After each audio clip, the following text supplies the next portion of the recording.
Welcome back to the channel, everyone. Davey Deathray here. I hope you guys are having a great Tuesday night. It is July 22nd, 2025. How are you guys doing? Let me know in the chat. I know that for some of us, it's kind of a somber day. We did lose Ozzy, and we are going to talk about that. We're going to get into it, but please feel free to drop your tributes and all of that kind of stuff in the chat if that's how you're feeling. Absolutely. Death is one of those weird things. It's of course, there are certain people that some of us are going to mourn more than others, and then there's there's a bittersweetness to it and everything like that. So it's very difficult and very personal and very different for everyone when something like this happens. And here's the thing: for those of us who are fortunate to keep on going, we're just going to experience these things, and then at some point, we will be the ones who are mourned as well. So not to get into a whole philosophical thing right off the bat, I want to keep things relatively light. I'm more of a celebration of life kind of guy, and we are here to get into some horror movie news. We've got some real good juicy bits that have dropped today, some stuff that dropped within the last few days. And I know we do Hit the Bricks every other week and everything. We cover news a lot of times on Hit the Bricks. This past week we did sort of like just kind of a Halloween discussion, on the franchise and everything. But I have so much fun with you guys jumping in and covering the news that I don't see myself stopping this kind of thing. So we're going to jump in and we're going to talk the news when news drops.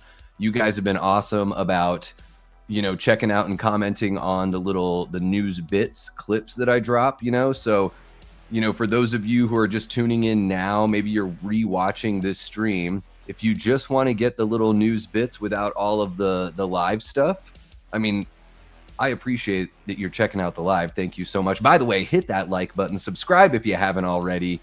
Make sure you share the channel with someone who you think would dig this kind of content, and drop a comment down below. But if you're just watching after the fact and you're like, I just want to get the news that I'm looking for, you can hop on over to the video section here on the channel. I do little news clips. Some of them are just like 3 or 4 minutes long.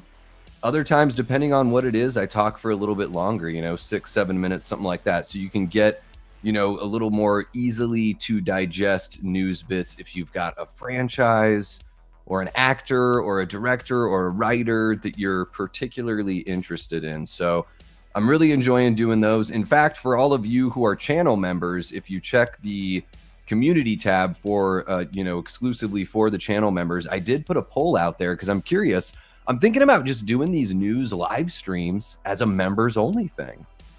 Right? And then I would still clip everything out.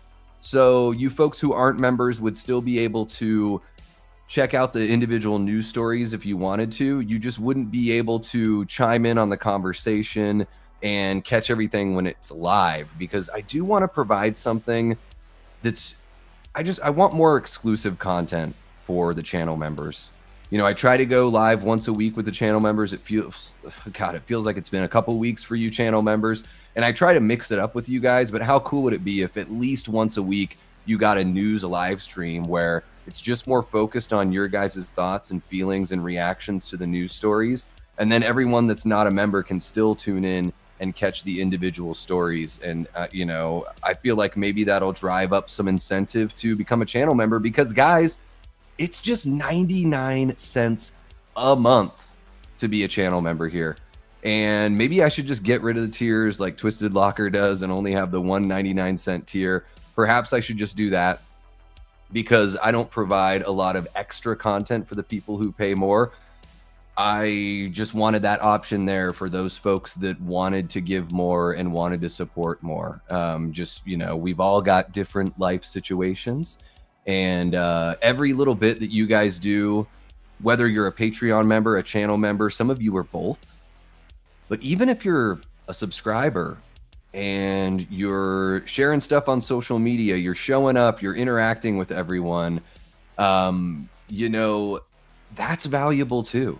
And I appreciate the hell out of that. I just want you guys to know it's not a requirement that you spend money to be here.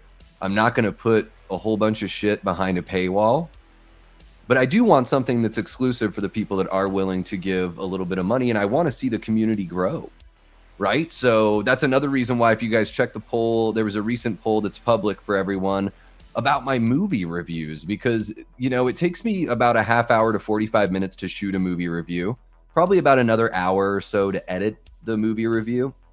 And those are non-spoilers, you know, I like to keep them non-spoiler. And I'm just not seeing, you know, with how much time I'm putting into going to watch the movie and shooting and editing the review, I'm just not seeing the views that really justify doing a follow-up spoiler review. So what I'm thinking from now on, what I'll do is I'll do a non-spoiler review.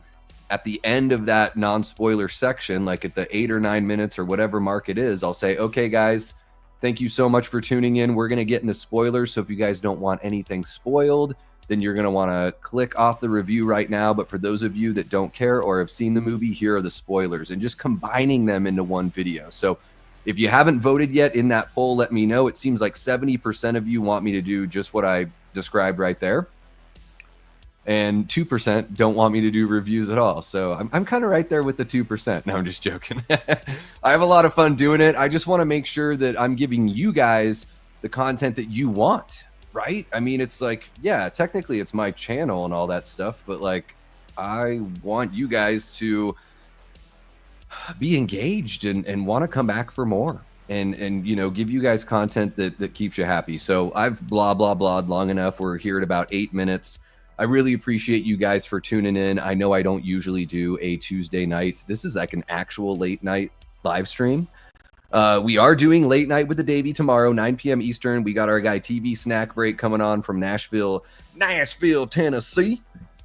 Love his parody work on Instagram. If you guys haven't checked it out, then the link is in the description of the Late Night with the Davey stream. So check out TV Snack Break if you haven't yet. Very much looking forward to that conversation. And we're doing a Late Night with the Davey Before Dark next week on the 30th. I have a work meeting, and I was able to find a guest that is over in the UK. So M from Horror Her is going to be on Late Night with the Davey Before Dark on the 30th. I'm very much looking forward to that.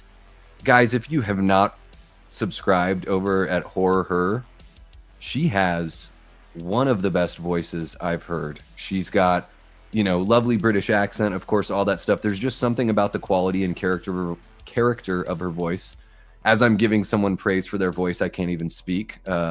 Ironic or poetic justice, I don't know. But yeah, Horror Her, I think she's somewhere around 800-ish subs. I think she should have a lot more than that. So if you're not subscribed to Horror Her, if one of the mods wants to share the link in the chat, that would be great. I think Em is awesome. She covers a lot of like Scream news and all that kind of stuff. I've seen other YouTubers that are wildly popular that are covering similar material, but I think she's far much more charming and engaging. You know, I don't know. Maybe that's just a taste thing, but when you see it, you just want to put a spotlight on it for those people. And guys, don't mind me. I'm sweating. I just got out of the shower. Yeah, freshly clean for y'all. I'm going to say what's up to everybody. It's been almost 10 minutes. Holy cow. Who the hell am I? Usually I'm saying hi right away. Thank you so much for tuning in again. Hit the like button if you haven't already. Subscribe if you're not subscribed. Share the channel with someone who you think would dig this kind of content. And if you want to keep on getting these horror movie and TV news live streams, you're gonna want to become a member. It's just 99 cents a month, but this may very well be the last public horror movie live stream I do, guys, because I want to give something fun to the members, and then a little bit of a, I don't know, a little bit of a behind the scenes showing the process kind of thing as well. So I'm going to say what's up to everybody, and then we'll jump into the news. And yeah, really quick. Oh my God. This is what happens when I just like talk and don't do anything other than talk. I've got a super chat goal. It's very realistic, guys.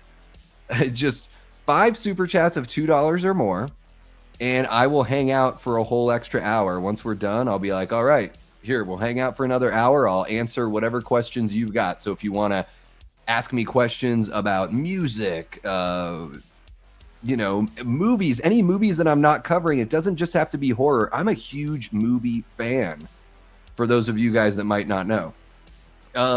Spirituality, whatever it is. We're not going to talk politics or anything like that, but I'll answer any questions. And even if it is something political, I'll find a nice way to dance around it like a politician would, to where, you know, hopefully I wouldn't offend anyone. But there you go, guys. So that super chat goal is there. It looks like we're part of the way there. But I'm going to say what's up to everybody. We got our guy Dave Vanderhoff in the chat. What's happening, Dave? So great to see ya. Of course, you guys can see that right over my shoulder there. Dave put together that tombstone. Lovely tombstone. I feel like I'm part of the cool kid club. It's very flattering and humbling and awesome. Dave puts a lot of work into these. He's made them for, I don't know, Dave, what do you think? A dozen or so, maybe a little more than a dozen content creators. I'm really not sure. I've seen them, you know, when we did Hit the Bricks the other night, I was like, oh shit, Nick has one, Lee has one, I have one. Let's give Dave a little shout out, because that's really cool that each one of us have a tombstone. And I know it's kind of tough to see back there, guys. There is a video on the channel if you want to get a way better look at it. I did a whole unboxing and posted it as a video on the channel, so check that out. We got Ashton Luck in the house. What's happening, Ashton? So great to see ya. Adrian James, I do have news to tell you guys. Evil Dead, some Scream, some Hellraiser video game action. Oh, man, we got a lot of fun stuff to talk about here. Chester Franklin Jr., what's happening, Chester? So great to see ya. Antonis Andriotis is in the house. How you doing, Antonis? We got Jay Beach. What's up, Jay? Hope you are doing well. We got Mr. Brett, the Brett Man from Good Real Hunting, with his brand new channel. Guys, if you have not yet subscribed over to Chills and Thrills, as far as I can understand, that is going to be, a watch party YouTube channel. So that's what you can expect when you go over there. So if you're a big watch party person, or even if you're, you know, into them and maybe it's not your favorite thing, but you dig them, you should check out Chills and Thrills. I love Brett. Is it's such a man, just one of the best guys I've met since jumping onto YouTube. Love you, Brett. Hope you're having a great night, man. Hope you're feeling better as well. We got Prince, aka the Asian Action Assassin, all aboard the Davy train, everyone. Greetings, my fellow war pigs. Yeah, showing some love for Ozzy there. Today is the day. We got Gory Tiger in the chat. And oddly enough, that's Ronnie James Dio sings that song. He replaced Ozzy as the Black Sabbath singer, and then Ozzy came back. So it all kind of ties in. And I believe, Dio passed what? Gosh, was it like 15 years ago or more that Dio passed? I think it might have been. It was over 10 years ago. Oh, let's see who else we've got here. Antonis Andriotis dropping a 99-cent super sticker. Let me see if I can jump back up there and take a look at that. Is it a super sticker or a super chat? There we go. It is a super chat, 99 cents. There it is. Thank you so much, Antonis. Really appreciate you, bud. We got Corey from Wilkie's Movies and Music in the house. How are you doing, Corey? Brian Sanchez is here. Says, what's up, everybody? R.I.P. Ozzy Osbourne. Yes, put your tributes in the chat if you'd like. We got the Mama Mod, the original Death Squad mod. Jamie Hart, also a channel member here on the Davey Death Ray channel. And guys, if you haven't checked out the new merch line, we have two new merch lines. We have a Death Squad merch line, and we have a Jamie Hart, I Saw That in the Theater merch line as well. So you can check out the Fourth Wall Shop from the link in the description below, and I'm sure somebody, one of the mods will probably post that there. Yes, absolutely, Dave. We will get into that. We're gonna talk about it for sure. Absolutely, yeah. Let's see here. We got Eli Cortez, one of our great channel members and Death Squad mods in the house. How are you doing, Eli? A pillar of the YouTube horror community. Eli says, don't forget to slash that like button and sub to this amazing channel, and consider becoming a member of the mighty Death Squad for some sweet perks, including streams just like this, guys. The horror movie and TV news, I'm going to make it exclusive to members only. Don't worry, you folks that aren't members, you'll still be able to enjoy the little news bits. You just won't be able to be involved in the live stream unless you become a member, but it's only 99 cents a month. I think that's a heck heck of a good deal. Thank you for sharing that, Eli. Really appreciate you. All right. We got Aaron Click in the house. What's happening, Eric? So great to see ya. Matt Arnett says, don't show the nipples for free, Davey. I will not show the nipples for free. It'll cost you. It'll cost you a pretty penny there. Antonis Andriotis dropping a $1.99 super chat. Thank you so much, Antonis. Really appreciate you. We're 1/5 of the way there. Gory giving Birdie Boy a little sub there as well. Heck yeah. Thank you so much for sharing that, Jamie. What's happening, hot stuffs? We got Ryan Olashow in the chat. How are you doing, Ryan? So good to see ya. Yeah, both in one video seems like the way to go. I don't drone on too long about movies. Sometimes when I do my reviews over at the Horror Show channel, I don't know if you guys are subscribed over there, but when I do a review over there with Cecil, you know, we can go on for like 19, 20, 30 minutes. You know, it's like they can get pretty long, and we usually have a little section where we get into spoilers. I just think I'm also like, well, maybe more people would view if they could, you know, check out the spoilers. Maybe there'd be a little more incentive. Sometimes I feel like every now and then there's a review where I'm like, that's a really good review. Other times I'm like, I feel like this review could have more balls, you know, just a little more meat on the bone. So I think being able to talk about the spoilers would give me the availability to say more than I want. Because guys, I know I said this in the last couple of reviews. I love Film Threat. Like, I really like their coverage and everything. For the most part, I really dig the channel. For Superman and Fantastic Four, they're non-spoiler reviews. This is how the non-spoiler reviews start.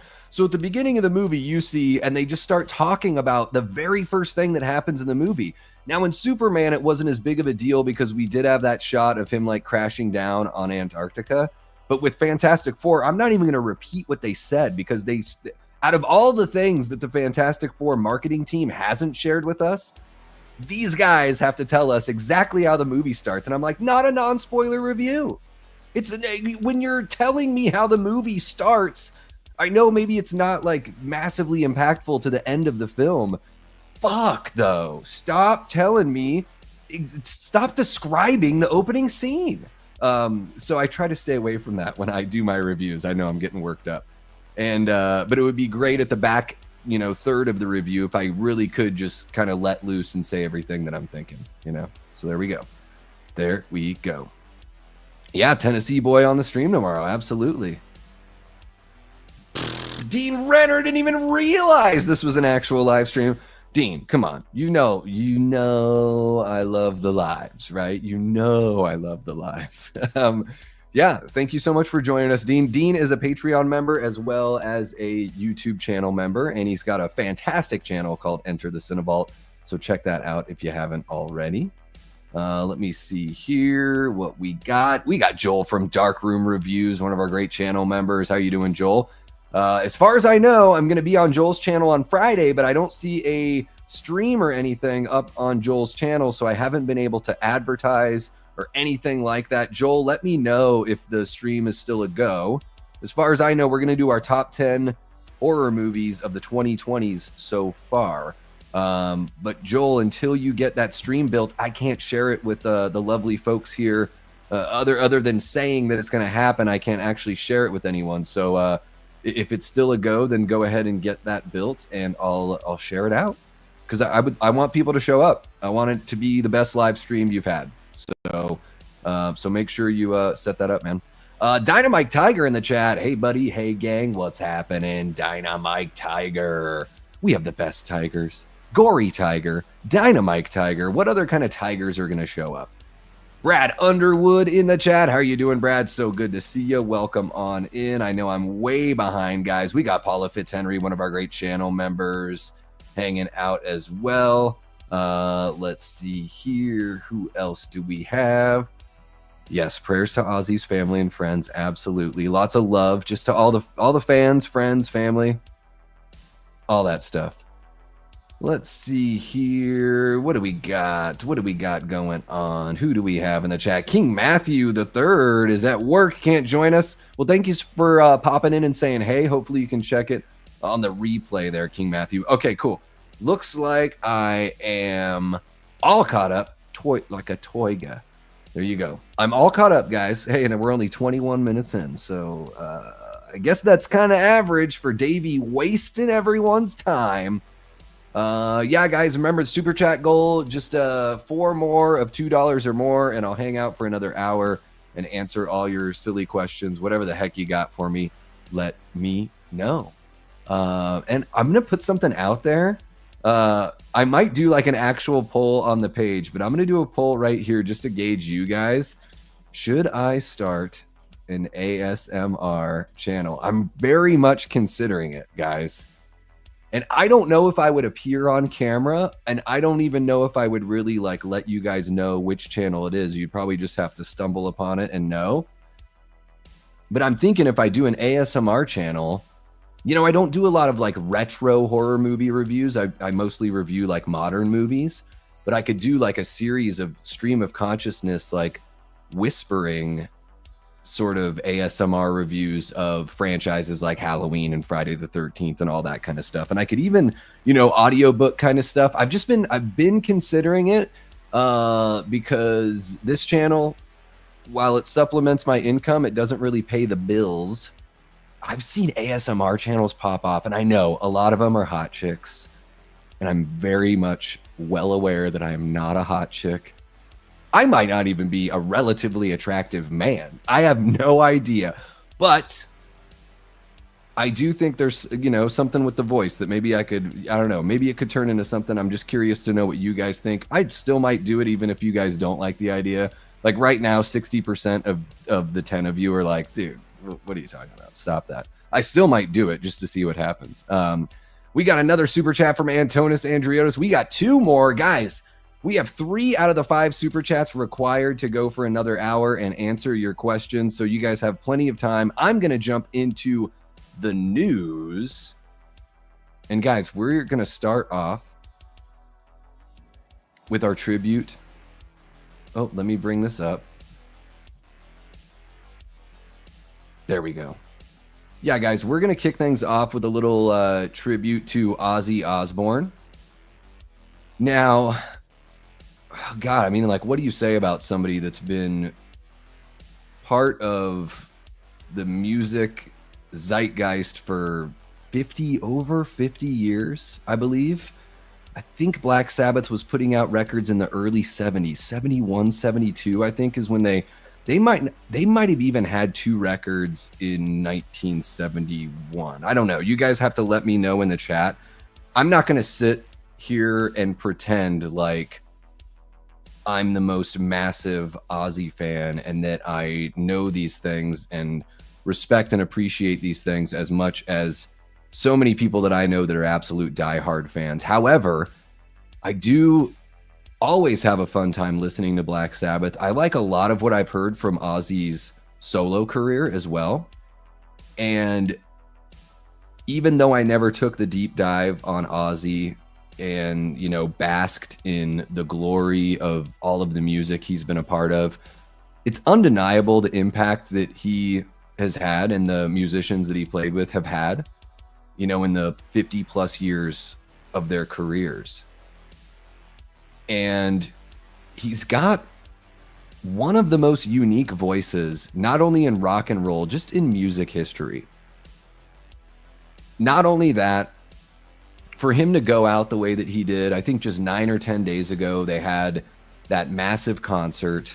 So many people got to go in person. It was broadcast and simulcast all over the world. I have friends that are fans. I almost said I have fans. I don't have fans.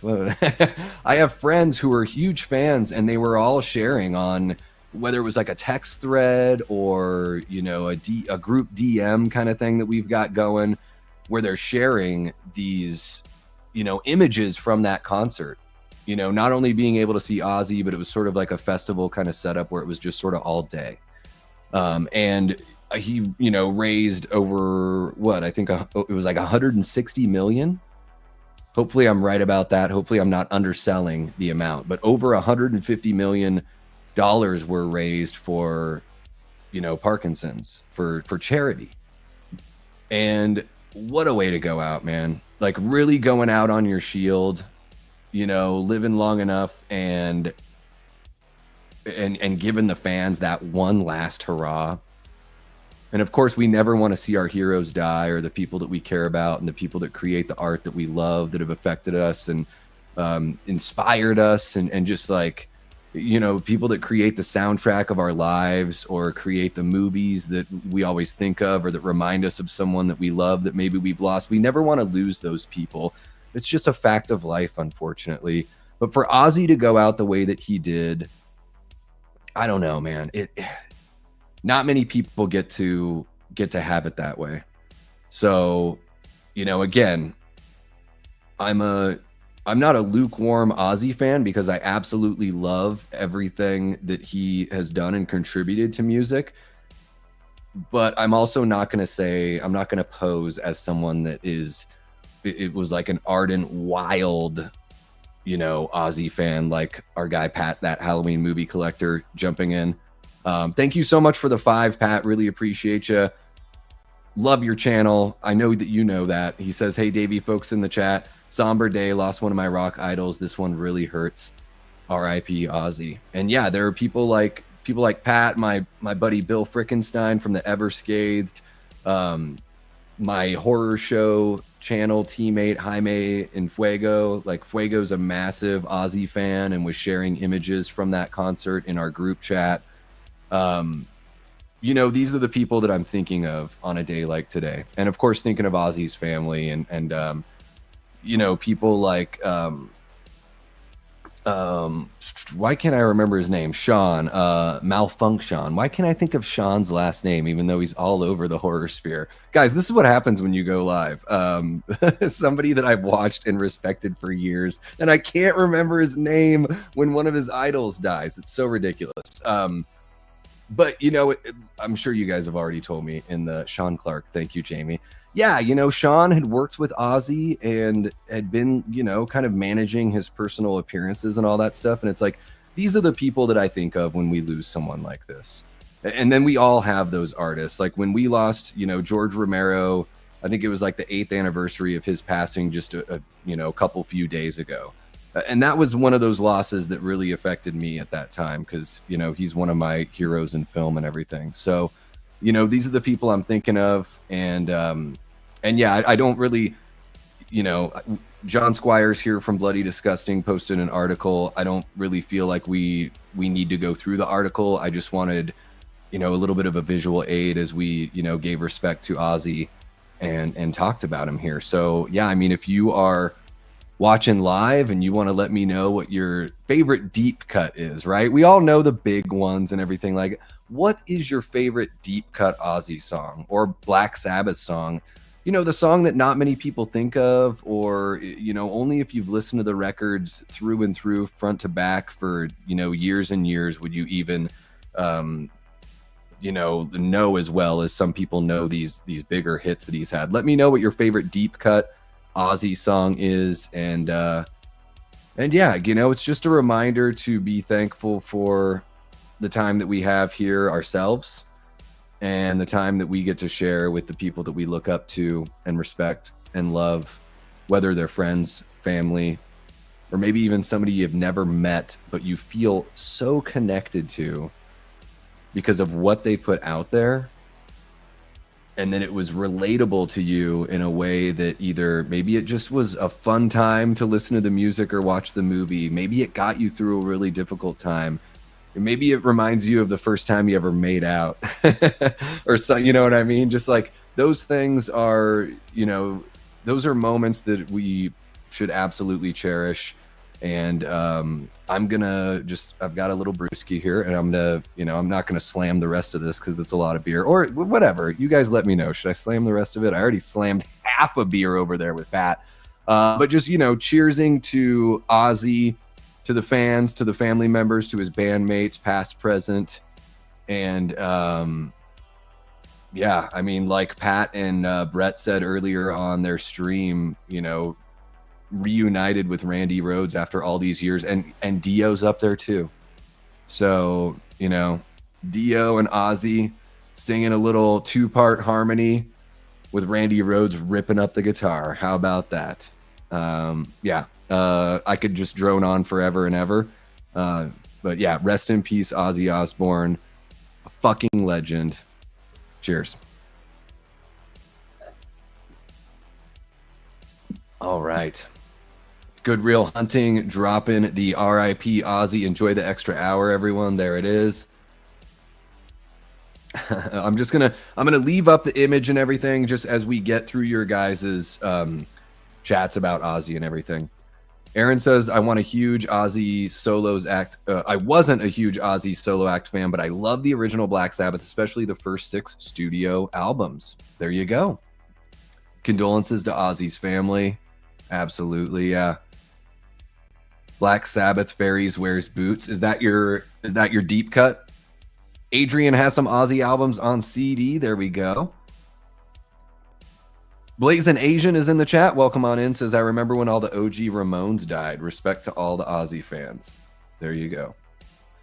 Yeah, it's again, it was the first thing I saw, and immediately I thought of you guys, Pat. I thought of you and Bill and wanted to reach out and connect with you guys because I don't know, sometimes in those group chats, if we can, and it's funny, I saw that I reached out on the Instagram chat. I saw Leanna had shared it on the Facebook chat. I just, instead of you guys finding out through a Twitter feed, just to have it, not that it makes it very, that much easier to hear from one of us, but immediately thought of you guys. All right, Brett's got a big day tomorrow. Got to hit the bed early, lunch stream and early access. Oh yeah, it's been a while. So you're all healed up. Have a good rest of your night there, Brett. Thanks for jumping on in. Favorite Sabbath song is The Writ from Sabotage, and favorite Ozzy solo song is Flying High Again. There you go, from the big fan himself. Let's see here. Slam it. There you go. Oh, you want me to slam the beer? Okay, I'll slam the rest. You slam that, Davey. A National Acrobat is my favorite Ozzy era Black Sabbath song. Has anyone in here ever listened to I Don't Want to Stop by Ozzy or War Pigs? Oh yeah, I mean, War Pigs is a huge one, right? That's one of the big ones. Big ones. Bark at the Moon and Crazy Train remind me of making out at a roller rink. There you go. I mean, the intro to Crazy Train, like, I don't know how to play anything else from Black Sabbath. I can play, like, that was a riff I learned on guitar when I was like 15. And in fact, my very first band, we had a song that was in F sharp. It was in the same key. So what we did is we worked in that Crazy Train intro, and then we just went right into our song. So we only did the da-na, all that kind of stuff. Just the very, very beginning. No, we didn't have the thing from Cake though, the whatever that's called, the clacker or whatever. It didn't have any of that. War Pigs is awesome. All right, is Pat, are you still in the chat? Okay, if Pat's still in the chat, I'll chug the rest of this beer.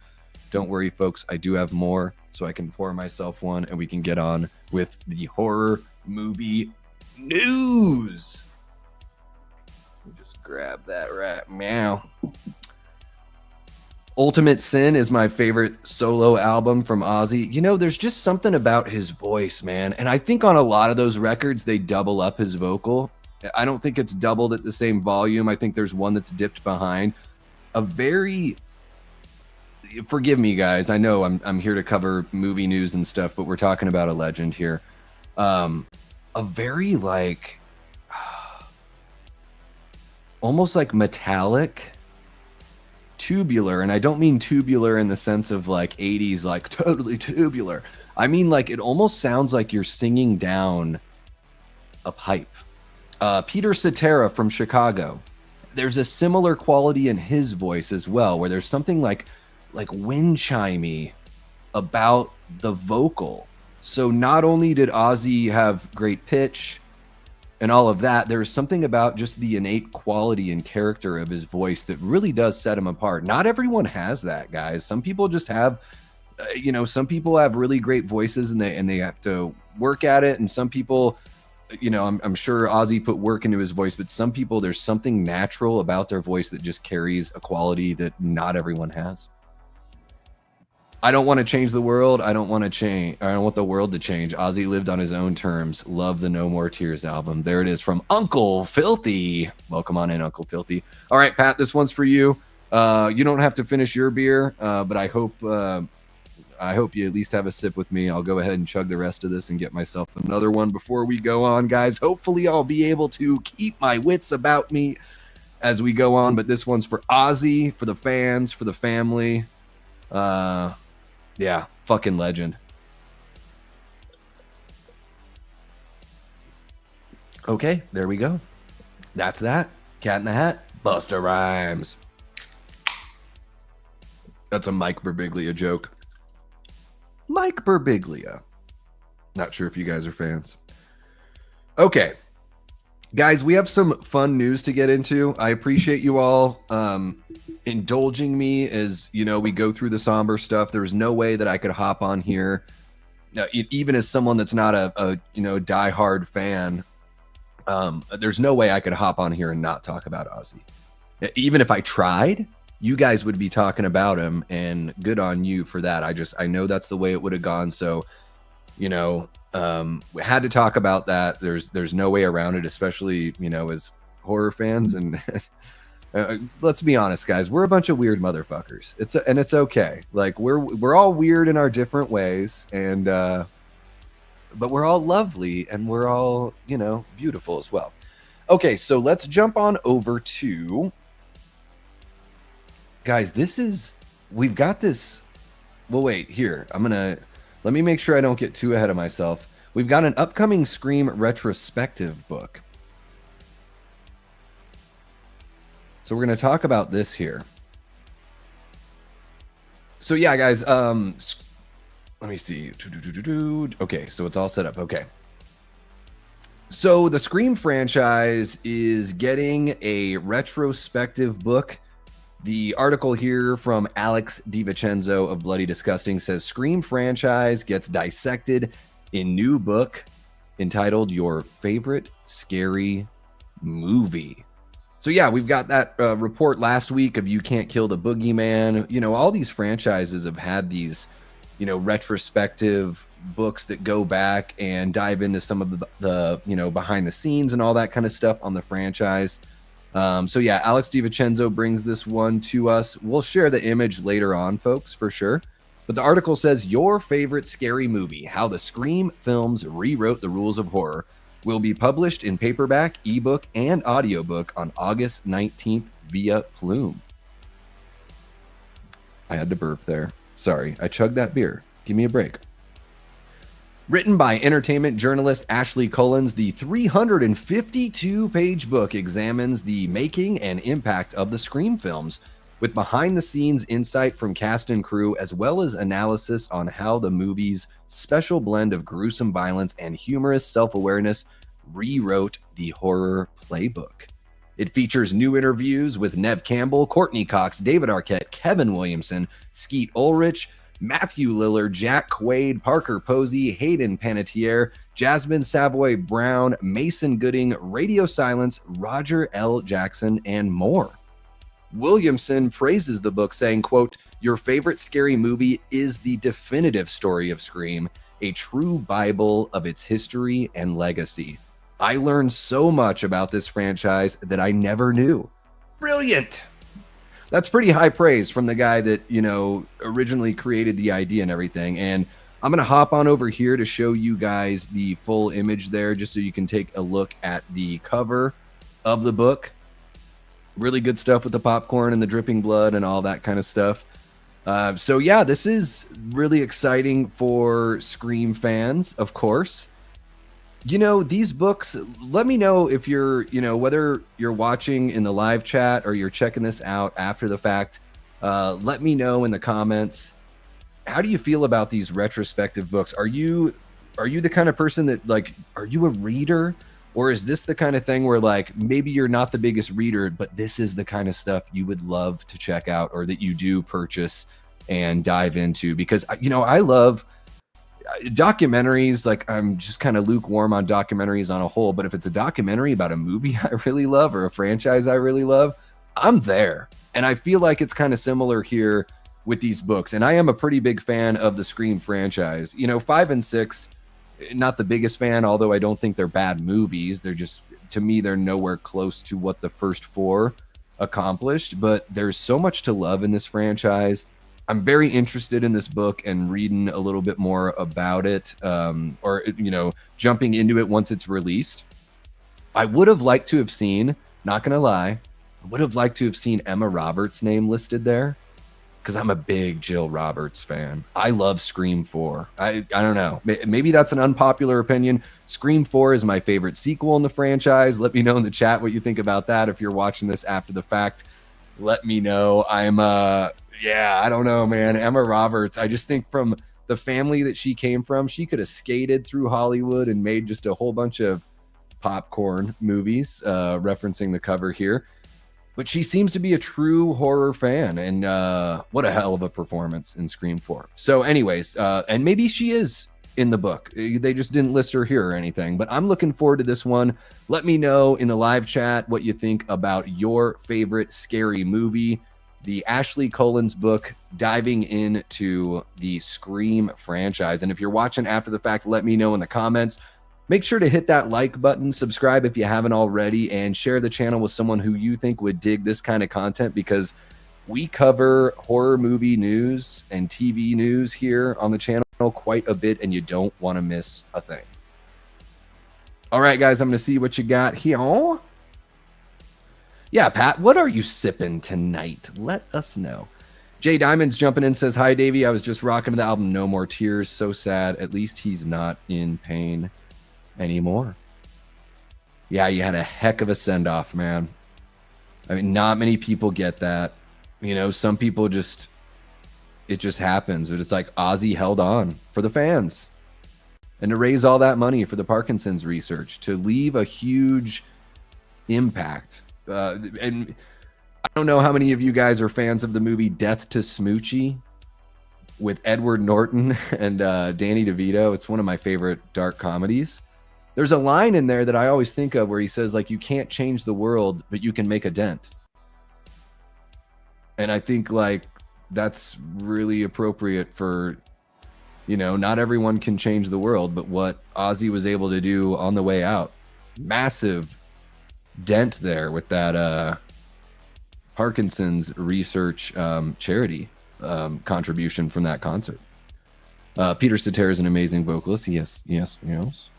Let's see here. What beer are you drinking, Davey? As you know, I'm a hophead beer connoisseur. I'm drinking Voodoo Ranger Tropic Force. I got the mixed Voodoo Ranger pack. It's a good deal at the local store. Let's see here. Yeah, they're pretty heavy, man. I think most of them are around 7% in this pack. A couple, like one of them's 9.5. I've been hearing Crazy Train in my head since I heard the news. Every single note clear as day. R.I.P. Ozzy. Appreciate it, Silly Automatic. Yeah, it is really tough news. And he's the same age as my mom. My mom was born in 1948. You know, and that guy lived a friggin' amazing life, right? I mean, it sucks to get sick at that late stage in your life, but how many people would, you know, trade the mundane for the wild existence that Ozzy had, right? Pretty amazing stuff. Let's see here. You figure we'll get a 5-6 hour documentary out of this book? Maybe. Yeah, maybe on my ASMR channel, I could purchase the book and read it for you guys. And I wouldn't use this voice, just so everyone knows, on the ASMR channel, I wouldn't use this voice. It would be, I would give you a nice whisper. It would be very, very soothing. Okay, let's jump in here. I'm an Audible guy, no time to read a book. There you go. I'll do the audio book for you, Pat. I will do it for a price. And even though you wouldn't see, you can pay a little extra. I'll record it in the buff. For those of you that don't know, in the buff means naked. I'm interested, but not a big reader. I'm not, because reading makes me sleep. I'm the same way, man. Reading makes me so friggin' sleepy. We got Rudy in the chat. What's happening, Rudy? So great to see you. Says Scream 4 is so good. Oh, it is really fucking good. It's Wes reinventing. So when Wes did, and we'll move on to the next news story here soon, guys. But we have 27 people. You guys are amazing. Thank you so much for hanging out. If you're watching right now, please hit the like button. And if you're not subscribed, give me a chance. So Wes sort of, in this very self-aware kind of way, kind of reinvented slashers in 1996 with Scream, albeit like very, you know, very aware that he was doing a Halloween kind of thing and just sort of updating it, which I think is awesome. So not only does he Scream 4 came out in 2011, I think is when it came out. So, you know, almost 15 years later, he's able to not only like reinvigorate and remake slasher movies again, but do it within the franchise that he already did it in, because I think Scream 4 takes things up a notch, right? Like the gore in Scream 4 is far greater than the first 3 films in the franchise. Set the tone for what we'd see moving forward. I think is more brutal and better done than Scream 5 and 6. I think Scream 6 has some pretty good gore and some good chase scenes. But ultimately, I don't want to be a radio silence shit talker. Maybe I'll have to interview them at some point in my life, or I'll be fortunate enough to interview them, because one of them was in a ska band I love called Link 80. I'm just not the biggest radio silence fan. The movies just don't really connect with me. It's like a gymnast or an ice skater that has a really great routine, but every time they go for their move, they land it a little sloppily. So I'm more of a 7.6 guy and not so much a 9.7 guy when it comes to those Scream movies, if that makes sense. Let's see what else we got here. Death to Smoochie is so damn good. I saw it in the theaters. Me too. I saw it in the theater. Yeah. That is Jamie. Yeah. Don't make her kick you out. She is the mama mod. I'm joking, Rudy. She's not going to kick you out for that. Sipping on my last Voodoo Ranger. Have to downshift to Miller Lite. You do have to taper it down. And I'll say this, Pat. And I'm not just saying this because you're a bud. I love Miller Lite. I really do. Like, of all the light beers, like Coors Banquet's great. Miller Lite, I love. It's a Pilsner. It's got that crispness to it. Very refreshing. I think it's a great beer. So I think you've got a good one there. Hey, what's happening, Mark? So great to see you. Guys, Tales from the Shelf is a fucking great channel. Mark, I know it's been a while since we've had you on. The summer has just been nuts. I'm sure the summer is nuts for you as well, working in the service industry as you do. So we got to connect. Guys, if you're not subscribed over to Tales from the Shelf, you've got to give Mark a shot. Really great video essays. Mark some of those people you just meet on social media and meet as content creators where you're just like, this feels like a brother from another mother. And, Mark and I have a really good chemistry. We had Vincent DeSante on to talk about, actually do a versus battle of the final chapter and Jason Lives. It was very close. I'm not going to blow it for those of you folks that haven't watched it yet. You should go back and watch it. But we actually award points per category. We get the chat involved. It's very fun. And we're in talks to have Chris Stanley and Cecil Laird from the Horror Show channel on to do a worst of A Nightmare on Elm Street. So it would be the remake versus Freddy's Dead. And we're also talking to Cody Leach about Child's Play. And it would be a best of for Child's Play. So I'm thinking Child's Play 2 versus Bride of Chucky. I don't know. We'll have to figure that out. But anyways, I just keep on talking. Sean Laughlin in the chat. What's happening, Sean? So great to see ya. Hope you are doing well. Ooh, happy early birthday for Sean. Can I get a whoop whoop Juggalo style? And they got 2 hours left to be 34. Whoop whoop. There you go. I don't know if that's Juggalo style. Truth be told, the great Malenko from Insane Clown Posse, a little familiar with that record. Really love the song called The Nedden Game.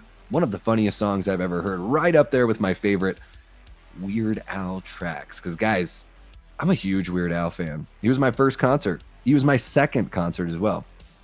Oh, you know Link 80, Rudy? Yeah, dude, 17 Reasons. Nick Trania, the original singer for Link 80, was Danielle Steele's son. Really sad story about Nick Trania, but that record, 17 Reasons, they were literally like high schoolers, I think, when they put that, or maybe they were just out of high school when they put that record out.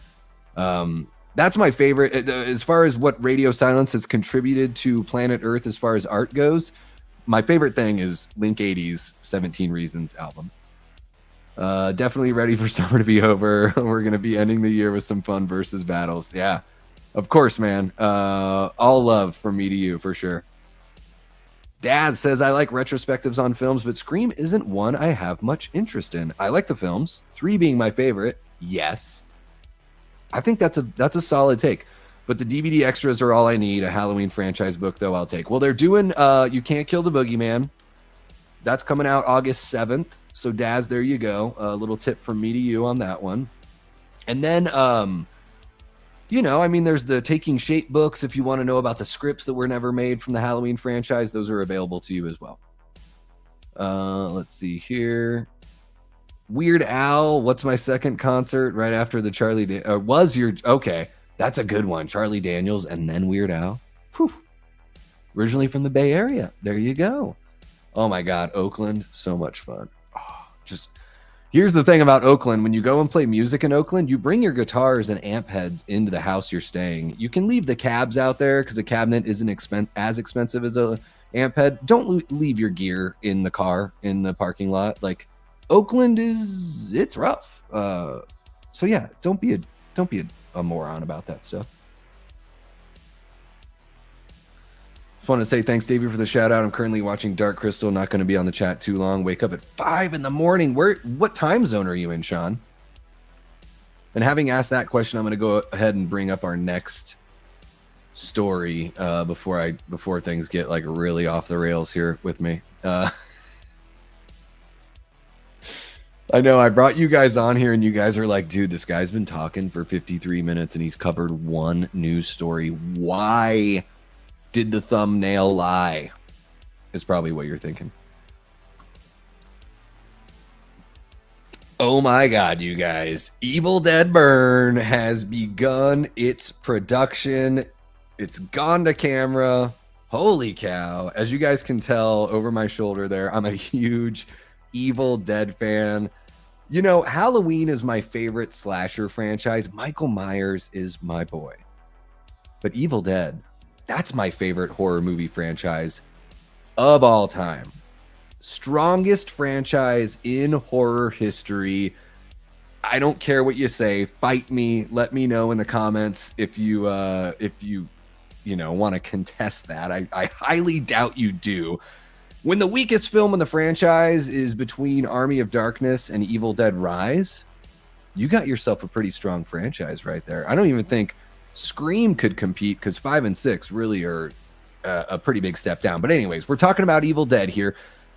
Guys, Sebastian Vanacek is shooting this film, wrote it with his buddy that he, wrote Infested with, and we've got a couple pictures here. So I want to jump into this article written by John Squires from Bloody Disgusting. We've got a picture there of the original film. We got Scotty, Deadite Scotty there. God, I love that first film so much. It's still my favorite film in the franchise, believe it or not. The article here says, we are almost exactly 1 year away from the Evil Dead franchise's return to the big screen with Evil Dead Burn. And we've learned that production has officially kicked off this week. Evil Dead Burn is being directed by Sebastian Vanacek, and Warner Brothers will unleash the film in theaters on July 24th, 2026. Check out Vanacek's on-set update below. And yeah, he wrote the film along with Florent Bernard, who wrote Infested with him. And we've got Hunter Doohan, Lucian Buchanan, and Tandy Wright, who played Pearl's mother in Pearl. Fantastic performance in that film. So I'm very much looking forward to what Tandy Wright is going to bring to this film. And I don't know her from really anything else, but man, not many people are in Pearl. She really was, one of the big anchors of that film. And they're set to star opposite Suela Yakub. I hope I'm saying that name correctly. Lovely name, but I might be mispronouncing it.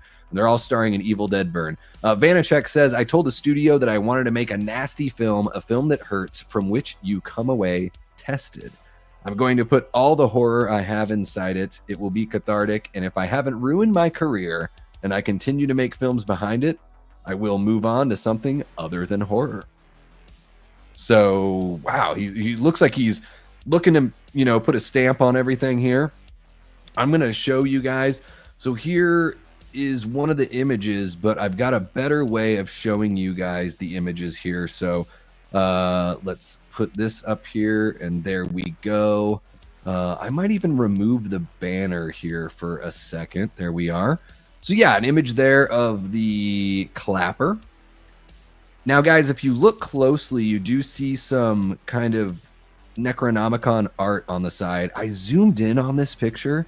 I tried to find some sort of hint of what this movie might be about, but you know, we've got the Kandar on the right side next to that skull, written vertically. You can see the word Kandar, so you know that's one of the spell words that's used throughout the franchise, and really just you know, kind of just like rough concept Necronomicon art here on the clapper.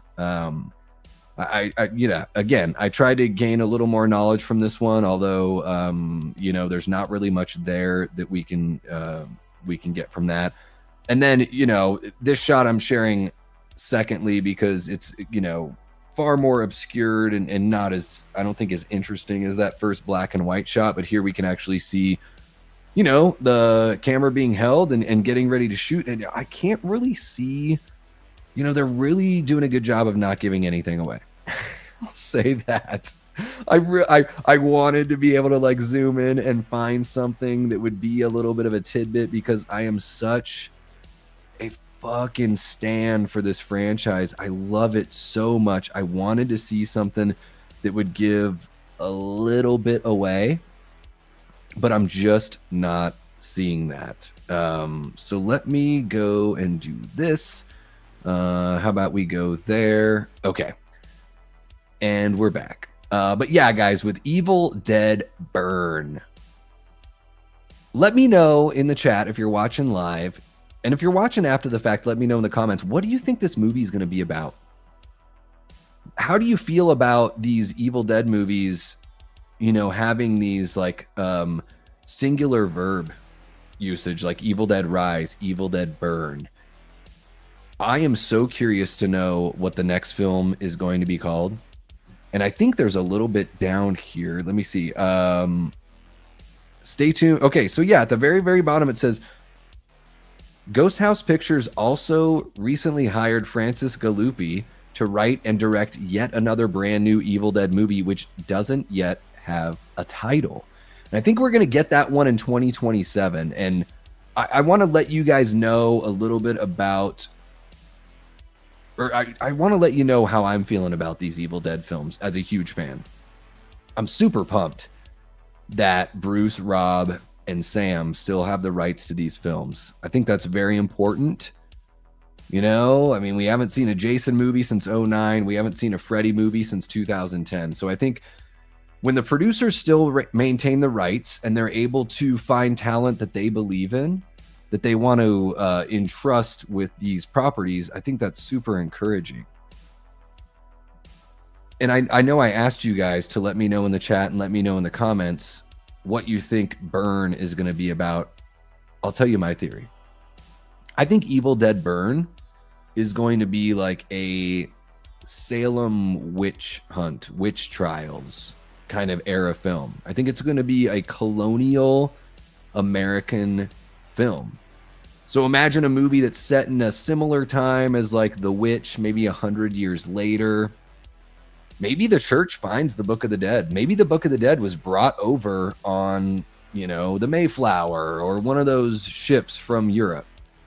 Maybe the church has been poking around trying to find something in it. They unknowingly awaken these demons. They blame it on these young women, call them witches. I mean, we've heard that term in the franchise. In Evil Dead 2, Ash says, I'm going to go down there and we're going to carve ourselves a witch. So we've heard that term witch used within this franchise.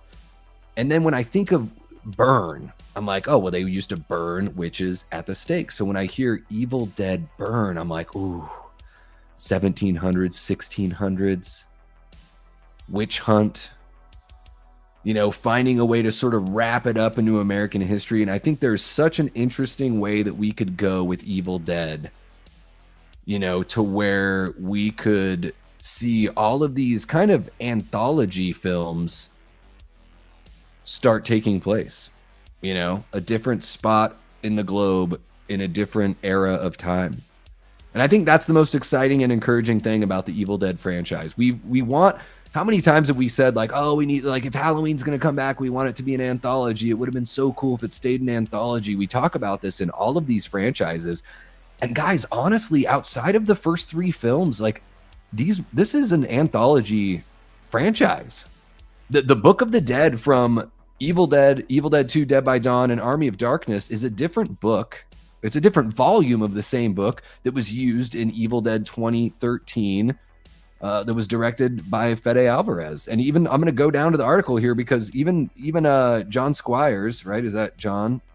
Sorry, John. Love your work. Not calling you out in particular, but maybe this is just something you missed. If this paragraph here, he says, Fede Alvarez directed his own take on the original classic in 2013, which paved the way for Lee Cronin's Evil Dead Rise in 2023, 10 years after the remake came out. Guys, Evil Dead 2013 is not a remake. It is a sequel with a very similar name. They dropped the.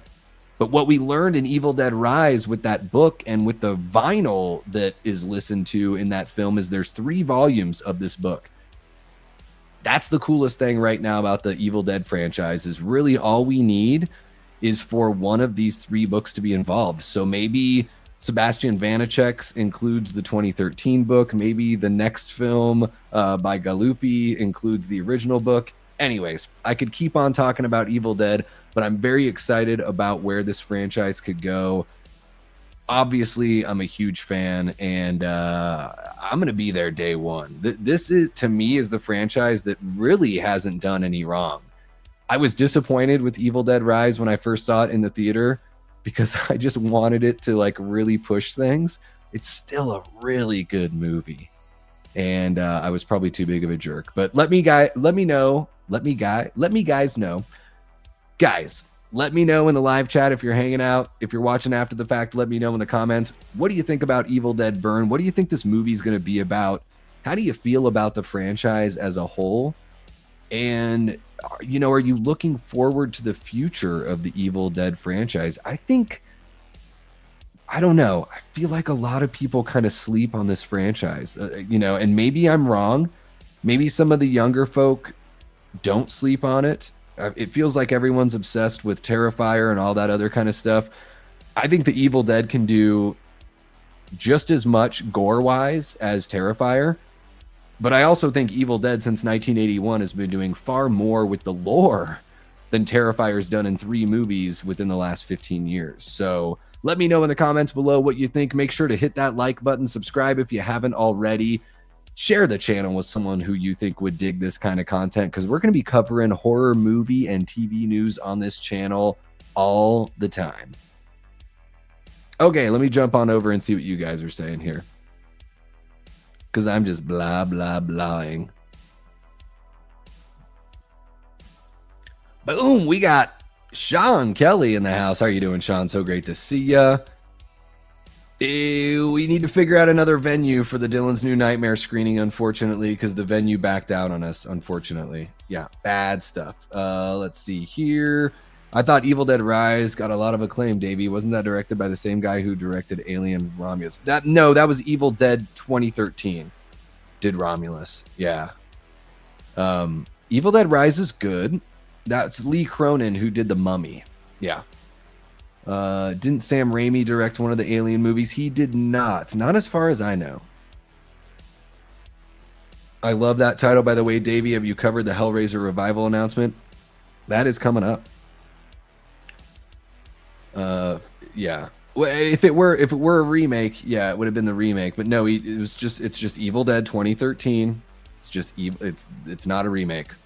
I guess I need to do a video on that because I talk about it a lot on the channel. And Daz, I'm not like, this isn't me like taking a shot at you. I think a lot of people refer to it as a remake, and I totally understand why. I mean, it's called Evil Dead, and it pretty much retells the first, you know, movie.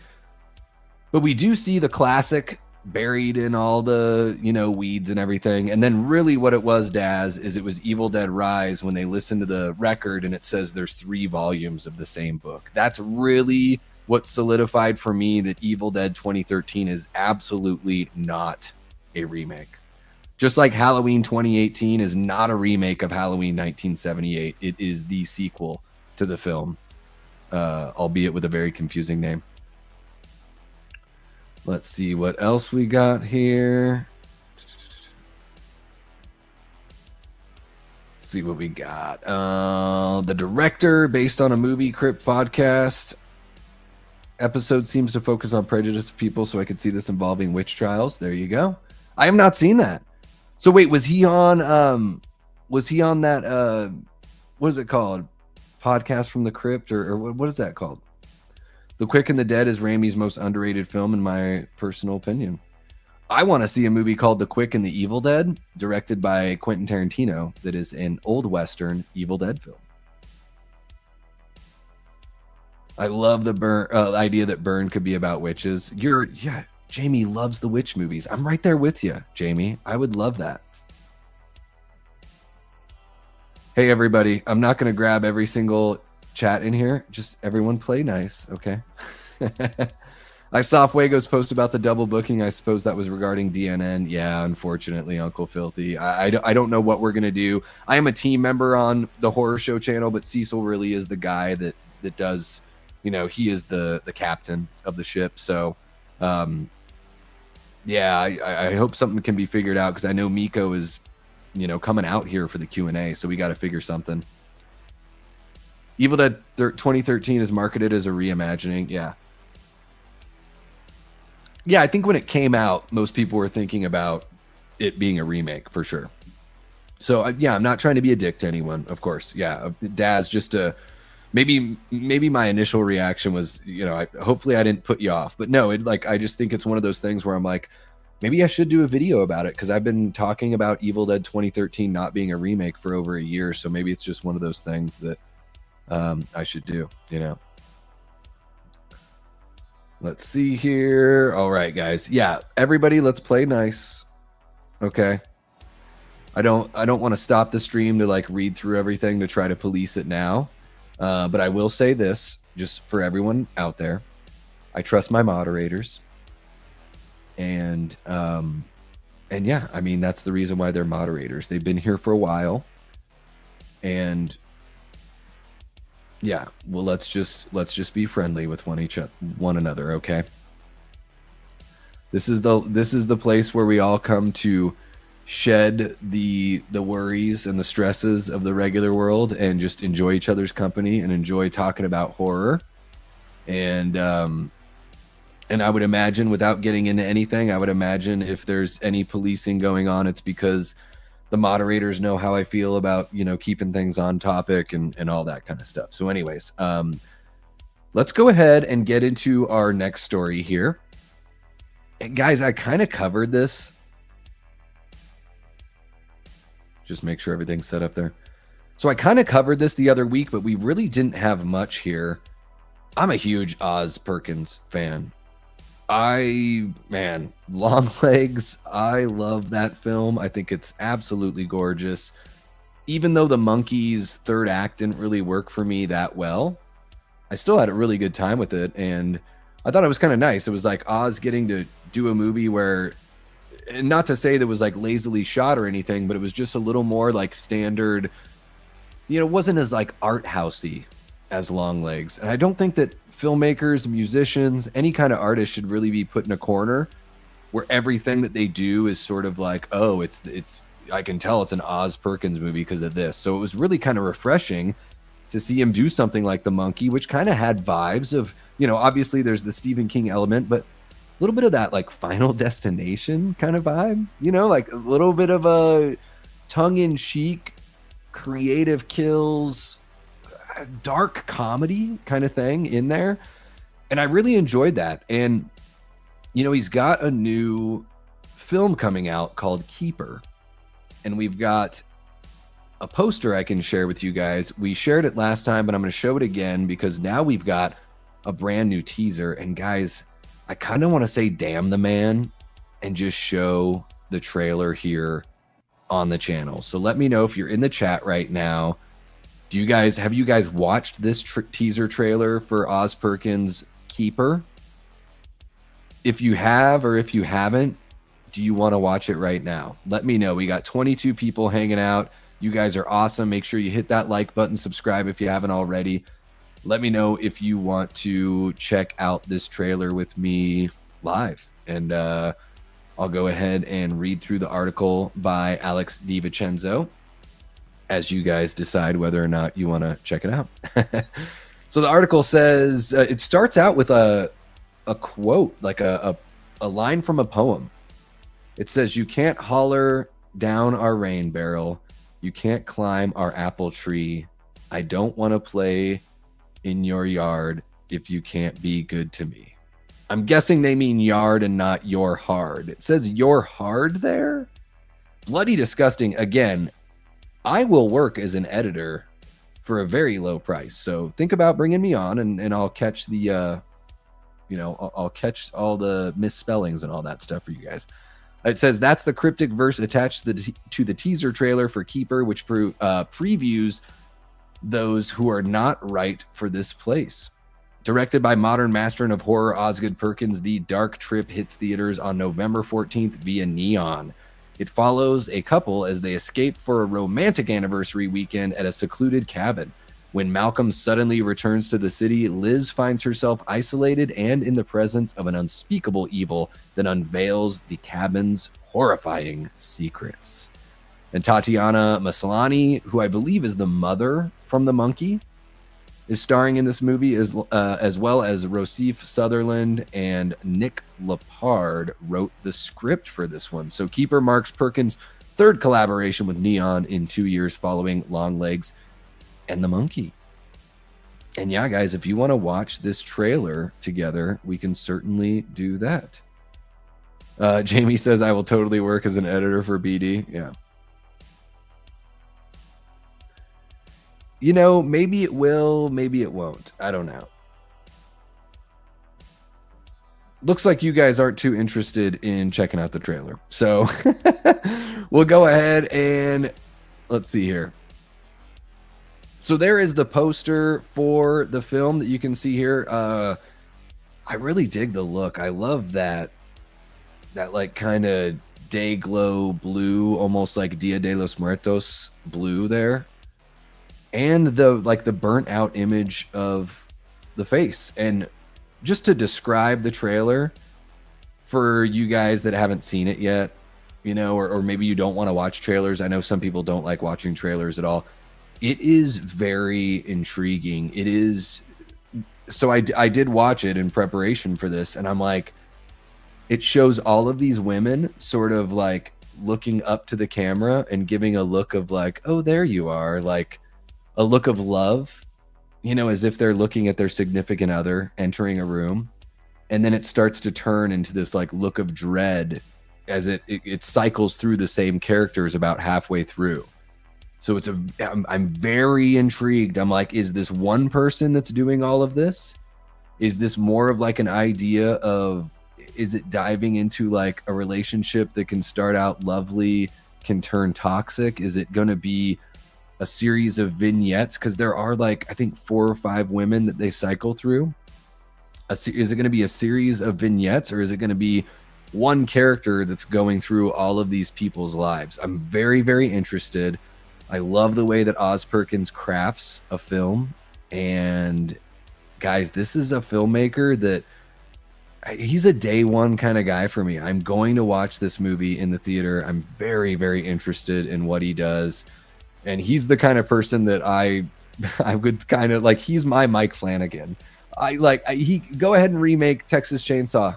Oz, I'm sure you do a great job. Go ahead and the next time they hand off Halloween to somebody, Osgood Perkins, like, why the hell not, you know? And I think, like, mark my words here, I do think that as we go in the future, Oz is going to be somebody like Jordan Peele, who within like the next 5 to 10 years, we're going to see that even though he can't make every movie himself, he's going to be a producer that's going to be finding people that can sort of make movies kind of within his vision, you know, and do something very comparable. So very much looking forward to Keeper by Oz Perkins.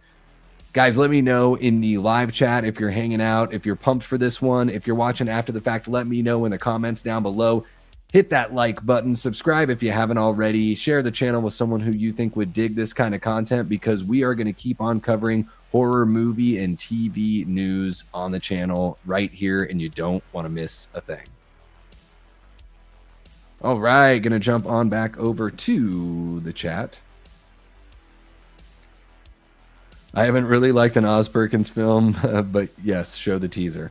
Oh, so you do want the teaser. All right. Let's watch that trailer. Say you're interested, people. Yeah, it just seems like there's something going on in the chat right now that's very distracting from the stream, unfortunately. Aaron says, same Davey. I will watch whatever he puts out, unless maybe if he has multiple duds in a row. Show the trailer. Even though I couldn't stand the monkey, I'm curious to see what he has next up his sleeve. Okay. Let's watch this trailer.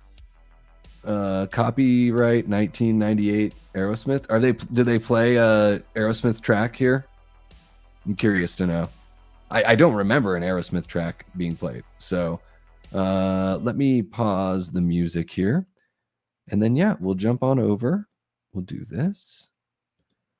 Let me make sure the sound is going to play. Okay. Yeah, let's give the trailer a watch, guys. I'm actually going to zoom out here. There we go. Oh, I don't like that either. I don't like that either. Oh, come on, you bastard. There we go. Okay. Here we go, guys. Let's check this out. This is the trailer for Keeper by Osgood Perkins.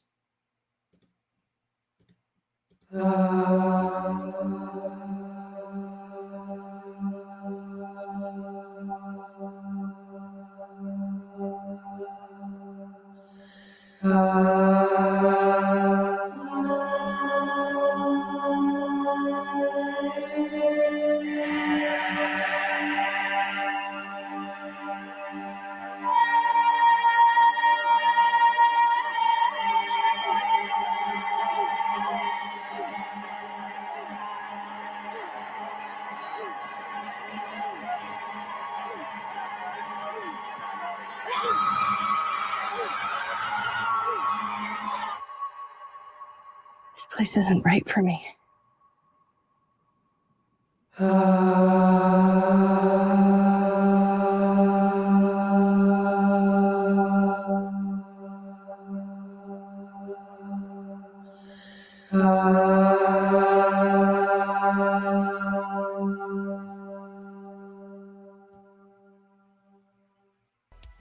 Yeah, I know it's totally a teaser, guys, and I get it. I think Oz is really good at, I don't know, man. The marketing is really good. The intrigue. That's why I put that in the title here. It builds intrigue. It's like the advertising for weapons. I've seen that a lot in horror, especially since Longlegs. I've seen a lot of really good trailers that keep you guessing and don't show you too much. And I like that about it. It sets a mood and it gives you a feeling of what you can expect. But yeah, I mean, I don't know. I get it. Like, I get if Longlegs doesn't hit for you and maybe Oz isn't your favorite thing. I think there's something about him, though. I think he is the young director, or as far as his career goes, young director that I'm most intrigued with, for sure, and most interested in. Yeah. Let's see here. Oh, because I keep on saying you don't want to miss a thing. Don't want to miss a thing. Let's see here. Okay, thank you guys for dealing with that. I didn't read every little thing because it just brings everything to a halt if I do. But I appreciate everyone for being cool here in the chat. Hopefully I'll like it more than the monkey. Yeah, I think it'll be, we got to give people grace, guys, right? So it's like, just because we may like a movie like, Blackcoat's Daughter or Longlegs more than we like a movie like The Monkey, I think we got to give them grace when they just want to do something that's a little different, you know? Like, I'm totally, like, it's like a comedian. Like, dude, comedians or sketch comedy, if you're hitting me like 70 to 80% of the time, I'm fucking right there with you. Not every one of your jokes has to be like, oh my God, everything he said was funny. Because that's just not then you're not taking any chances. And I like it when artists do things that are sort of like, you know, it's like, hey, I'm just taking this job. And to me, the monkey felt like a job. You know, Oz is like, well, this is the job. Long Legs was like my project. This is a job. And Keeper looks like it's a project. Aaron says, I'm sold. I like how it's minimal, but still gives you that unsettling feeling. Yeah, and we don't really know. And guys, this is why I don't watch like second trailers. With Long Legs, I watched the teaser that was just the still images and then the actual teaser trailer. I didn't watch the full trailer. So I'm probably not going to watch the next trailer for Keeper. I may talk about it and let you guys know when it drops, but it would be something that I wouldn't watch. Because I want to go into the movie and not have anything spoiled. Sean is down for it. Daz says, gotta say, I'm intrigued to see more of this. Hell yeah. Looks scary as a little Mario action. Love it. That looks good, says Eli. I haven't seen a trailer for Weapons or Together. Just going to watch the movies. Yeah, you know what? And I'll tell you, Ashton, for neither movie, all the trailers I've seen don't really tell you anything. Even for Together, like you get a couple body horror shots, you don't really know why it's happening. So there's still like a really good mystery there. They've done a really great job with their trailers. I'm sure someone's already thinking this looks, it looks pretentious. Yeah, I think that's the thing with Oz is some people are like, oh, he's the pretentious guy. I don't feel that way. Looks spooky. Studios are finally getting the message of not spoiling everything in the trailer. I love the monkey. Yeah, monkey is not bad by any means. It is good. It's very entertaining. Still need to watch the monkey. Can't remember if I asked this before, but has anyone here seen Silent Rage with Chuck Norris? It's like Walker, Texas Ranger meets Michael Myers. I've never seen that movie. Yeah, the monkey is fun, Jamie. The third act does the whole Stephen King thing of having a tough time kind of coalescing in a way that made sense with me. But Theo James's voice, his American accent is one of the most mesmerizing accents I mean, his voice, it was, oh my God. I'm sitting there watching the movie thinking to myself, this guy has one of the best voices I've ever heard. I never think that when I watch a movie. Never when I'm watching a movie am I like, wow, this actor's voice. But with the monkey, that's what I was kind of focused on. And it was very funny, you know. Very impressed by the Black Coat's daughter, his early work. Yeah. It's good shit. Let me see here. Looks like I'm catched up. Looks like I'm caught up with you guys. Holy cow. These IPAs, let me tell you. Let's get into our next story here, guys. And by the way, I want to welcome Paul to the chat. How are you doing, Paul? Paul is relatively new here, but Paul, I've seen you jumping on in the last few times. So thanks so much for jumping back in with us, my guy. All right, let's take a look at this one. So guys, I'm not the biggest like modern gamer. I'm a big retro gamer, and there's some newer games I really jive with, but you know, we just got news today here of Saber Interactive revealing a single player Hellraiser game called Hellraiser Revival with Doug Bradley returning as Pinhead. And let me know in the chat or in the comments down below if you've watched the trailer for this one already. This was something I saw early on because my guy Cecil Laird from the Horror Show channel posted a reaction to the trailer. So I saw his reaction, and then Eli Cortez, you know, one of our Death Squad mods that's in the chat right now, sent me a text with the link. So I was like, oh shit, like this is kind of popping off. This is something that, you know, even though I'm mostly a fan of the original Hellraiser film, I think the sequel's okay. I think the third movie's okay. It's kind of as far as I go. I'm like, oh shit, this looks really good. Maybe this is something I should be talking about. covering the news. So I'll share the images here later, but the article says, after the mysterious tease last week, Saber Interactive and Boss Team Games have opened the box with Clive Barker's Hellraiser Revival, a new single-player game coming to PC via Steam and PlayStation 5 and the Xbox Series. This new story-driven action survival horror title drags players into a twisted nightmare where players will come face-to-face with the legendary Pinhead, with actor Doug Bradley returning to the role for the first time in nearly 2 decades. Clive Barker says, quote, "Working on the first true Hellraiser game has been a venture deep into the recesses of my darkest imaginings. The dedication that Saber and Boss Team Games have shown is nothing short of remarkable." Clive Barker's statement continues, quote, "They've immersed themselves in the Hellraiser universe, capturing its essence, the seductive pull of suffering, the beauty within the grotesque, and forged a narrative that invites players to step beyond the threshold. I'm eager for both the curious and the damned to experience this new chapter in the Hellraiser mythos, where every moment balances on the brink of nightmare and revelation. Players take on the role of Aiden, who must unlock the dark powers of a mysterious puzzle box known as the Genesis configuration in order to help his girlfriend from a hellish abyss. As Aiden, you'll harness the box's infernal abilities to survive your pact with the sinister Pinhead and battle against the twisted cult that worships him and the Cenobites.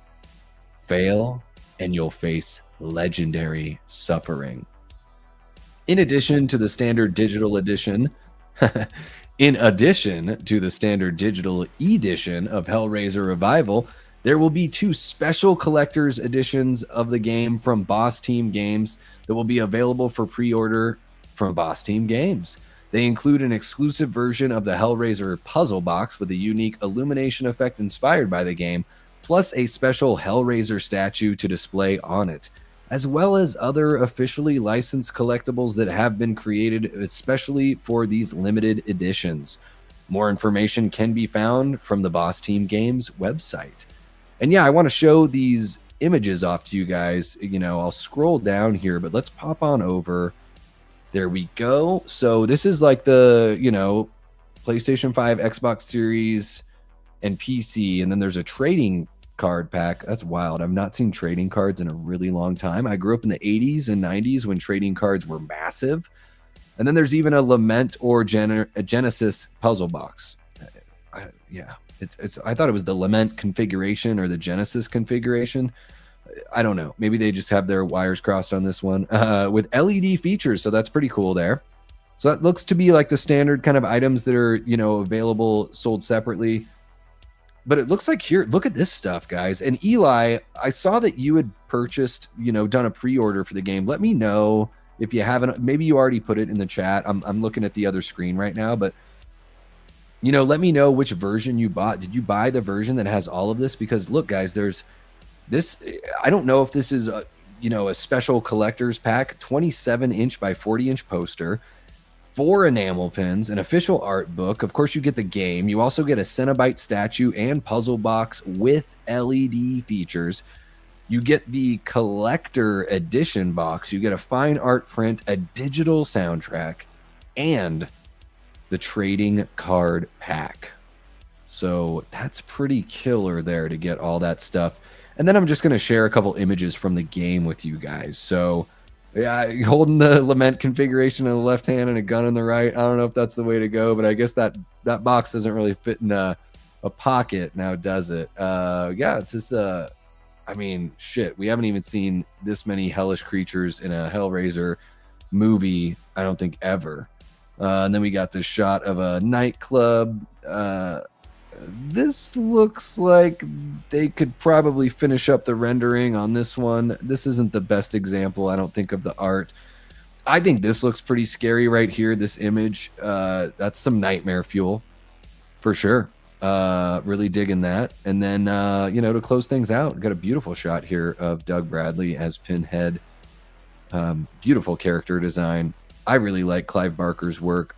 I think the original Hellraiser is like a modern Edgar Allan Poe tale. great tale of morality, a non-religious tale of morality.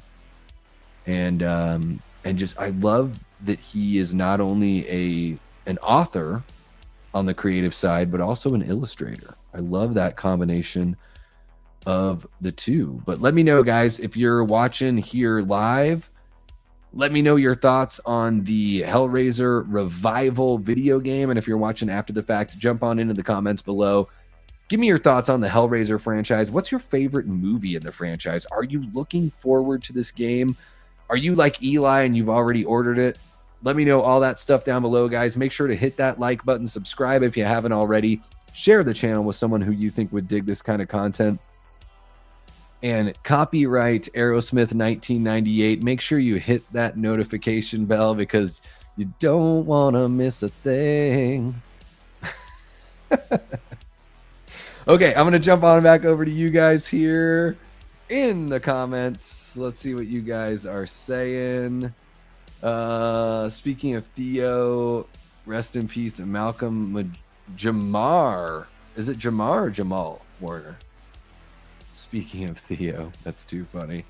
It hadn't even occurred, it really didn't occur to me because I don't know what Malcolm Jamal Warner's done since the Cosby Show, and I don't wish anyone ill or anything like that. But I can't remember the last time that guy popped in my head, other than watching his terrible episode of SNL from back in the 80s. Trailer for this game is killer. This game looked interesting. I was so glad this wasn't yet another Dead by Daylight clone, but proper story game. Day one purchase for me. There you go, Daz. Yeah, I think this looks really good. Antonis Andriotis sending in a $4.99 super chat. Thank you so much, Antonis. Says, what kind of movie or TV show panels will SDCC have this year? Antonis, I don't know all of them. I do know that Jason Universe is going to be there. I also know that Alien Earth is going to be there. I've really only been following the horror kind of stuff, so I'm going to be kind of surprised along there with you. But guys, rest assured, on Friday, we will be covering what happens at SDCC because Atomic Monster is going to be there for Jason Universe. We might get a Blumhouse Friday the 13th announcement on Friday. We might. So keep your eyes peeled. Again, if you don't have your notification bell hit, you're going to want to hit that so you copyright Aerosmith 1998. Don't want to miss a thing. That's like twice in 3 minutes. Yeah, we're going to be talking about that, Antonis, but really appreciate the $4.99. I don't follow the SDCC as much as I did like 10 years ago because now I'm doing this so much more. So I'm just spending my time trying to be a little more involved with trying to help tell the story than just listening, for sure. IGN said we have such sights to show you. Oh yeah. We'll tear your soul console apart. You want me to play the trailer, Eli? Do you guys want me to play the trailer? Huh? Do you want the damn trailer? It's a Hellraiser game, Jamie. Hellraiser Revival. Do you guys want to see the trailer? Let me know. Aaron says, not a bad Aussie song. Hellraiser, written by Lemmy, if I'm not mistaken. Motorhead has a version in Hellraiser 3. I love Motorhead. Eli got the autographed Clive Barker edition. There you go. Holy Moses, what did I return to find? Hellraiser game? Yes, Uncle Filthy, it's a Hellraiser game. Do you want to watch the trailer with all of us? Let us know. Wish it wasn't first person. I'm a big third person kind of guy. Resident Evil 4 is like, I think, one of the greatest games of all time. It's one of my favorites. It's right up there with the original Castlevania and Castlevania 3. I know. Symphony of the Night is not my favorite Castlevania game. I'm so sorry. I'm an 82 baby. I'm fucking old ass. The original Castlevania is my fucking wheelhouse. So give me a goddamn break. Let's see here. You guys want to see this trailer or what? Let's see. Show it. Let it rip. All right, guys, let's check out the trailer. I'm going to pause the music here. There we go. Always awkward when I pause the music. Although, you know what, guys? I think it's, and let me know. I get, whenever we do like Hit the Bricks or I guest on another person's channel and there's no music in the background, I always feel so awkward. I love a nice bed of music. Let me know in the chat. Do you guys like the music in the background? Does it kind of, is it just for me? Is it only to soothe me? I don't know. For me, it helps me kind of stay in my own head and focus a little bit. But let's take a look at this Hellraiser trailer for let's see here. What the hell is this game called again? It is called Hellraiser reviled revision, some sort of RE word. It's just, it isn't it so ridiculous. Ooh, Jamie says I don't like music in the background. Oh, I'm sorry, Jamie. It must be such a bug to deal with my streams. I'm such a fan of the music in the background. It's so terrible. I know. Hellraiser revival. There we go. All right, guys, here we go. Let's check out this trailer together. Hope you guys dig it. Here we are.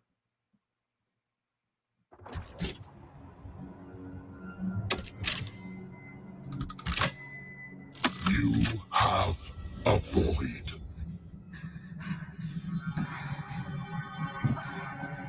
Hot. Yeah. Grab them sheets. A desirous, gaping heart.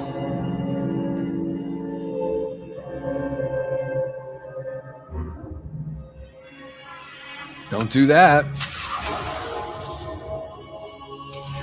It thirsts for excruciating pleasure. The very thing we offer.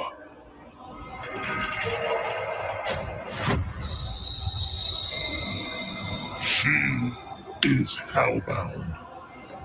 Follow her, for we have such sights to show you.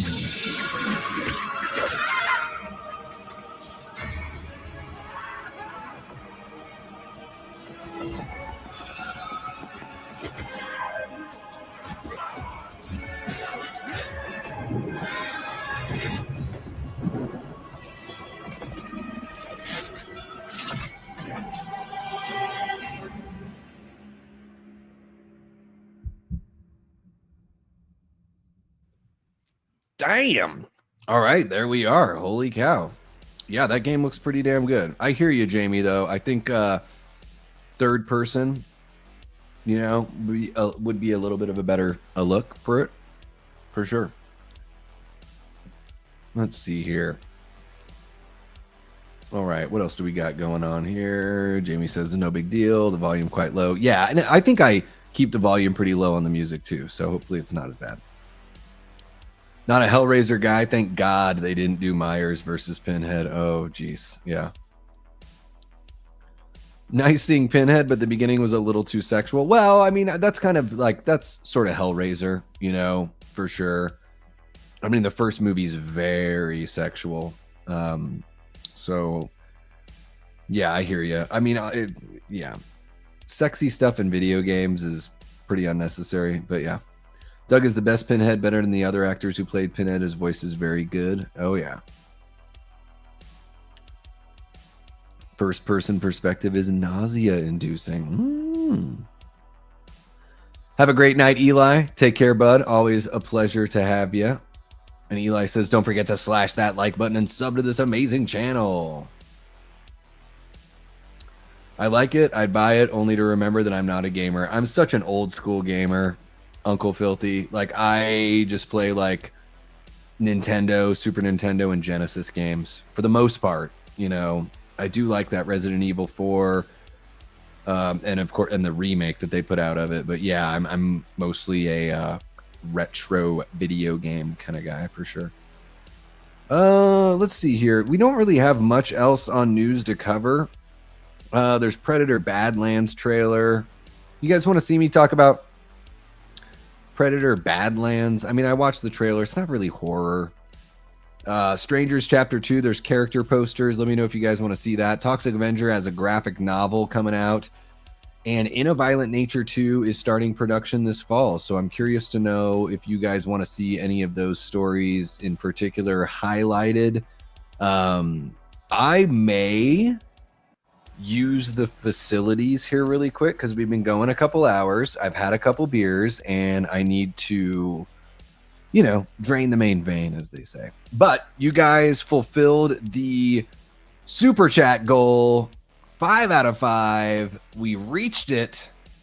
So I owe you guys an extra hour of question and answers. I'm going to go use the facilities. Let me know if you want to see the other news stories covered here, and which news stories you'd like to see. Really, none of them are that big. But let me know. I'm going to use the facilities, and then I'll be right back. And at the very least, we'll do an hour of just chit-chatting and Q&A with you guys. So I will be right back.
Oh my gosh, you guys are still here. Woo!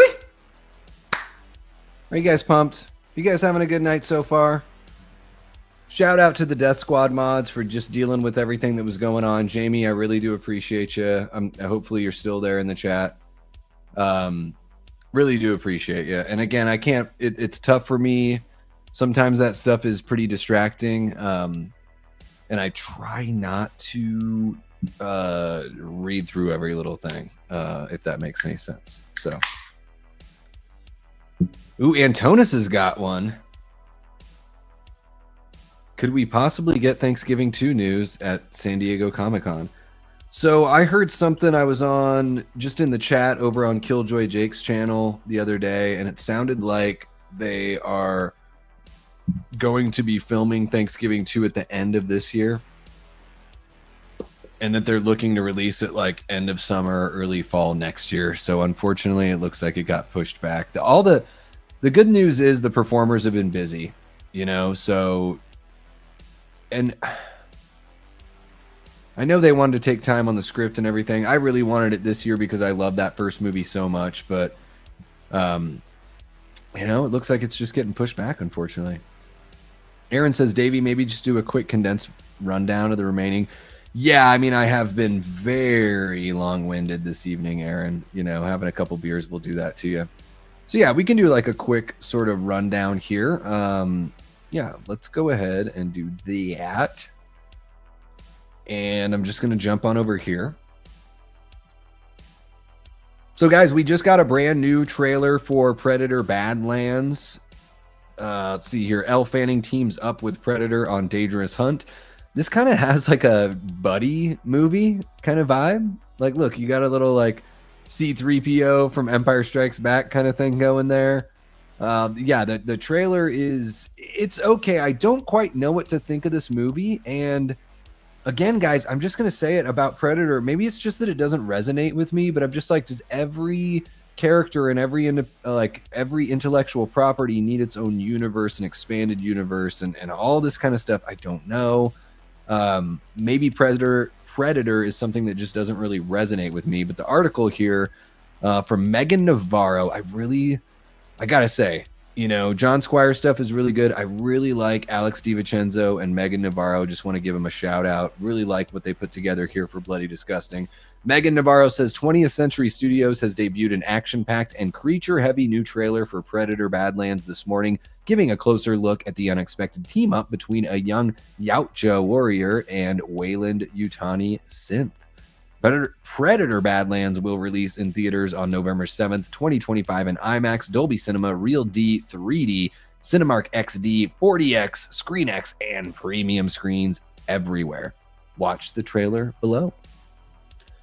Elle Fanning stars alongside Demetrius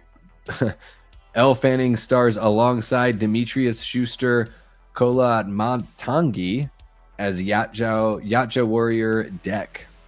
I'm still not sold on the way this this Predator looks, guys. It's very eyes are very. It reminds me of in Spaceballs when they're like, who hired that man? And it's like, it's me, sir. He was my cousin. And it's like the beady-eyed, cross-eyed guy, the asshole. That's what this Predator looks like, an asshole from Spaceballs. The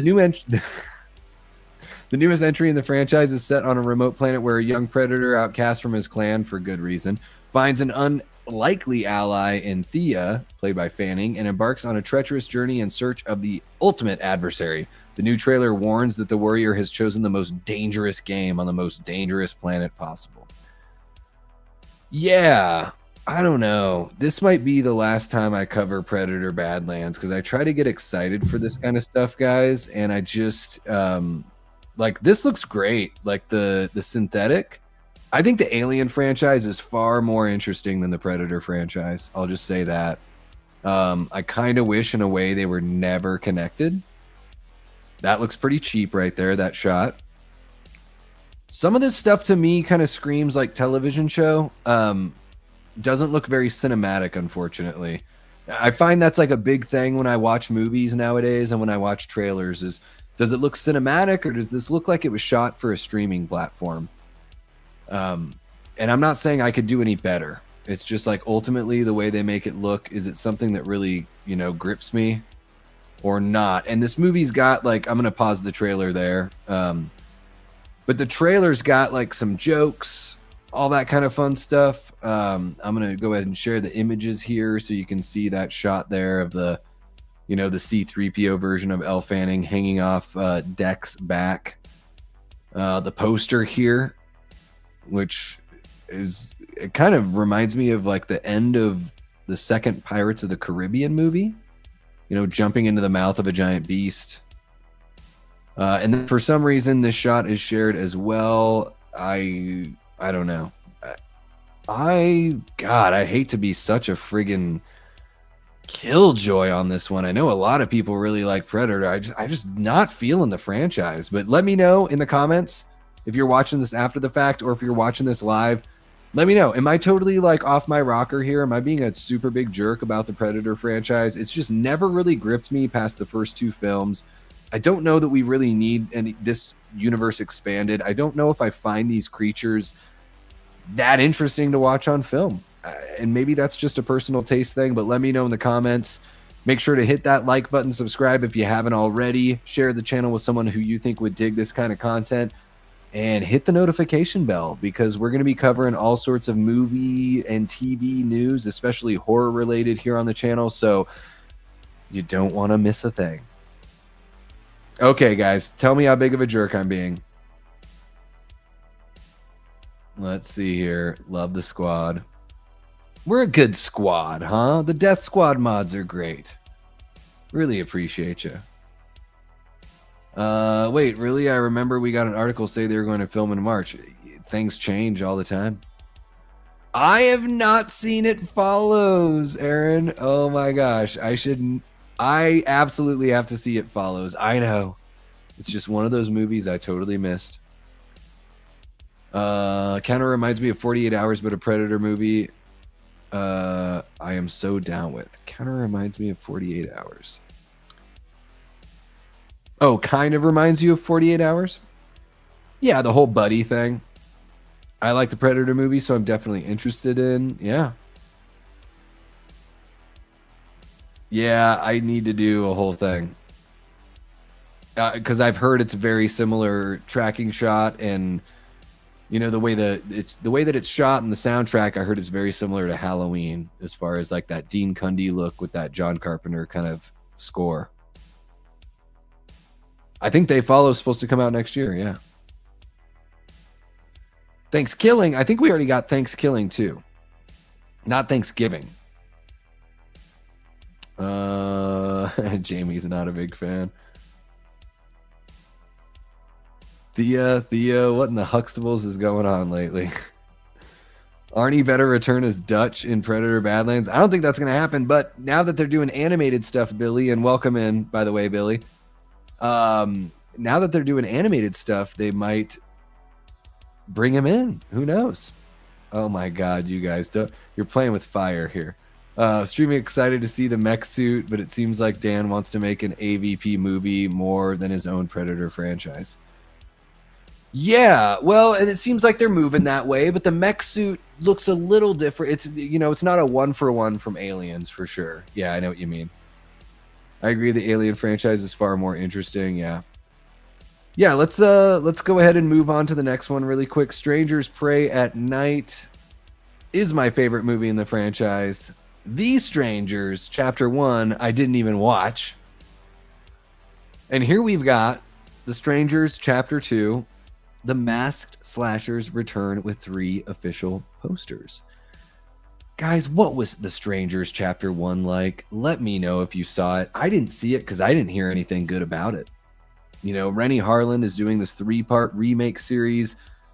I'm covering it because we talk about horror movies here, but I have a tough time getting excited about this kind of thing because I'm a Prey at Night kind of guy, and I don't know if we really needed like this reboot of the original, but let's see what they got. This is from John Squires of Bloody Disgusting. Says The Strangers are back in 2 more months with the theatrical release of The Strangers Chapter 2, director Rennie Harlan's follow-up to the movie The Strangers Chapter 1. Surprise, surprise. Reunite with the Man in the Mask pinup girl and Dollface down below. Just over 1 year after The Strangers Chapter 1 kickstarted a new trilogy of terror tales, Lionsgate is getting set to unleash The Strangers Chapter 2 in theaters on September 26th. Here's the official synopsis. Quote, "The strangers are back, more brutal and relentless than ever. When they learn that one of their victims, Maya, is still alive, they return to finish what they've started. With nowhere to run and no one to trust, Maya must survive another horrific chapter of terror as the strangers, driven by a senseless, unceasing purpose, pursue her, more than willing to kill anyone who stands in their way." Sounds like Halloween 2. I saw this movie called Halloween 2 from 1981. But let's go ahead and jump on over to the pictures here. I'm just going to show them on their own separate window. There you go. So you got whatever they're calling this one, Betty Boop or whatever. I don't even know which one's Dollface and which one's whatever. That's how much I care. And then we've got, this one is another female character. Maybe this one's Dollface. I don't know. She's got a big old machete, cutting her own finger with it. And then we've got the Man in the Mask, who is probably, to me, the most intriguing one because the hands are gritty, they're bloody. I like the way the mask looks, like the bag. I don't know, guys. The Strangers, I don't know if it really does much for me, unfortunately. But let me know in the chat if you're watching live, if you're watching after the fact. Let me know in the comments section down below. Are you looking forward to The Strangers Chapter 2? And let me know which film in the Strangers franchise is your favorite. I'm partial to Prey at Night, and it's not just because Damien Maffei was on Late Night with the Davey, although he was, and he was very friendly, huge fan of horror, which I love seeing. But Strangers Prey at Night just has a feel and a vibe that I really dig. But let me know in the comments down below, which one is your favorite in the franchise? Are you looking forward to Chapter 2? Make sure to hit that like button, subscribe if you haven't already, share the channel with someone who you think would dig this kind of content, and hit that notification bell because you don't want to miss a thing. Copyright 1998, Aerosmith.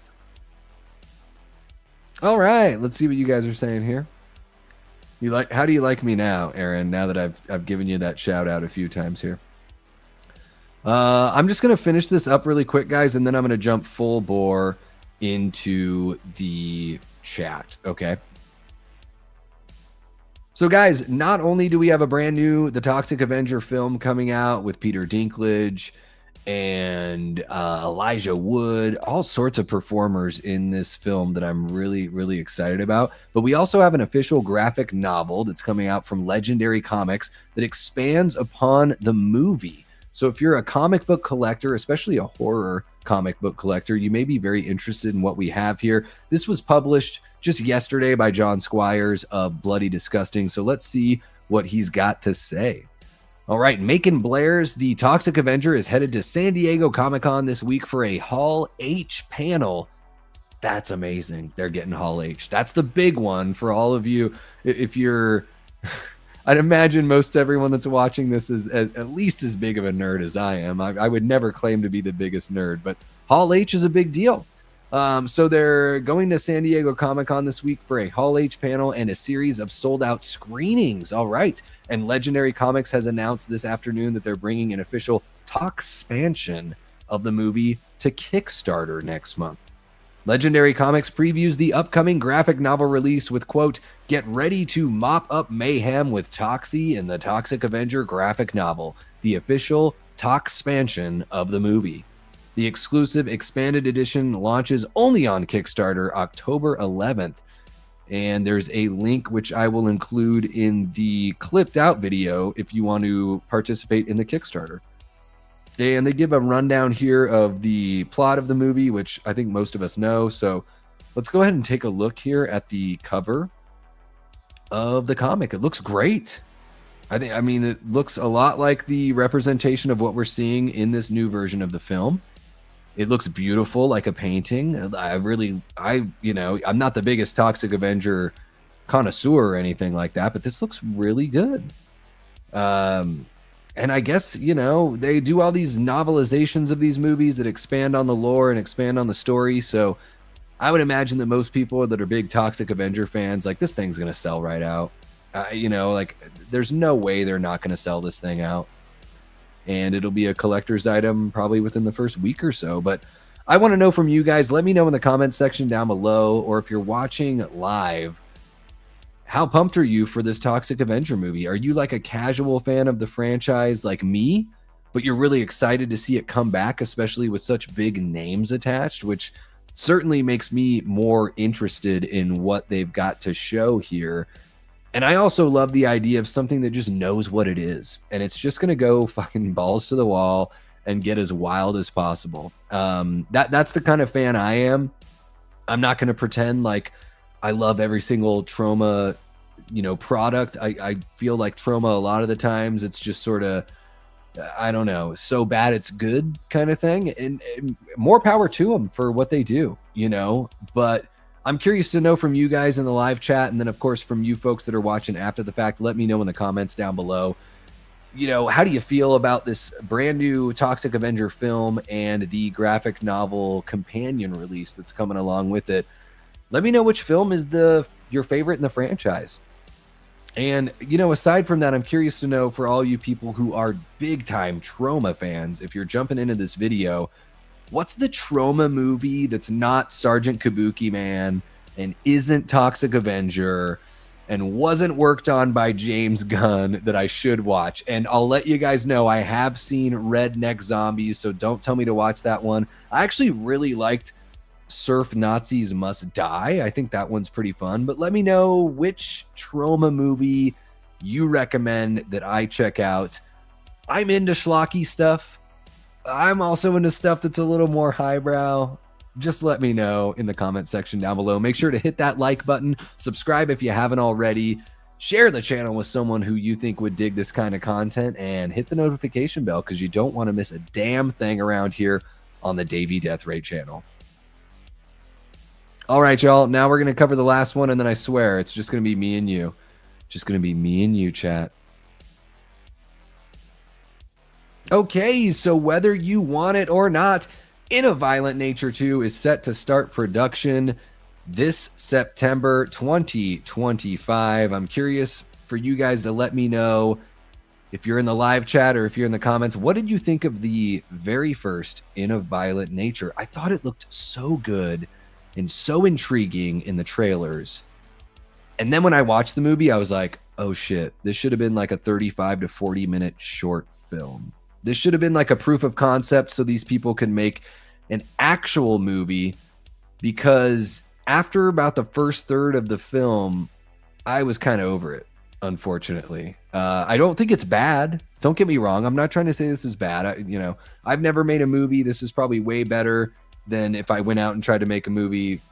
Not probably. This is way better than anything I could come up with.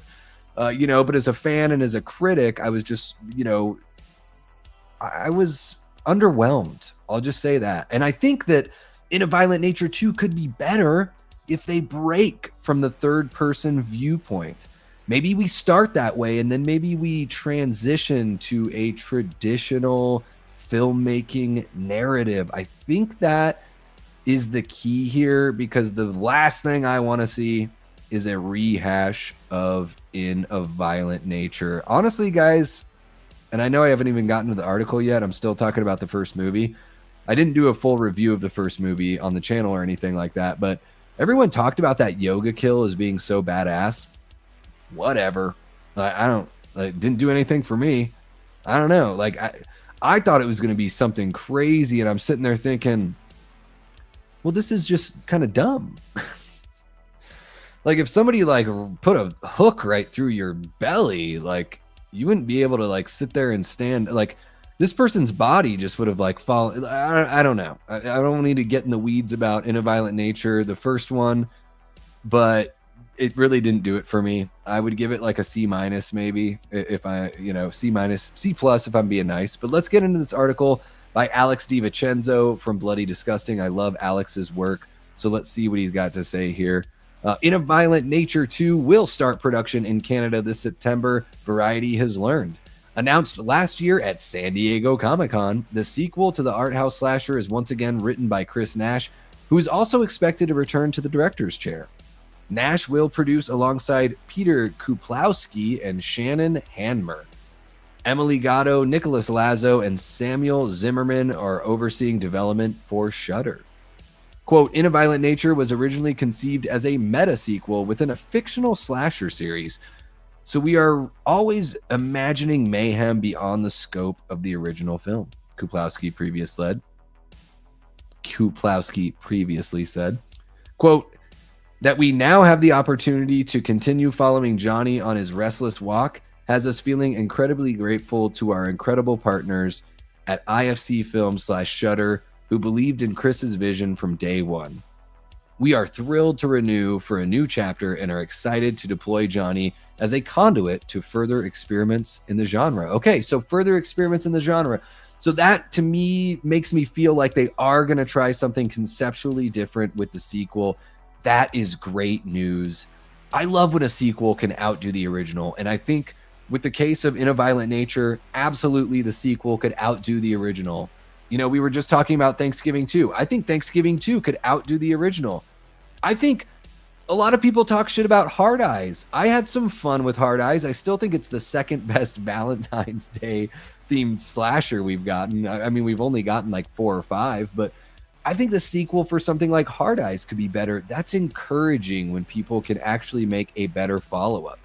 The article continues on here to say, in the first film, when a locket is removed from a collapsed fire tower in the woods that entombs the rotting corpse of Johnny, a vengeful spirit spurred on by a horrific 60-year-old crime, his body is resurrected and becomes hellbent on retrieving it. So let me show you guys the poster here. So, well, first off, there's a shot of Johnny from the original film wearing that old fireman mask. That's crazy. They used to wear masks like that. That's like, imagine going into a fire with something like that. Hopefully there's something protecting the eyes beyond just the metal grate. And then, of course, we've got the initial teaser poster here, which just showcases the hook on a chain. Doesn't really give us a feeling of, you know, what's coming that might be different. I'm hopeful that this is going to be a differently told story. And, you know, that's what I'm looking for here is I want something from In a Violent Nature 2 that breaks from the mold of the first film. For me, I need it to be that. If it's just third person again, floating camera, I'm probably not going to watch it, honestly. So I don't know. Maybe I'm a jerk. Let me know in the comments if you're watching this after the fact. If you're watching this live, let me know in the chat. Are you a big fan of the first In a Violent Nature film? I had such high hopes and was let down. Let me know how you feel about that. Make sure to hit the like button, subscribe if you haven't already. Share the channel with someone who you think would dig this kind of content, and hit the notification bell because we're covering news on the channel all the time and you don't want to miss a damn thing. Okay, guys, news is all finished. That's it. We're wrapping it up on the news. Bibbidi boppity bacon. 17 people hanging out here, and we've got a whole bunch of comments. So let me jump on in here and see what you guys got. And guys, forgive me if I start eating chips halfway through responding to you, because I skipped dinner for the chat and I opted for beer instead of dinner. I'll have dinner after, don't worry. But yeah, here we go. Let's see. Davey, not baby, not baby. Some people have thought that I said my name was baby. That's for sure. Chapter 1 was terrible. Yes, I saw it. 5 out of 10. Ooh, didn't see chapter 1. Illuminated Pro, not sure if you're in the chat still, Illuminated, but my go-to comedy I would say is Fletch. That's in my top 5 favorite films of all time. But chapter 1 was a way less effective remake of the original Strangers that lacked everything that made the original so good. Ooh, scathing indictment, Dean.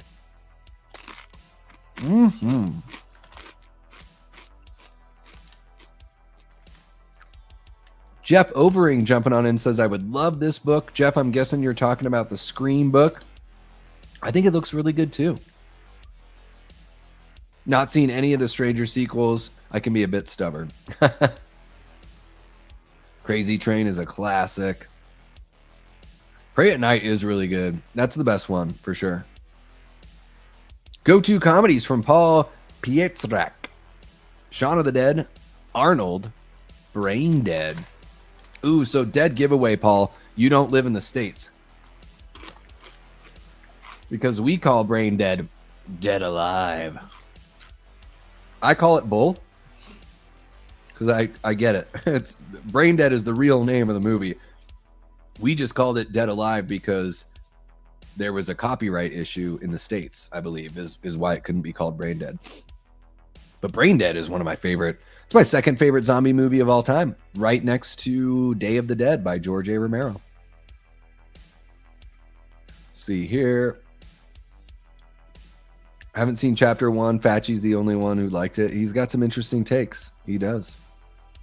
He sure does. Well, Pray at Night doesn't kill all of them.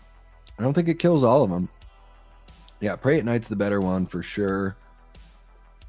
Diary of a Madman. What does anyone remember? The movie The Dirt about Motley Crue where the guy from Righteous Gemstones completely stole the show as Ozzy. Are you talking about Danny?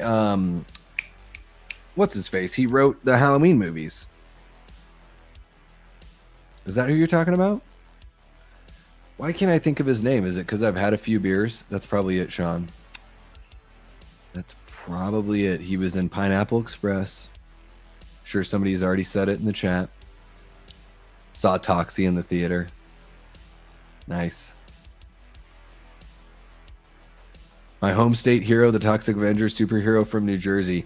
You know, Pat, I've got so much love for New Jersey. Two of my top 5 favorite bands of all time, Lifetime and Saves the Day, are from New Jersey.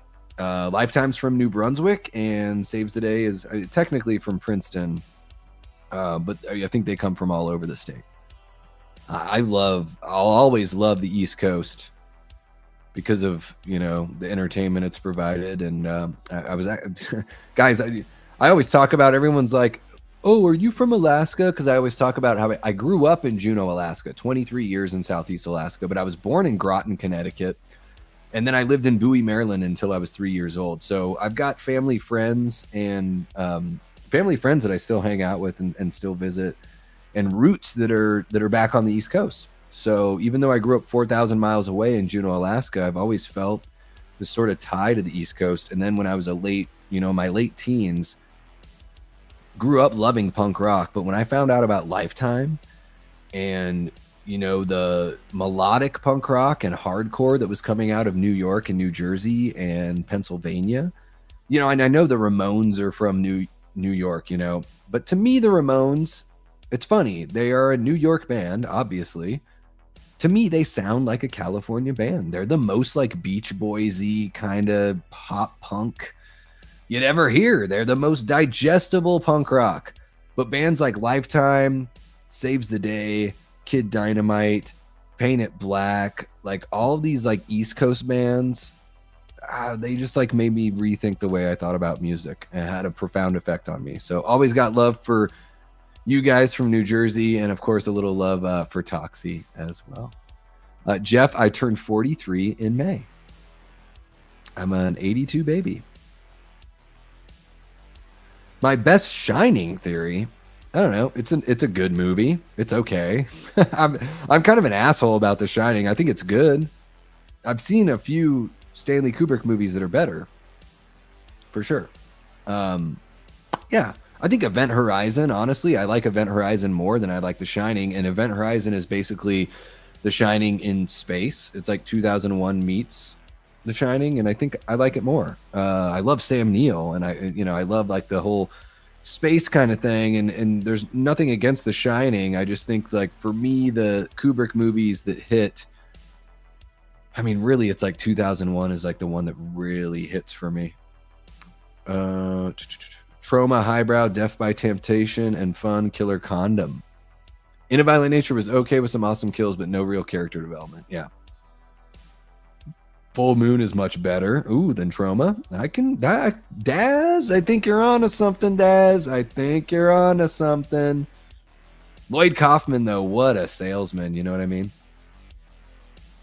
Thank you so much for hanging out, Chester. Hope you have a great rest of your night, bud. Always a pleasure to hang out with you. Say hi to Michigan for me, man. Let's see what else you got going. Hard Eyes was a fun blend of genres. I agree, Illuminated Pro. I have a lot of fun with Hard Eyes. I have friends that are like, oh, that movie sucks. And I'm like, man, like to shit on a movie like Hard Eyes, it seems to know that it's like just trying to have fun. I don't know. Like, I liked it more than Scream 5 and 6.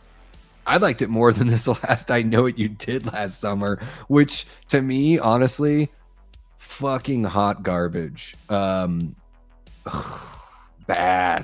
This I Know What You Did Last Summer is really bad.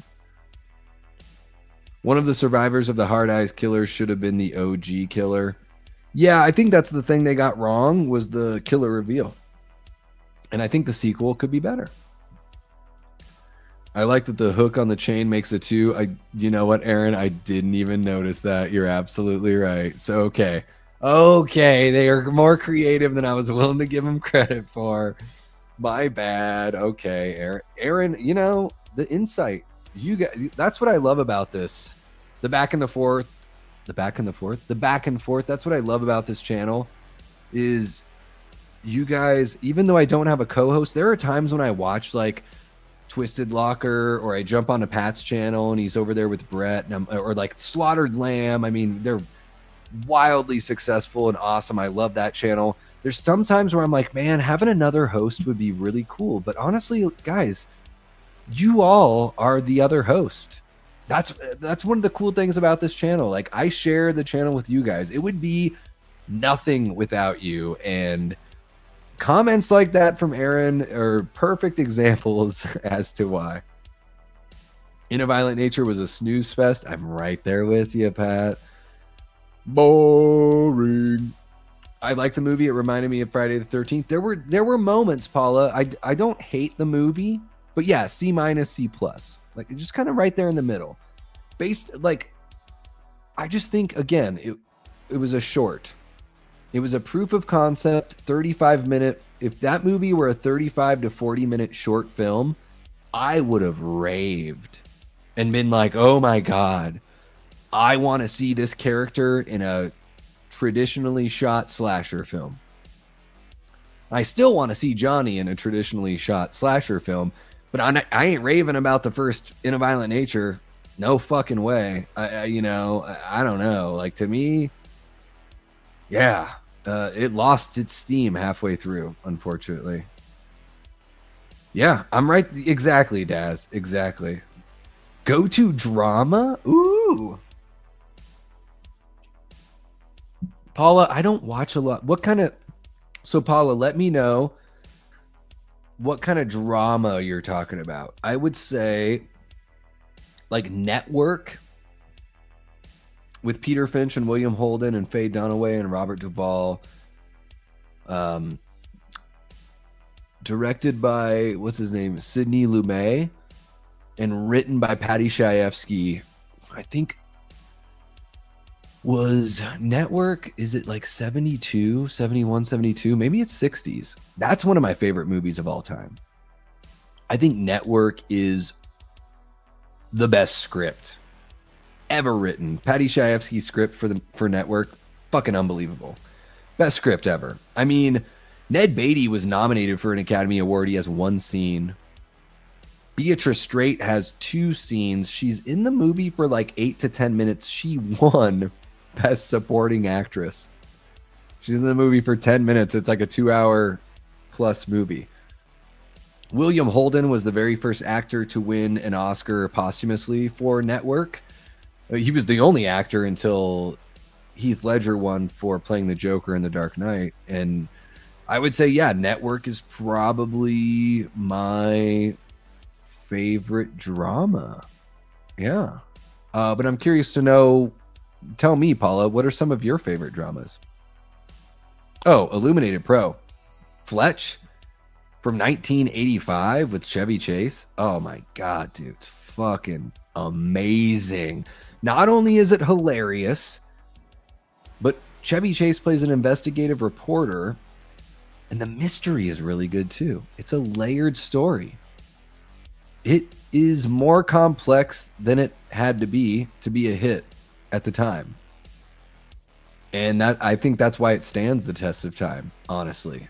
But other go-to comedies, Naked Gun, Kentucky Fried Movie, Hot Shots, Top Secret, Not Another Teen Movie from 2001. Guys, comedies are like my bread and butter outside of horror. So I've got a whole bunch. Mallrats from 1995, one of my favorite comedies of all time.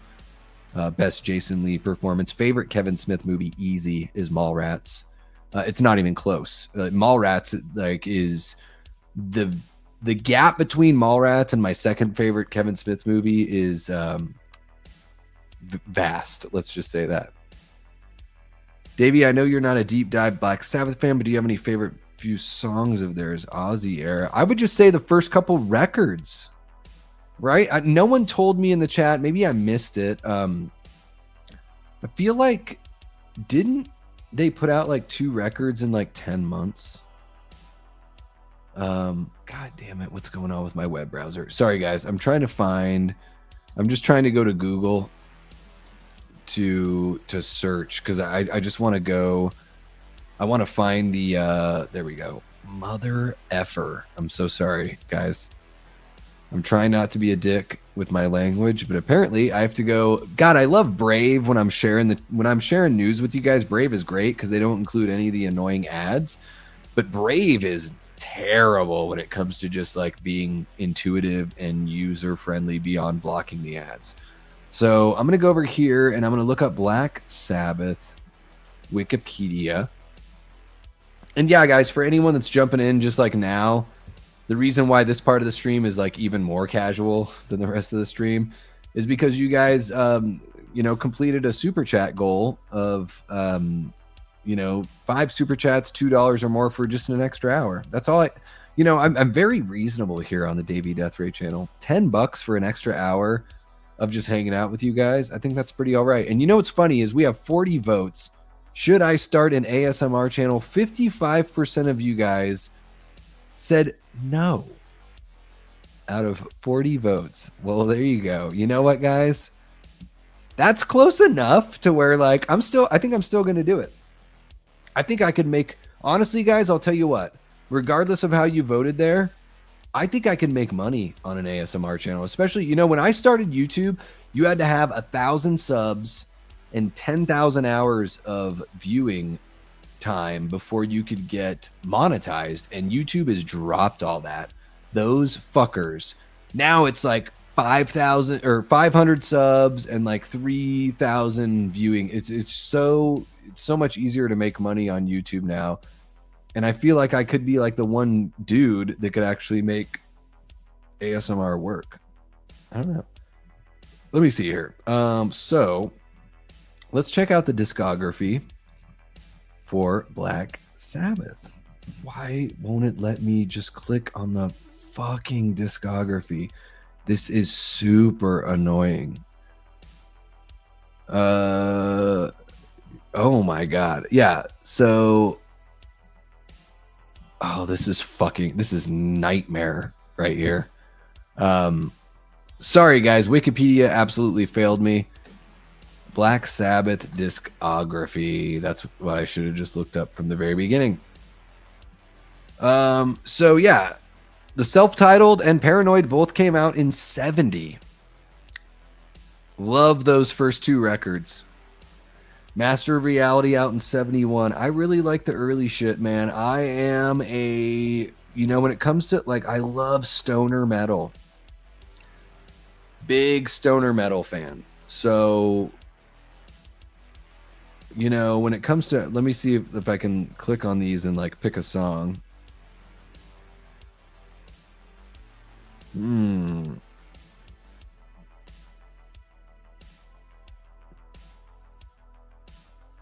I'm just looking at song titles now, guys. That's how I'm spending this time on our stream. Yeah, I would say it's tough for me to pick a song, Aaron. I would say Paranoid and Black Sabbath. Love those first two records. Master of Reality. Really love the early stuff. Ooh, Sweet Leaf. Yeah. Great song name. Great song. Yeah, I'm gonna go just with the first few records. I just, especially putting out 2 records in a year. Holy shit! Like, how many bands are putting out 2 records a year nowadays? It just doesn't really happen. Ashton says, I know you're not that excited for it, but what are your thoughts on Fantastic Four getting mostly positive reviews and certified fresh? Well, I don't think it's going to be as good as Superman, but I'm going to go into it open-minded, Ashton. I was bummed out that the Film Threat guys started explaining the very first scene in their non-spoiler review. Shout out to Alan and Chris Gore. Jesus Christ, you guys. Stop spoiling shit in your non-spoiler reviews. I think I can actively call them out. And like, I talked to Chris Gore at H45. He has no fucking clue who I am. He doesn't watch this channel. But stop spoiling shit in your non-spoiler reviews, guys. It's lame. I don't know. I would be very shocked if Fantastic Four impresses me more than Superman, because Pedro really rubs me the wrong way, and I think Fantastic Four is boring. My go-to comedy is Talladega Nights. Shake and Bake, baby. Fletch is a great movie. Saw it in the theater. Going to Judd Apatow comedies lately, but also David Wayne. Love David Wayne. I grew up with The State. It's one of my favorite shows of all time. Really, really dig that stuff. Thank God you didn't say Bon Jovi. Yeah, when it comes to Jersey, it doesn't even occur to me to think of pop stars. And I'm not a Springsteen guy either. Yeah, not at all. Let's see here. I'm jealous. I'm an East Coast boy. I had no idea you lived in Alaska, but man, I would kill to live in Alaska, and so would my white husky. Having a hard time here in the Midwest summer, 105. Yeah, guys, I'm in the Arizona area right now, and it is 9:40 p.m. on this lovely Tuesday night, and it's 94 degrees. So relatively chill. We're in the cool part of the summer that the sun is down and it's still 94 degrees. The Shining had so much going on in there, man. Eyes Wide Shut too. Yeah, I just think I don't know what it is. The Shining doesn't, you know, I don't think it's bad. Don't get me wrong. I don't think it's bad. People are like, it's the scariest movie. I'm just like, no. I think his scariest movie is 2001 for Kubrick. Let's see what else you guys got going. I'm looking out for questions, guys, just to let you know. So let's do this for another. We're at 2 hours 26 minutes. For another 34 minutes, I'll answer questions from you guys as part of the super chat thing. If you have a question for me that's not just like a chat or a response to another person's chat, if you could put it in caps, put like question or put like Davey in caps, just so that way I can recognize it a little bit quicker, would be great. 76. Thank you, Jamie. Appreciate you. Yeah. Network is one of the best movies I've ever seen in my life. Like, no joke. It is a top 10 at least. It may even edge into top 5 for me. My top 5 is weird though, guys, because it's like Jaws, Fletch, Empire Strikes Back. I gotta put The Evil Dead in there. And then it's like, do I do Halloween or The Thing or something like Network? It's my top 5 is, it's kind of a mess, honestly.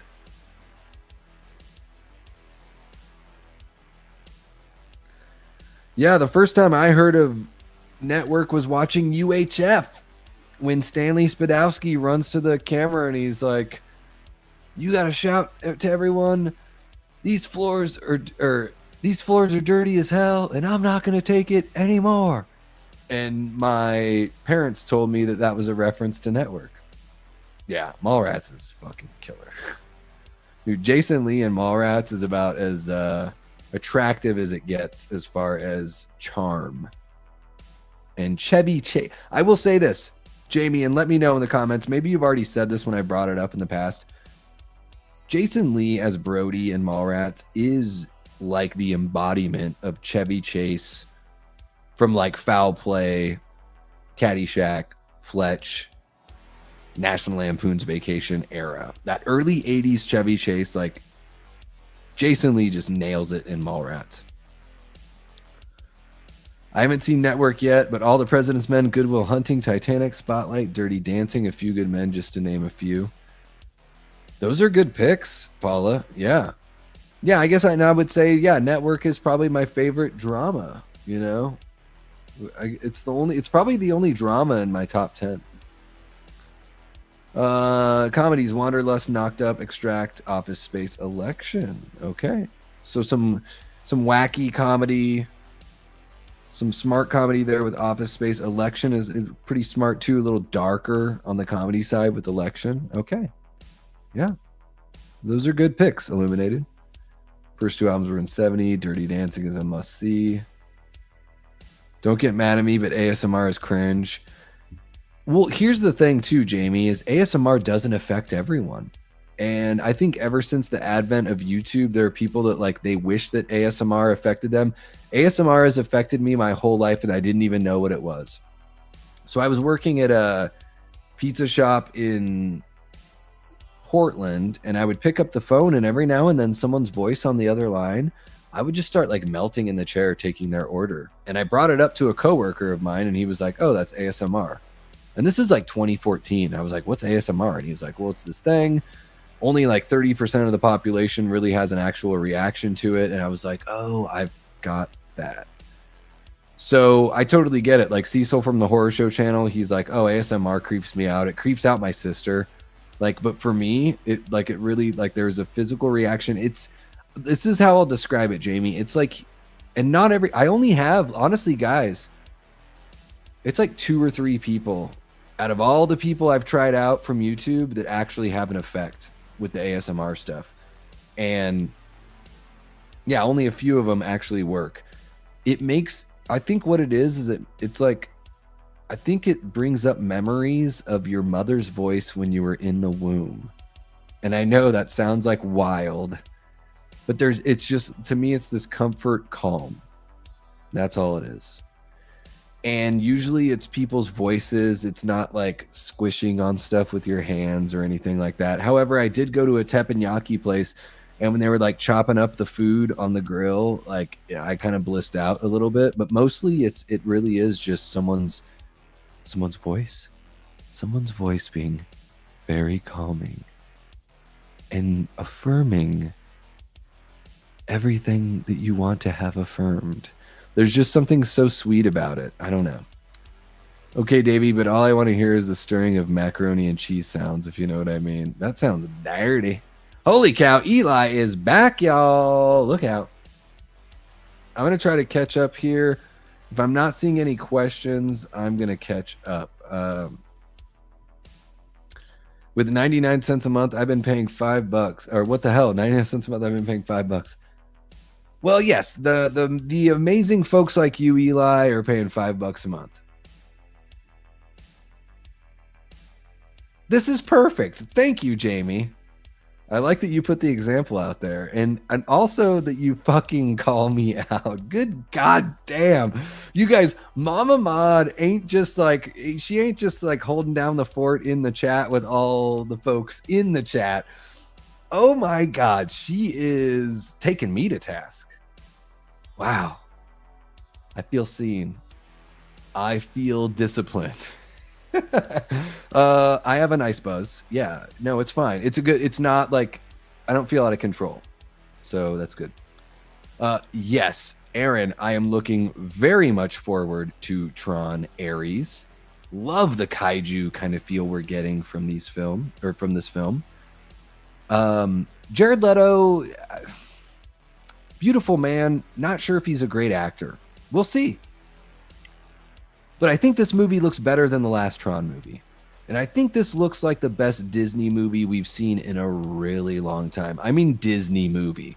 Not counting like Marvel and stuff, because I thought Thunderbolts was fucking incredible. Like, guys, if you have not seen Thunderbolts, that is probably a top 5 Marvel Cinematic Universe film for me. Yeah, Thunderbolts is really good. One of the few MCU movies I actually want to own physically because I love it that much. I love to me, it's all the mental health stuff. But anyways, Tron Ares looks great. Love that 9 Inch Nails is doing the soundtrack. I think it's a way better fit than Daft Punk. Nothing against Daft Punk. It's just interesting that they call themselves Daft Punk because I think their music is sort of daft. I don't see, there's not really a lot of deepness I get with the Daft Punk music. But there's something gritty and grimy that I get with the 9 Inch Nails tunes. And something darker and more sinister. And I think it just fits what's going on here with Tron Ares. Tron Ares, right along with Weapons, I would say those two are probably my most anticipated of the year for the rest of the year. I mean, I'm excited for Together, Naked Gun. I want to see if that's fun, but I think Weapons and Tron Ares are the two films for the rest of the year that I'm most intrigued by. And we'll see. Keeper's right up there too, but I know so little about Keeper. Love Oz Perkins. I'm absolutely going to watch Keeper opening weekend, provided that it's here in the Phoenix area. But yeah, Tron Ares looks really good. Davey, you remind me a bit of a younger Jason Lee. Do you see where I'm coming from with that? Oh, you're too sweet, Aaron. Very influenced by his performance in Mallrats. And yeah, I mean, it's so interesting that you say that. I feel like I haven't changed. My personality hasn't changed that much. I don't think I'm doing like a big like Jason Lee imitation, but we're both influenced by very similar people. And sometimes, yeah, when I raise my voice and I get all excited about stuff, like, yeah, it's got that kind of Brody feel. I totally get what you're saying. Yeah, yeah, that's a very flattering thing for you to say, Aaron. Thank you so much. Was Ned in Friday the 13th Part 1 a racist? I don't think so at all. What would make you think that? Just because he dances around with the native garb on his head? I don't think that's racist. I think that sometimes the way people act is a product of their time, and maybe racially insensitive. Maybe it's not very sensitive. Saying it's racist, I think, is a bit much because it's implying like hate with what you're doing. And I think, yeah, I think that goes too far. Honestly, I've not thought to compare Jason Lee to Chevy Chase in spite of the Fletch reference in Mallrats, but yeah, I can totally see it. He would have been a great Fletch. I thought I answered this one. I'm 43. No, you're all good. You're all good, Jeff. 43. I was born in May 18th, 1982. I'm not shy about that. It's probably one of the things I share about myself as much as I share that I'm from Alaska. Yeah. Ooh, getting tingles. I find the attempts at comforting voice to be uncomfortable. Well, there you go. Davey, says Paula Fitzhenry, which album are you most looking forward to this year? Oh my God, Paula, I don't even know what's coming out this year. I am so off the mainstream kind of like, I don't even know what mainstream artists are putting out records, and I don't listen to a lot of mainstream artists, Paula. When it comes to music, I'm very into punk rock. So let me see. Upcoming albums of 2025. Because, yeah, I'm just not very... Yeah, I mean, nothing against anyone that loves pop music and modern pop music. I don't pay attention. List of 2025 albums. I'm like, are there any punk bands putting out 20 records in 2025? I don't even know. Because, yeah, I'm not like a Swiftie or anything like that. Punk rock albums 2025. Let's see. Pup is putting out a record called Who Will Look After the Dogs. I like Pup quite a bit. I'm not sure if that's out yet. Let's see. When is that coming out? It came out on May 2nd. Okay. Yeah, this is a really tough question for me to answer, Paula, because I just don't pay attention as much as I should, even though music is like my love. I'm so sorry that I don't have a good answer for you. I really wish that I did. Honestly, even though music is my number one love, hanging out with you guys and creating content for YouTube has taken up so much of my time in the best way possible that it's pulled me away from keeping up on everything. So I wish I had a better answer for you. But if something's coming out that you think I would dig, again, I really like punk rock. I really love Lord. I like Tears for Fears, like 80s kind of goth influenced, pop and post-punk and everything. That's kind of my thing. I'm not the biggest like pop rock, modern like pop rock kind of fan, but if there's something coming out that you think I might dig, reach out to me and let me know. Davey, is it still considered ASMR if it's certain sounds, tones, or effects in music? I don't know about in music. Sometimes ASMR channels have music in the background, but I think it's from, I guess music could do it, depending on what the artist is like, for sure. Can't stand Jared Leto. I hear you, man. Check out my friend's new doc when you can, Boorman and the Devil, which is opening at the Venice International Film Festival. He does work for Shudder, Queer for Fear, which he was Emmy nominated for. That's amazing. Boorman and the Devil. Where can people watch it, Paul? Davey, what are your thoughts on Hulk 2003? That's a rough one, man. That's not very good. I think Eric Bana is a dreadful actor. My favorite parts are when Hulk is like bashing up the tank and like jumping, like doing these big jumps in the desert. Those are my favorite parts. But I think Eric Bana is a really poor actor. Yeah, Tron looks really good, dude. It looks really good. Weapons looks really good too.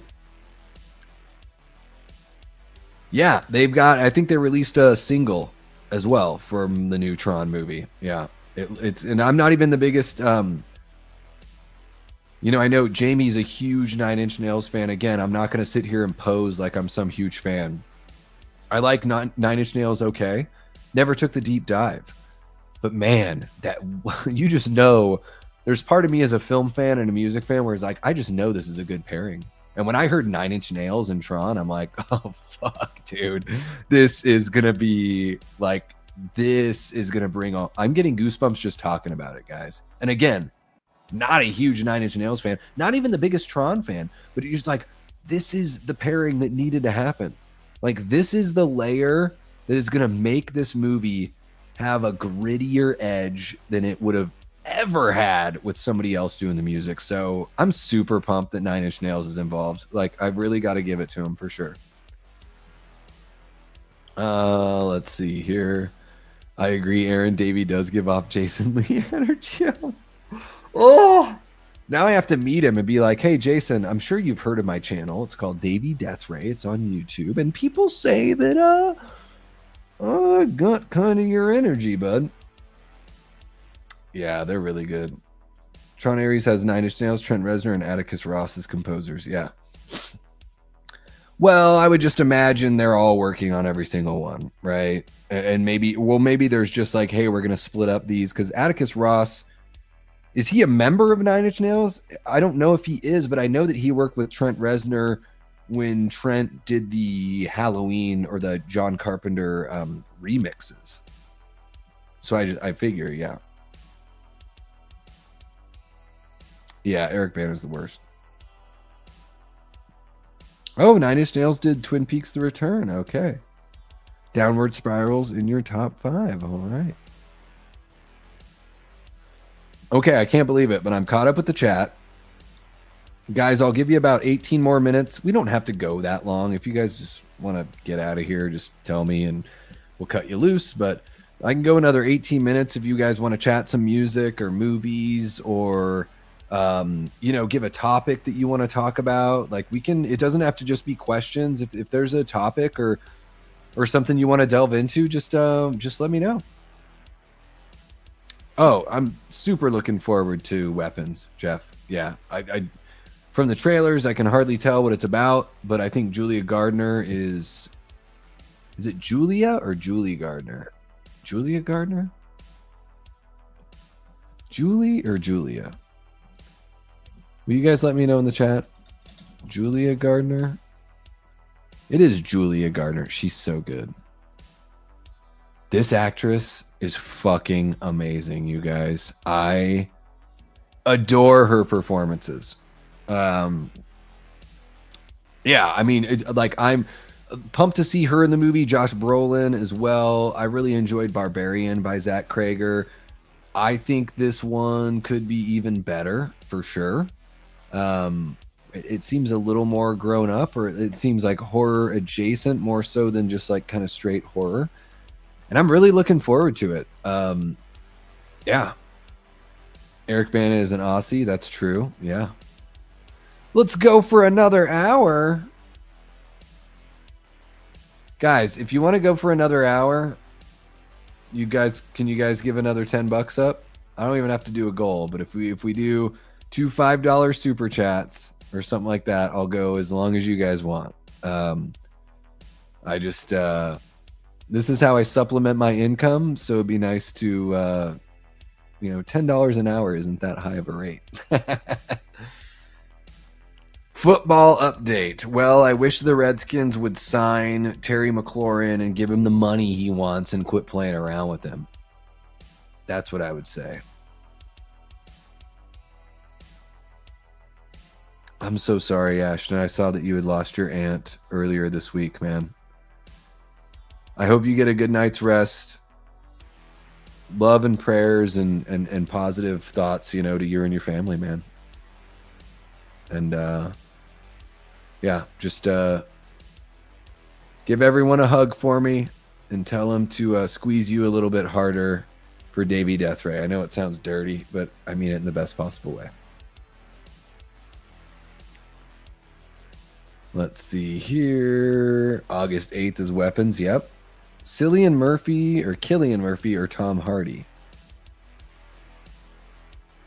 Oh, Tom Hardy? Are we talking like just better performers? What do you mean? Like, if I could have one of them, and like, what if I could have one of them in my movie, or like who do I enjoy more as a performer, or which one do I think is more handsome?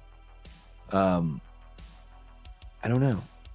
They're both really great performers, Prince. Let me know a little more specifically what you're looking for there. Davey, do you think there will ever be a decade as highly regarded as the 80s? The 90s has slowly, increasingly gotten a little more attention, but the 80s nostalgia keeps on going. Well, I think it's just going to kind of cascade down. And so the 90s will be more revered within the next 10 years. You know, it is sort of about as those generations grow up, they look back. Yeah, I mean, I knew people. So yeah, born in 82, and I knew people that were like, oh, you can't say you're an 80s kid because you were born in 82, so you don't even remember the 80s. And it's like, whoa, whoa, whoa. I have 4 older siblings. I remember the 80s, maybe not every single year, but I remember more than half of the 80s. So even though I was born in 82, people were like, oh, but you're a 90s kid. And I'm like, well, fuck that shit. Because I was born May 18th, 1982. And you're telling me my life didn't start until I was 8 years old? Like, fuck that. I remember a lot from when I was like starting like 3 years old. I remember shit. I remember watching the Hanna-Barbera Spider-Man cartoon, eating my mom's cold pizza on Saturday mornings in 1984, 85. So don't tell me I don't remember. So I think as years go on, people are just going to be more... they're just gonna, that nostalgia is just gonna keep on edging out. You know what I mean? Just like, remember when VH1 did, do you remember the 70s or whatever it's called, and then they did the 80s version? I just think that's just kind of how it is, you know? So I think it's not necessarily cyclical, but like a lot of things, but it's just something that's just gonna come with time. And I don't think the 80s nostalgia is ever really gonna go away, because honestly, like the music, I think it was the last great decade for pop music. 90s had a lot of really good like pop and rock music for sure, but since then it's been dreadful. Not many people playing instruments. So I would say 80s is always going to have that nostalgia. And I think the sensibilities of the 80s, you know, it's funny, everyone talks about like, oh, Reagan this, Reagan that, and like the conservative feel of the 80s, but it's like, I don't know, like look at the pop culture, like listen to the music, watch the movies. Like I thought it was a really good balance in the 80s. Like maybe the politics were more conservative, although in the 80s I think conservative politics were closer, conservative and liberal politics were closer to the middle than they are now. So I don't think that like, I don't think Ronald Reagan is like a 1-for-1 for what we experience now when it comes to Republicans, if that makes any sense. Try not to get into politics here. I'm just trying to speak in like general terms. So I'm not trying to defend any sort of political movement or anything. It just seems like from my memory, there was a good balance between like art that was daring and politics that were conservative. And when I look at the 80s, I do think like, you know, look at stuff, watch a movie like The Goonies, and like they really do feel liberated, right? Like it feels free. I want that to come back. I think it does in little bits. I think we still get it. It's not like it's completely absent. But I think people will always be nostalgic for the 80s because maybe it was the last decade that didn't deal with like drag you down, wet blanket political correctness. And let's be honest, what we say, what we mean when we say political correctness, we're talking about censorship. I mean, that's what I'm talking about when I say it. So I think people are always going to like kind of pine for those 80s days, Aaron. But I do think the when people look back with is revelry, is that the right word? When people look back and they adore the times that came before them, I just think that's going to keep on going. So I think the 90s are coming up on their time here soon. Jeff, thank you so much for the $10 super chat. That is amazing. Guys, we will go as long as Jeff wants us to go. I went to Barbarian blind. It took me by surprise, shook me to my core, and then smacked me in the face. Loved it. Yeah, it's really good. Holy cow, Chester Franklin Jr. is back. Apparently he's having a tough time sleeping. Guys, I'm going to eat another chip. I hope you guys don't mind me eating on the stream. It has been almost 3 hours, and I skipped dinner.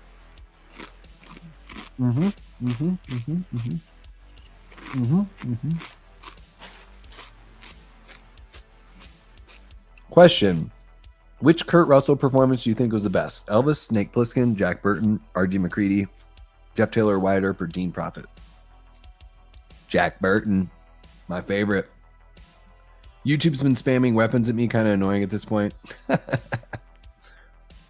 You got it, Ashton, of course, man. What franchise has the best soundtrack and why is it Nightmare on Elm Street? Well, it's definitely not that. Although I would say, like, if you're talking like childhood, like nursery rhyme kind of soundtracks, I think it is a Nightmare on Elm Street if we're going for that vibe. I still think Halloween is the best out of, especially the big three. And I'll say this, 2018 Kills and Ends solidified that for me. But I'm a big Halloween guy. I do really like the nursery rhyme vibe of A Nightmare on Elm Street. I think it's great. It's just like, that's all they got. It's just that one thing. I mean, in Halloween, there's like a bunch of great tracks. Yeah, but I'm a big Carpenter fan too, just his music outside of Halloween as well. And I think what's really special about Carpenter, directing and writing the music for most of his films, he's able to control the audio and the visual. I think that's really powerful, guys. When you can sit down your audience and really control the experience, and granted, he gave up control, Ennio Morricone did the thing. There's been other times when Carpenter's let other people step in and do the music, but yeah, I think there's really something special about being able to control that audio and visual. And great to have you in, Ben. I see you pop up all over the place. I feel I'm like, Ben is a heavy hitter audience member. Whenever you get a free channel membership, I'm like, sweet, Ben got one. And love seeing you, bumping into you in chats on other people's channels. So thanks for jumping in, man. Animated comedy shows, any favorites? The Simpsons. Tom Hardy is my man crush, says Aaron Click. Well, there you go. Love Tom Hardy, says Paula Fitzhenry. All right. Who would you cast in your movie specifically? I guess it depends on the movie. If I wanted a tougher guy, it would be Tom Hardy. If I wanted someone that could convey frailty and vulnerability, it would be Cillian Murphy. So I know I'm not giving you the answer that you probably wanted. Henry Cavill or Jude Law? Pick your main lead if you're the director of a movie. Depends on the movie. Jude Law is way older than Henry Cavill, so it depends on the movie. There you go. The 80s for me, it was the best of times. It was the worst of times. I stopped watching It's Always Sunny because they became way too aware of how famous they were, and the show stopped being funny and started being way too politically aware for me.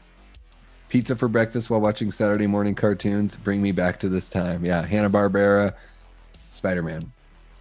Hey guys, yeah, if you're jumping in just now, don't forget to smack the shit out of that like button and sub to this amazing channel. Let's get Davey to 2,000 subs. Hey, that's me. I'm Davey. Please share the channel and let's show Davey the might of the Death Squad. Yeah, guys. Man, from 1,400 to 1,500 subs, it felt like it took forever. We are cruising to 1,600 subs. You guys have been amazing.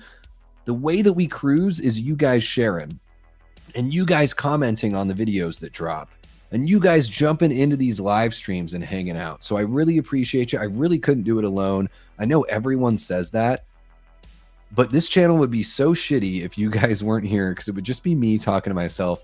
The live streams would be like 20 minutes long. Instead of 3 hours or 4 hours or however long this live stream is going to be.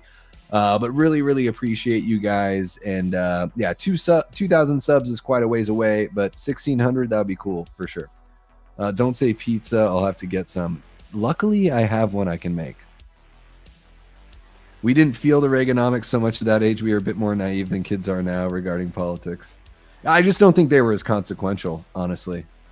I think people look back at the 80s and say things about the 80s that aren't true. Honestly, I really do. Personally, the 80s were rough for me growing up. I watched my family lose a lot during those years. It's not all it's cracked up to be. I preferred life in the 90s when I had money and fun. Best 80s cinematography. I don't know. Dean Cundy. Yeah, ASMR. Yeah. I wouldn't eat chips for ASMR. Late night with the Davey tomorrow night. Yeah, 9 p.m. Eastern with TV snack break. You guys are not going to want to miss that. There you go. Animated comedy shows, home movies, The Simpsons, Daria. Ooh, I love home movies. Yeah. Jeff wants me to go for another hour. Halloween, hands down, best soundtrack. Carpenter did a good job. A Nightmare on Elm Street is my favorite film of all time. Regarding franchise music, it's got to be Halloween. Davey, do you like quirky new wave alternative like Devo and They Might Be Giants? I do like Devo. I haven't heard too much They Might Be Giants, but I like weird stuff. Yeah. Like Cake is a band that I really enjoy. I think they're kind of weird. Between Scream and A Nightmare on Elm Street, which is your favorite versions of Whisper to a Scream? I don't even know the different versions. I can't think of them. But as a franchise, I do like Scream more. Not a fan of the Shins. I think Superman Returns is the absolute worst Superman movie. Not even the old ones are that bad. Medley Man, I would say that Superman Returns is one of the worst movies I've ever seen. Period. I'm a 90s kid, though I watched Are You Afraid of the Dark and The Real Ghostbusters and TMNT. I love all of those shows, especially original run of TMNT and Are You Afraid of the Dark. Favorite Batman film? I love Batman 89. So good. I really like BVS Ultimate Edition. That's my hot take. But yeah, Batman 89. I think the Pattinson Batman's really good too. I'll tell you this. None of the Christian Bale movies are in my top 3. I don't know. Well-made movies. More interesting villains than Batman. Batman's the worst part of those 3 movies, unfortunately. Yeah, kind of weird. Rank the Superman films. I know you probably won't make a video on that. Wow, calling me out, Medley Man. Holy shit. Damn. You want me to make a video on it? Should I do a super chat goal? How about that? How about that, you fuckers? I'll do a super chat goal. Oh, it won't even let me do a super chat goal. Will it? That's fucking crazy. It won't let me do a super chat goal. You got to be dry humping me. I can't do another super chat goal?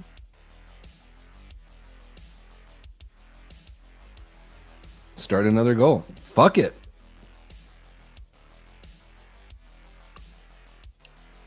I'm just going to do it. Here we go, Medley Man. 5 super chats, $2. There you go. I'll create a Superman movie ranking video. I do way too much shit for free on the channel. So there you go. If you want a Superman ranking video, it's going to cost you $10, Medley Man, in 5 different $2 super chats. There you go.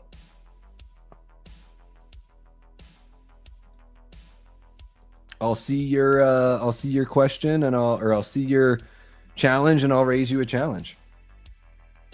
Nolan trilogy is my favorite. Well, hey, I don't think they're bad. Don't get me wrong. I just think like Batman is like very far from being like, he doesn't seem like that much of a main character other than the first film.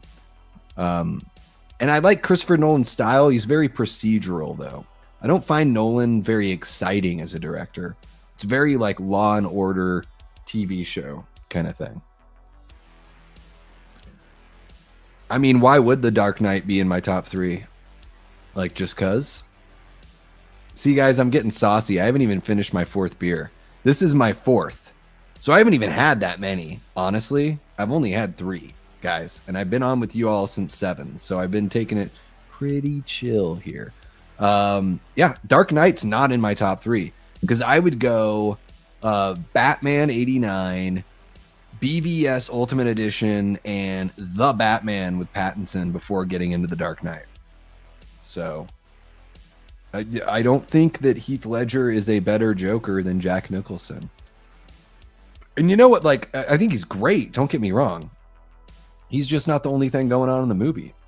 And what pissed me off when The Dark Knight came out is all these people, it's like, you know, when people start repeating talking points and it's almost like they've just been brainwashed. They keep on saying the same shit that's like totally not fucking true. And you can tell they haven't thought for themselves because you've heard 1,000 other people say the same thing. When people are like, oh, I really like Heath Ledger's performance because it wasn't as comical as Jack Nicholson's. And I'm like, the fuck? Have you watched Batman 89? You think Jack Nicholson's Joker is just a fucking joke? Okay. Well, Heath Ledger's Joker only kills bad guys, only kills gangsters. That's it. Yeah, with the 2 barges, he puts it in the people's hands to blow up one or another, but they don't blow up. No one blows each other up because Batman stops that. Heath Ledger's Joker is arguably more of a hero than Batman is in The Dark Knight. Heath Ledger's Joker is arguably more the Batman than Batman is in The Dark Knight. Jack Nicholson's Joker, oh, we fucking cooks a mob boss with a hand buzzer right in front of all the other mob family leaders, right? He gasses the entirety of Gotham after dropping $1 million or however much money that is that he drops. He gasses everyone, fucking just kills. I mean, how big is Gotham? What are we guessing? Tens of thousands of people are there hanging out in the streets trying to get all this money? What? Not very. Yeah, he might have a couple good jokes. He is fucking way more ruthless to innocent people than Ledger's Joker is in The Dark Knight. So there you go. Favorite Universal monster movie, Mummy, Dracula, or Frankenstein? I'm very partial to The Bride of Frankenstein. I love James Whale as a director. People talk about how brave it must be to be out and gay in Hollywood within the last 20, 30 years or whatever. James Whale was out and gay in the late 20s, early 30s in Hollywood. So I think like that's the true hero there. And not only that, he was just really good at his craft. The Bride of Frankenstein, and he directed the first Frankenstein film as well. Bride of Frankenstein is better music, just an overall better movie, really great visual effects that are like kind of blow my mind even watching them now. And then I would say even like Chester. So you named like 3 of the big 3. Dr. Jekyll and Mr. Hyde. The Frederick March version, I think it was 31, 32. I could be wrong on that, guys. But that version of Dr. Jekyll and Mr. Hyde, I love. Batman Returns is my fave. That's a really good one. I like that. What's happening? Jordan Moran says, morning from Scotland, Davey in chat. How are you doing? Welcome on in. Yeah, we are cooking the 10:18 p.m. oil here in Arizona time. Yeah, 89's great. Batman Returns is greater than Batman 89. You're just traumatized by DC movies with Returns in it. No, I think Returns is great. I really do enjoy it. It's a little long in the tooth for me. I enjoy the first movie more because of Nicholson. He was like my first favorite actor. So that's probably what it is. It's more of the, I guess, Medley Man, to use your term, it's probably more of the bias towards Nicholson. Go-to hand-drawn film, The Black Cauldron by Don Bluth. Love The Black Cauldron. Well, it was one super chat last time because, because it was a $10 super chat that was dropped there. So, a little bit different in that instance there. Jeff had dropped that $10 super chat, so I was able to go another hour. But if you guys want my Superman ranking, it's just $10. Do you guys have any idea how long it takes me to shoot a video? 30 to 45 minutes to shoot it, and then another hour to 2 hours to edit it and get it ready. So it's a nice discount. And I'm not, whatever. I sound like such an asshole when I say that. But really what I'm saying is,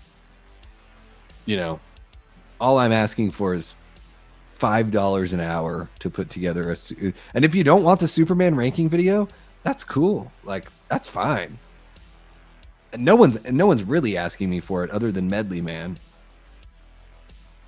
Yeah, no, I got you, Jamie. It's late out there.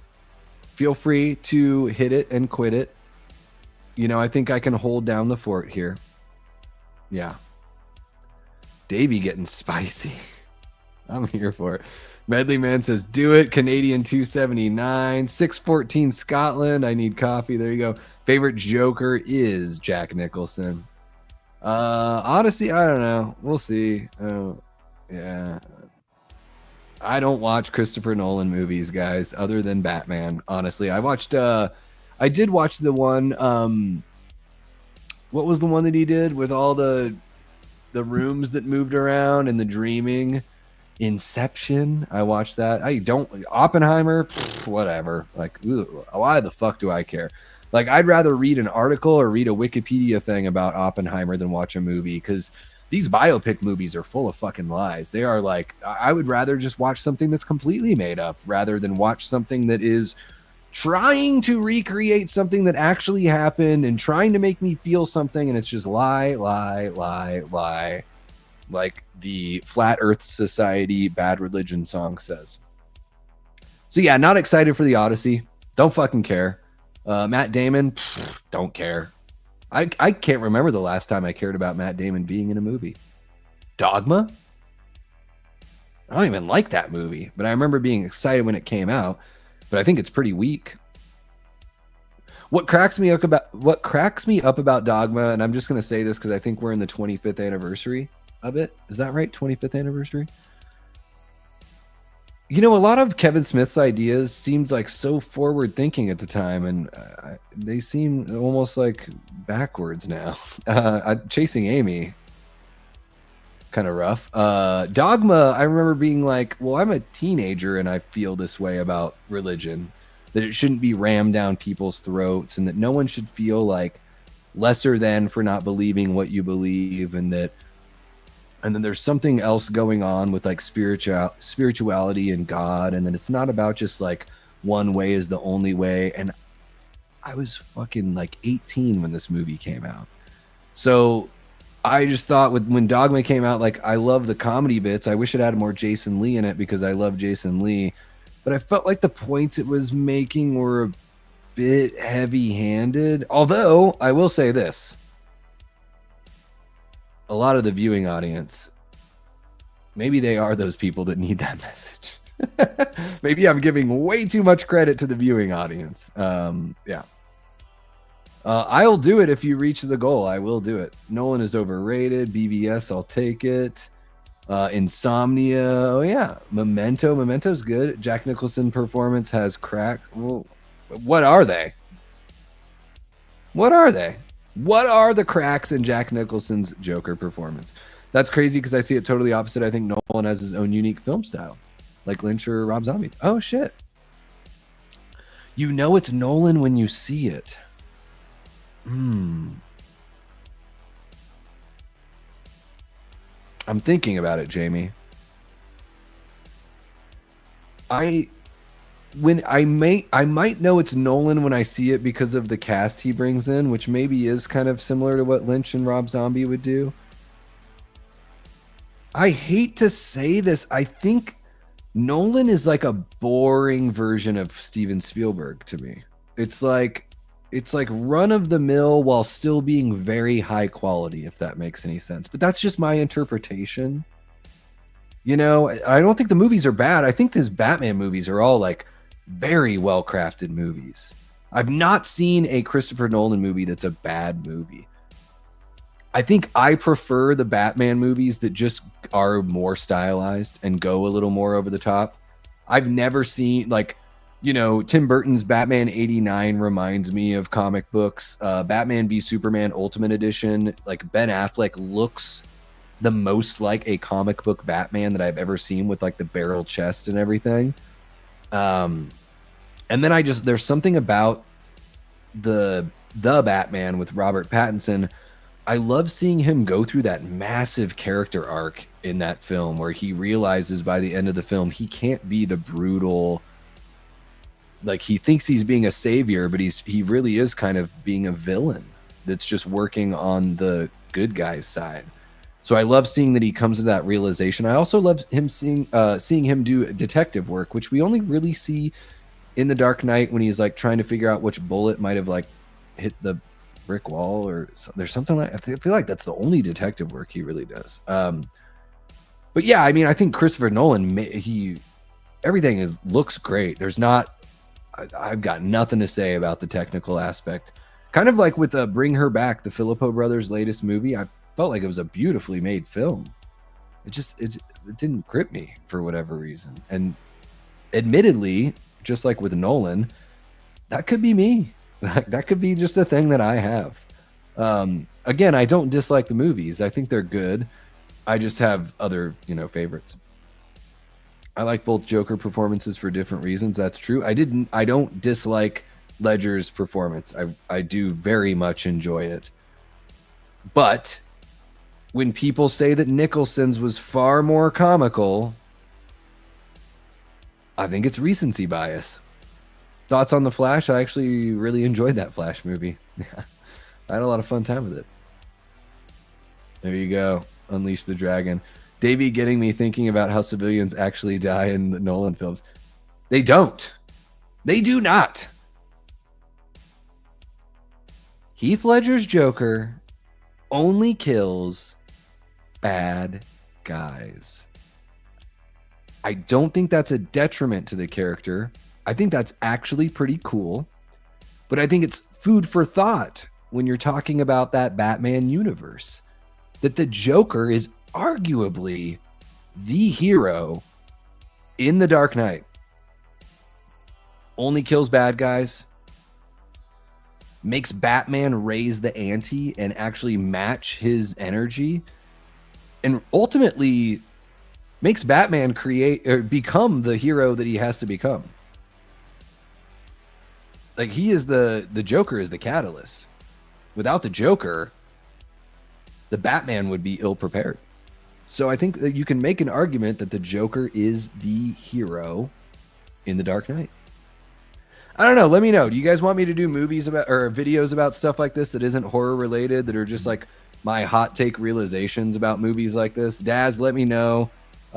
It's true. Not many civilians die in the Christopher Nolan movies. And for as much as Jack Nicholson goes in Batman 89, dude fucking kills thousands of people.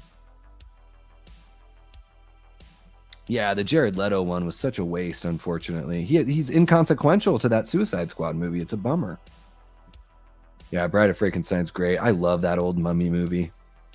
I like the darker take on Batman and Joker in the Nolan movies. No offense to Nicholson. He had more of the classic Joker style. I like the dark.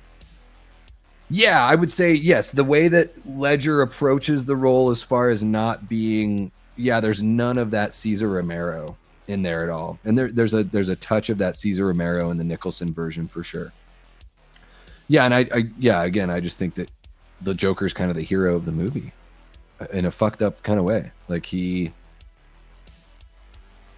Batman wouldn't be who Batman needs to be without the Joker. So I will say this, he's absolutely necessary in the film. And that is the best film of the franchise. I think Batman Begins is pretty good. The Dark Knight's the best one. Dark Knight Rises, I don't know what the fuck's happening there. It's kind of like a Rise of Skywalker situation. I might not ever watch that movie again. Yeah. Heath Ledger's performance was much harder to do. Yes, because Jack Nicholson is a world-class actor and put in the best performance of the Joker and the first dark version of the Joker we had ever seen. That's why Heath Ledger's performance was much harder to do. Really, right? Danny DeVito was miscast as the Penguin. He was too short. I love Danny DeVito as the Penguin. Oh my gosh, I love it. You a-hole. I'm sorry, Gory. I'm a total a-hole. Davey just told me to hit it and quit it. I'm dying. Hit it and quit it, Jamie. There you go. Everyone check out Medley Man's Letterboxd. Poopy John Real.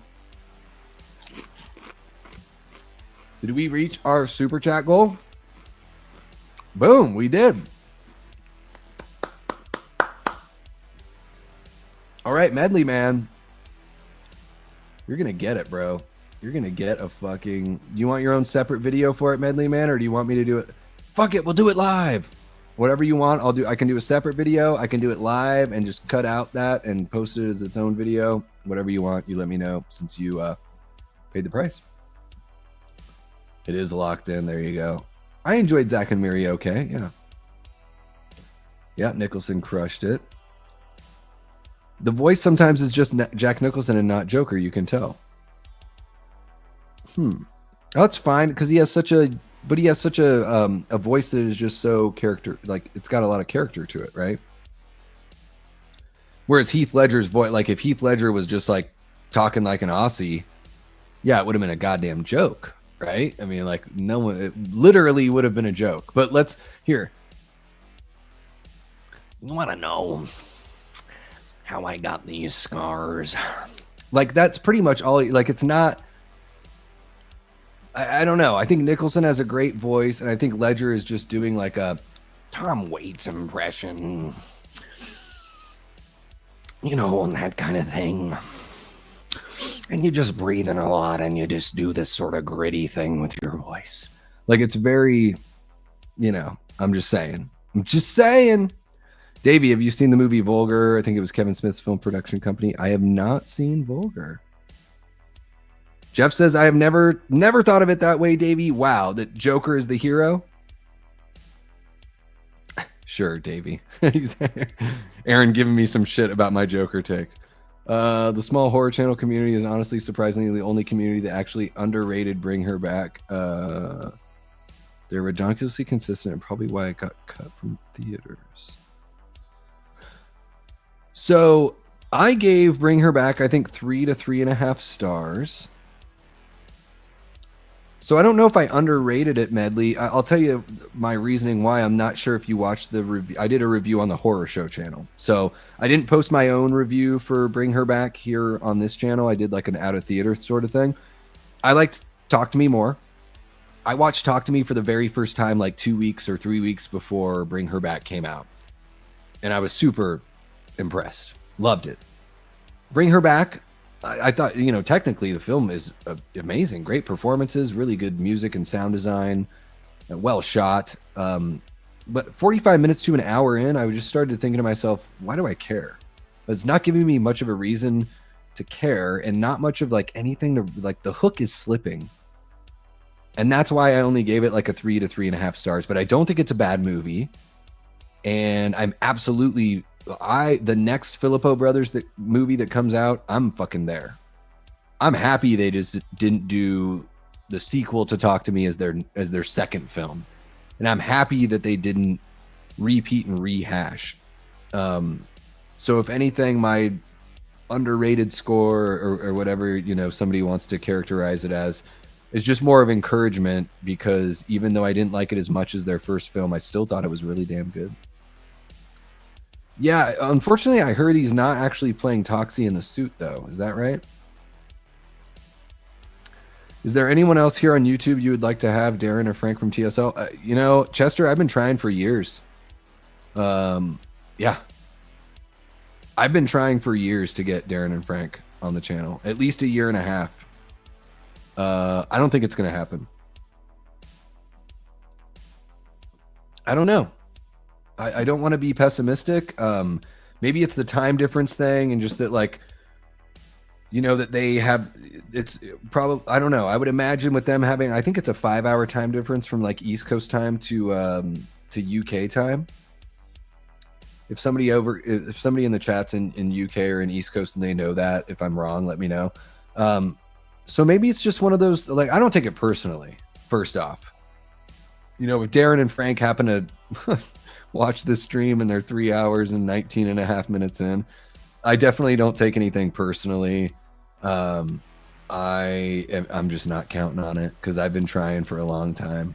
And there have been a couple times where it was like, hey, we'll make something happen. I toss out some ideas, we go back and forth, and then it just sort of cools down and then nothing ever happens. But even if I can only get, you know, it'd probably be easier just to get Frank on the channel. That'd be great. Like, I met those guys at H45. Awesome dudes. Darren and Frank, super kind. Right away, Darren is like, hey, I have something for you. He handed me an enamel pin and a keychain. I have the keychain on my set of keys. I have the enamel pin on my Halloween trucker hat right on the other side of my H45 pin. I got that hat at that convention and put both those pins on there. And, you know, Frank photobombed me and Cody Snyder, like, great dudes. So, you know, I'm not saying I really am, you know, I feel like it's just a scheduling thing. Hopefully it's not a personality thing. I mean, you guys know the way I am. I wouldn't be surprised if I rub people the wrong way. And some people are like, I don't know if I want to be on this guy's channel. Like, I wouldn't be surprised. As far as I know, that's not the case here. I would love to have these guys on the channel. And I just think at some point, it's like once you ask and ask and ask and try and try and try, and then you just have to back off. You know, it's like you can't keep on going up to the girl that works the coffee counter and asking her on dates when she says no. You just have to be like, all right, well, I just get this time with this person and they're super chill and I'm not going to push it. But man, it would be great. It would be super cool to do something with those guys. And I would, if they do happen to be watching this, which I highly doubt they are because it's 3.5 hours in or whatever, I would work with whatever schedule they've got. We could do something pre-recorded. You know what? At the very least, I'll kick it with them at H50 and hopefully we can cheers a beer there. Yeah, it's good. It is good. Doing a off the top of your head quick firing ranking right now and a video later if you want. Okay.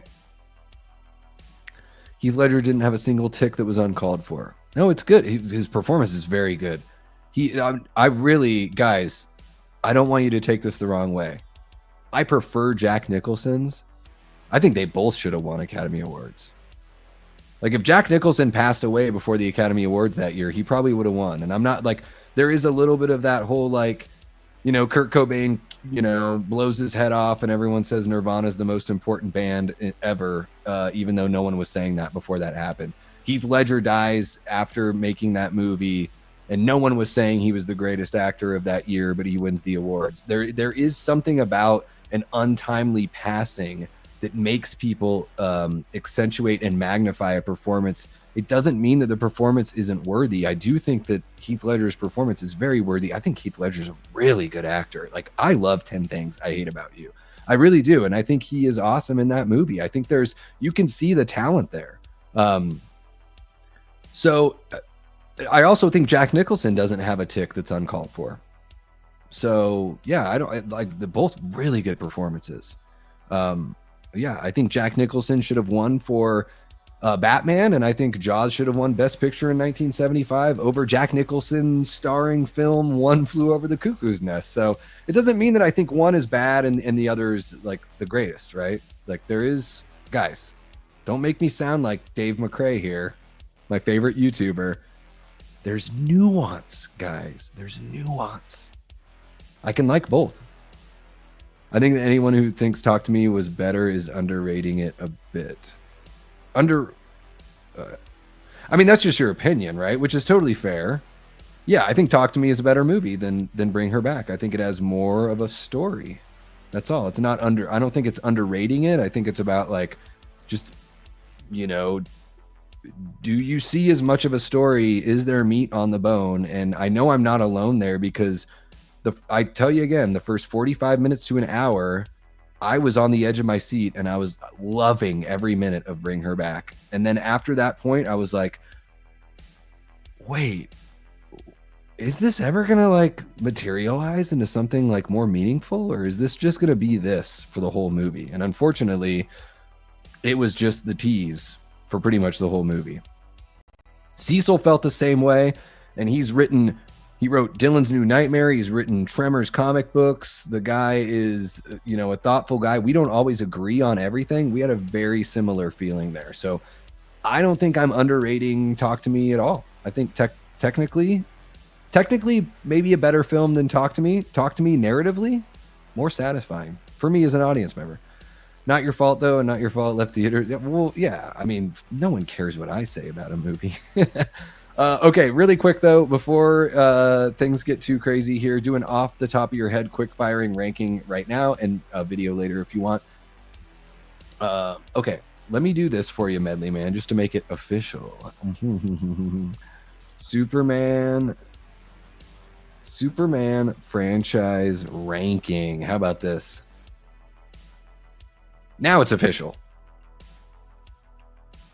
What's happening, guys? Davey Deathray here. This is going to be a clip that's taken out of a live stream. We reached one of our super chat goals. Medley Man jumped in and he was like, hey, do a ranking of the Superman films. And I was like, okay, like I could do that. And he was like, you're not going to do it. And I'm like, all right, bro. Now I'm going to do a super chat goal just to see if you guys really want me to do this. And all praise and shout out to Medley Man, because I think he financed the whole thing. He fulfilled every single mark on the super chat goal. So here we are.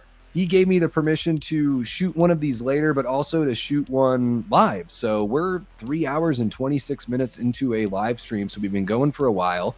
I've had a few brewskis. This is the last half of my fourth. So I don't know, guys. What do you think? Should I just finish this one and then go through the Superman franchise ranking with you guys live? This could be pretty fun.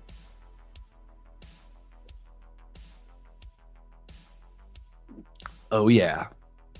Okay, so guys, this one, I would say it's probably toughest at the end, because which movie do I hate more, or do I think is worse? Superman 4, Quest for Peace, most people's least favorite in the franchise, or Bryan Singer's Superman Returns, which is quite possibly the most offensive superhero movie I've ever seen in my life.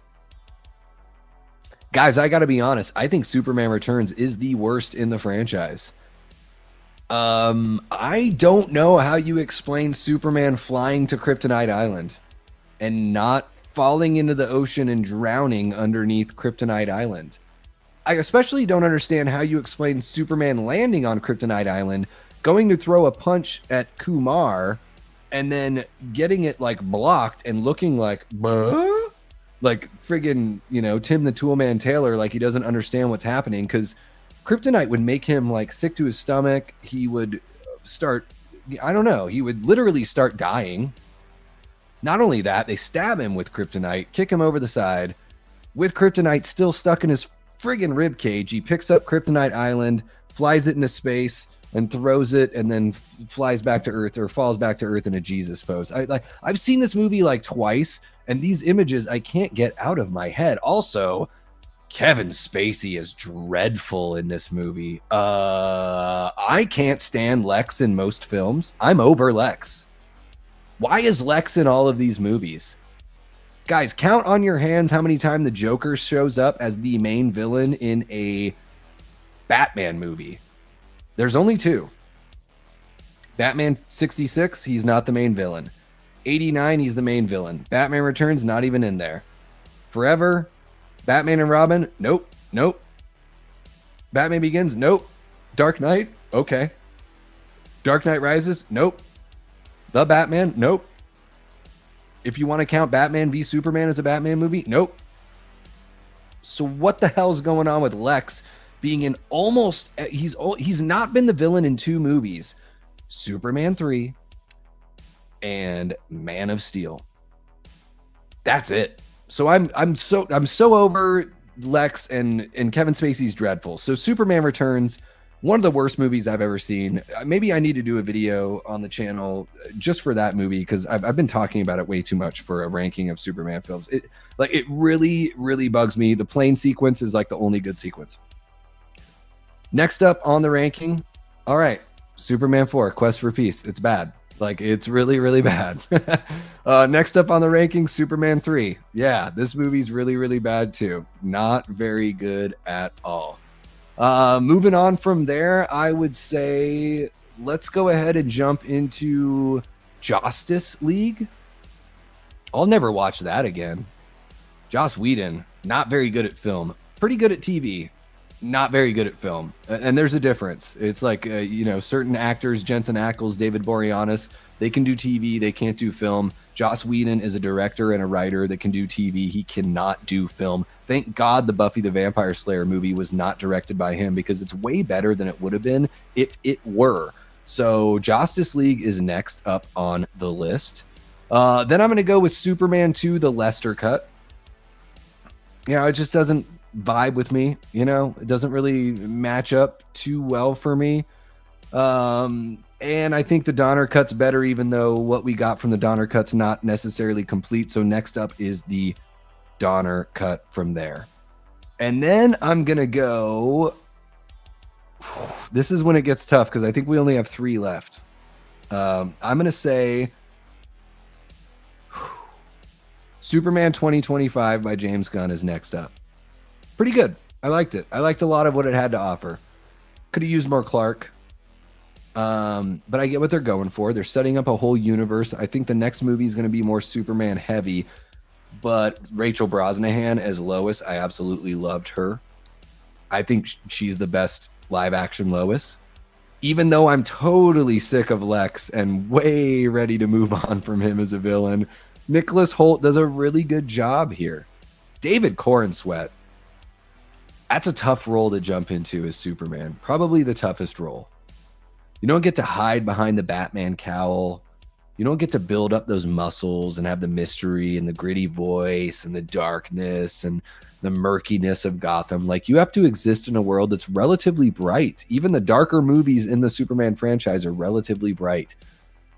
And I think Corenswet really does that. He brings a charm that is far beyond what we saw from the trailers. I think the actual film is better than what we saw from the marketing. And I'm excited to see more because I think the next Superman movie is going to be better than this one. And I enjoyed this one quite a bit. And then, from there, I'm going to go Christopher Reeve, 1978, the original Superman. Really enjoy that one. Christopher Reeve, to me, he just embodies Superman. There's something about the clumsiness and silliness that he captures when he plays Clark. And then the way he plays Superman, there's just something so confident and statuesque about him. I love it. Like, I can't let go of how good Christopher Reeve is in this role. And in a really cool way, he really did set the standard for the other actors that would follow. And I think it's very appropriate. And I wish I were older so I could have experienced these movies in the theater. I was born 4 years after Superman 78 came out. But man, it's a huge part of my childhood. And then I would honestly, number 1 is going to be Man of Steel. Oh, actually, I guess I can't. It's not number 1 yet. It's I would do Snyder Justice League. I would do Batman v Superman Ultimate Edition, and then Man of Steel. If we're counting Batman v Superman, that's how I'd round out my last 3, because I don't mind. Like, Superman as a Boy Scout, totally cool. I love, though, how the Snyderverse approaches it in a more grounded fashion. And I don't know, man, there's just something about it feeling more real that resonated with me because I grew up with the Boy Scout version. And I'm happy that we're back with Boy Scout version Superman. Like, David Corenswet, Boy Scout, totally cool. That break that we had with the Snyderverse, oh my God, talk about a breath of fresh air. Because while I may enjoy the James Gunn Superman, it's not a breath of fresh air. It's what we're used to.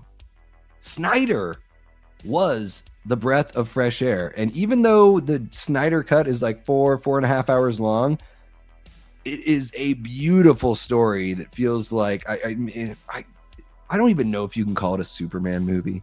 Superman's in the movie, so I guess you could like take this out of the ranking if you wanted to.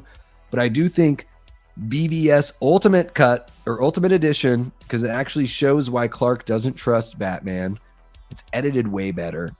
And then Man of Steel, man, that's the one. That is the one. To me, yeah, I don't know. That just feels like Superman to me. Feels like the best version of Superman we've gotten since Christopher Reeve. And yeah, maybe I'm a Snyder bro. I don't know. I guess I'm not, though, because I really like the Corenswet version. So I just want good movies from Superman. But that's my rough and tumble 4 beers in, 3.5 hours into a live stream ranking of the Superman franchise. Thank you so much to Medley Man for challenging me to this, and also for completing the super chat goal. Really appreciate you, bud. Medley Man's been an awesome, contributor to the community here. He's got his own letterbox. I'm going to see if I can find it before I cut this off really quick. Let's see here. I am getting spicy. What's the letterbox? Let me know, Medley Man. Give me your letterbox right now before I cut off, and I can always switch it right in. All right. So I'm going to keep that up while I grab another brewski. 4 beers of a Superman ranking. Medley Man, what's the letterbox?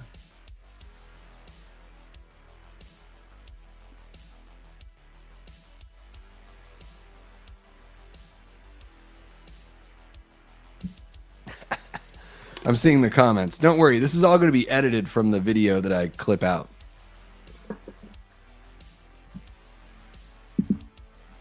So yeah, big thanks to Medley Man for not only challenging me to do this ranking, but also fulfilling all of the super chat goals necessary to do so. So guys, Medley Man, super opinionated guy. Love having him in the community. We don't always agree. Sometimes we do. We really don't like Superman Returns, so I know we can get along with that.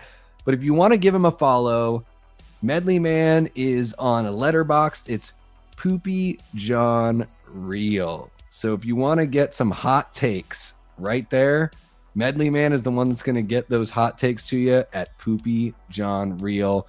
Thank you so much, guys. Really appreciate you watching this. Make sure to hit that like button, subscribe if you haven't already, share the channel with someone who you think would dig this kind of content, and we'll see you next time around.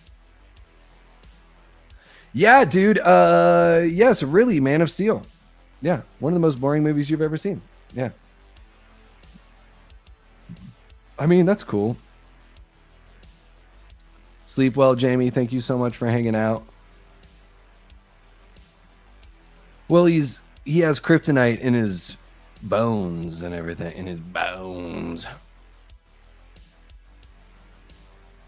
Yeah, I can't think of a movie in the franchise I like more. Yeah. 4 beers of a Superman ranking. I'll see Brandon Routh, though, in his upcoming film, Ick. I've heard about Ick. I don't think I've seen a trailer for Ick. I don't think I've seen that. Holy cow, 12 people still kicking it. You guys are amazing. What do you want to talk about next?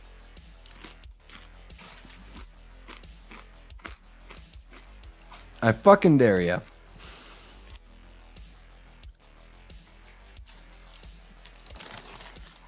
Oh, I'm just playing with you. I'm guessing you're saying, what was it? You said something earlier. Favorite movie to fall asleep to? I usually just do videos on YouTube.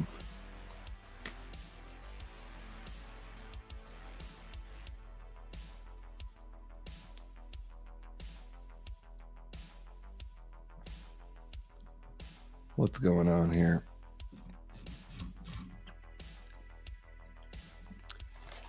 $12 people hanging out. What are you guys doing?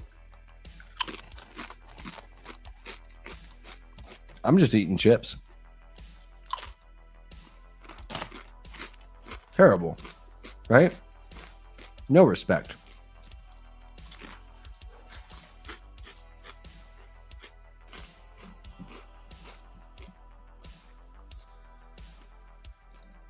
Superman 2 is really good. Yeah. I don't know. I just really like Henry Cavill. I do. Just feels a little more real.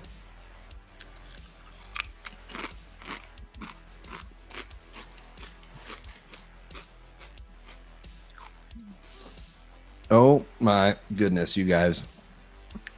Almost 4 hours in. I can't believe I've only peed once. That's the wild thing.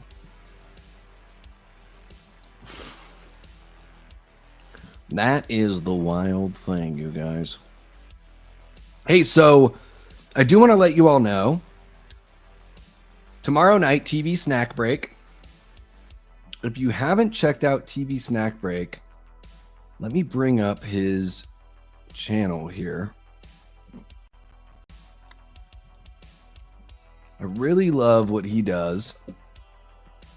Oh my fuck, come on. So I'm going to paste this in the chat. God damn it. Sorry, guys. Just dealing with errant clicks here. So TV Snack Break is going to be the guest on the channel tomorrow for Late Night with the Davey. I love his channel or his page on Instagram so much. He does a whole bunch of these like pop punk, punk rock, and hardcore cover parodies. I really enjoy that. You know, if you're a big pop punk, punk rock, or hardcore fan, you're probably gonna have a good time checking that out. And you know, we've talked through Insta and everything, but we never, you know, actually talked in person. So I think this might be one of the first interviews he's done. I haven't seen him pop up anywhere else. So I want to share that with you guys just so you can check out his profile. You know, make sure to tune in for Late Night with the Davey tomorrow night so you can check us out there. I'm going to share M from Horror Her. Love M's channel. We got to get her to 1,000 subscribers as soon as possible. If you're not subscribed over there, really, really great stuff. Great horror coverage. If you're into Scream, especially if you're into, you know, Scream, Halloween, like that kind of stuff, she has an amazing voice. It's very soothing and calming, and she's got great content as well. So check that out. And then let me see if I can share this with you guys. I'm just waiting on approval from the subject of the interview. But I know I've mentioned this a couple times before. So let's see here. That's not what I wanted. Oh my God. There we go. So we have coming up on the show. This is going to be a pre-recorded interview that's going to drop. Jacob Hare, who is a director and supervising director on Rick and Morty currently. He's worked on King of the Hill, Family Guy, American Dad. He won an Emmy in 2020 for working on the Vat of Acid episode of Rick and Morty. And I was fortunate enough to hop on a call with him. He went to high school with Leanna Bevy Rage, and she put us in touch. And Jake has never...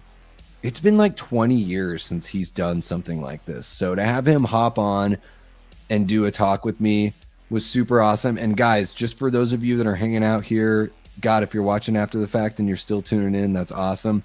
Jake's a big horror fan as well. So we talk about his journey as an artist, but we really do talk a lot about horror films and his love for horror. So that's going to be dropping on the channel as soon as I get the approval from him. He just wants to take a look at the interview and make sure the people from Adult Swim don't freak the hell out. So I just want to let you guys know about that, just for what we have coming up on the channel. So yeah, Wednesday, Late Night with the Davey. Thursday, as far as I know, I'm going to be on Flet's Movies and Pop Culture 13 doing a Jaws watch party, which I'm very excited for. I don't know if it's happening because Kyle Curtis hasn't posted anything, and I'd love to share the link. I don't have anything to share. And then on Friday, I'm supposed to be on Dark Room Reviews talking about my top 10 of 2020s so far. But again, I haven't seen a link for those things, so I don't know if they're happening. But I'll let you guys know as soon as I do. And then, guys, if you're watching right now, check out the polls on the channel. If you're a channel member, you get to vote on whether or not you want these new streams to be members only. And then just cut up the stuff for everyone else after the fact. And I'm curious to know, you know, if you guys want to see me do, you know, split up my reviews. It seems like most people want me to just do a review that's 2/3 non-spoiler with a spoiler section. So let me know. Always thinking about Raymond. Every time I see his name. Yeah. Every single time, guys. Yeah, we miss him.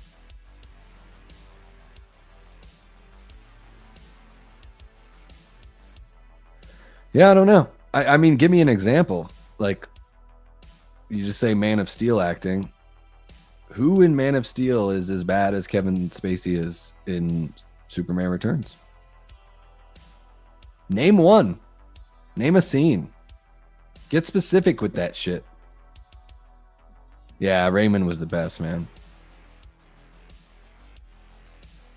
Yeah. Mewing acting in a Man of Steel is insane. I don't know what that means. What does mewing mean?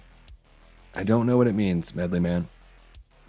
But yeah, I mean, if you have an example of Man of Steel acting that's as terrible as Kevin Spacey's, then, you know, why not shy away? I know you can type more than that in a chat, so, you know, just get as specific as possible, and we can have a conversation for sure.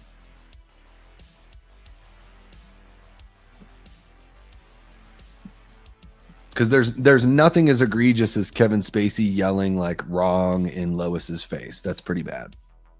And another fucking real estate deal with Lex, like all of this is bad. The acting is dreadful from Kevin Spacey. I can't think of one person in Man of Steel that does as bad of a job as Kevin Spacey. I would be surprised. Yeah. Pretty rough. Everyone just perks up their lips when something crazy happens instead of showing you no human emotion. Again, I guess it's just not specific enough, right? So I'm able to articulate, you know, what I don't like about Kevin Spacey's performance, but I'm not getting the specifics back, I suppose. And perks their lips up. What does that mean? You mean like purses their lips up instead? I think there's plenty of human emotion in Man of Steel and Batman v Superman for sure. You know, I just think it's more grounded, right? Kevin Spacey is like kind of trying to do a Gene Hackman thing. It just really doesn't work for me. And I felt this way since the first time I saw the movie. So this isn't some revisionist, oh, I don't like Kevin Spacey now because he got accused of these things. No, I felt this way since 2006. I thought Superman Returns was a disappointment, and then I watched it when it came out on video, and it was really fucking bad. Like, really bad. Probably. I've met people, though, they're like, wow, you didn't like that? I thought that was like the most brilliant casting of all time. And I'm like, I guess on paper, if you just like look at his head bald, they're like, the performance is fucking dreadful. Hot kissy faces whenever something crazy happens with the asshole truck driver.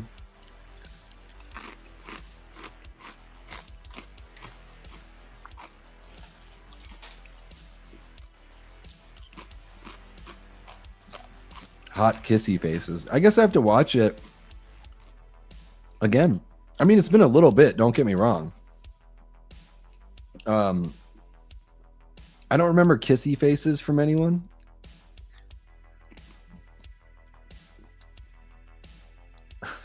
Female Kryptonia is about to fucking die and she just goes flat face. Yeah, I guess I'd have to watch it again, but I mean, like, they don't have the spotlight that Lex has, right? So Kevin Spacey as Lex has got way more of a spotlight, a lot to work with, and still performs terribly, right? The Kryptonians are supposed to be stoic warriors, right? I mean, really, it's just Zod is like the one that has the personality out of the three. And I'd say if you compare like Michael Shannon's Zod performance even to Terrence Stamp, and then compare it to something like anyone that's played Lex in the films, I think Michael Shannon's is the greatest villain we've seen against Superman on film. And I would say even like as far as Lex goes, like Michael Rosenbaum is the best Lex, and that was a TV show. So Missed opportunity not bringing him in, because I think he would be fucking awesome in a movie. I still think he would be awesome in a movie.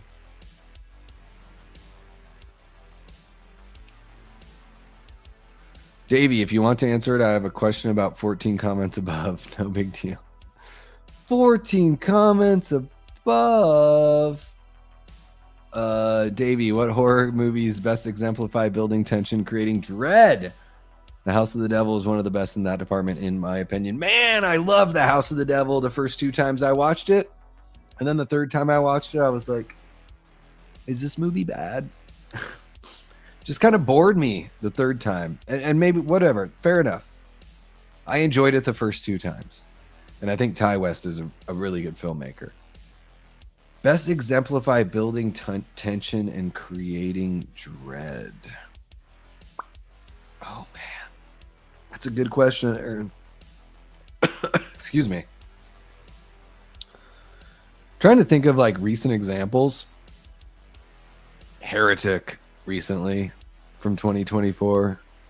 I think that builds tension about as best as you can for a movie that's horror in mostly in concept. You know, it is horror. It's not like outwardly too gory or anything like that, but yeah, Heretic really builds that tension for sure.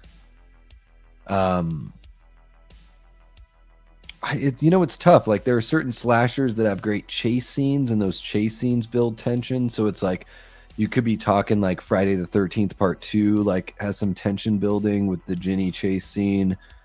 Texas Chainsaw Massacre, even the remake of Texas Chainsaw, the Helen Shivers kill and the original I Know What You Did Last Summer has got that tension. I'm just trying to think of some that where like it really feels like it's bearing down on me. Heretic's a big one in recent memory.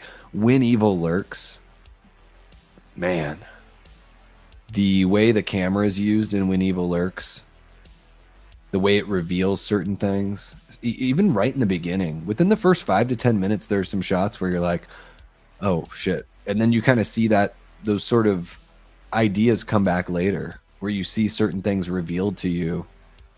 They're there in the shot, and then the camera moves in a way that actually shows you what's truly there. Man, even like, I know this isn't the most popular pick. Like the Babadook has some like kind of nightmarish tension that I really enjoy. Sinister, the first Sinister movie, cooling down on the editing and letting certain shots linger, following characters as they walk through a hallway. There's some stuff in that Sinister movie. Great tension, great use of creating dread. I mean, there really are so many, Aaron, and I don't want to leave anyone out. So I have a stick of gum for everyone in the class. So I'm just trying to think of those that like pop up in my head. I don't know what are some of yours? Like, let me know. Other than The House of the Devil, obviously. I mean, The Innkeeper is very similar. I believe Ty West directed both of those movies. I'm just curious to know, like, what other ones you're thinking of for exemplifying the building of tension and creating dread. I will say this: one of the reasons why I Know What You Did Last Summer 2025 really didn't resonate with me is it had like zero tension. The chase scenes, I would just call them pursuit, because there's like no chase. There's like this little tiny pursuit, like 30 or 40 yards, and either something happens or it doesn't. And that movie really could have benefited from some actual tension building and dread creation. Unfortunately, it didn't, though. But yeah, Aaron, let me know what are some that I may be missing. Paul says, are you familiar with 70s horror cult classics like Let's Scare Jessica to Death and Survive? I am not, Paul. Paul, the other night you mentioned some pretty deep cuts as well, and I totally missed them. I don't know if you're still in the chat. Hopefully you are. But man, it seems like you've got some really good picks here. Aaron says Let's Scare Jessica to Death is really good. I've never heard of this movie, guys. Yeah, So I've got stuff I need to catch up on. Absolutely. Let's see what we got. I'm still alive, Dave. I had to duck out, but I'm back, says Dave. This is an example here. Look at the man's reaction to his truck getting destroyed. Oh, The Descent is great. Love The Descent. I haven't seen either of the Creep movies, so, you know, I'm sure I'm missing out. I just know Mark Duplass from The League. That's like pretty much all I know him from is The League. I love that show. It cracks me up. I'm a huge football fan, and I try not to play fantasy football because it kind of ruins the fun that I have watching football, but I certainly have participated in a league or two. Nothing quite like the guys in The League. But maybe I need to check out those Creep movies. Not the biggest found footage guy. I have a tough time with found footage. I don't enjoy it very much. I don't know what it is. It's just like how I enjoy the acting in Man of Steel more than I enjoy Kevin Spacey's acting in Superman Returns. I didn't know you'd be defending Superman Returns, Medley Man, after the comment you left on my video. I'm just fucking with you, man. But yeah, Dave, still awake, still alive. 5th beer of the night. Want to close out strong with you guys. I can't believe we still have 15 people hanging out. Guys, if you're watching, make sure to hit that like button, subscribe if you haven't already. Share the channel with someone who you think would dig this kind of content. You guys have you all have been amazing tonight. We reached 2 super chat goals. Jeff Overing dropped a $10 super chat. You know, Pat, that Halloween movie collector, dropped a $5 super chat. Good Real Hunting dropped one as well. Guys, I spend a lot of time on the YouTube channel, and it is kind of like half of my source of income, honestly. I would love for it to be all of my source of income, but I understand that you have to put in a lot of that, and it's not even just the hard work or anything like that. It's having the know-how and the personality to really grab other people in. And I really do appreciate every single one of you that's hung out on this stream, especially if you're still kicking it. It's amazing. Getting to hang out with you guys is an absolute treat. It is a privilege. This channel would be nothing without you guys. So thank you so very much for helping to keep the lights on here and just being bros, you know. Survive is a 70s cannibal film based on the Andes crash. Oh shit. What was that big one they had out here? Alive was the one we had out here. Jessica film is a surreal nightmare film. Both cult classics from Buffalo, New York. Paul, do you live in Buffalo? Yes, we are crazy cool.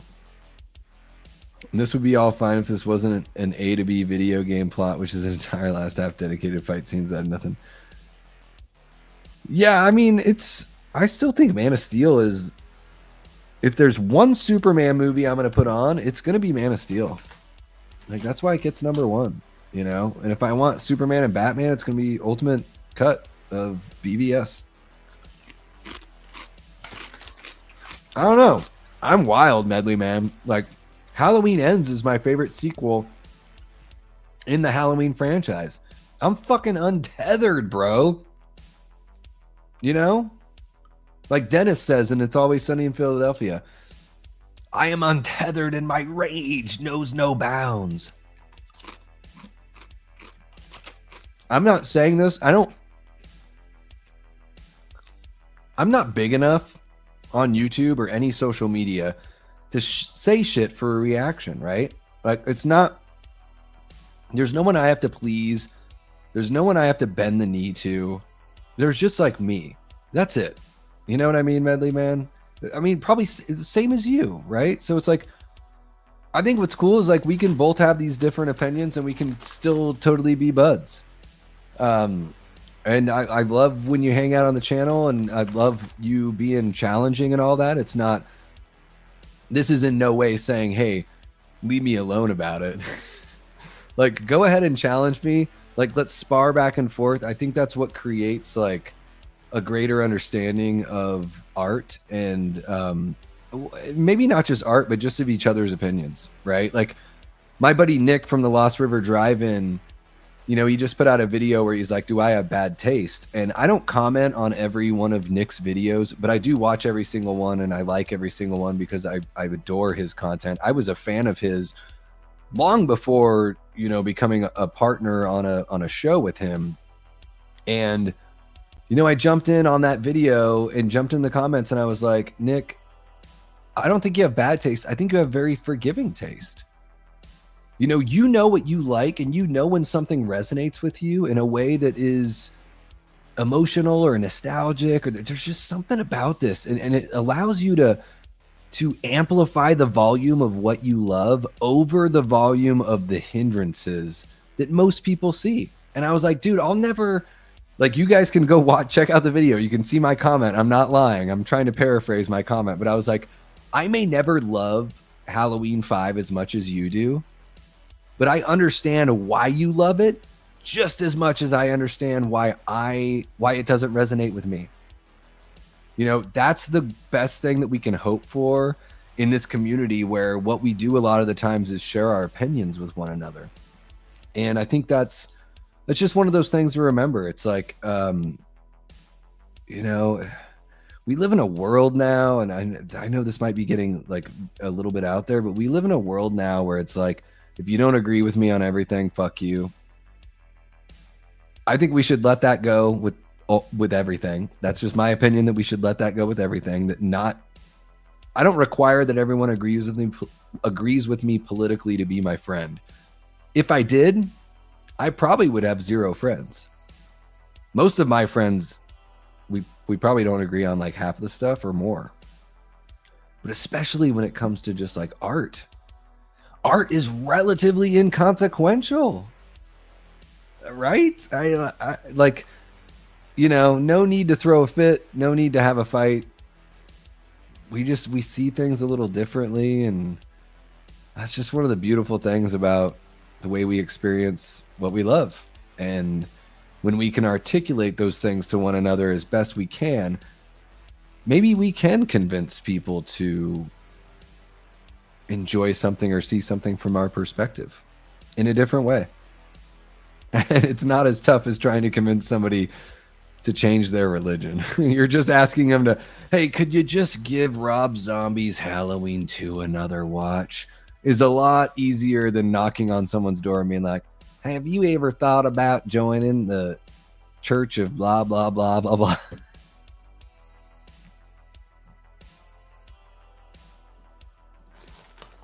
Yeah, but that's like a good opinion though, because that movie is actually deep and meaningful. I've talked about too much to know what you're talking about. I must have been talking about some movie. Oh, Halloween Ends. But granted, Medley Man, some people would say no. Some people would say, I watched Halloween Ends once and I'll never watch it again. Fuck that movie. You know? And they could say it just as succinctly as you just said it was a good movie that is deep and meaningful. Just as succinctly in that one sentence, right? So that's why I always think it's good to just provide context, remember nuance. And we're in agreement on that one. Halloween Ends, I think is fucking incredible. It's like, but I can defend it specifically. I'm not just gonna, mic drops are fucking bullshit. I'll say that. Would people do a mic drop moment, or they say just saying? When you say just saying, you ain't saying a fucking thing. And maybe just saying is old, but I remember 10, 15 years ago, people would say just saying to me, and I'm like, you said just saying halfway through one sentence. So what do you want me to fill in the gaps? Like the person that you're trying to fucking school? When you say just saying, you're saying fucking nothing. And that's why, I just think it's great to be able to articulate our opinions in a very specific way when necessary.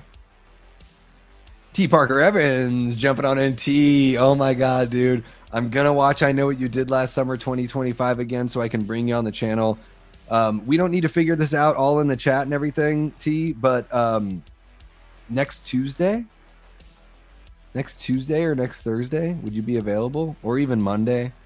I don't know what your schedule's like, but hit me up with a DM, Twitter or Instagram. Guys, T. Parker really loved I Know What You Did Last Summer 2025. I really didn't. I had no expectations, but I told T I would go and watch it again before we discussed it with like full spoilers and everything. Medley Man, a nice little callback to just our conversation about having, that fully fleshed out conversation. And T. Parker says, Halloween Ends is my favorite sequel of the Halloween franchise. Quote, yes, same. Only real ones understand. There we go. T and I agree on so fucking much. T, it's not just Halloween Ends, right? It's soundtracks. Like we might connect mostly on soundtracks more than anything else, right? Like I'm a huge music guy. I'm guessing you're a big music guy as well. So it's like that I Know You Did Last Summer, schism, divide, whatever you want to call it. That to me is just more like, oh, well, this is the perfect guy to bring on. Like I could bring this guy on the chat, bring him on a video. I mean, I've seen T on Sledgehammer Horror and, other, seen him pop up on other channels. And it's like, well, I can bring this guy in and we can have like an actual, like we can have a good conversation about this. Like we can completely be on different aisles here. And I don't know. Everyone get your fucking 3D glasses and popcorn ready. Because when T. Parker Evans and Davey Deathray hop on the stream and talk about I Know What You Did Last Summer, I know that the gloves will be off, but that we'll be very loving and supportive of one another for sure. Holy cow, Paul Pietrek shares a $5 super sticker. I wish I could see the super sticker here. Oh, nice. It is a mic drop. It is Paul. That's the best mic drop right there, man. Thank you so much. Really appreciate the $5 super sticker. You are the man. Let's see here. What do we got? Medley Man says, my thing is, I just like things that are complicated because I have this belief that you can like something as much as the amount of thing you can think about relative to the story. I don't mind. Complicated stories, I think, can be really good. I think a simple story can be complicated if you paint the characters in the right way. So I think it's interesting. You can have a complicated story that's focused, where the movie or the book or whatever is focused on the story. Or you can have a simple story where the complexities lie within the characters and their character arcs. Like Superman 2025, I think is a relatively simple story. I think the complexities lie within the character arcs, if that makes any sense. Yeah, no, I don't think there's anything wrong with that view, man. I mean, hey, dude, what we want from art, it's super personal. Like, whatever you're looking for, like, go and find it, bro. Like, yeah, go and find it. Like, we're going to agree when we agree, and when we disagree, not a big deal. What? Some things just hit with you and some things don't. Not a big deal. Aaron says 1981's Halloween 2 is still my favorite Halloween sequel. I recognize its flaws, but a matching feel to the original ranks high in my criteria, and no other sequel in the franchise beats that. Well, that's certainly true. Yeah. Halloween 2 is Aaron, I don't know if I'm sure you've heard this because you've hung out on the channel for quite a while. Halloween 2 is my very first experience with the Halloween franchise. Excuse me, my voice is only cracking because I've been talking for 4 hours. Halloween 2 was my very first experience with the franchise. Seeing Dick Warlock walk through the hallways of Haddonfield Memorial, I mean, that made me want to dress up as Michael Myers. I dressed up as Michael Myers that year. I was like 8 or 9 years old, and my parents were super supportive. And I do think, talking about tension building and dread, speaking with channel members and people like Leanna Bevy Rage, she's a huge Halloween 2 fan as well, Aaron. she loves the chase scenes, like in horror films in general. Like she loves it when there is that pursuit. And also for Halloween 2, that idea of like sort of being like drugged up and then being pursued and having to run away, there is something really exciting there. Dude, I cannot. Here's the thing. Halloween Ends is my favorite sequel in the franchise. Couldn't blame anyone. Here are the movies I would pick as the can't blame ya. Can't blame ya. Can't stand ya. Favorites of the franchise. Halloween 2, as far as sequels go. Halloween 2. And I can't really blame people that would say like Halloween 4. And that's pretty much it. Other than Ends.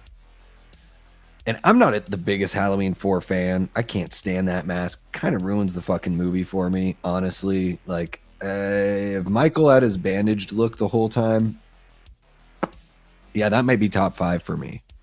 I don't think it's top 5. All the David Gordon Green movies are top 5. They get the mask right. They get Michael right. That's what I care about. But yeah, dude, Halloween 2 is fucking awesome.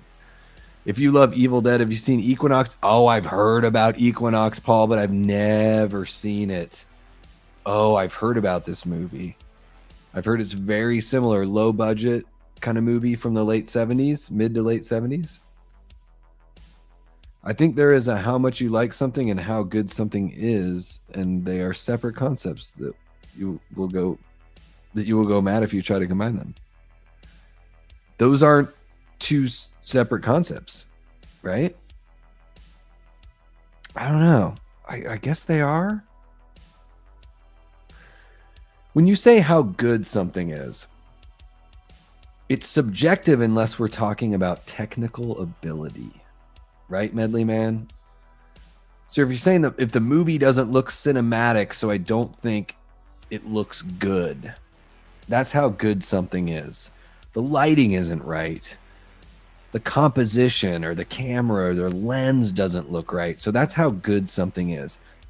How much you like something, sure.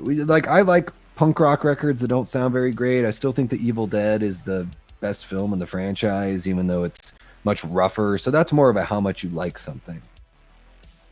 They're kind of separate concepts. I would say they're both kind of subjective to a certain degree. Although how much you like something has a way bigger curve than something of how good something is. But ultimately, they might come down to opinion. Oh my God, Dave, what are you doing up so late? That is wild. Holy crap. Chester says Halloween 281 is my favorite. The opening credits with the jack-o'-lantern and the skull. Creepy, the iconic score from Carpenter and Howarth with the synth. Oh my God, yeah. Dude. Dean Cundy, I'll take him all day. I haven't watched Jack and Jill, but I'll take Dean Cundy 70s, 80s, and early 90s Dean Cundy all friggin' day. Howarth, loved the score. I really don't have much to say negative about Halloween 2, except for sometimes it seems a little bit boring to me. Just with all the walking around. No, whatever. Whatever. Sorry, guys. I skipped dinner, so I'm eating chips. 3-Day Awesome says Halloween Ends has grown on me over the years. Good for you, Sean. I like it way more than I did when it came out, but I always feel underwhelmed by the time the credits roll. Good movie, but not a great conclusion. I think that's pretty fair. I think a lot of the criticism I hear about Halloween Ends comes from people that have only seen the movie once, and maybe they'd feel a little bit different if they watched it again. But I get you. Sean, hopefully you're still in the chat. I know I'm about 9 minutes late on your chat. Think about this. And I've said this before. Halloween Ends isn't the end of a trilogy. It sounds like it is because of the title and because it's the third movie that David Gordon Green directed. Guys, the trilogy is Halloween 78, Halloween 2018, and Halloween Kills. That's the trilogy. Halloween Ends is the anthology film that you don't think it is. The title is misleading. What can I say? But Halloween Ends is the 4th film. It is the pickup film. And yes, even though Michael is still there, and that may not sit well with everyone that enjoys the Halloween franchise, by the time Corey puts on the coveralls and the mask and starts killing in the junkyard and the radio station, I don't know. To me, he feels like Michael. But yeah, I think the ending, I kind of wanted Laurie to die in the ending as well. I wanted them both to die. I say just saying when I've checked out of the discussion. Yep. Well, exactly. Like, just saying doesn't mean you've won. That's what I mean. You know? Absolutely down. Just rewatched. I know what you did last summer with family and friends. I'm planning to see it again later today with another friend. In terms of legacy sequels, it's one of the better ones. That, it blows my mind. It's inferior to Halloween 2018 and Ends and Scream 5, but better than Scream's. Ooh. I don't know if it's better than Scream 6. Scream 6 has tension and brutal kills. And I Know What You Did Last Summer has no tension and no brutal kills. Whatever. I mean, that's there. Like, I don't know. Where is the tension? I think that's the biggest thing for me in I Know What You Did Last Summer 2025.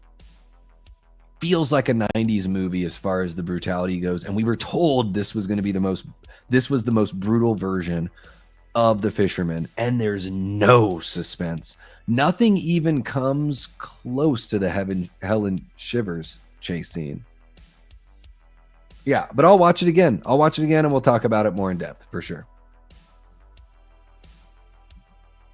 To catch up with everyone. Fair point. Didn't think about it. You know what? I should do a whole video on that. I talk about it live all the time. Guys, there are things that I talk about live all the time. I really should do my own, like, it doesn't even necessarily have to be a hot take video series, but I really should do, you know, like when we were talking about Batman earlier, like the Joker doesn't kill any innocent people in The Dark Knight. He only kills bad guys. He's more of the hero. I should do a video all about that. Like, guys, here I am to tell you why Heath Ledger's Joker is actually the hero of The Dark Knight. And that's the intro, right? And then I do a video of like, guys, for everyone out there thinking that Halloween Ends is an unsatisfying conclusion to the David Gordon Green trilogy, I'm here to tell you, it's not the end of the trilogy. It's the beginning of a new story. You know, these are the kinds of videos I need to do as pre-recorded vids so people can check them out. Because I talk about it a lot live, but live streams, guys, unless you're a big channel, unless you have like tens of thousands of subs or 100+ thousands of subs, like no one goes back to live streams. So I could say this stuff every stream and no one would even know. I love the idea that evil is infectious. I love how looking into Michael's eyes can change someone's souls, make them go insane or become a killer. Well, and Michael sees something in him, right? I think there's a two-way road there in Ends that's interesting. And some people hate. Michael sees something in him. Because it's not like Corey just takes everything away from Michael right away. No. They work together. Right? Michael gives Corey a pass. And that's the uncomfortability that a lot of people aren't willing to deal with, man. A lot of the people that hate Ends, it's like they can't reconcile that. And all I got to say is like, I love when Michael is a mystery. This makes him more of a mystery. I've never been more interested in what Michael does and what his thoughts are than like 2018 with the big long cut in 2018. And then in Ends, man, they just like really make you think like, what's going on? And I love the ambiguity. I walked out of Halloween Ends. I drove an hour and 15 minutes across the city because Phoenix is massive, Sean, I'm sure you know.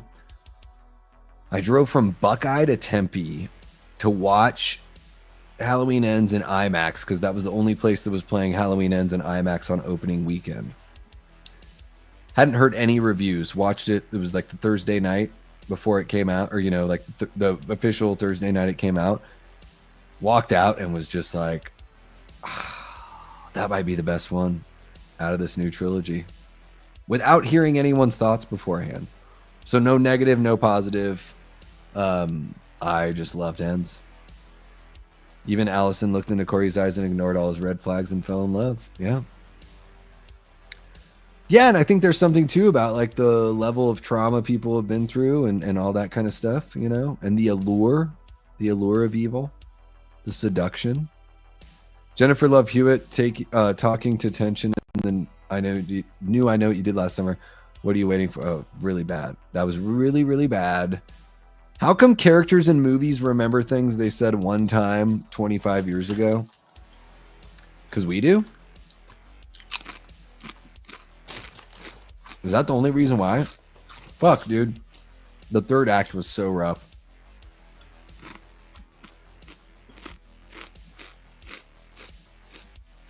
Yeah, Gail should have... If killing Dewey in Scream 5... I don't understand how Gail lived. How many times you get stabbed in the chest and still live? It's fucking crazy. I don't understand how it happened. Scream 5... Oh, wait, was that Scream 6? Oh, they're both bad. Scream 5 and 6 are both bad. But Scream 6, I will give it this. The first 2/3, a lot of tension, really good gore. I feel like they put you there a little bit more. It's a little more like cinema verite than Scream 5. But ultimately, guys, Radio Silence, I think the best movie they've done that I've seen is... what's the one they did with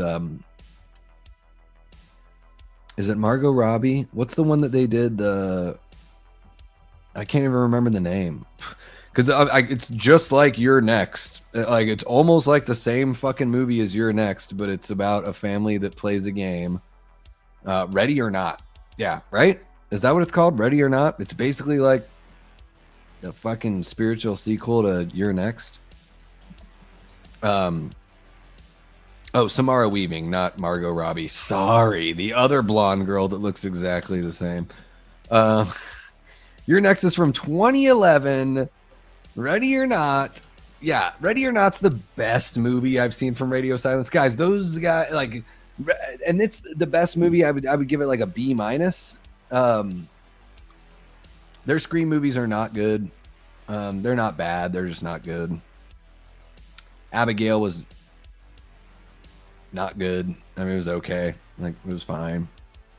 I'm happy they're not making Scream 7. I'm happy that it's Kevin Williamson. I'm happy it's Kevin Williamson taking over. Scream 6, in my opinion, is a better stab movie than a Scream movie. Yeah. Gotta kill Gale at some point, though, right? Plot armor is very screamy, so I don't know what the problem is. Yeah, I mean, how does a 100-pound woman kill Dewey and like pick him up and gut him? Not even 100-pound woman, 95-pound high school senior woman. And guys, this isn't it's so weird. Like, I see this in we saw this in I Know What You Did Last Summer, when Ava is fighting off, and I'm not going to spoil anything, but when she's fighting off the killer in the third act, you really want me to believe that somebody that's lying down defending themselves from the force of the person on top of them, who is 1.5 feet taller than them and probably weighs 80 pounds more than them, is having a struggle giving the death blow or getting that knife down on them? No fucking way. I feel like they really try to like drum up the whole like chicks are just as strong as guys kind of thing. And it's like, well, if they're the same size, maybe. And that's a big maybe, because men are usually just more muscular. It's just physiology. I mean, really, it's just science. Like, so we love science when it comes to certain things. We don't like science when it comes to other things because it doesn't fit our political ideals. But when Ava is down there on the ground trying to fight off a knife from someone that's like massively, like way bigger than her height-wise and weight-wise, and we're really led to believe like what it really is the adrenaline, as if the adrenaline isn't helping the killer. Kind of stupid.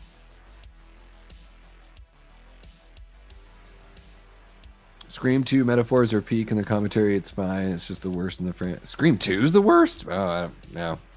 Scream 6 is the worst. Yeah, no one knows, especially Kirby, who's an FBI agent. Gale wrote the book based on the events of Scream 5. Knew Wayne was Richie's dad. That was so bad. Scream 6, the reveal is so bad.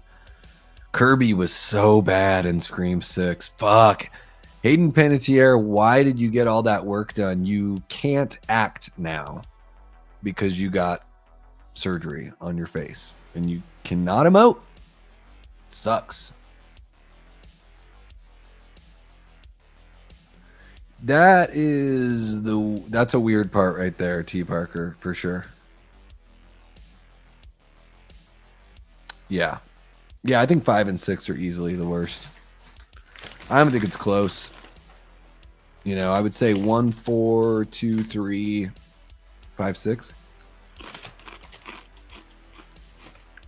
I don't hate on 3.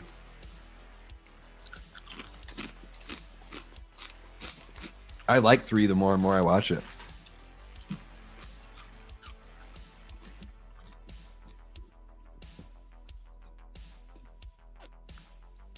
Yeah, I like it. You got me thinking about Phoenix traffic. I tell myself I want to live down there, but that traffic is terrible. Oh, so you live somewhere up north, Sean? Yeah.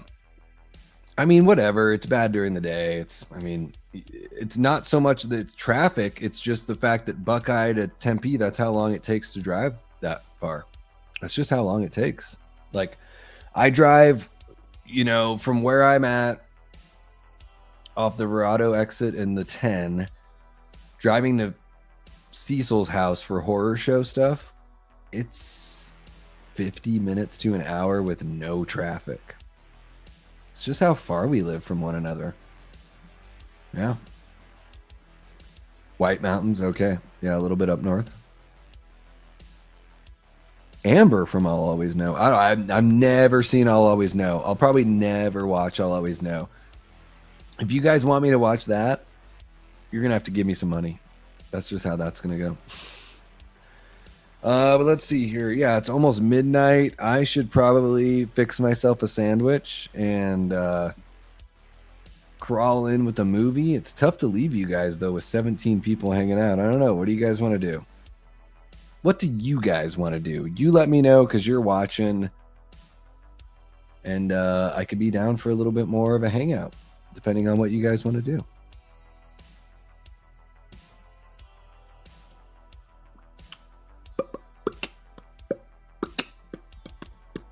Love the music. Thank you, White Bat Audio. Oh yeah, no, it's super late. Oh, you want to do a Halloween Ends watch along?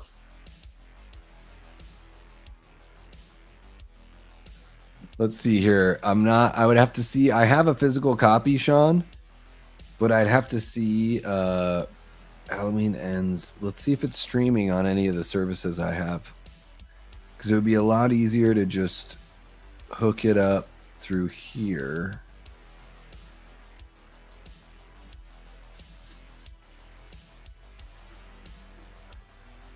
Let's see. But I probably need to eat something.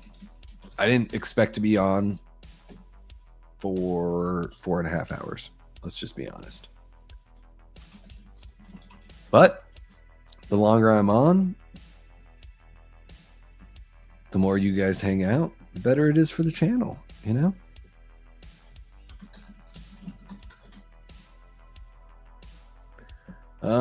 Yeah, it doesn't look like I have a way to watch Halloween Ends streaming, and I'm not set up, like I don't have all my setups behind me. I don't have it set up in front of me to do a watch party.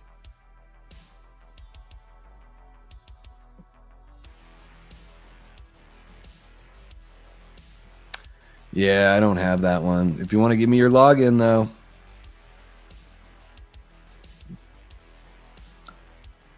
I mean, that's just like one of those things, though, Medley, man. It's not like necessarily simple or complex. It's just like, I don't know. It's your opinion in a way that it's simple, right? But yeah, let me finish this brewski. Everybody play nice in the chat. Not that you aren't already. But yeah, I want to let everyone know that's a channel member. These horror movie and TV news streams are probably going to become just channel member only. And then for those of you that aren't channel members, we're going to be like clipping out everything. So you'll still get a clip of the news. But you just won't be able to participate in like the conversation during the lives or anything like that. I want to bring some more exclusive content to the channel members. But really, it's just $1 a month to become a channel member. So really not that bad. $1 a month. Come on. No, it's pretty good. And then that way you're helping me buy spicy chips and beer.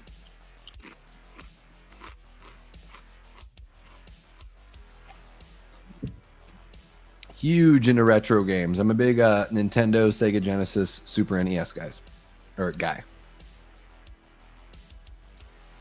I want to be overwhelmed with the amount of shit I need to focus on. Well, I mean, I get, you know, then it's like Evil Dead's probably perfect. You know, you're never going to find that in Scream. Overwhelmed. Yeah, I don't think you're going to find that in any slasher. You know, being overwhelmed with shit. Because slashers are just so much more, they really are just like simple. Yeah.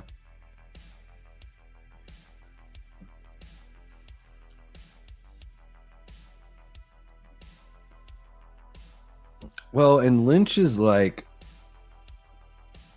yeah, exactly. So very much not like Scream or Halloween or a lot of stuff that we talk about, honestly. And I would say that most people, like, the greatest Lynch work is Twin Peaks, which has like, you know, 8 episodes in the first season, like 22 in the second season. Then they did a movie, and then they did a third like legacy sequel season. So a lot of like time to stretch out your story, right? So and I know Lynch did movies too and all that, but I would say most people, when they praise Lynch, they're probably like, most people are bringing up Twin Peaks as the greatest example. I got Kane to sign my complete inbox Friday the 13th NES that's in very good condition. I'll post a picture and tag you.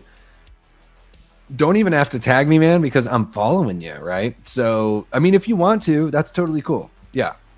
But hopefully I would see it anyways. I would love to check that out. I actually think that LJN game's pretty good. Very, very, you know, difficult. You have to know exactly what you're doing. I love the I know what you did last. I love the A Nightmare on Elm Street LJN game. That is one of my favorites. The Jaws LJN game is another favorite of mine. That's really cool, though, that Kane signed that for you. That great shot of him from the New Blood that's on the cover. Man, what? Yeah, I just remember seeing that as a kid, you know, renting it from the video store. God, the NES, such a great time.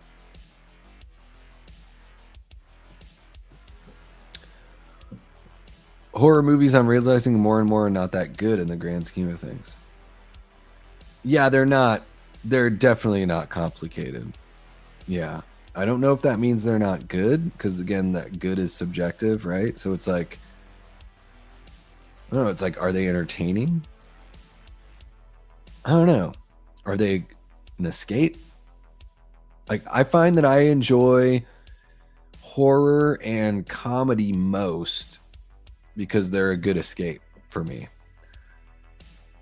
Now, I wouldn't compare most horrors or comedies to movies like Citizen Kane or Network or 2001 or Jaws, or, you know, certain movies just have like this caliber that rises above. But I'm so happy these movies exist that are just really good escapes, you know? Yeah, some of those LJN games are just like so out there and bad, but I would say, yeah, it's A Nightmare on Elm Street, best LJN game. Jaws, Friday the 13th. Those are like my top 3. That Jaws game, no joke, Sean, I can beat that in like 10 minutes, maybe less. All I need is power 3. If I get to power 4, it's super easy to kill Jaws, but if you get to power 3, you can still do it.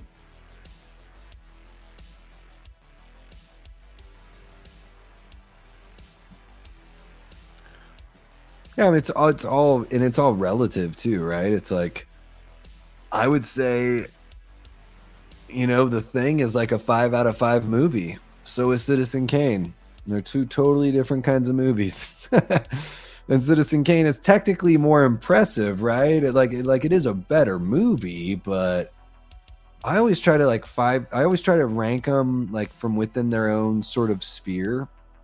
It's really funny too. There was somebody, we were talking about rankings. I think it was on Our Life in Horror.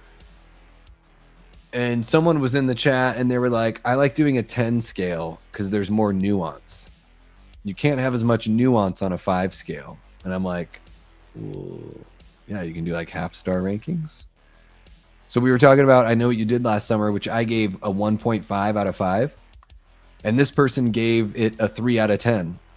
And they were like, well, there's much more nuance in a 10 tier rating system. And I'm just like, no. I mean, like, if that's how you think of it, if you think a 3 out of 10 says more than 1.5 out of 5, I guess they're literally the same exact thing. Like, they literally are mathematically the same exact thing. But, if you see 3 out of 10 as a different thing than 1 out of 5 or 1.5 out of 5, okay. It's like, I think Citizen Kane is a 5-star movie, and I think The Thing is a 5-star movie, and they're kind of different. But somebody might say, no, not really. You're giving them both 5 stars. So, whatever.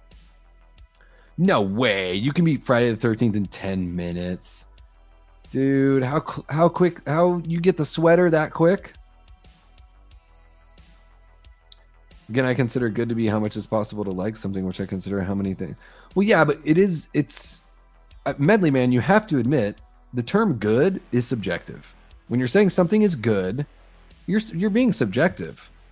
And it's okay to admit that.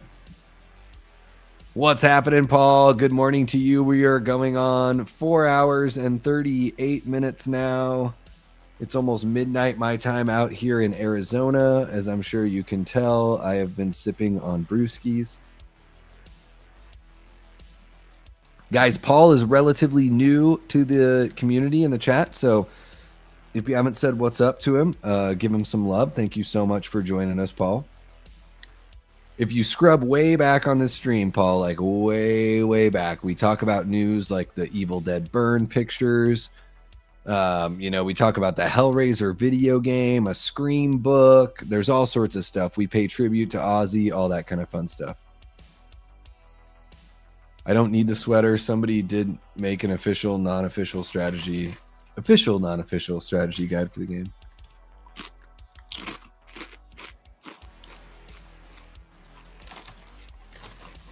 Well, T, I'm looking forward to it, man, because I think I've got some pretty good arguments as well.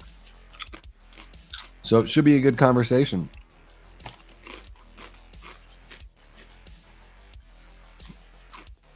I mean, in particular, there is a scene where the killer acts concerned for someone who's been killed while trying to text and call them.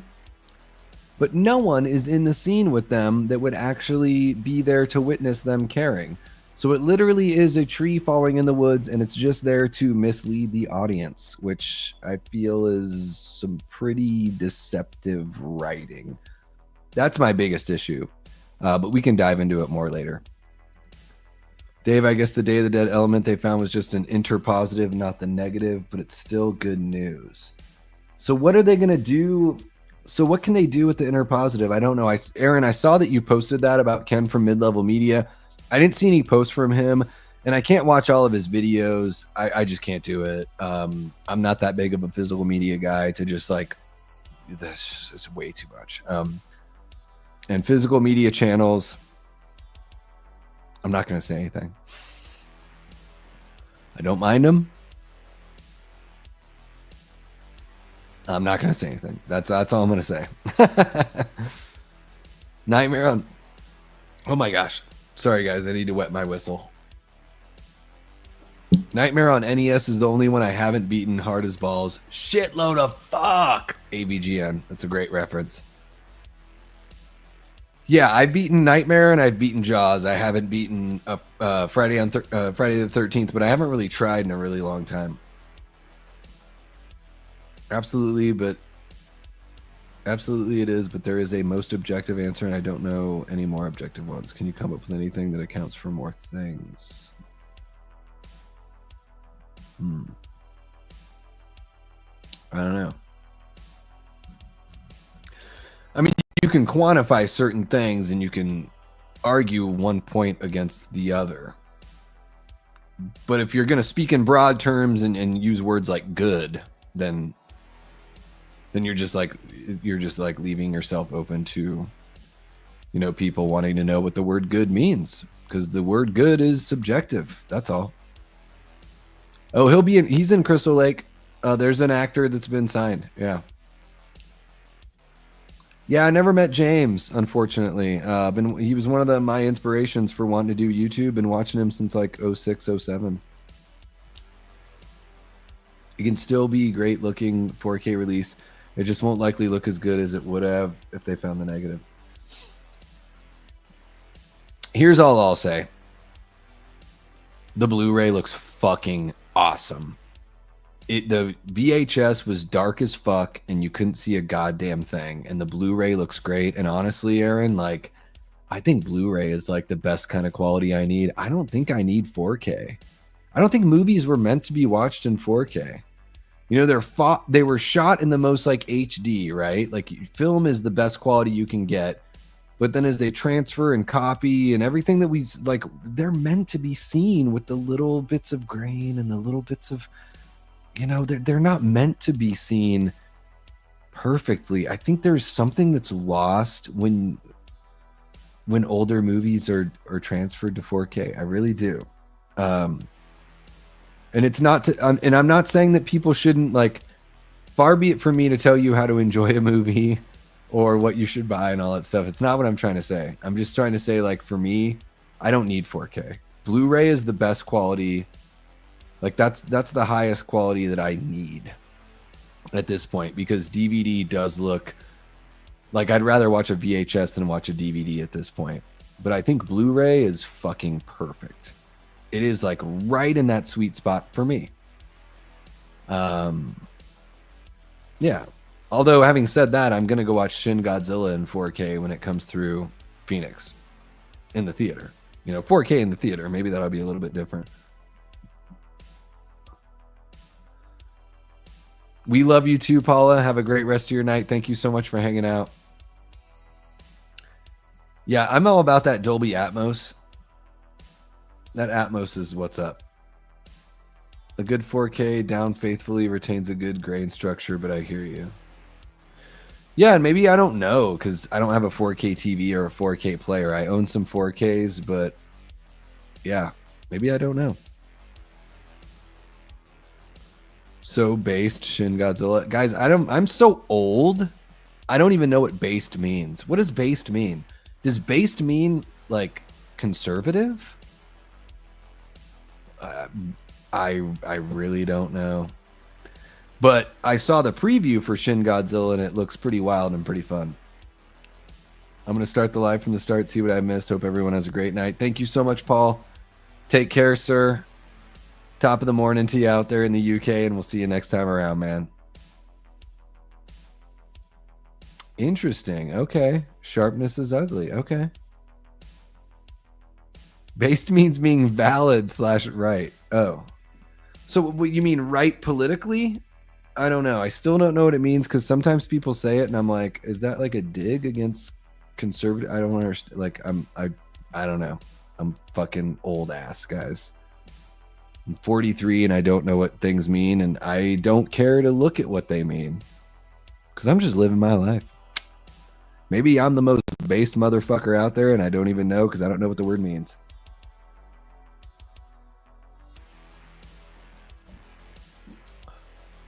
Oh my goodness, 4 hours and 44 minutes. I'm not even drunk, and I've been on for 4 hours and 44 minutes. That's wild.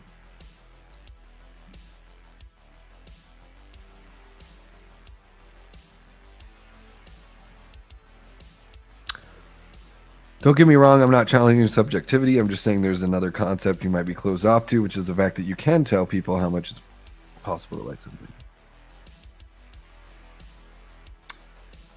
Yeah. That's a tough one for me, Medley, man. I understand what you're saying. I think what you're saying, and hopefully I have this right, because if I'm wrong, then I don't know what to think. But yeah, from an analytical standpoint, you can say, hey guys, like Thanksgiving is technically not a good movie. Like, let's watch Thanksgiving and then let's watch Citizen Kane, and I'll show you why. Like a professor could show you why. Like, look at the lighting and the quality of the framing of the shots and the thoughtfulness, and they can do everything they can to convince you that one thing is higher quality and more thoughtful and more technically proficient than the other. And I'm trying to pick like really vast difference there. Like, you know, that's a pretty big difference. So yes, I think if you told me that Thanksgiving is better than Citizen Kane, I'd be like, oh my God, you're crazy. But of course you can have that opinion, but that's crazy to me. But I think in a lot of things, though, like when we're really like, if you're splitting hairs between something like, you know, Scream 2 being the worst in the franchise out of this and that, and then you're trying to convince people that within a 6-movie franchise that there's like this huge stark difference that can just be like unequivocally drawn. I think that's a little tougher, you know. I think that's a little tougher. And I think it sort of gets into the territory of telling people their opinions are wrong. And I don't dig that too much. But yeah, I mean, I think at some point you can say like, yes, absolutely, this film is more technically impressive than the other. But you can't tell somebody they're wrong about their opinion on how much they enjoy a movie. You know, it's just kind of how it is. That's art. It's like the beauty of it, right? It's not political, and at least our opinions on how we feel about something like a movie doesn't always have to be political. Sometimes it can be driven by politics, of course. But it can just be a lot more open to interpretation than that. No, that's just really cool seeing Shin Godzilla. Based, being true to oneself, acting authentically, and not being afraid to express one's opinions. Interesting. Yeah, I agree there. Let's watch Supernova when that comes out. I'll be seeing it in IMAX. I haven't even heard of that movie. Yeah, still going, Prince. Yeah, what can you do?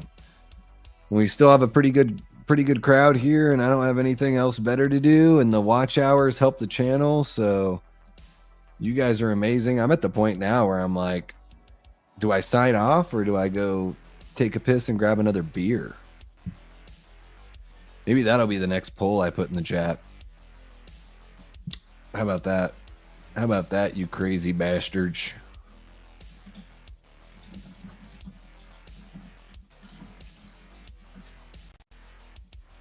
There you go. You guys vote on that. You 16 wild animals in the chat.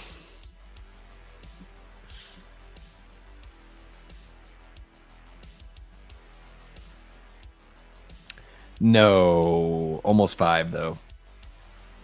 Yeah, I am just like slightly buzzed. I've had 4 beers. 4 beers in almost 5, like actually almost 6 hours, because I had my first beer when I was watching Pat That Halloween Movie Collector. So I'm not even like, this isn't even that crazy. And I might be based all the time. Guy, I don't know if anyone knows this. Like, guys, if you don't know this, like, I'll just fucking come out and say it. Because I'm not ashamed of it, and I'm not unwilling to have a conversation. I'm relatively conservative. Like, I've always, guys, I was like 11 or 12 years old when I realized, yeah, that stuff makes more sense to me at 11 or 12 years old. And that has stayed true. like things like personal responsibility, and even though I'm a person that's very emotional and feels a lot of things, like not letting the feelings be like the overall ruling of like the way that I looked at the entire world. You know, I'm relatively conservative. I don't know. Oh, maybe that rubs you the wrong way. Maybe it doesn't. Hopefully everyone that's hanging out here is cool enough. Again, to go back on things that I've said earlier tonight, like, I don't require that people agree with me about anything or everything to be my friend. Like, I care about the way you treat people and the way we interact with each other. And I'm not here to convince you you're right or you're wrong, or that you should believe the way that I believe. But I'm not going to fucking lie about the things that I believe in just to like make people like me more, even though they don't know who the fuck I really am. And so I'm not going to require that of you. Hopefully you don't require that of me. I'm not going to think any less of you, and I'm not going to judge you. That's not my job. It's not our job to judge each other for this kind of shit. Like, it's our jobs to be willing to have conversations with one another and actually engage in conversations and not run away. And for both sides, all sides, whatever you want to say, whatever the spectrum is that we're looking at politically, to not judge each other. And I don't know, man, Aaron, you had brought it up with like in the 80s, and Jamie was talking about how tough it was for her family in the 80s. You know, things were a lot more like kind of in the center, and now things, I think most people would say they're a lot more divided. I don't know, man. I just think we should talk to each other more and not judge one another. I grew up Catholic, conservative, and I hang out with a lot of people that I don't even like know necessarily what their beliefs are, but it's like when I talk to them and hang out with them, I'm like, I love these people.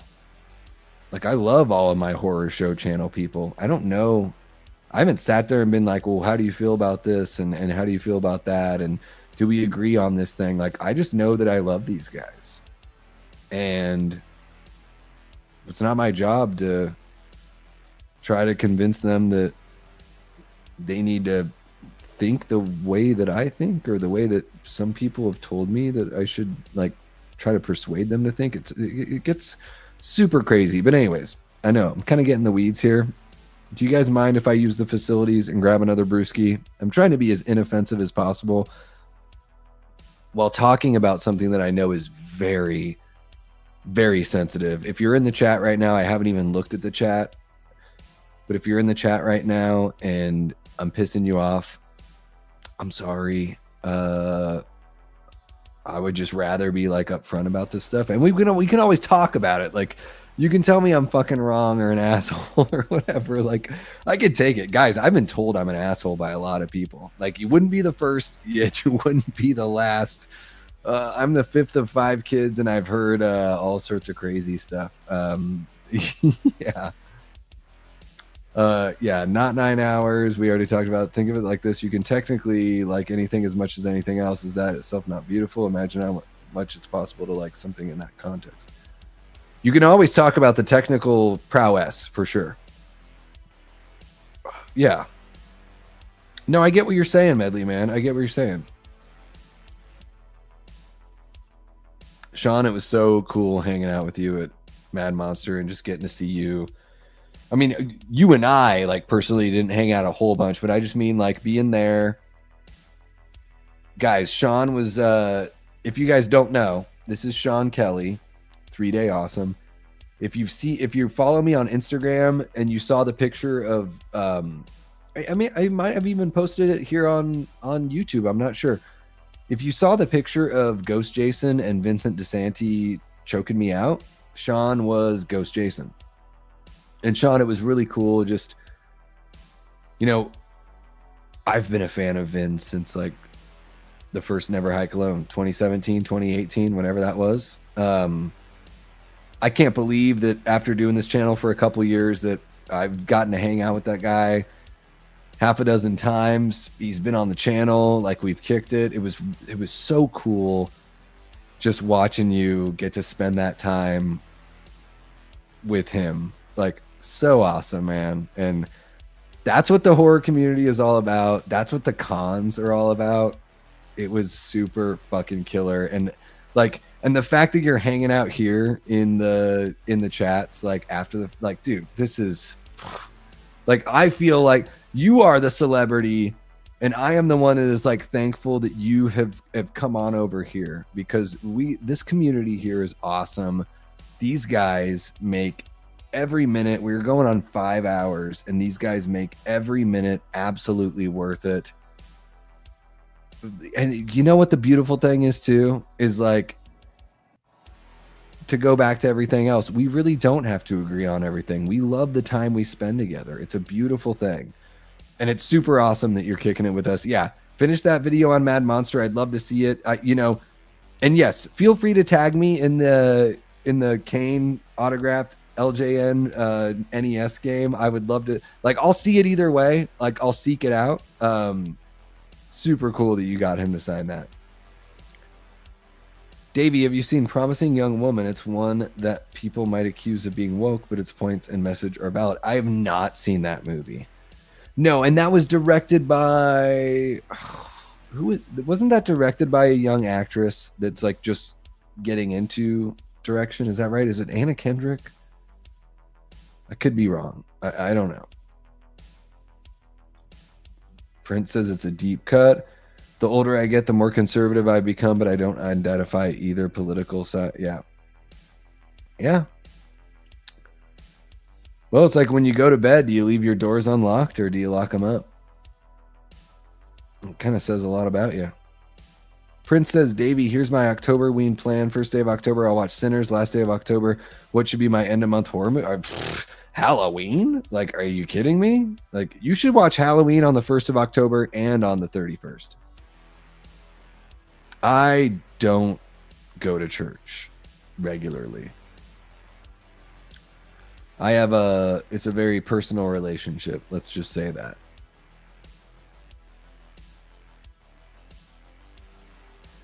You know, I really respect that about you because I'm the same way. I'm just not going to talk about my philosophy on media. Yeah. No, and Medley, man, honestly, like,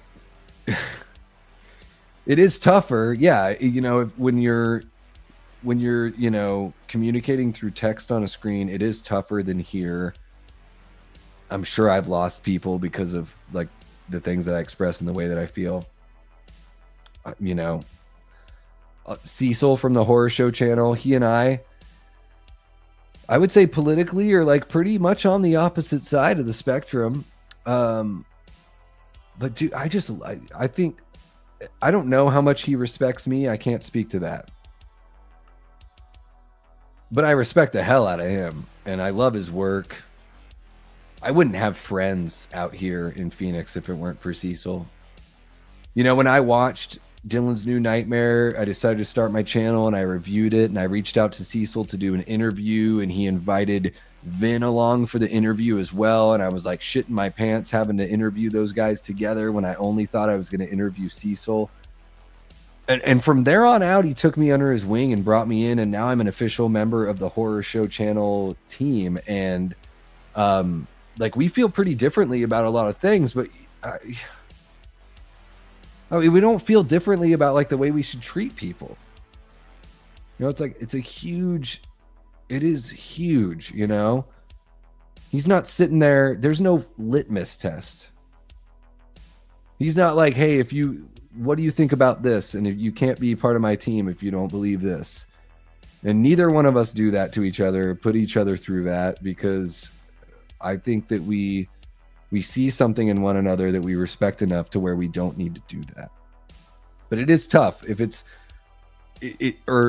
maybe it's not tough. I would say it's easier when you get to blah blah blah for 5 hours on your channel to kind of explain the nuances, for sure. I hate that some people some people automatically think if you're any amount liberal, you're a Democrat, and if you're any amount conservative or Republican. Not always true either way. There we go. Aaron, beautiful. Love it, man. I love it. Especially nowadays. Dude, Aaron, you know this. In the 80s or 90s, it was way less predictable. Now people try to predict. They're like, "Oh, you feel this way about this one thing, so you must be this," you know? But also it's weird, like the way it switches from administration to administration. If you're anti-war during an administration that's pro-war, then you're anti that group. No. You could be anti-war and support like the ideals, most of the ideals of a group, and be like, "Oh, but I still don't like war. I still don't want to see. I don't want to see people dying." It doesn't mean that I agree with just because the president is doing this thing and 80% of my beliefs are with that person. It doesn't mean that 100% of my beliefs are with that person. And yes, it's exactly what you're saying. There's nuance, right? It's a word we need to embrace and love. Well, I appreciate that, Aaron. I know, and I know, Aaron, like, you know, you are very open in a beautiful way about, you know, the way that you feel. And I appreciate the hell out of that.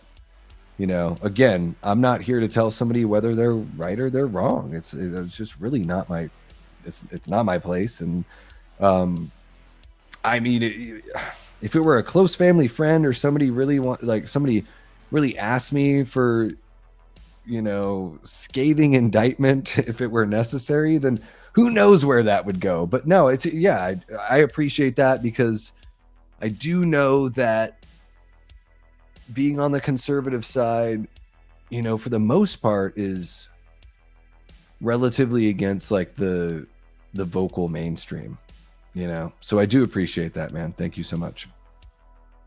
I've been told I'm an asshole by a lot of people as well. It happens to the best of us.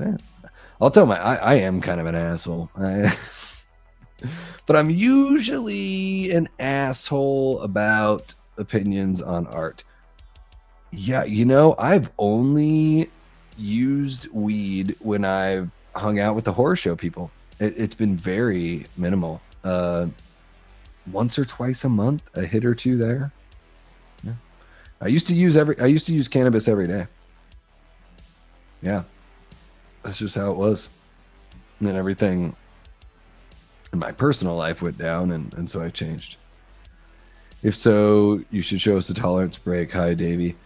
Yeah, you mean, oh, if I just got high like right now? Yeah, if I had a pen here, I would totally hit it. It would be pretty wild though, guys. And I would probably feel the 4 beers I've had a lot more, you know. Well, yeah, if you guys are cool with hanging out for a little bit, I might use the facilities and grab another brewski. I don't know. What do you guys think? It seems like Aaron's cool with me dipping out for a few minutes. Are you guys cool with that? I think I'm going to do that. And if no one's here when I come back, I totally get it. It's been over 5 hours, so you don't have to kick it forever. But if you guys want to, you know, just kind of talk amongst yourselves, then I'll be back here in a minute or two. So here we go. I'll be right back.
Holy cow, you guys are still kicking it. Oh my goodness, y'all are amazing. How much longer can I go, guys? I've been thinking about, let me know. I've been thinking I wanted to do something that was like a fundraiser for charity. And admittedly, there's a little bit of a selfish sort of vibe behind it, because I'd like to get to 2,000 subs. I'd love to do that before the end of the summer. But we have there's a local food bank here in the Phoenix area. It's called St. Mary's Food Bank. And it's not affiliated with a church. They call themselves St. Mary's because the original location, it was either like right next door or right across the street from a Catholic church. So they kept that name. But it's all about making sure that families and kids, especially like going back into school and everything, have enough food and all that. And I would love to do a fundraiser for them and do something that's like Davy Death Day. And bringing on, I could do like a 12-hour marathon and bring on guests, and we could have like an actual, like, what are the top movies from every decade you've been alive. So some people are only like 30 some years old. They would only get to pick 3, and then we would sort of do like a point system, and we would do so what's the top movie of the 70s, 80s, 90s, 2000s, 2010s, whatever. So guys, let me know if you think that's a good idea. I think it would be kind of fun to do that. I'm going to jump in with you guys and see what's going on. Sean says it was really amazing that he left his table to come find me. That was the highlight. I don't know anyone else who would do that. I saw in your stream he was moving with a purpose. Yes. Yeah, he was like, I saw there's a ghost chase. He was like hunting you down, man. That's super cool. That's the kind of guy he is, man. Vin is... I've heard people say, and I tangentially know people that have said bad things about him, but I don't understand it. I've never had like a lukewarm, weird, in the middle interaction with Vin. Vin has always been, he always treated me like a bud. After I interviewed him that very first time when Cecil brought him in for that first interview, I was talking to him afterwards and I was like, hey, do you need a matte painter? And he was like looking down and he looked up at me like this. He's like, you a matte painter? And I was like, no, but my brother is. And then I hooked him up with my brother Matt, who put together matte paintings on Never Hike Alone 2. Because he needed someone. I mean, it's like, he just responsive, kind, giving. I don't know. I've heard people say ugly things. Well, I guess I haven't heard it in real life. I've seen people, I've jumped in on chats where people have said things. I've seen comments and I'm just like, I don't know where that comes from. I really don't. I haven't experienced anything close to that. Prince, listen to Twin Tribes Vision video. Boy, Harsher, The Chameleons, Interpol, lots of post-goth, right up my alley. I've only heard of Interpol. Oh my gosh. I wish I could have seen his reaction when someone told him there was a ghost Jason in the wild. Oh, directed by Emerald Fennell. Okay. My only political opinion is that Trump is a bad person. Hot take. I don't know if I think that might be like the most non-hot take Trump opinion. That is the baseline mainstream media take, right? That's not hot at all. Yeah. Make nuance. Great again. Politics don't make sense. Both sides just lie to manipulate people. I'm conservative. Well, they certainly do that. Yeah, I mean, well, and that's why it's good to just kind of read your own shit and look at multiple sources. I think that's a big thing too, is just read multiple sources. Don't just go with one or the other. Go all over the place. Have some crazy shit. Coffee talk. Talk amongst yourselves. I'm feeling verklempt. Hey everyone, got off my iMac. Now my laptop. What is up? We are still chilling, Jeff. I don't know how much longer I got in me, man. Anyone old enough to... Yeah, Coffee Talk by Mike Meyer. Yes. Yes. Linda Richmond. Coffee talk. Pull an all-nighter. Yeah, right. Nothing says charity like selfishness. Hey, just for subscribers. I would honestly, guys, I would set it up to where you can set it up with fundraisers for super chats. So you could set up your super chats. You know, we could do a whole thing, and all the super chats would be funneled to that food bank, right? So it would be all about raising money for the food bank. The only benefit that the channel would get is just having more eyes on it. So yeah, a little bit of selfishness. Yeah. Not everything is completely altruistic in this world, Aaron, unfortunately. But I think it would be cool. I think especially like, you know, we're going into the school season starting here within the next month in the Phoenix area. And I was fortunate enough to not ever have to worry about where food was going to come from when I was a kid. And I can only imagine. And it's so expensive now, buying groceries. It would be amazing to provide some food for some families out here. I think it would be really cool. Try not to get emotional about it. It would just be really nice to help people that need it. You still only bringing on people to actual channels. I'd love to spout on and on about my take on some objective media. Well, here's the thing, Medley Man, is kind of, yeah. I you know, I think on like a members only stream, I would bring somebody on that was just part of the community, as a, you know, just hanging out and wanted to be part of that. As far as like bigger guests, yeah, I would like to have somebody, or, you know, guests that I would feature. I would like to have people that really are trying to make a go at it, for sure, and being active in their channel and all that kind of stuff. And I'm not trying to gatekeep or anything like that. It's just, you know, those are the standards I held myself to before I reached out to people. So I started my channel, and I didn't start Late Night with the Davey until I'd been doing my channel for like 9 months or something like that. I didn't go live until I was like at like almost 400 subscribers. I think was the first time I went live. And I made it a point. I told myself, dude, if you're going to reach out to these people and expect them to take part in your channel or to want to contribute or do something with you, you got to have like a resume. You got to have something you can show them. And that's the only way you're really going to convince people that it's worth their time to you can be with it, you know, and you can do the thing. So there is a little bit of that for sure. Like, I'm not going to shy away from that. Hopefully no one thinks I'm being a jerk about anything like that. I've had people reach out to me the day of a stream and be like, I'd love to jump on that stream and take part in it. And it's like, and then they're like, but I don't want to invite myself. And I'm like, you just did. You just did invite yourself, and you're not doing anything with your channel. You know,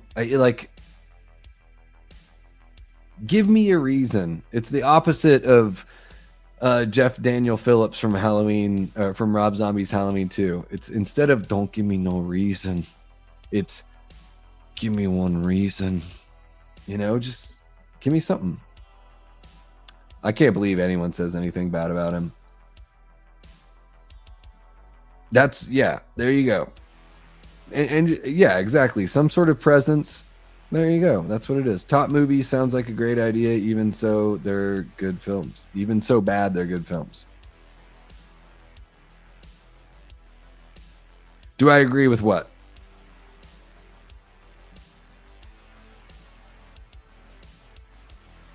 I mean, I don't know. What do I agree with? Or are you asking Aaron? Oh, you might be asking Aaron.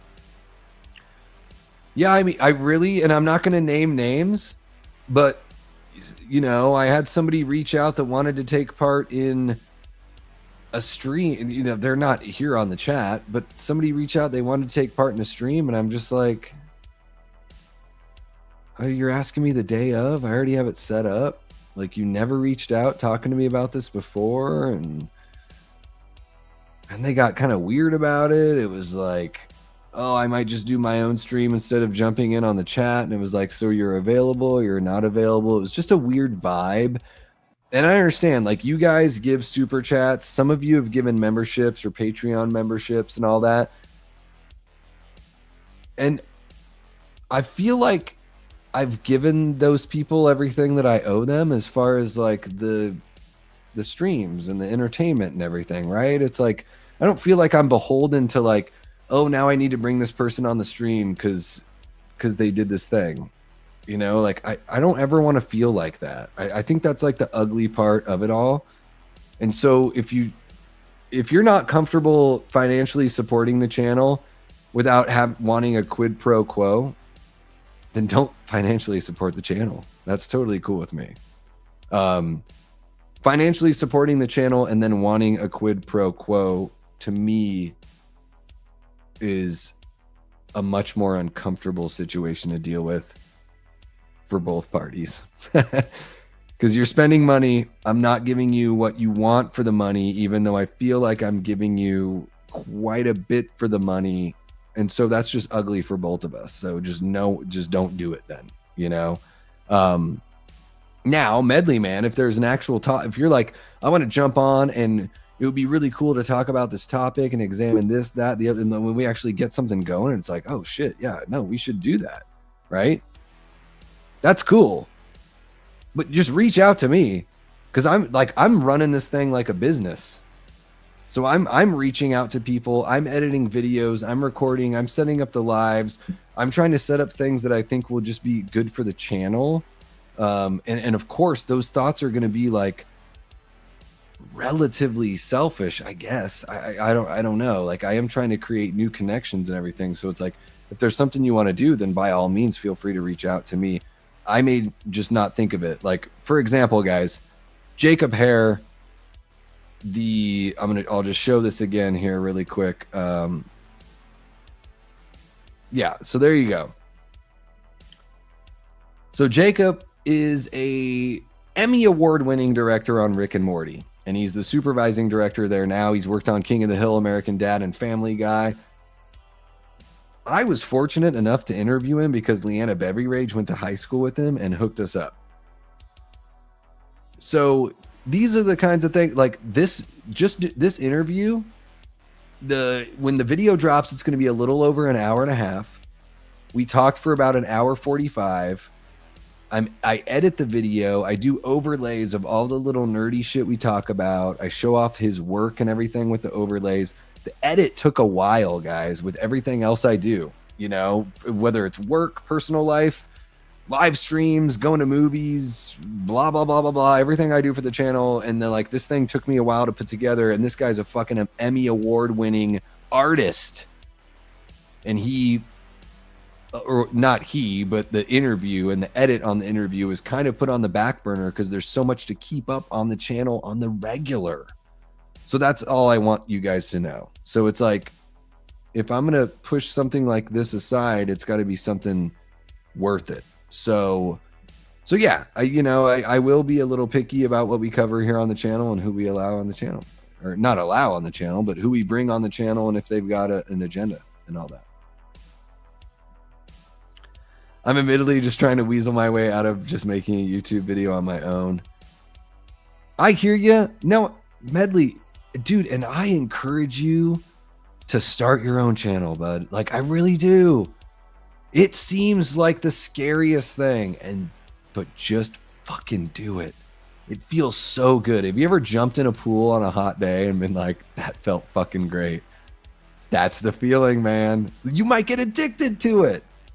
You might love the fact that you have an outlet for your thoughts. You know what I mean? And an outlet for your thoughts where it's not just limited to the characters in the chat, but where you can actually articulate everything that you feel. Like, I don't think I'm like, I don't know how many of you people see me in the chat, you people. I don't know how many of you guys see me in the chat on other channels. I feel way more comfortable on my own channel just talking to a microphone rather than like Aaron. You and I have interacted on other channels for years, right? Aaron, I'm pretty sure I've seen you on Dave and Slaughtered Lamb long before I started my own channel. Maybe you don't remember me, and that's fair. Like, when you started showing up over here, I was like, I recognize that name. The personality that you're able to convey through this, you just can't beat it. Certainly not with text. You know, I did see F1. I really liked it. That word you just said is something they taught me at Corrections Academy. What was the word? What was the word? Unfortunately, my most popular role is the guy who sometimes annoys the vile eye in his alt channel streams about his media takes. Who's the vile eye? I already made a channel. I made videos and it was a bust. I did it because it was fun, not views, so it's fine. Well, oh man, you like most artistic projects, you gotta keep at it for a while, man. Like, look at my view counts. Go to my pre-recorded videos and see how well my videos have been doing. I still do them. It's not brilliant. The lives are where I get the most interaction, honestly. But I'm just like, you know what? For the exercise, for the mental health, this is good for me. And I love hanging out with you guys, and I love you guys so much that I just want to keep on coming back. Here we are, 5 hours and 22 minutes, and I'm still going because I'm driven, because I love this community. It's not just about what can I get from this thing. It's like, what does this thing give me?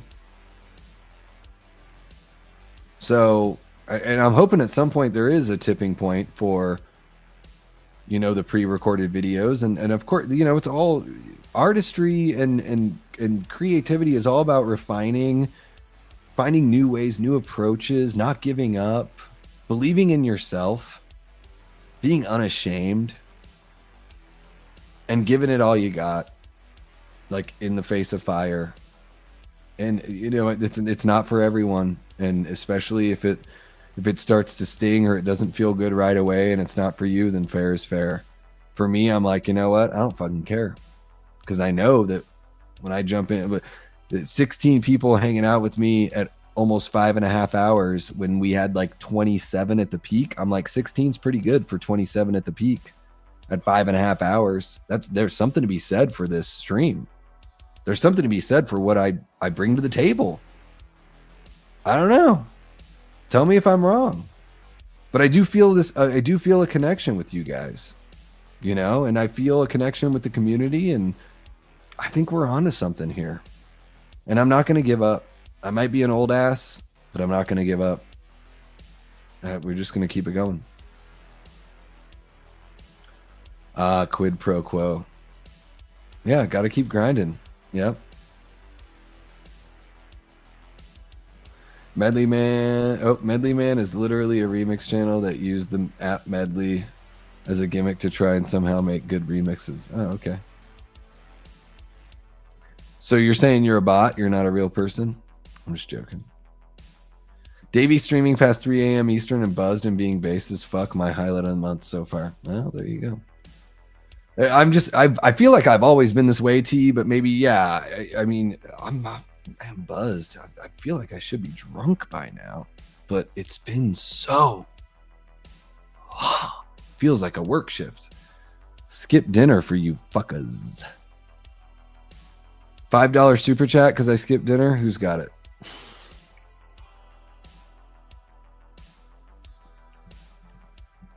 There you go. Aaron's got a good idea. Rebrand. I don't know. Davey based Ray. Sean, they were calling me Davey Death Cabs at Mad Monster because I got super buff legs. It's like the only buff part of my body. I know how to get popular. I just want to be interested in me. Yeah, I don't. Dude, Medley Man, if you know how to get popular, let me know. I have no fucking clue. T. Parker says I'm with you and drinking wine. There we go. Yeah, guys, I try not to do the whole video view watching and getting your butt hurt, but I know I've got something because you guys keep on showing up. And I know the tipping point is going to come, somewhere along the line. And I feel like sometimes you just got to keep faith, I don't know.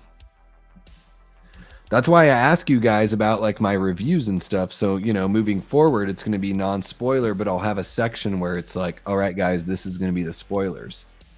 You know, it's just why I want to communicate with you guys. I want you guys are such a huge part of the channel. Whether you think it or not, and whether you think I'm just saying this stuff because other people and on other channels say this stuff, like, no, like you guys are a huge part. Like, for example, I put out a poll there, Death Squad, I need your input. I've been enjoying recording non-spoiler reviews for the channel, but I'd also like to get into spoiler territory with my reviews as well. I would shoot 2 different reviews, but I'm not really seeing the views to justify doing 2 videos. Let me know what you would like to see moving forward. Out of 50 votes, 70% of you say a separate section. So there you go. That's what you're going to get. That's 35 of you, you know? So I value the hell out of that. I'm hungry as balls, though. I'm gonna eat some more spicy chips. These are super spicy. You guys had these? Zapp's Voodoo Heat. I guess the spicy isn't too bad.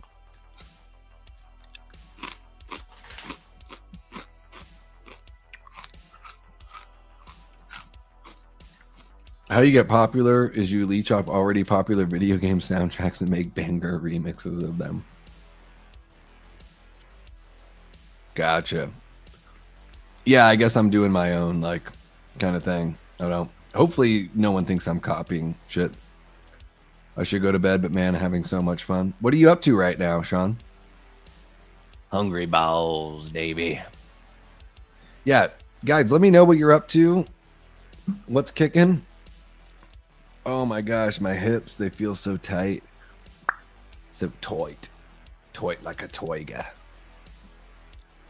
Chips while buzzed is such a mood. Should I just drink this beer and get even more? Should I actually get drunk? Here we go. Here we go. This is because I'm sure you guys can tell that I'm still pretty much with my wits right now, right? I'm sure you guys can tell.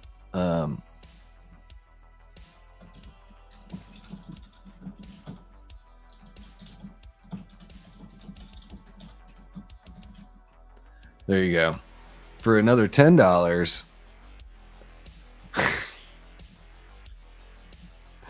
Oh, this is what every stream should be for me, is 6 hours and just giving you guys super chat goals. For those of you who don't know, I recently started therapy. I'm very pumped about it. My first session went really well.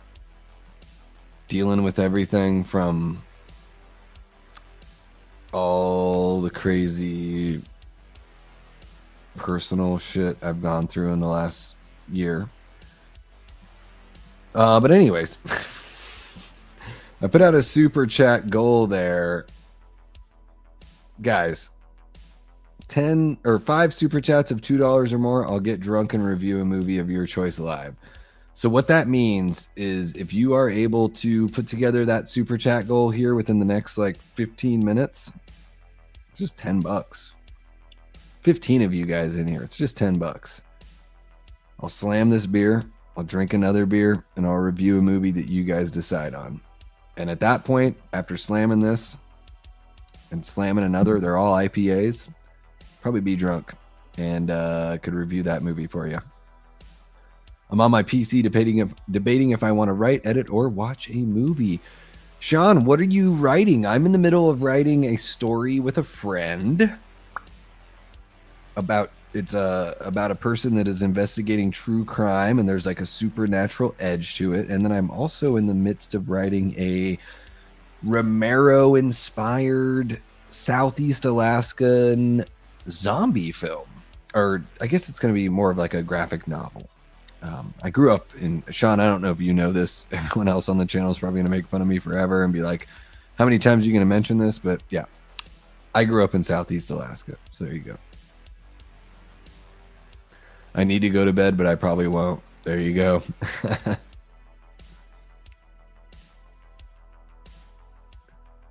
Don't actually, it would be sad if you did something really weird. What, if I did something weird? I do something weird all the time. Any of us going to suffer through Fantastic Four with the best actor of the... I am gonna watch Fantastic Four. I've heard it's okay. Chris Gore said he liked it more than Superman, and Alan said he liked Superman more. And I'm less likely to trust Chris, honestly, because Chris got so hung up with Superman on the Jor-El twist. Not the only time it's happened. Like, dude, Chris, did you watch Smallville like 15, 20 years ago? Because Smallville already did the Jor-El has evil plans for Clark or Cal. They've already did that. They've done it in the comics. It's not really much of I guess it's a twist if all you know are the Christopher Reeve movies. So I thought that was like pretty weak of him. And it would be very difficult for me to see Fantastic Four as a better movie than Superman. And I loved fucking the new Avengers. The that whole why I'm like, maybe I am drunk because I am forgetting the fucking name of this movie that I really loved, and here I am saying I really loved it, and I can't even. The Thunderbolts. I love Thunderbolts. I had zero anticipation, and Dave Cullen. I don't know if you guys follow Dave Cullen on YouTube, but he was starting to say nice things about Thunderbolts, and I was like, well, maybe this movie will be good. And I saw it like 2 or 3 times at the theater. Like the first time, I'm like tearing up. This movie is making me want to cry. This movie is dealing with mental health in a way that I've never seen any mainstream big budget movie deal with ever. And even though there are jokes, and even though there are action sequences, it doesn't undercut like what is really going on. And every character is dealing with a different aspect of mental health, which I thought was, honestly, like really well handled. And then especially with like Bob, the stuff that Bob says in that movie, I've been saying to myself since I was like 12 or 13 years old. Like saying everything would be so much easier, or everything would be easier if I just weren't here. Like maybe it would just be best if I died. Like stuff like shit that you shouldn't be saying to yourself when you're 12 or 13 years old. And I've been saying those things to myself intermittently for like most of, since then. So most of my life. So Thunderbolts brought something to the table that I'd never expected to see. And it's going to be fucking hard pressed for a Marvel movie to impress me more than Thunderbolts. Cause, I just didn't see that one coming, man. Really didn't see it coming, especially in the, vulnerable state that I was in when I watched it. Hey, Gina, good morning. It's almost 1 a.m. out here in Arizona, but I'm so glad you're joining us. I think if you're an adult, it couldn't hurt. Life will drive you crazy. It's not about like, oh, I went through a traumatic experience, and it's not about, let's just fucking call out I Know What You Did Last Summer. At the very end of the movie, they make all these jokes that are really like awkward. Like, somebody's out there that wants to kill you, and you're still making jokes. They're like, to think that this would just all have gone better if men went to therapy, and it's just like shit like that is like, y'all, everyone can use it. What, like women don't need therapy? Like men need therapy, women need therapy, people need therapy. If you live long enough, life is going to try to drive you crazy, man. We used to die when we were like 30 to 35 years old was like an old fucking, that was it. That was like old man. We're not meant to live as long as we live. Life drives you crazy. So yes, if you have it available to you or you can afford it, I'm fortunate. I am a member of the Cherokee Nation. And in Phoenix, they have a Phoenix Indian Hospital. Yes, that is the actual name they give it. It's not just my white ass calling it the Phoenix Indian Hospital. It is called the Phoenix Indian Hospital. And I'm able to, like, I had a health scare the other year when I haven't really been open about this, but I had a health scare a year and a half ago where I thought the worst. So I got a colonoscopy and everything was cool. But it was like, it's either everything's cool or start the ticker on the rest of your life kind of moment, you know?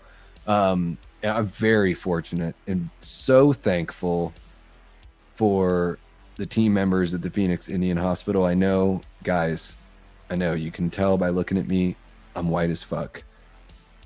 My great-great-grandfather was a chief. Chief Harris, he helped broker one of the deals with the U.S. government.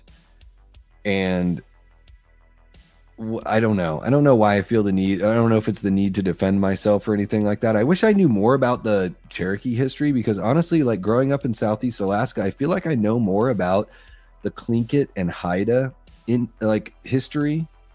And I feel like I know more about Alaskan natives than I do about the natives from which the tribe that I'm actually like a part of. And one of the beautiful things about the Cherokee Nation is I'm only 1/32. They don't require a blood type or a blood fraction. If you're Tlingit or Haida, if you're not 1/16, I think, maybe it's 1/8, then you don't get the benefits. And they get like stock options and health benefits in Alaska, the Tlingit and Haidas. But you have to be a certain amount of blood. And if you're outside of that amount of blood, it doesn't count. So I'm very grateful to the Cherokee Nation for, you know, one drop is you're one of us. And I very much appreciate that. So fortunately for me, when I go to therapy, I'm able to go to the Phoenix Indian Hospital. I met with my therapist in person, and then moving forward, it sounds like for the most part, we're going to meet via Zoom or like phone call and check in and everything. And then from time to time, we'll meet in person as well. But I will say this, from the very first meeting, like, it was so beautiful just how she asked me questions and got me to talk. She wasn't even too probing. And then I'm sitting there like trying to hold back the tears. You know, I mean, just on really simple stuff. You know, she's like, there's so much that you have, like, you keep on talking about like this external love, like the love that you get from the things that you do for people, the way you make people feel, or like your YouTube and all this stuff. Like, what we need to do is we need to find a way for you to find some love for yourself within yourself, because you've attached your personal value to everything outside of you, and you don't even know how to love yourself. And it was like, I've never had anyone say that to me in my life. And it was difficult to even vocally respond without being choked up. So I appreciate that, Aaron. I'm sorry I went on a total tangent there. But yeah, I think that everyone should, everyone who can afford it or has access to it should go to therapy for sure. Holy cow, Sean's dropping a $4.99 super sticker. Let's check that out. I have no idea what that looks like. Oh, it's a little haha exercise, little pear-shaped guy. Love it. Medley Man says, I better not be the only non-coward. Above that message was the risk of blackout. I dare you, in context of beer. Oh no, you're totally all cool, Medley Man. I take this message in the best possible way. And I guess I didn't know you were in Canada. That's what that means, right? Whereabouts in Canada are you, Medley Man? And maybe I knew that and I forgot. Writing reviews for the Nightmare on Elm Street movies Friday and Scream. Trying to get these videos done for October for my first horror. I thought, oh, so Sean, do you have a YouTube channel? Yeah, I didn't know, dude. You should. Hey, I'll tell you this, Sean. Anytime you jump in, man, we're really cool about sharing channels for people that are getting their things going. So if you've got a channel that's up and running, let me know, and that I could share your link in the chat here, and then our mods moving forward could share it as well. I have no hopes for Fantastic Four, but if I like it, I'll give the MCU credit. Can I just say I really like Jaws 3 despite its I don't know why I'm saying Jaws. I'm saying Jaws because of flaws. Can I just say I really like Superman 3 despite its flaws? Well, it tried something different, you know. I like Robert Vaughn. I do. Writing a story with a slasher villain I've been developing for years in my head. Oh, damn. Keep it up, bud. Keep it up, Sean. It's just a bit better than Man of Steel to me. Oh my god. Well, I don't know about that. Galactus will literally swallow. Yes, he will. And Pedro is good in everything. Just good? I don't know. Pedro is so obnoxious. Yeah. I would say politically very like almost unbearable politically the way he is. Second on the list is when I see him at these events with all the other cast members and he has to dress like he's wearing like the Seinfeld puffy shirt. Like he's got to wear something that's like flamboyant and unfitting.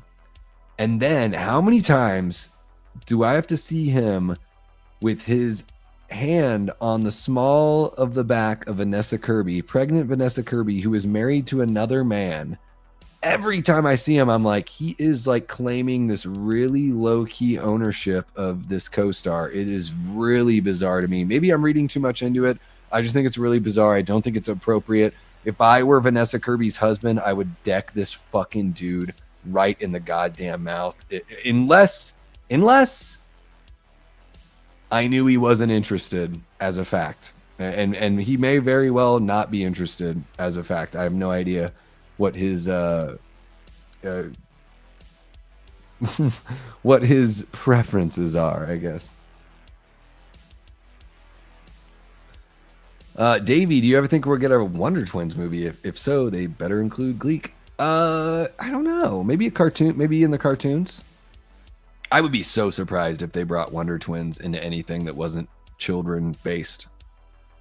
Thought Thunderbolts was only okay, but I have friends who love it. Well, T, I would, you know, and I'm not to assume anything that you've gone through. I would say that, you know, I feel like all of us sort of deal with mental health stuff, like just on that spectrum, right? And like for me, it was just to feel like you've been like seen as a middle-aged white straight man in a 2025 Marvel universe. I wouldn't even use the phrasing to be seen. It's it's a phrasing that doesn't even exist within my generation. It's a phrasing that was brought up after my generation, but it's all I can think of when I watch that movie is like, I feel like they see us. And yeah, you know, I don't know. I think that's, and it's not just with Bob, like it really is with Florence Pugh's character. I mean, really all the characters I thought did a really good job, but there was something about some of the lines that Bob said where I was like, I've actually been there. It's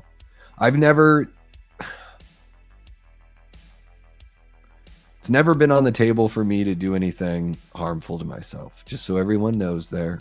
Just so everyone out here knows. That's never been on the table. But I certainly have said things and thought things that have like made me feel like my life had like either zero value or detrimental value to the people around me. And so hearing characters say, like, echo some of those things and say things that I've said to myself was pretty powerful, for sure. And that's a rarity, you know, for me. But because of my qualifying factors, it's a rarity to have something that really makes me feel like, that like brings out my vulnerabilities in a really positive way, I would say. No idea what the public's problem with Pedro Pascal is. He's a treasure. Ugh. Yeah, no, he's not good. Yeah, no, he is like Chris Pratt, but he's so much more obnoxious than Chris Pratt, you know. Well, I don't know about that.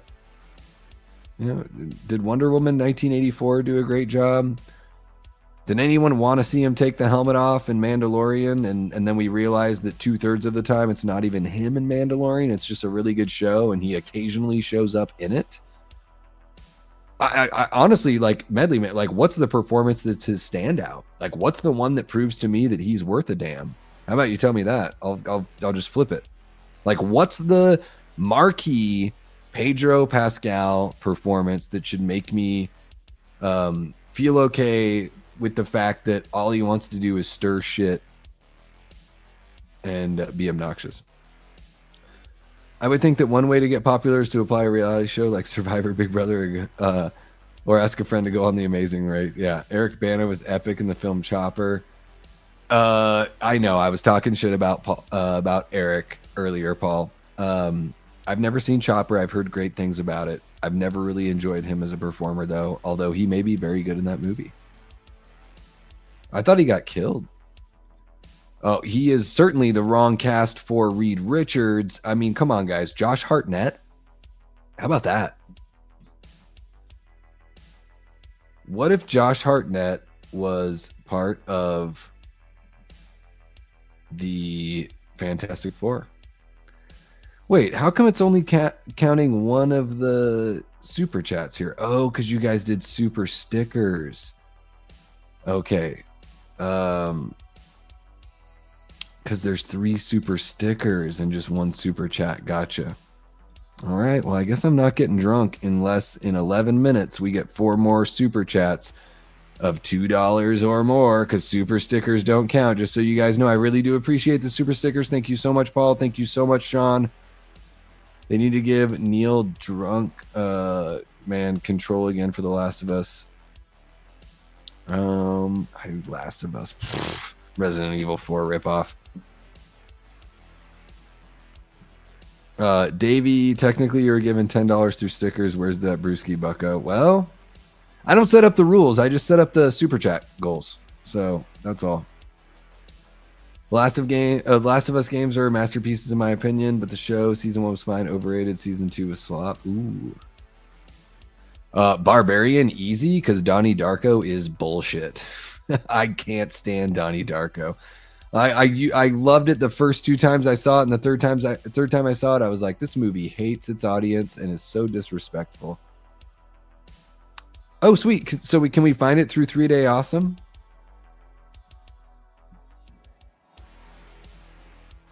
Yeah, it's easily Barbarian.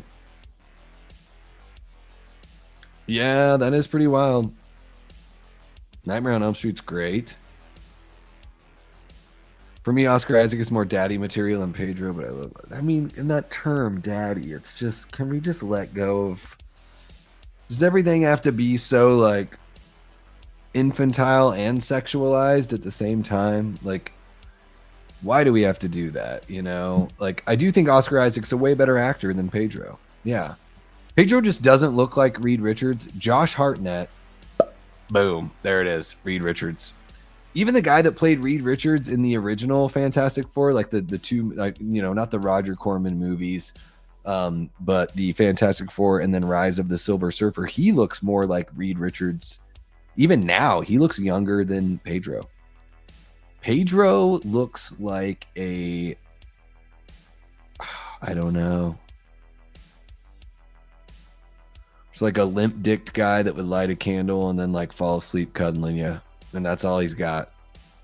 Yeah, I don't know. Someone needs a Me Too Pedro already. Well, he doesn't have a hard enough cock for anyone to Me Too. Let's see here. I like Pedro in The Unbearable Weight of Massive Talent. He was good in The Unbearable Weight of Massive Talent. Okay. I've not seen that movie yet. I've not checked that one out. Super sticker. They don't count as super chats, guys. They really don't. I know. It's very confusing. What's happening, Maxwell? How are you doing, bud? Hey, guys. Our guy Maxwell King just passed 1,000 subscribers just the other day. Throw him some love over there on the other side of the pond. And Maxwell, I know I always call you Max, even though it says Maxwell there. It's just, I don't know if that's an American thing. We like the word Max. Maximum Overdrive, Maximum King, Maximum Well. I knew Pedro's dick would eventually come up in the stream. Pedro should play Bane or something, but he would need to shave. Oh my god, he could not. Oh, dude, playing Bane, fucking shit. Ugh. No, Pedro needs to go away. Pedro makes me long for the days of Chris Pratt. You know, I'm like, oh, could I just get Chris Pratt in another movie? You know? Oh, Kevin Hart just isn't in enough lately. That's what Pedro makes me say. Like, can I get another movie with The Rock and Kevin Hart? Because fuck, Pedro Pascal is killing my balls right now. He's just busting them. Yeah, Pratt is not nearly as obnoxious.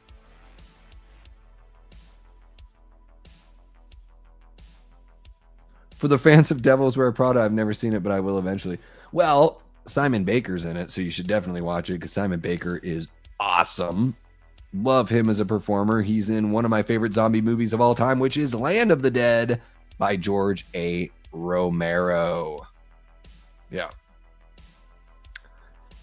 I hate it in porn when someone calls the man they're having. Oh my gosh. Well, and I think sometimes it's a cultural thing too, like the daddy and poppy kind of thing, you know? But yeah, mixing the infantile with the sexual is, it's a bit odd for me. Give me Chris Pratt 100% of the time. Pedro was good in Kingsman 2. Yeah, if anyone watched Kingsman 2, I don't know. I didn't watch that. But Ben, welcome back in, brother. This is how long we've been live streaming. We're almost at 6 hours here.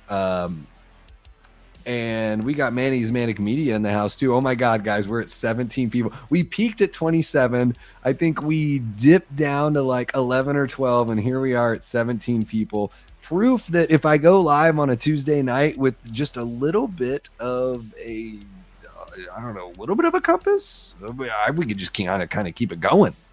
You guys are amazing. Thank you so much for tuning in and hanging out. Freaky Tales. I don't even remember that. I know he's in episodes of, you know, he was in Buffy the Vampire Slayer way back when, that terrible college season that they had. It was just really, really, I don't know if that was the third season. That was pretty bad. But guys, if you want me to, I just want to remind everyone, where did that go?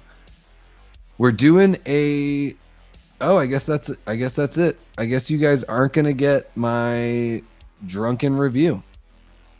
Unfortunately, because you guys didn't fulfill the $10 requirement for me to chug this beer and then drink another beer and review a movie that you want me to review of your choice. I don't know.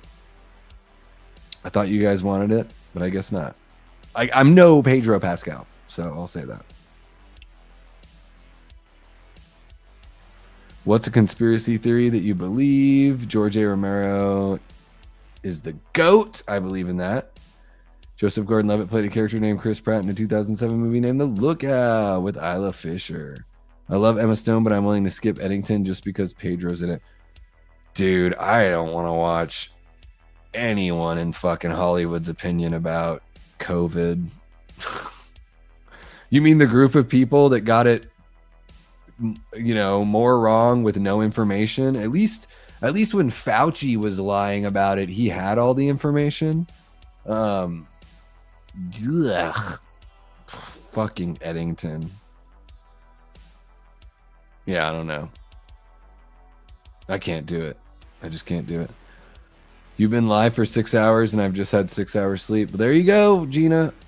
Guys, should I do another super chat goal? Super chat, not super stickers. You guys got to make my hangover worth it. You know what I mean? I don't know how I do another super chat goal. I don't know if it'll let me. I don't know if it'll let me. It might not. It might be like, dude, you fucked up. You shouldn't have let these people say anything about super chats. Oh, there we go. No, guys, we have 3 minutes left.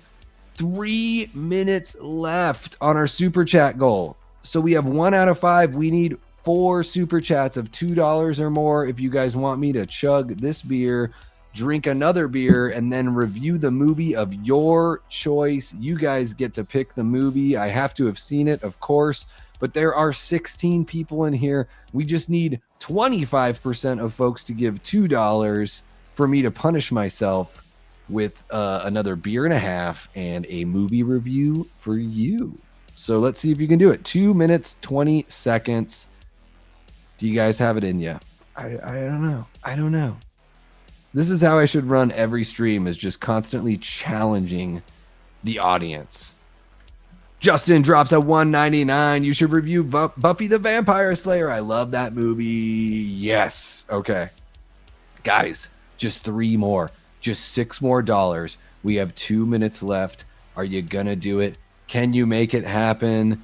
Justin believes in you, and he's not the only one, because we also got a super chat from Medley Man. So don't let him down. We have a minute and a half. You guys are going to have to chime in quickly on these.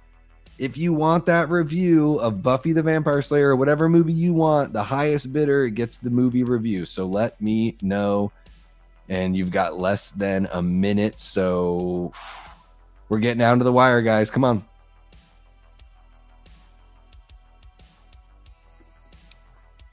One minute 15, so not less than a minute, but I'm going to sit here and just eat some chips and hang out and see what happens. What's going to happen? Huh? Are we going to talk about Buffy the Vampire Slayer or another movie?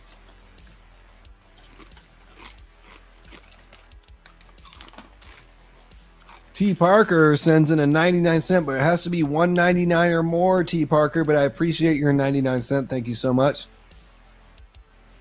Medley Man says, you cowards need to pull your weight. Guys, just 2 more. $4. That's all it's going to cost for me to do a review. Not only that, I'll drink the rest of this beer and I'll grab another one, but you have 30 seconds and we need 2 more super chats to make it happen. So the clock is fucking ticking. All right, 15 seconds. Guys, that's super easy. We got 10 seconds. Is it going to happen? I can't even look. I can't even look. We need 1 more. We need 1 more. Oh, and we just missed it. Oh, poopy. Oh my gosh. Medley Man comes in right after, though, and makes up for it. So I will do that review. 3-Day Awesome drops in another $1.99. You guys are amazing. Look at you. And maybe the internet, there's just a little bit of lag. So technically, we only got 4/5 on that goal. But I see that your guys' the subsequent chats, super chats have come in. You guys are absolutely amazing. Thank you so much. Yeah, here's what I'm gonna do, guys. Are everyone having a good time? I was paying attention on the YouTube side of it so I could actually follow and like your guys' super chats as they came in. But there you go. You got T. Parker's super sticker of 99 cents. Medley Man dropped that $2.79 Canadian. Ben Grimm dropping the 2. Medley Man with another $2.79 and a wow, because he just couldn't believe it. And then 3-Day Awesome, our guy Sean Kelly dropping the $1.99. Thank you so much, guys. I try to make it really, guys. There's no requirement for kicking it. It's just like, let's kind of make it a game, like have a little fun with some of this stuff. I am gonna finish this beer and grab another beer. Aaron though says, Davey, what comedy shows of recent-ish years do you like? I like the Eric Andre show. Check it out with Dr. Steve Brule, the Nick Kroll show, etc. I really like what's the one that's the Tim Robinson? Is that his name? What's that show called? Is it like Thank You for Leaving or Please Leave or whatever the heck that's called? Like, I dig that show quite a bit. I know you guys are already telling me what it is. but it's called I Think You Should Leave with Tim Robinson. I really enjoy that show. Love it a lot, actually. Right up my alley. And man, I wish Friendship was either like more of that or an actual horror movie. Because I was like, with Friendship, I was really into it the first half hour, and then I was like, they're never going to give me what I want. They can't pick a fucking lane here, unfortunately. Not a bad movie, just a movie that was just sort of like, I'll never watch this again kind of experience. But yeah, I Think You Should Leave with Tim Robinson. Trying to think of some other newer shows. Don't watch many new shows. Kind of an asshole. Really am. I tried watching that, like Kids from the Hall or Kids in the Hall, their reboot, whenever that was, 5 to 8 years ago, and right, it's like now I have to watch like old naked men.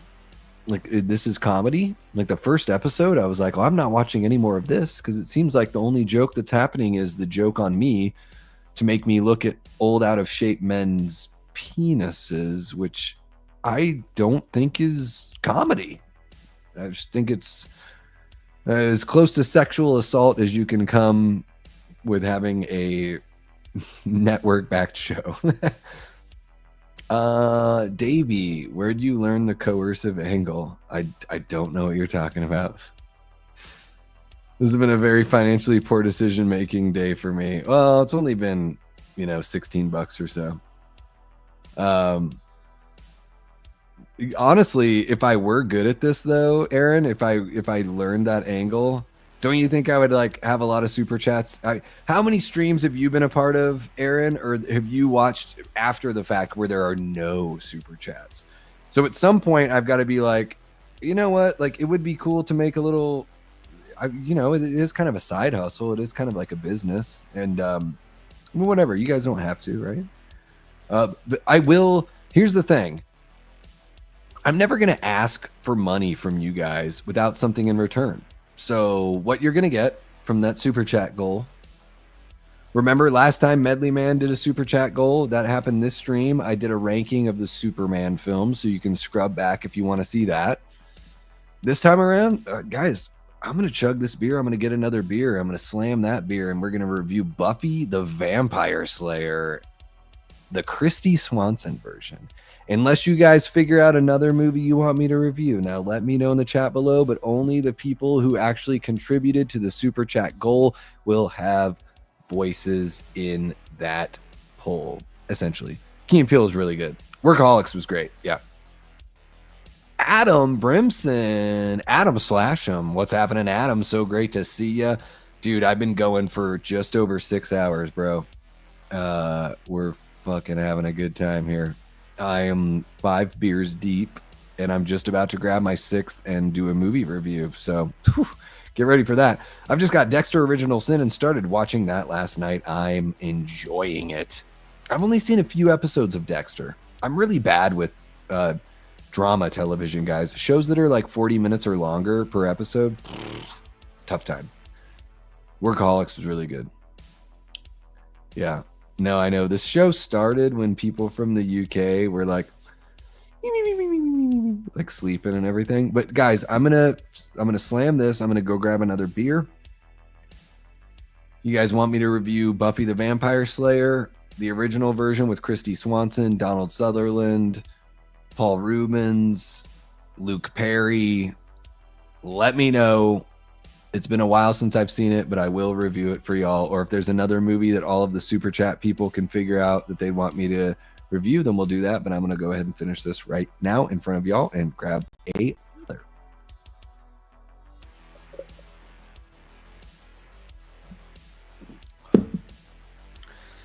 Oh, yeah. All right. I'll be back.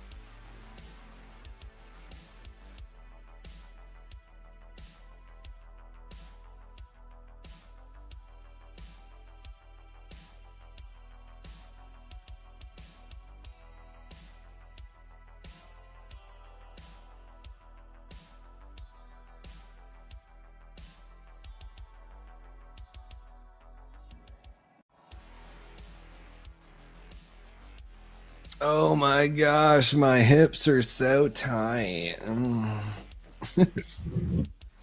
Guys, I got some Clausen pickle spears. I'm a big pickle spear kind of guy. It's great. You know, if you're drinking, the salt is really good for retaining hydration. I think, you know, what I love about a good pickle spear, I don't necessarily want pickles on my sandwich, although I'm not against it. But I'd rather have a pickle spear on the side because I think a pickle is a good palate cleanser. And I really do love the spear style, and I really dig Clausen. Guys, this is not... Obviously, they don't pay me to relay this kind of messaging. I'm just letting you know that I really enjoy Clausen pickle spears. And God, I feel like I look relatively homeless. Is my beard in like bad shape? Am I only feeling this way because I've had a handful of beers? Ooh, I don't know. Like I said earlier, I don't even know if I'm an attractive man, let alone an attractive woman wanting to do ASMR. But here we go. We got a little Voodoo Ranger up in this piece. Hey guys, so for everyone who's seeing Adam there in the chat, did you guys check out? Have you guys all followed Adam/him on Instagram? You guys see that amazing black and white picture he put together? Based on the me trying to pose as David Dasmalchian as Jack Delroy. Happy belated birthday to David Dasmalchian, by the way. One of my favorite performances of 2024. I would say, as far as, you know, if I were to give like a male horror Oscar nomination list for 2024, just off the top of my head, I would say David Dasmalchian as Jack Delroy from Late Night with the Devil. Nicolas Cage, obviously, from Longlegs. What is it? Blair Underwood from Longlegs as well. He'd be in there. Hugh Grant from Heretic. Holy shit. And you know what? I got to give it David Howard Thornton as Art the Clown in Terrifier 3, because I think Terrifier 3 is my favorite of the whole bunch. So those are my 5 picks. I would give, honestly, like Hugh Grant, man. Like, so Demi Moore gets nominated for The Substance and Hugh Grant doesn't get nominated for Heretic? What the fuck? Like, that's fucking crazy. Nothing against Demi Moore. Her performance is great. Nothing against her, but Heretic's a better movie, first off. And Hugh Grant's a better performance. So to not even be nominated when they're not even competing with each other in that category is wild to me. We could have partied the entire first season of The Walking Dead. Well, I would have never done that because fuck The Walking Dead. Yeah. The Walking Dead's fucking dreadful. Only watched I watched the first 2 seasons and was like, fuck that shit. Jeff is back. Have a great night, Medley Man. Really good to see you. Smile 2 is really good. Yeah, I was just talking actors. So yeah. Well, and honestly, you know what? I left someone out. Like, let's go. I'm gonna scratch David Howard Thornton and I'm gonna say Kyle Gallner from Strange Darling, and that makes it way more competitive because Strange Darling is arguably the best movie I saw from 2024. You know, I love Late Night with the Devil and I love Longlegs, but man, Heretic and Strange Darling, really good shit.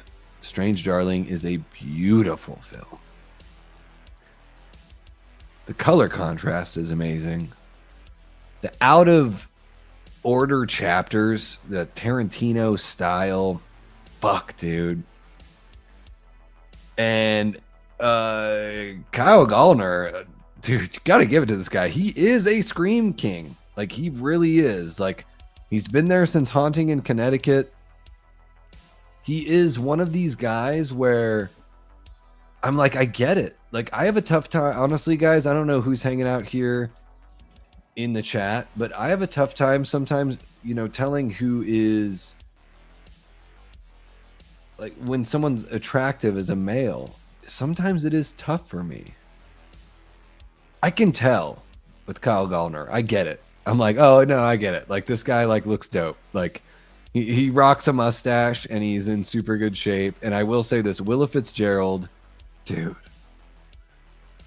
that those first 2 seasons of the Scream television show were fucking awesome. Like, they are better than Scream 5. They're better than Scream 6. And Willa Fitzgerald, to me, in Strange Darling, she propels herself, man. This is like, I would have never expected that kind of performance from her. And she's good in the Scream show. Oh my fuck. Guys, if you have not seen Strange Darling, holy shit. Like, I'd imagine all of you guys have seen Strange Darling. I had to watch it a second time, like, right away. In fact, my friend and, you know, Death Squad mod here on the channel and channel member Leanna Bevy Rage recommended Strange Darling and was like, we should watch that. She's like, you and I and Dean Renner should watch that. And so I was like, I'm just going to fucking buy it. Because it was like cost as much to rent it, or cost half as much to rent it as it was to buy it on Blu-ray. So I just bought it. We all hopped on like a call. I don't think it was a call. We were just like texting each other like as we're fucking watching this movie. Goddamn Strange Darling. So good. So good. Jeff. Got it. I don't even want to tell you what it's about, dude. I really don't. Like, I think you should check out the trailer. The trailer doesn't give away a goddamn thing. You just got to check it out yourself. Yeah. I don't want to, I really don't want to spoil anything. I will say this. It is some of the best acting, writing, editing, production design, color, music. There's only maybe 10 to 12. I mean, really, there's like 2 main characters. And in the whole movie, 10 to 12 actors. It's a very limited cast. If you've not seen Strange Darling, Jeff, gotta check it out. And I just really don't want to spoil anything for you. Like, I think the movie is that good that what's going to happen, because it's told out of order. They tell you which chapters you're watching as you're watching it. You're going to want to watch it again. It is visually stunning, and the performances are chef's kiss. Yeah, I think they're better than Scream 5 too, T. And I know what you're saying here is obviously you don't think they're better than Scream 5. I just don't think Scream 5 is that good, unfortunately. Like, I knew who the killers were in that first hospital scene. And I know some people are like, shut the fuck up. Like, Pat, that Halloween movie collector, I love you, Pat. I love you. If you happen to join in on this, or you jump in and you catch this after the fact, he gave me shit about I Know What You Did Last Summer, because I knew there's one scene in I Know What You Did Last Summer 2025 where somebody's getting killed and they pull off the mask and they say you. And I'm like, well, half hour into the movie, I already know who one of the killers is. Because the person that's getting killed, that's pulling off the mask, only knows, they really only know one person. They really only know one person from the original crime. And they just sort of gave it away, and it kind of sucked. And like, I feel like in Scream 5, like that first hospital scene, I was like, well, it's definitely the boyfriend. And I think it's the girl that's trying to act like Jenna Ortega's girlfriend, even though she's not. Yeah, Strange Darling it is erotic. Yeah, for sure. Yeah, no, I know what you mean. Yeah, it is. It's a dude. I lived in the Portland area and would drive out to the coast all the time. I lived there for about 15 years. It captures all of that. The fucking colors are beautiful, and Strange Darling is just like, it's worth it. Like, it is fucking worth buying that movie. Like, I'll just say it, Jeff. Like, Jeff, you dropped a 10 spot super chat earlier. I dropped like 15 or 16 bucks on Strange Darling on Blu-ray. Totally worth it. Totally worth it. Somehow I knew who it was at the hospital scene. Me too. Yeah. I like the Scream TV series. It works well in that format. Adam, I'm right there with you, bro. It is. I was like, wow, I actually like this sexy MTV fucking soap opera. I'm watching it. I'm like, I'm so getting pulled in. Like, Noah is one of the greatest characters in the Scream franchise. Like, he is, obviously he's the Randy, but he's really deep because you get to spend that whole season with him. It's really, really cool shit. Yeah, I totally agree with you. I think it works very well within the format. Yeah, I'm very into that. And yeah, it's one of those things where that Scream TV show, if you guys haven't checked it out, you got to check it out. And guys, I want to show this off because Adam is in the chat.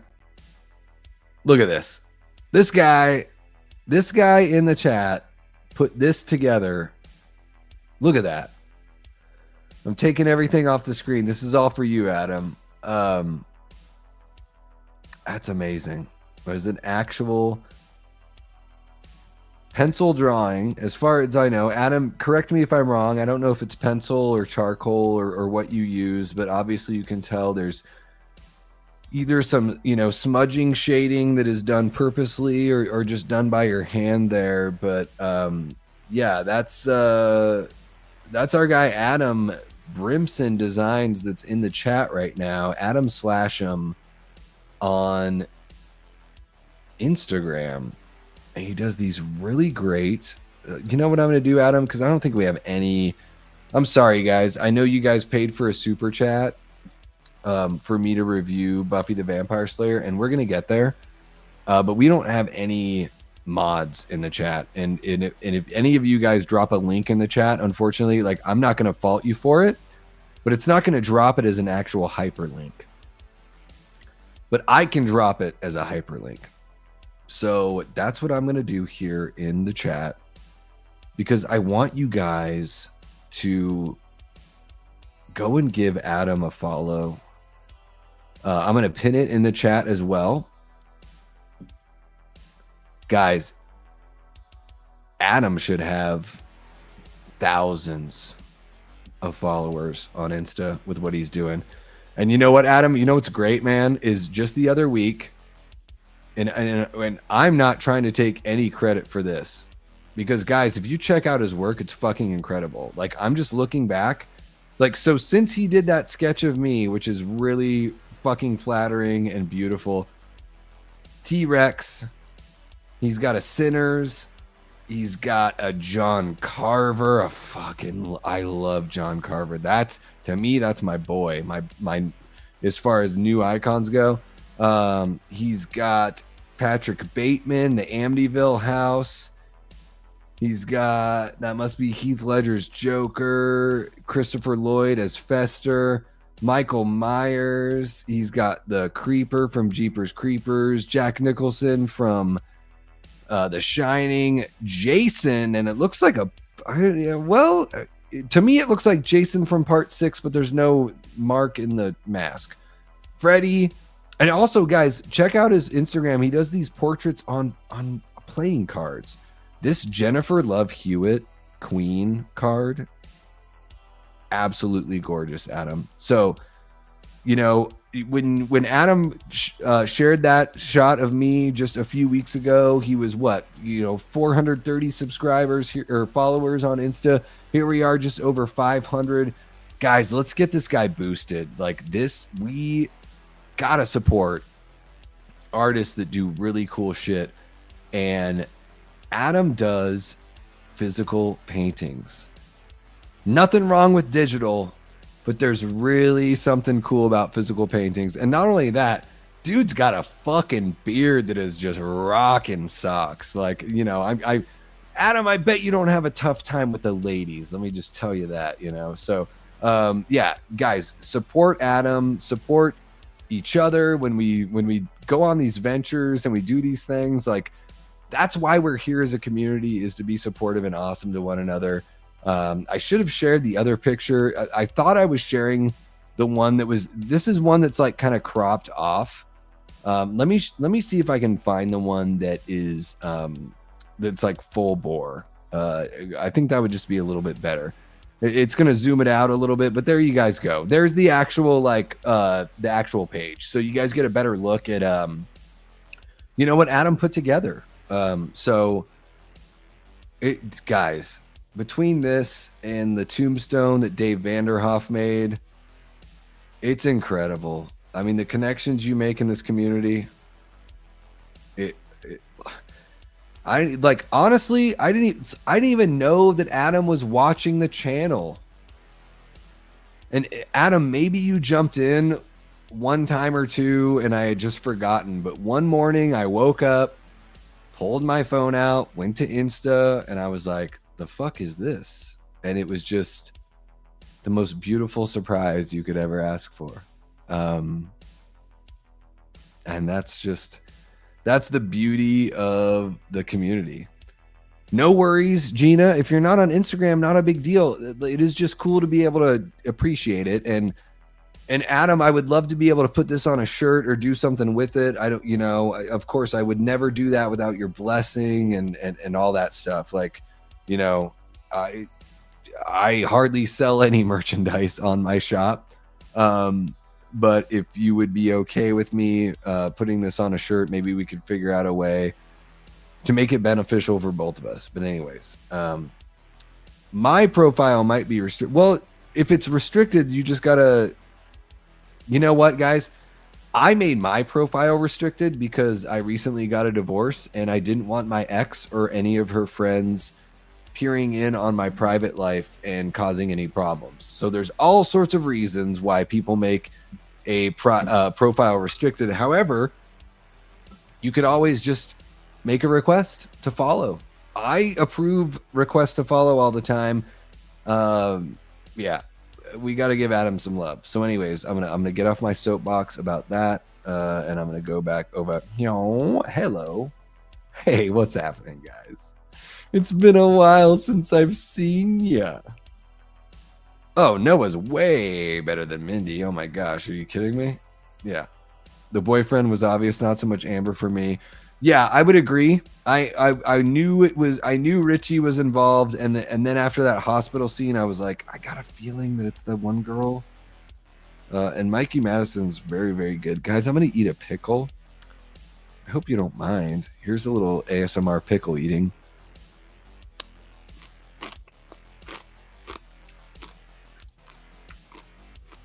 Prince says work of art, Adam. Hell yeah. You're one of the kings when it comes to dropping F-bombs, Davey. I mean that by heart. I don't even notice when I do it sometimes, because I don't think I do it very much. And I'll say this, Prince, I usually try to do it in a positive way, if that makes any sense. I'd love a drawing of Ziggy Puppy Pup. That's a brilliant drawing of you. It's unbelievable. And Adam, I don't know if you're in the chat anymore, but really appreciate you dropping on by. And I hope you see a nice little boost there. Okay, guys. Gosh, I got to do a drunken review of Buffy the Vampire Slayer, the film. And I feel like I need a minute. What do you guys want to talk about while I drink this beer? I don't know.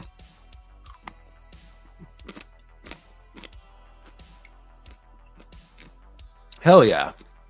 Adam says, been watching for a while. I don't really comment on videos as I'm usually painting at the same time. Appreciate the shout outs. Dude, you do you, Adam. By no means do I want you to stop your work. Hopefully, even if you're just listening, I did showcase the lovely drawing you did of me. And it really is amazing, man. I've no one's ever... I've had one friend draw me before, one of my coworkers and friends, and unfortunately I lost her. We all lost her in a car accident about 10 years ago or so. So it was just, very moving and very special to have you do that, man. And I really enjoy, I think your paintings are great. I think especially like what you do on the playing cards, I'm like, those are sellable items. Like that's really cool shit. Like, how many of you people would want like a Julie James on a queen card, or any final girl that you love painted on a queen card with that little queen just left clean in the left, corner? Oh my God, are you kidding me? Kyle Gallner on a king card? He's the one-eyed Jack. Kyle Gallner. Oh my God. I got to get that guy on Late Night with the Davey, because Kyle is very responsive to people that reach out to him on social media. And I'm not even, I guess I'm like kind of a relatively new fan. I think that's one of the failings of fucking Scream 5. T. Parker, where are you in the chat, bro? Killing Kyle Gallner in the first act of Scream 5 is one of the biggest crimes in modern slasher film history. At least keep him around as a red herring. Why do these movies all want to kill? Don't kill the red herring, guys. Stop killing the red herring in the first act. Too many movies do that. Keep them around. We like the red herrings. We want to wonder what the fuck is going on, especially if all you're going to do is a digital blade in and out of the neck that feels like nothing is there. Anyways, I'm getting totally off track, guys. Totally off track. Yeah, she's really good. She's really good. I just wish I liked Scream 5 more. Did they really show her hair on fire in Scream 5? It's fucking crazy. Fucking crazy, man. Okay. Did everyone see all the signatures on my Jason mask? And my Danielle Harris signature there on the picture? And the Dave Vanderhoff, everything? Okay, cool. I still haven't eaten dinner, and it's 1:43. Okay, guys. Here, let me get this banner ready. Buffy the Vampire Slayer.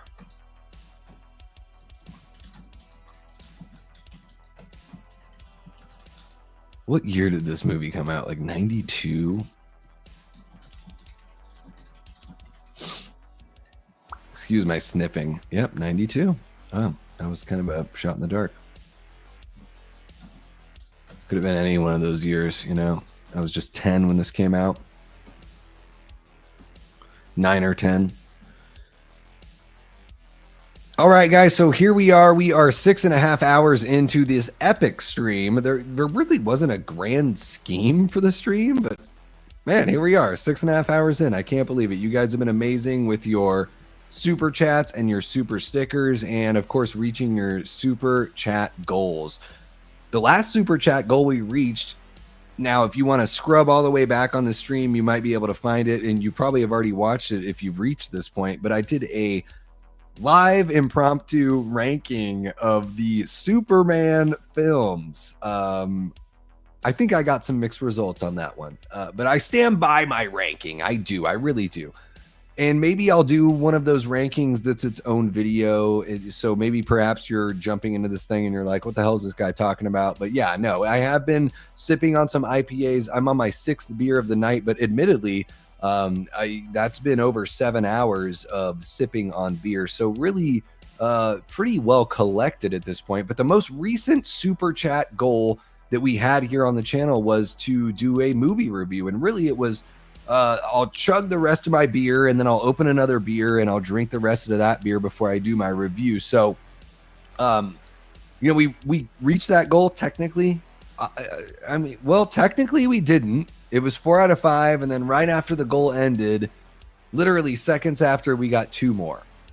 And the deal on that super chat goal was, I'll review a movie of your choice. Only one person requested a movie. It was Buffy the Vampire Slayer, the film from 1992 starring Christy Swanson, Luke Perry, Donald Sutherland, and Paul Rubens is in there as well. I'm doing my best to remember everything I can about this flick.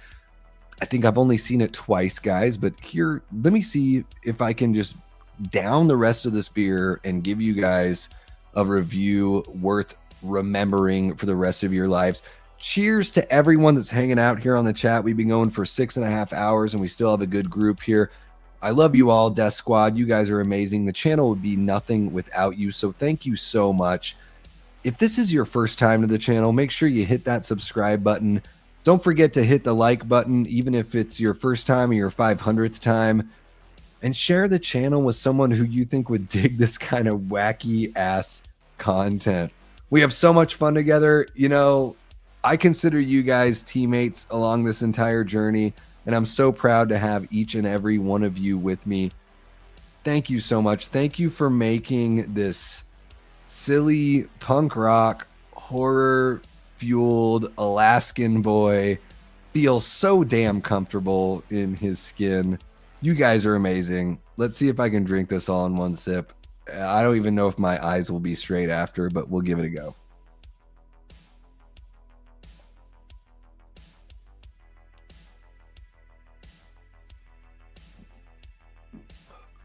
Oh my goodness. Whew. Holy shit. Okay. Just have to burp. We're good. Maybe a couple more burps.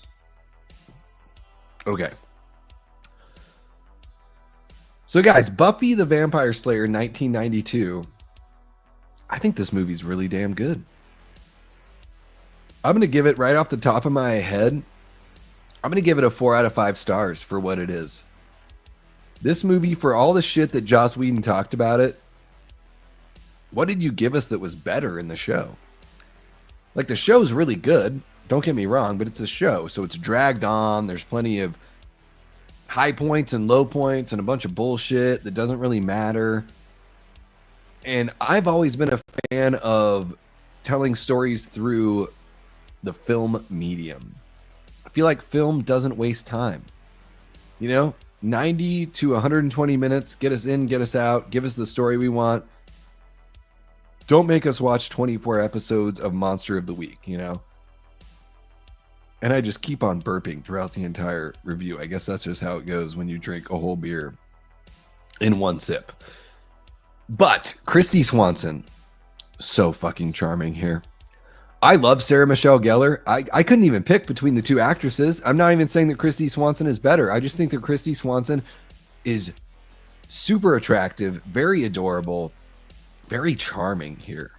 Love the character. Like, you totally understand the character, and what's even cooler is if you go from the movie to the TV show, you understand why Buffy is the way she is. So even though I would say in the film version you get a little bit more of a vapid Buffy at the beginning, you really get to see that change in character. And I love a character arc in film. To me, I want to see a good story and good character arcs. Those two kind of go hand in hand. Some movies do one better than the other, and the best movies do both at the same time. Donald Sutherland, legend. Yeah.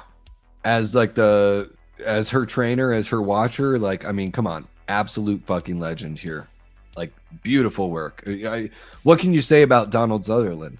Like, I love Giles in the TV show, but I love that there is a clean break between the film and the TV show. I think for Joss, it actually worked really well because neither one is a bad version of his property. So he got the best of both worlds. And if anything, this version, this 92 version with Christy Swanson, is the version that propelled his property to stardom. And Luke Perry, who is an actor that, like, I never really watched very much. I wasn't a 90210 kid. I was a bit too young for that kind of stuff. I knew who he was. Absolutely. I have 4 older siblings, so I knew who Luke Perry was and everything. And I was aware of this film when it came out, although I didn't see it in the theater or anything. I was only 10 years old when Buffy the Vampire Slayer came out in theaters. Maybe just 9. I was born in May of 1982, so I don't know the exact month there. But this movie is exciting. It's fun. It's rambunctious. It's got elements of comedy. Paul Rubens is hilarious in this film. Rutger Hauer. I'm like, oh my God, Rutger Hauer, dude. one of the best performers of that generation. I mean, Rutger Hauer, anything he's in, I'm fucking there. It's like George C. Scott. Like, I want to see him. There's something about the gripping presence of this performer that I'm just absolutely there for.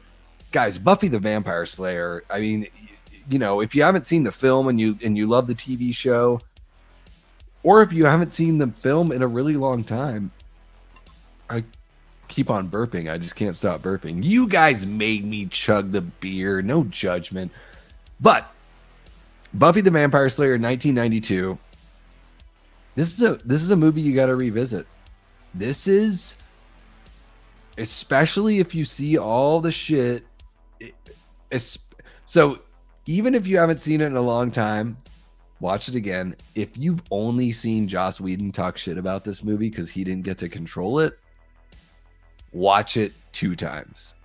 Because we've all found out some shit about Joss Whedon in the last 10 years or so that is not too favorable. And also, like, sometimes we don't know what's good for us and what's good for our creative projects. Like, I don't know. You know, you can come up with a good idea and then maybe somebody else can actually like make a really good version of it. And you should just shut the hell up. You know, I don't know. Because I'm of the kind where I love most of what Buffy the Vampire Slayer, the TV show, provides. I still think this movie is really fucking good. It is so good, guys. If you've slept on it, you gotta watch it. I'm excited for the reboot to come out, especially knowing that Sarah Michelle Gellar is going to be involved, because she still looks like she can pull some fucking moves. So, like, we might see a really cool connection, and I just hope that Joss is far away when it happens. That's all. But thank you guys so much, everyone that contributed to the super chat goal and everyone that's been sending the super stickers tonight. Just so you guys know, if you're watching this after the fact, this is a stream that's been going on for 6 hours and 38 minutes. And yeah, that's what you're seeing right now is the result of that. And honestly, like, I dared myself and then they called my fucking bluff. I'm going to chug this beer. I'm going to chug another beer before I even review this movie. So I am in an altered state. So thank you so much for tuning in. Make sure to hit that like button, subscribe if you haven't already. Share the channel with someone who you think would dig this kind of content, because we're talking horror all the fucking time. Okay, guys. How did I do? Let me know in the chat. How did I do? Oh my God, that was fucking crazy.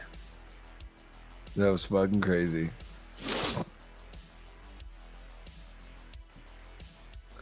Early seasons SMG is great. Christy has that for the whole movie. Yeah, it's tough to pick who's hotter, right, Adam? Like, it is. Christy Swanson's really hot. Wasn't she in The Chase with Charlie Sheen? And they got, like, no effects on the fucking soundtrack. And if you have no effects on the soundtrack, that's pretty fucking good, dude. Yeah, I think Joss is a mess. He ruined his career. Michelle Trachtenberg, God rest her soul. I really mean that. Like, rest in peace, Michelle Trachtenberg. She did not want to be around Joss on the set alone. That's fucking crazy. That's fucking crazy. That someone wouldn't even want to be around you on set. And all the stories we've heard about Charisma, is her name Charisma Carpenter? Is that her name? All that shame she had from getting pregnant and everything. It's fucking brutal, dude. It's just, I just, like, the more and more things develop, I'm like, what about Joss Whedon is that special? Like, really, what about him is that special? I don't know. I really don't know. That first Avengers movie's okay. Age of Ultron's one of the worst. I like Serenity. I like Firefly. I don't know. We got Malad in the house. What's happening, Malad? Hope you are doing well. Send the stream link. Oh my God, you're in Pakistan. That's amazing. Thank you so much for joining us, Malad. I'm not going to send any stream link. You know, this is just a solo stream. Not bringing any guests on this one, but thank you so much for joining us, man. I've never seen anyone join from Pakistan. So thank you so much. I hope you're having a good day. It must be Wednesday where you are. Well, technically it's Wednesday where I am. It's about 2 a.m. We've been going on for almost 7 hours here. Goat. And I don't know who you're talking about, Sean. You can't be talking about me. That's for damn sure. They wanted Helen to survive, but Sarah was too busy with Buffy to be in the sequel, and that's why they killed. Yeah. Have you guys ever watched? Have you guys read the book? I know you did last summer. The book is really good. I actually have read it, and I'm not that big of a reader.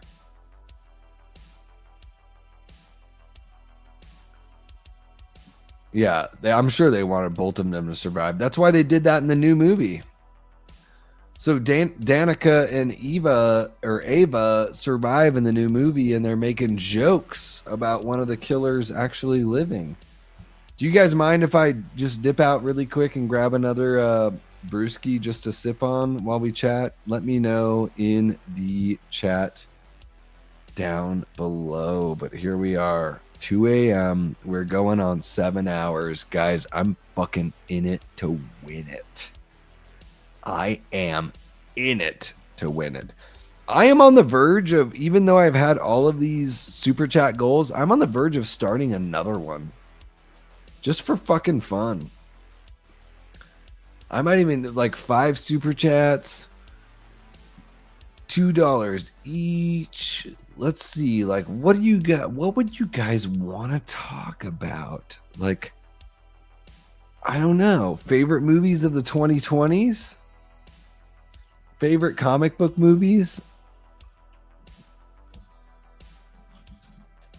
I don't know.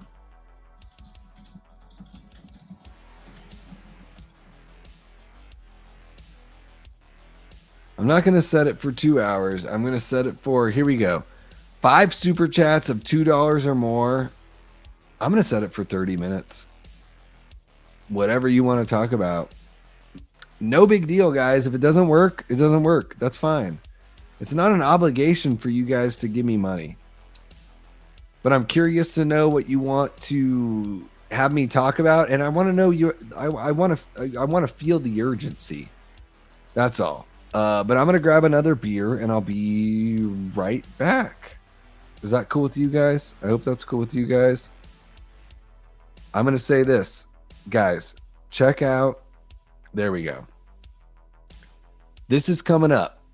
I did an interview with Jacob Hare. He is a supervising director on Rick and Morty. He is an Emmy-winning award winner for the Vat of Acid. I have a terrible time saying this. He is an Emmy Award winner for the Vat of Acid episode of Rick and Morty from season 4. He's currently a supervising director over there. I was fortunate enough to have a chat with Jake. But guys, get this. He's not just an animator and a director and a very successful artist. He's a fucking horror nerd just like us. This interview is going to drop. I just want to let you guys know I am so pumped. Thank you so much to Leanna Bevy Rage, one of our great channel members and Death Squad mods. She went to high school with Jake. She hooked us up. It was like talking with a brother. So I'm going to leave that image up here. I'm going to go grab another drink, and I will be right back to hang out with you guys.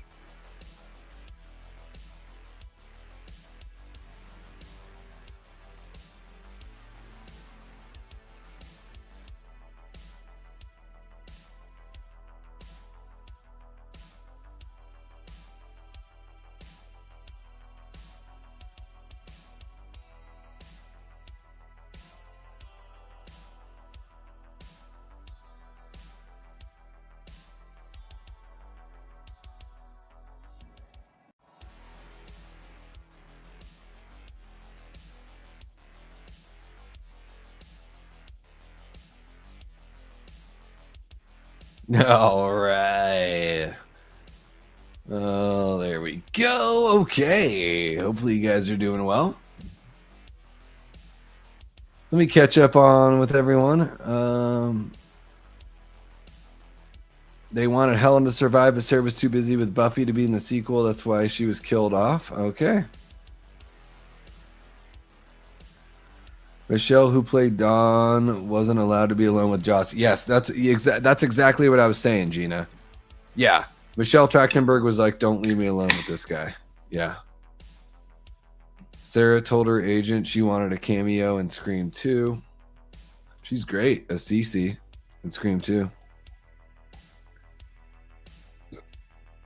All right, Jeff. I know you dropped the goods earlier, but if you want a review of The Thing, we need that super chat goal. Guys, just 5 super chats of $2 or more. Ends in 26 minutes. That's really, who set that mark? But if you want me to review The Thing for you right now in real time, I mean, really all it costs is $10, like between everyone that's hanging out in the chat. So it's really not that big of a deal. I don't think that's that big of a deal. There's 13 people hanging out, so that's, that just means that half of you have got to put up $2, and that's I think that's pretty attainable. We can still chit chat. I'm not gonna like cut you guys off because you're not doing the, we just won't talk about The Thing. But I have been thinking about, guys, and I know not everyone is into ASMR. I've been thinking about doing, ASMR retro reviews where I talk about The Thing and talk about Halloween movies and A Nightmare on Elm Street movies and all that kind of stuff, with more of that ASMR kind of thing. And I might even like be off camera because I don't really want to know. I don't want people to look at me because, again, look at me. Like, I'm not, like most ASMR channels that are successful, it's like super hot chicks. Well, I'm certainly not that. And I'm not even super hot as far as guys go. So pretty rough sledding that way, But if you guys punch that ticket, we have 24 minutes and 40 seconds left. Just five $2 super chats or $1.99 American dollars, and I'll really talk about whatever you want. That's the way the chat's been going. Like, guys, I jumped on. I just want to let you know. So I live in Phoenix, Arizona. It's 2 a.m. and I've been on since 7 p.m. So we've been going on for quite a long time. And you guys have been amazing. And if you want to keep me going, then you throw a little money down and we'll keep it going. And if not, like, whatever, I'll sip this beer and we'll say goodnight, and fair is fair, and not a big fucking deal or anything like that, right? We got 12 people watching and no one is active in the chat. Where are you guys? Jeff says review The Thing and no one else is jumping on in the chat. What should we talk about, guys? What do you guys want to cover? Tell me all about your horror movie needs or wants or desires. Or we could talk about music. Or we could talk about spirituality. Or we could talk about, I don't know, really whatever. Guys, like, I'm a pretty fucking open book. I don't know if you know that about me. But if you don't, this is a great time to find out. So let's have a chat. Sean is here. Appreciate you kicking it, Sean. I'm just that desperate for attention that I'm like, oh my God, 13 people are watching. Tell me what to talk about. That's the kind of guy I am. What can I do? Also, I've been, especially after slamming that beer before the Buffy review, that puts you in a different spot. I'll tell you that much. It really, really does. I wish I could just play a bunch of music for you guys because I'd love to just listen to music right now. But if I do, then YouTube's going to be like, fuck this guy. We're cutting him off. But maybe I just need to log off and, you know, jump into some boss tunage, jump into some punk rock.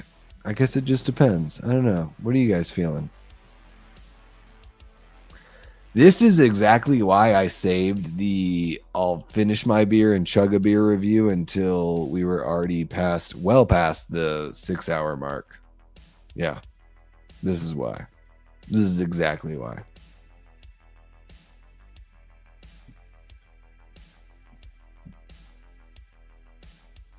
Oh my gosh, a dozen people hanging out. I feel like I'm the only one talking. I guess this is a good time to call it. Yeah, we're here at 7 hours pretty much. I'm going to grab a couple bites from the chips here.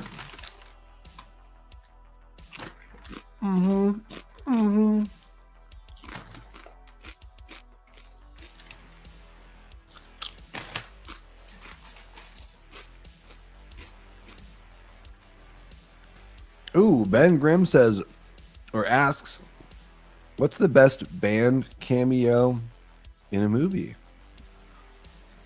You know who it is? I have to look it up. Because it's from Day of the Dead. Hollywood Undead? No, that's not them. There's a rock band in Day of the Dead when the door is open right before Rhodes gets grabbed, and they're like a heavy metal band from, or, you know, like a glam rock band from the area. And I can't find their band name here. I gotta say, that's one of the best band cameos in a movie, I would say. Yeah, Blinking American Pie, that's fun. Yeah. Oh my God. Talk about Nightmare on Elm Street 2010. No, yeah, we are going to need a super chat for that one. Are you at least buzzed, Davey? Oh, yes. No, I'm not. It's not just at least. It's 2 a.m. here. I am on my... So there's 6 cans in front of me, but I had one before. So this is my 7th beer since like 6:30 p.m. And I skipped dinner. So I've been eating chips and pickles and drinking beer since then. So I haven't been taking care of myself, Jeff. Let's just say that. I'm very much at least buzzed. Alice Cooper in Wayne's World 2. Well, he's in the first one, right? No, he's in the first one. Alice Cooper in Wayne's World. That's a really good one. Yeah, I guess I'm not in the greatest spot to think of every single band cameo. Throw some band cameos out to me, guys. I would love to know which ones you're thinking of. I guess I'm just relatively limited since I've been streaming for 7 hours and drinking for 8 hours.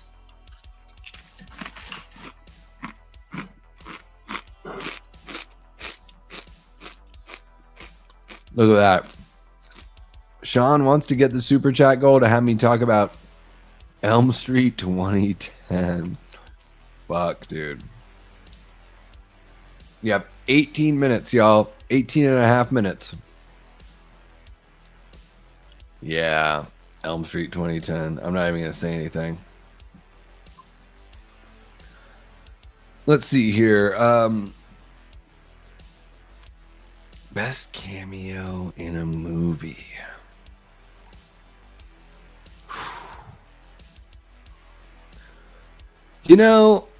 Ben, I'm going to throw this one out. I know it's not the whole band, but Huey Lewis in Back to the Future is really good. Because I do love Huey Lewis and the News. I think they're a great band. I'm a huge Elvis Costello fan, and I feel a lot of that vibe from Huey Lewis and the News. A lot of that, like, that blues rock, funky pop kind of thing going on. And so I really dig Huey Lewis. That's one of my Huey Lewis and the News is one of my favorite bands, like from that era. And I do think that it's even as a kid, like my parents, like my dad would nudge me, and my parents, like this is I, you know, even though I grew up like I don't know how many of you guys know this, Ben. I'd be surprised if you know this. I mean, I just see like so many of you guys, like you probably pop in occasionally. I played music for most of my teenage and young adult life. Like I wanted to be in a punk rock band for a living. Like that was my dream, was to play punk rock. I absolutely love punk rock. I grew up listening to skate punk like Face to Face and No Effects and Bad Religion. Those are like some of my favorite bands. And you know, my dad would like nudge me. His favorite, I would say my dad's favorite franchise of movies, man, I would say Back to the Future. Indiana Jones is like a close second. And so, you know, Spielberg produced both of these. Of course, you got Zemeckis and, you know, Lucas as well, like on either side of the franchise. But there was something about, you know, even though I was a kid when Huey Lewis broke off, there was like the nudge, you know, the elbow nudge from my dad. And I'm the youngest of 5. So my parents were like in their early 30s, 33, 34 when they had me. And so, you know, my dad giving me that nudge in his early 40s of being like, hey, like, you know, that's Huey Lewis from Huey Lewis and the News. Like really sort of like playing up to that. Like, you know, it's one of those things that really stood out to me as a kid. And I love that. I'm trying to think of more like band cameos. It's tough for a whole band to be in there. I mean, I'll give it up. Like R.I.P. to Ozzy, like Ozzy and Trick or Treat, playing the televangelist that's like ripping on metal and hard rock music. I mean, that's such a classic example. And I think he did a really good job. Like I've only seen that movie a couple times. I think he did a really good job with that for sure. Alice Cooper plays Freddy's dad in Freddy's Dead 2. Yes, that's a really good performance. Susie and the Banshees were in a scene in Out of Bounds, starring Anthony Michael Hall performing their song Cities and Dust. I've never seen Out of Bounds. I got to check that out. Wayne's World Aerosmith and Wayne's World 2. There you go. They're also in the sketch, just in SNL. Yeah.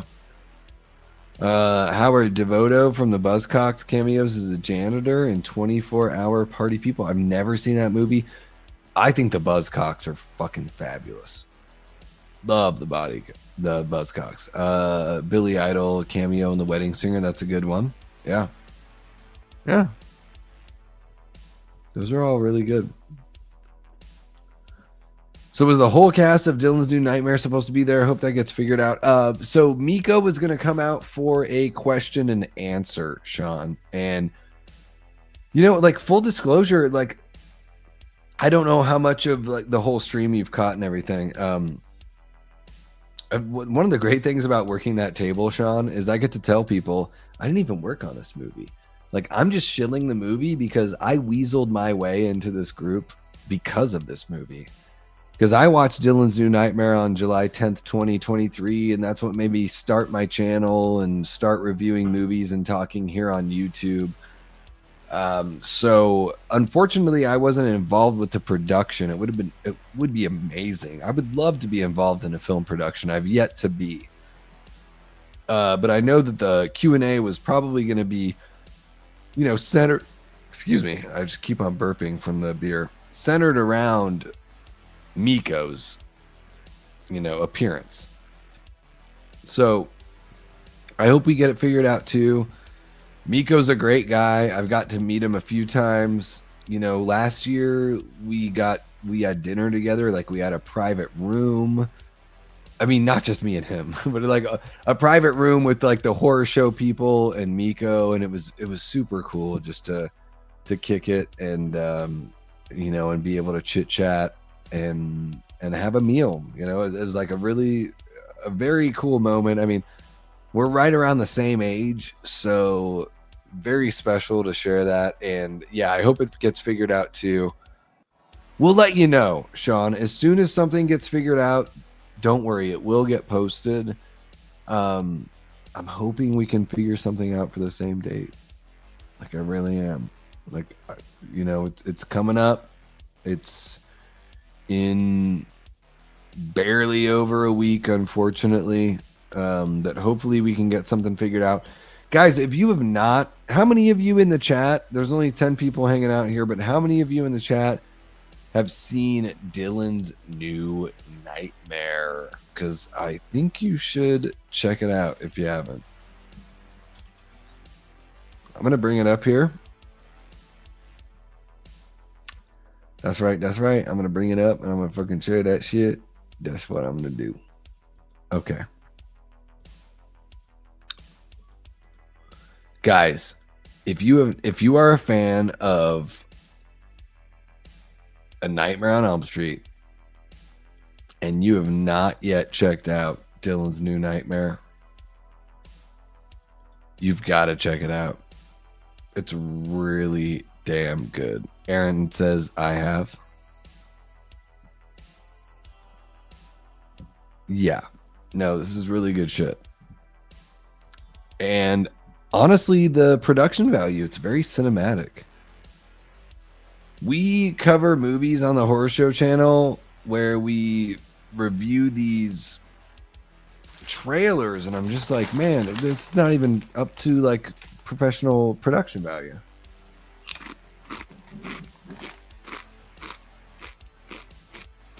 It's a damn shame.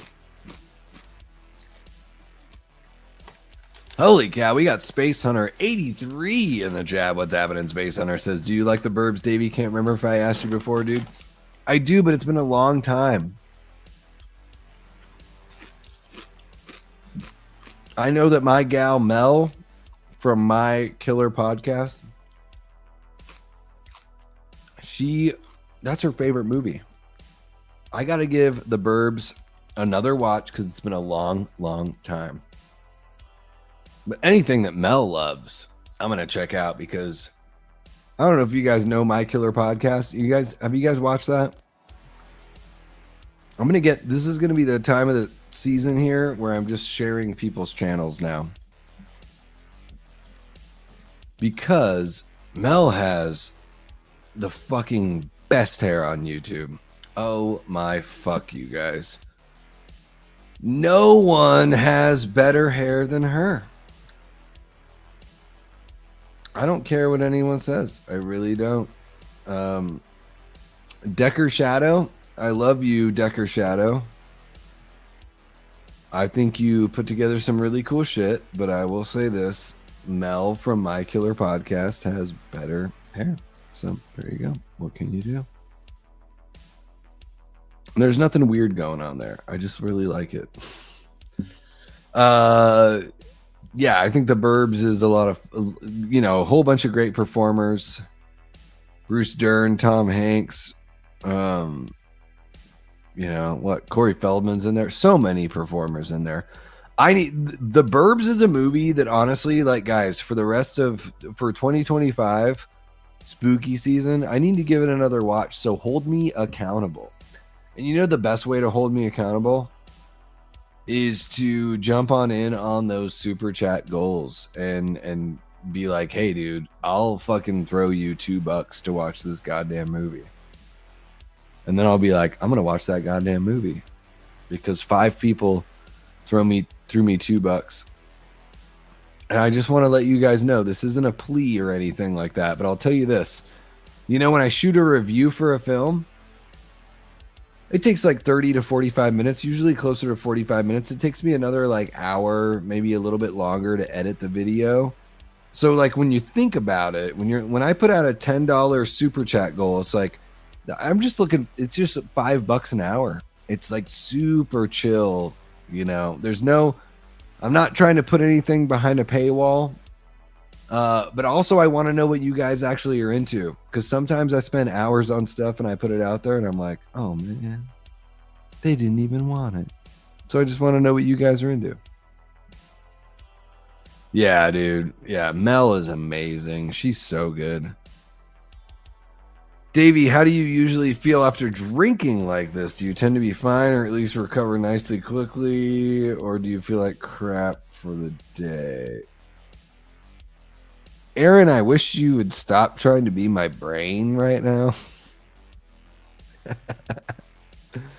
I think we're it's early enough to where I'll be okay. And I really have, it's been 7 beers and it's been over 7 hours. So I think we'll be okay. But I don't hang over nicely, Aaron. You know what? It doesn't matter that I grew up Alaskan. It doesn't matter that I'm Irish mixed with Cherokee. Yeah, I hang over roughly. That's why I try to pace myself. That's why I have my pickles, my Clausen pickles, and my pickle juice. Helps you hold on to those salts and recover. Picklebacks are beautiful. They're amazing people. Yeah, I do appreciate that though, Aaron. Like, yeah, I get it. Like, someone's got to make me feel like a piece of shit for hanging out this late. Oh no, dude, you're great. I love you so much. Thank you so much for kicking it with us. Aaron and his beautiful black cat there, wanting to know how I feel. I hang over rough, bro. I hang over rough. Let me see if I can crack my neck. Oh, I don't know if you guys heard that, but I got a couple snaps. Liquid IV is great to avoid hangovers. Yeah, and not drinking too. Holy cow, we got M from a horror in the house. How are you doing, M? M, I shared your link about 6.5 hours ago when I went live. That's how I went live 7 hours and 8 minutes ago. But guys, M is going to be on Late Night with the Davey before dark, July 30th. So keep an eye out. And M, I shared your channel because I really love what you do. I think it's criminal that M is not at 1,000 subscribers at this point. I think she puts out way better content than I see from a lot of content creators that are covering Scream, especially. So if you guys have not yet subscribed to M's channel, you're missing out. I mean, this is really horror. She really has one of the best voices I've ever heard on YouTube. And it's not just the accent. Sure, the accent helps, right? It's just like for you Brits. I'm sure the American accent, maybe it does a little something different. But there is something, M's accent and cadence. I think more so it's the cadence. It's not just the accent. She is so engaging. If you guys scrub back to the very beginning of the video and the very beginning of the live when I was talking about this is my thing. It's all about being engaging. And I really do feel like M is truly engaging. I'm so pumped to have her on the channel. Really excited to talk about, what she's excited about with Scream and everything like that. And also just to kind of like take her temperature on how she feels about slashers moving forward, because M, I know that while you're a huge Scream fan, you're also a really big Halloween fan. I mean, us Halloween fans, like us Scream fans wouldn't have anything without Halloween, right? And I'm a really big Scream fan. I really am. 5 and 6, I'm lukewarm on. I don't think they're bad. I just don't think they're great. And 4 is my favorite sequel of the franchise. Maybe that's a hot take. I don't know. M, you let me know if that's a hot take. But I'm super pumped to have M on the channel. If I could, I would get her to go on camera for the very first time, but I want her to feel as comfortable as possible. So I would never push anyone to do anything other than that.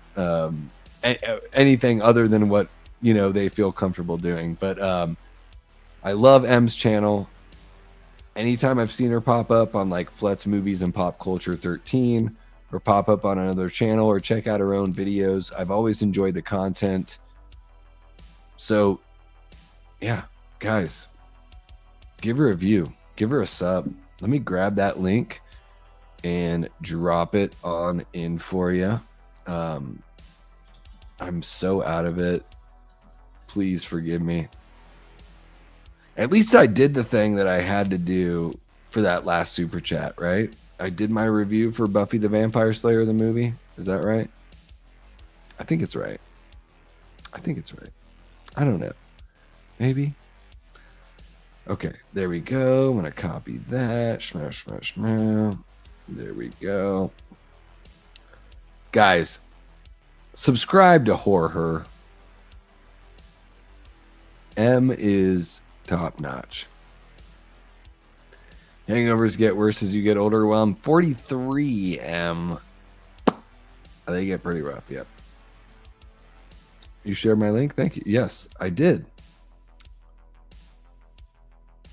I've become more of a lightweight as I've gotten older, yeah. Year anniversary on Friday. Love American accents. Well, there you go. That's why we're buds. That's why we're buds, Em. You know what? And I think I made a joke on, I don't know if it was a Flet stream or something like that, where I was like, well, maybe we should do, how cool would it be to do an ASMR thing together? You know, English, British, back and forth, blah, blah, blah, blah, blah, blah, blah, blah, blah, blah. We could figure something out, you know? I'm at the point now where I'm like, I may seriously start an ASMR channel where I do retro reviews of older horror movies, right? I don't know. Because no one, I'm not going to do it. I'm not going to jump on and be like, all right, guys, here's my review of Friday the 13th. And people are going to be like, I've seen 15,000 reviews of Friday the 13th. Like, why am I going to watch this guy that's had a channel for 2 years talk about Friday the 13th? But if it's, welcome to this review of Friday the 13th, and it's this very soothing stream of consciousness, maybe. Heavy Metal from 1981 absolutely rocks, says Space Hunter. Yes. No, that's a classic. Scream 5 ties with Scream 2 as my favorite sequel. We're gonna have to pick. I mean, come on, Em. I said all these nice things about you, and now you're getting wishy-washy on Scream 4 versus Scream. Come on. I'm just joking. You don't really have to pick. I think they're both great. I love Scream 2. I would say with Scream 2, and most people bitch about Sydney not being involved in Scream 4 and Scream 5, and I'm like, well, watch Scream 2, because she's really only in it for the third act, and that's kind of it. And what I love about Scream 4, and I talked about it earlier tonight, Em, is I love that Wes had already reinvented the slasher subgenre. He took everything from Halloween and was like, let's modernize it for the 90s age in 96 with the original Scream. And then 15 years later, he's like, well, it's 2011. Let's jump in. I'm going to reinvent my own franchise. And granted, it's Kevin Williamson's franchise, but also a lot of people give Wes the credit, and I understand. I think it's a shared credit. But it's one of those things where it's not only did he reinvigorate the slasher franchise once in 1996, he reinvigorated his own reinvigoration of the slasher franchise in 2011 with Scream 4, because Scream 4 goes fucking hard. And if there's anything that I know you did last summer, 2025 should have picked up from Scream 4, let's get some brutal fucking kills. I know what you did last summer, 2025 is so fucking boring. And it really holds back, guys. Ultimately, even if you like the characters, even if you think they're hot, even if you don't mind the third act reveal and all that kind of stuff, there's no pursuit, there's no chase sequences, there's no marquee kill. The gore is a bore. It is not a modernized movie in any kind of way. And honestly, I know you did last summer, 2025, what they did as far as their crime, they're the most innocent group of the fucking bunch. In the book, they run over and kill a kid. That's what happens in the book. They run over and kill a fucking kid. All right. And then in the 1997 movie, they run over and don't kill a guy who is a fucking murderer. And then in this movie, a guy smoking a joint and like he gets out of the way of a truck that like loses control because the dude's a fucking junkie and then there we go. You know, it is goddamn, like they really fucked this shit up. Anyways, I know I'm totally fucking off the goddamn curve right now. I'm sorry everyone. I have been going live for 7 hours and 16 minutes straight. And I'm on my 7th beer. Here we go. Yeah, ASMR is great. You have a really good voice for it, Em. You really should be. I know I've said it before when you've been on the chat. Em should really be on What Culture. You know, the huge British YouTube channel. You have a great voice, Em. You should absolutely be there. I don't get hangovers anymore, thankfully, as I used to get bad ones. They don't escape me. Scream 4 was way ahead of its time. It's a masterpiece. I agree. Bro, how long you been live? Laugh out loud. Did I get the notification before I went to bed and you still live? Probably. Yeah. I've been live for 7 hours and 17 minutes. Was Robbie from Scream 4 really gay? I don't think we'll ever know that, Billy. Don't know it? Kind of irrelevant. You know, I mean, what can you do? Like, was he really gay? I don't know. Everyone wanted to bang the Culkin kid, right? Everyone wanted to bang Charlie. Hayden Panettiere, Robbie, Jill until she killed him.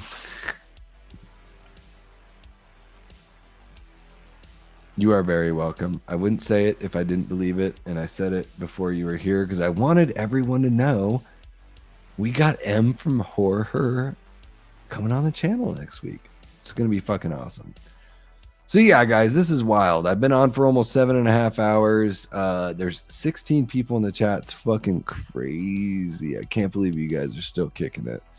We had like 27 at the peak, and now we're at 16. It doesn't seem like that big of a drop off, even though everyone's being shy tonight.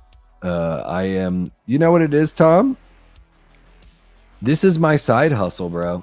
So when I go in and people are cooking, we're just gonna cook together. You know, fuck it. This is money making time, you know.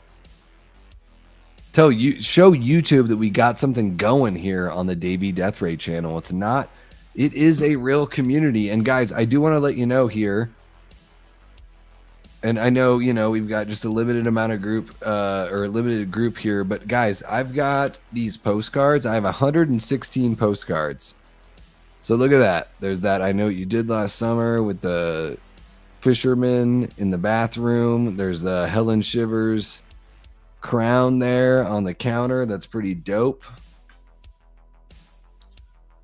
I got your Welcome to Southport with Billy Blue in the shadow of the fisherman, of course.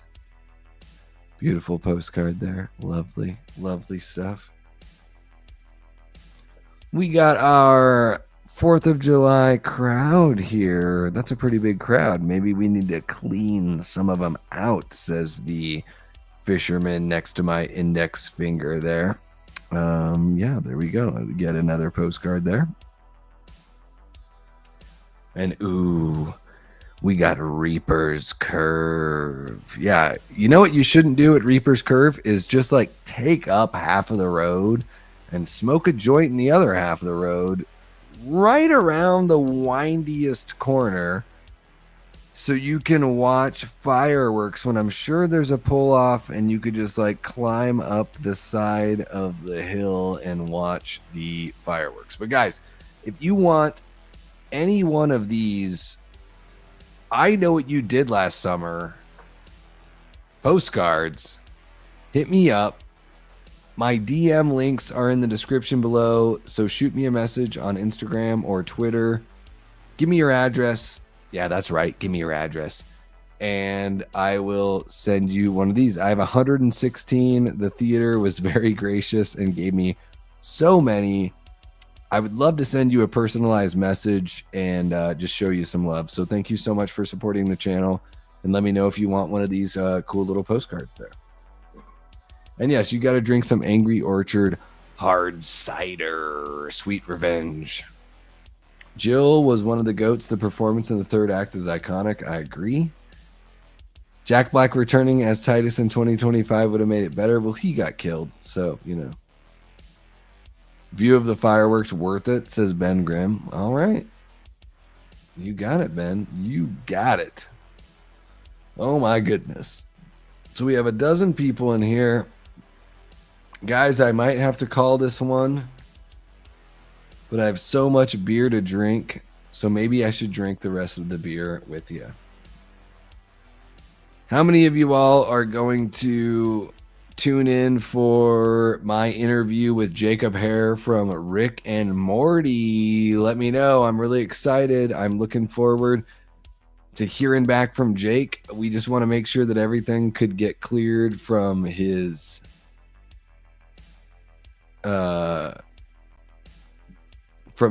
interview and everything, just to make sure we can put a little something nice together there. And yeah, this is going to be awesome.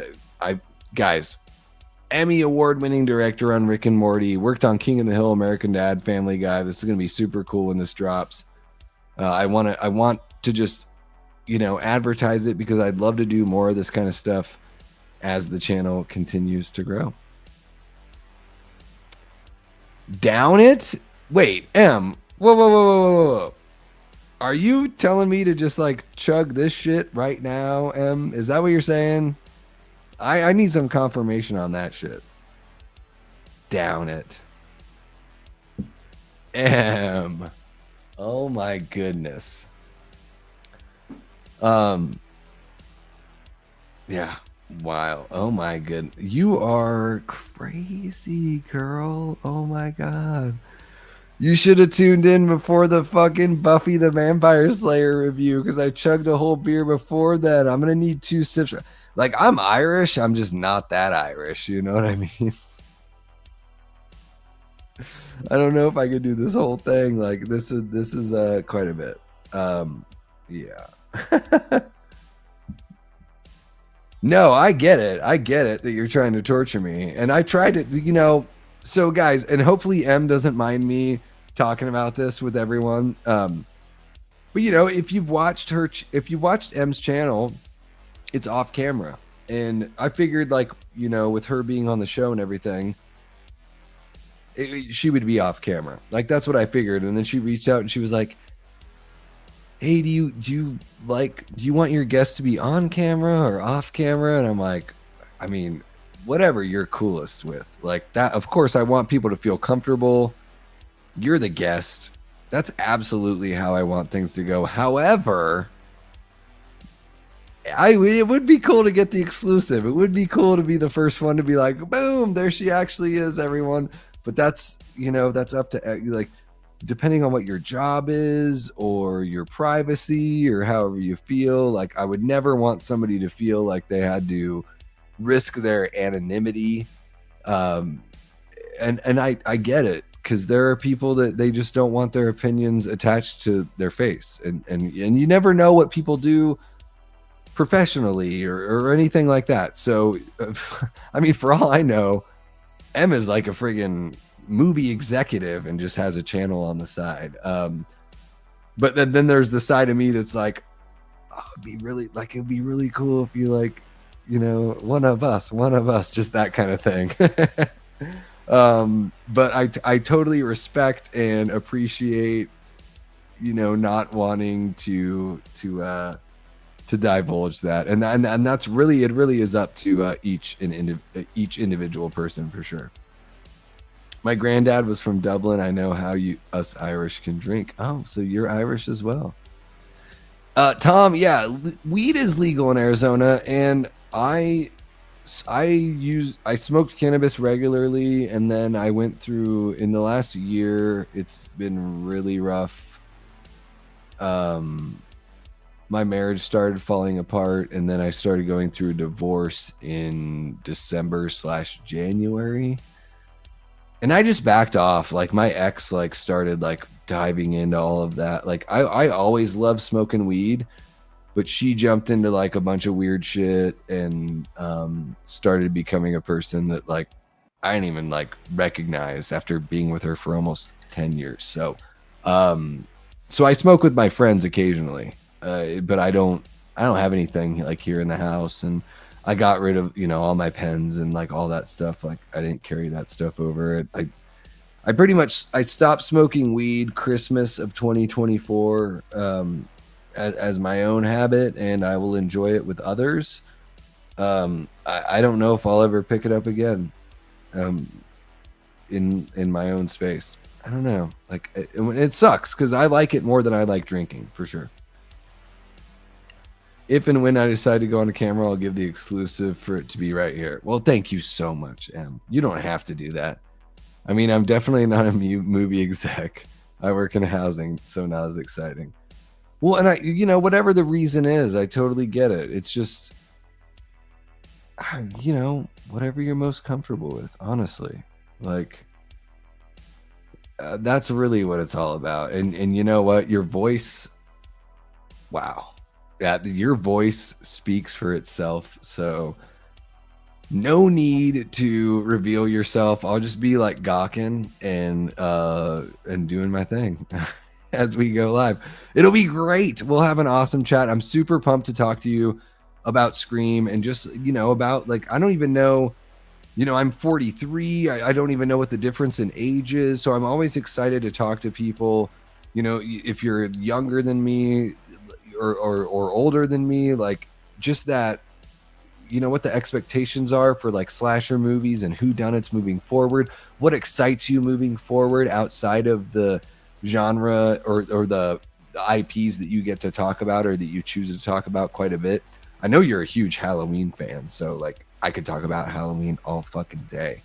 But also just like where whodunits are kind of going here in the modern age. So we'll have fun. We will have a great chat regardless. I'm awkward is the main reason. Oh, stop. You know what? I'm not. I'm not awkward. I think what, you know, again, it's all up to you and what you're comfortable with. I feel pretty damn awkward most of the time, and I just like, yeah, I just go for it. You know, what can you do? But you know, I've also, ever since I was like 13, I was like playing music and writing songs and putting myself on stage and all of that. So even though like YouTube is relatively new for me, it's just, I'm just passing like the 2-year mark here on the channel. Like I'm used to, you know, putting myself out there. I've done stand-up comedy, all that kind of stuff. Like I feel pretty awkward as well, but I also just feel like, oh, fuck it, you know. But yeah, no, I get it. I totally get it. Like the last thing you want is people bumping into you in the grocery store and be like, oh my God, are you or her? Because that'll happen. It'll happen. Still not fully legal, but they've relaxed it a bit. Oh, out in the UK?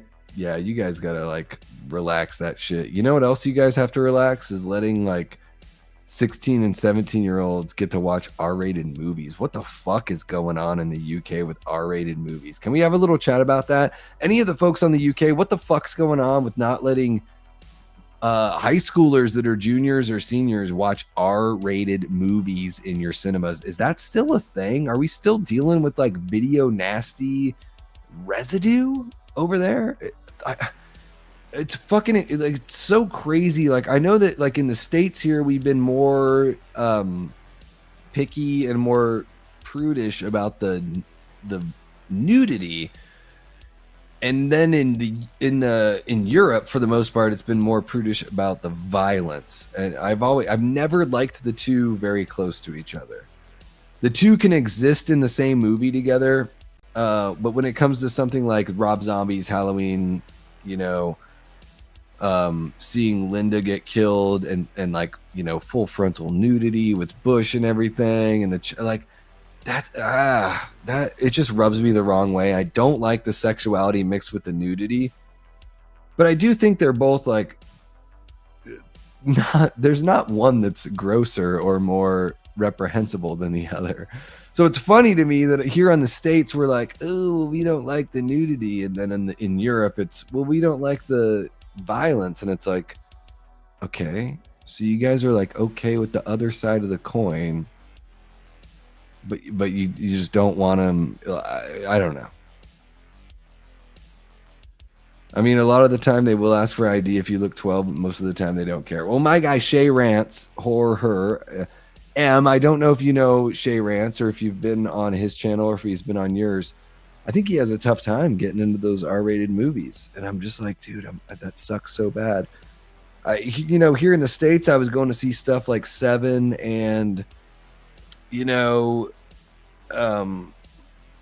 Howard Stern's movie, Private Parts, H2O. I'm trying to think. There was another one, and it was just like parents that got us in. You know, Seven came out. What was that? 96 or 97? So I was just like 14 or 15, and a parent got us in. And then H2O, I was 15. Maybe I just turned 16, but a parent had to get us in. Yeah. Oh, 16? That's crazy. Even for rated R. Okay. And I know maybe it's different. It's not just rated R for you guys out there. Maybe it's like a different kind of term, but I thought it was more than that. But yeah, it is interesting to see like the way that each country deals with those sensibilities. And yeah, admittedly in the States here, it's more about like, oh no, you can't show boobs. And we don't even have like, only Oscar-winning movies have boobs anymore anyways. Like, what the hell happened to cinema? Not to say that, I mean, whatever. Like, we don't need boobs in every movie, but yeah, I mean, in horror movies, it's not that bad of a thing. And I'm totally cool for whatever you got. Legal age for sexual contact is 16, drinking 18. But what about going to an R-rated movie? I was able to see some from the age of 16 due to working at the cinema. I don't know if they're still the same. I couldn't get in before I started working, though, as I looked way too young. Hey, Gene, we're still up. We're going 7.5 hours strong. 18 for fucking R rating. Oh, my God. Yeah, I think it's 16 here in the States because there's NC-17, which is pretty much unrated, or X-rated is NC-17. And those movies just don't exist anymore. They used to exist. I don't know the last time I saw an NC-17 in the theater. Probably late 90s, mid to late 90s. But yeah, 16 is R-rated here in the States. Gotcha. Yeah, R is 18. Yeah, it is. It's unfortunate. I mean, whatever. Each country has their own deal, and I'm not going to be critical of what you guys got going. I feel for you and feel for the fans. That's all, you know. So it's just how it is. That's just the way it is, right? Gene, how are you doing? You get up early, don't you? Because it's like 5 a.m. out there on the East Coast. M wants me to chug this fucking beer. I feel like I need a goddamn pickle before I get into this shit. Goddamn. M, if I chug this beer, you really do have to give me the on-camera exclusive, okay?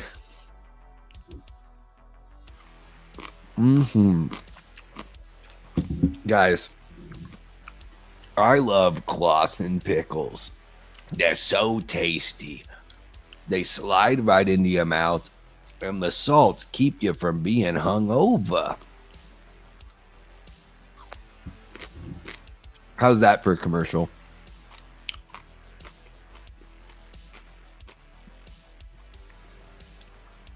All right.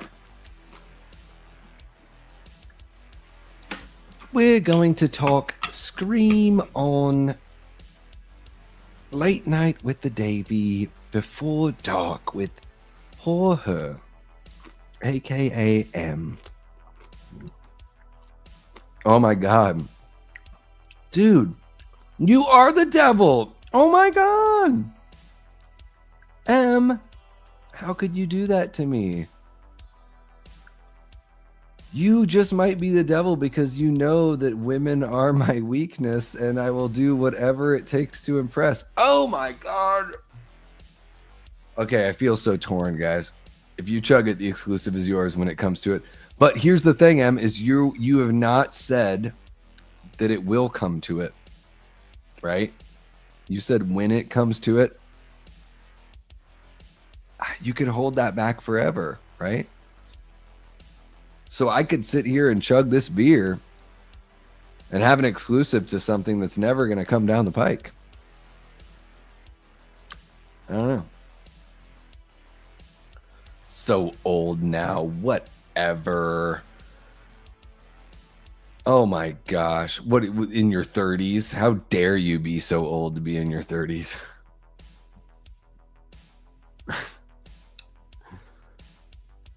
I've seen the Stu and Billy tattoo, and I know that that is not the leg of an old lady.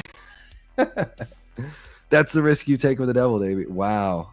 That's fucking brutal. I'd rather... So here's what I'm going to do. I don't think you're the devil, Em. I will chug as much of the beer as I can. And I guess that's just the risk I take trying to make friends. Oh, I'm 43. 35 ain't nothing. So let's see what I got here.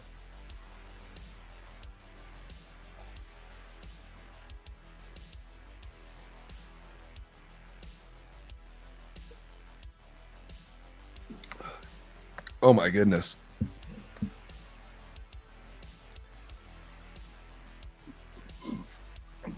Oh, Jesus Christ. Don't chug IPAs, people. It's like swallowing a whole loaf of bread.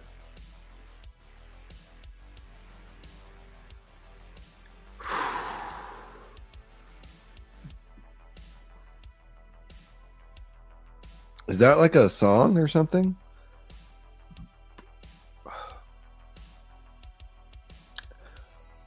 Sean, you're not my real dad. Don't tell me what to do. No, I'm just joking. I will. And I'm going to drink some salt water here from the Clausen jar. Seriously, guys, pickle juice cleans the palate. It's beautiful. It's a beautiful thing. I'll be okay, but I'll fucking bug you if I got a hangover tomorrow. Because, yeah. Hangovers are real, especially when you actually are old, not just 35. What the fuck? 35 fucking old? Oh my God. Is that how low the life expectancy is in the UK, that 35 is old?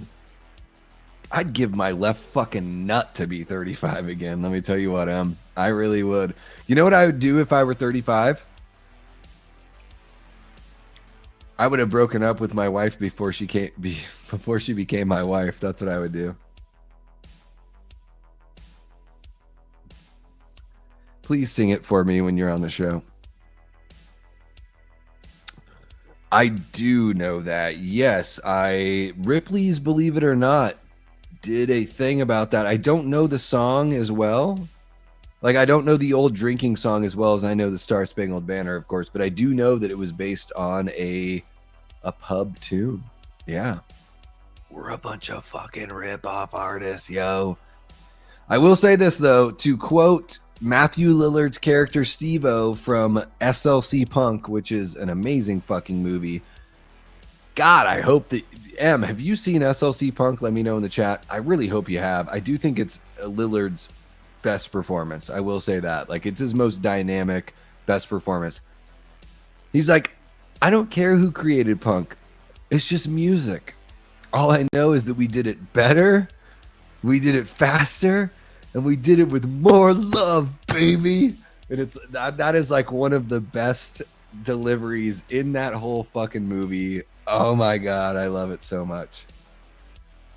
Dude, it is 3 o'clock in the morning here. I've been going for 7 hours and 40 minutes. Evil Alex.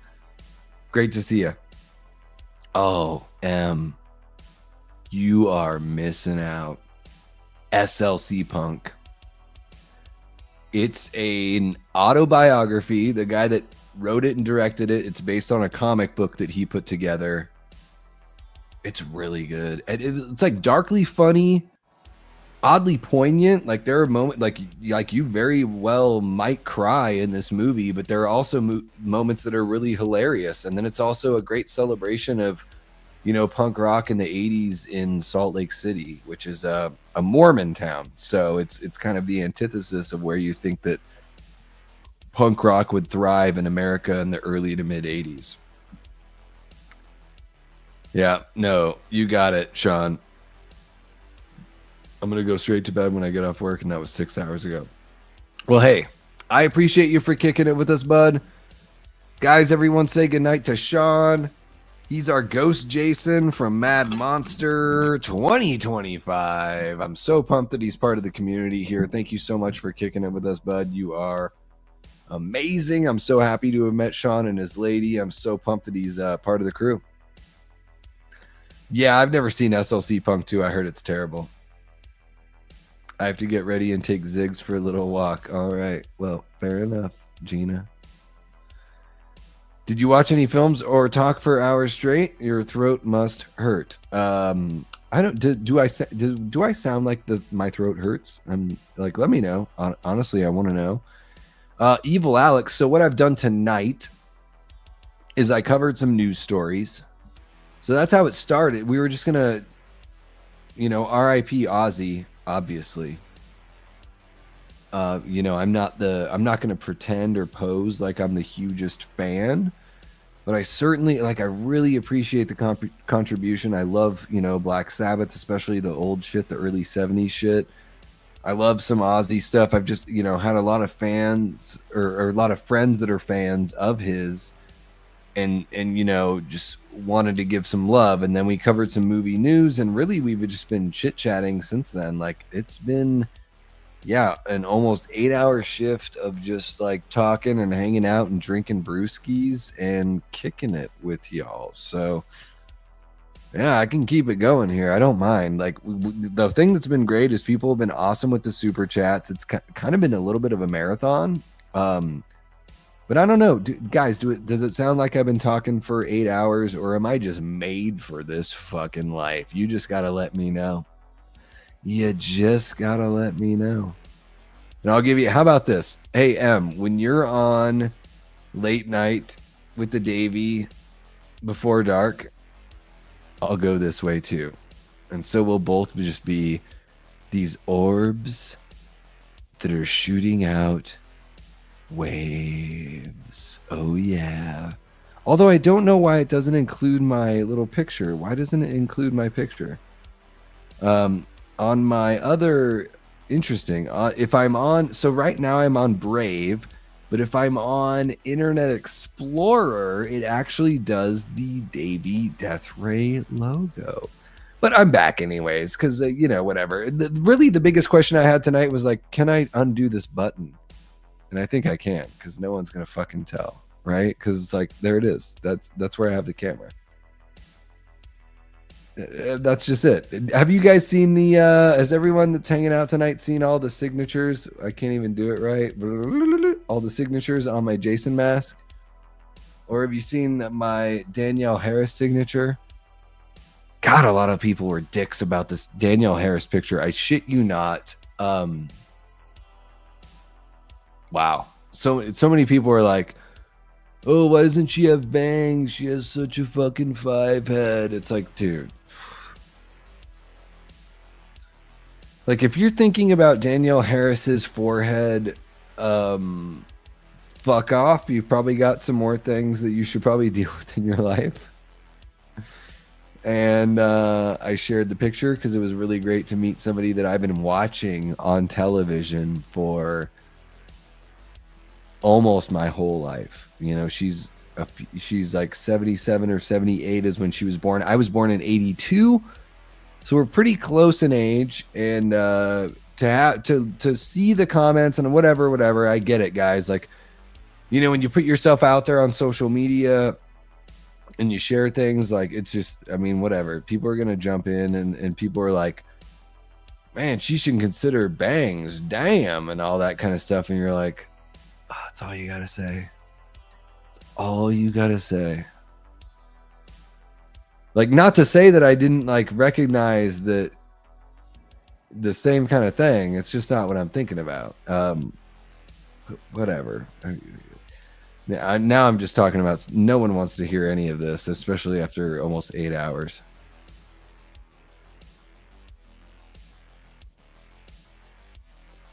It does sound like I have a tired voice. I like the long Danielle Harris interview she did recently. Yeah, that was really good. I really enjoyed that as well. Well, and I think people were like a little more jerky towards ladies than they are towards guys, as far as just like the, you know, like the knee-jerk reaction to the physical appearance. And like, honestly, guys, I said this earlier in the stream, I'm a relatively conservative guy. Like, I really am. Like, I'm relatively conservative. And I think that people are kind of dicks about that kind of stuff, for sure. You know, I don't know, like, you know, feel free to check out my, you know, if you want to see what I'm referencing right here and what I'm about to say, there's links in the description below if you want to jump into my Instagram. You know, getting to meet Adrienne King and Danielle Harris and Amy Steele. Dude, Adrienne King and Amy Steele, they looked amazing. These women, these final girls, these heroes of the films that we love so much, man, they're something else. They really are. And I know you guys can't really tell this much from, like, you really can't even tell it here, but like, I am a ginger, and it's tough to tell, but like, I really am. Like, I've got freckles all over my body. So Amy Steele, meeting her in Phoenix, I was like, people like us, we have to look out. You know, you can only stay so much in the sun out here in the goddamn desert. It's fucking crazy. And so she was super cool. It was a great little interaction we had with Adrienne. I was like, hey, I loved you in Jason Rising. It was so much fun seeing you in that one. And I was like, my buddy Vincent DeSanti is over at the booth with us at the Horror Show channel. It was so cool to see you in a movie with him. And Adrienne was super like graceful and lovely. Ken Kurtzinger from Freddy vs. Jason. He was also the stunt coordinator in Jason Takes Manhattan. And he's the, you know, everyone knows he's the chef or the cook in Jason Takes Manhattan that gets thrown against the glass wall there.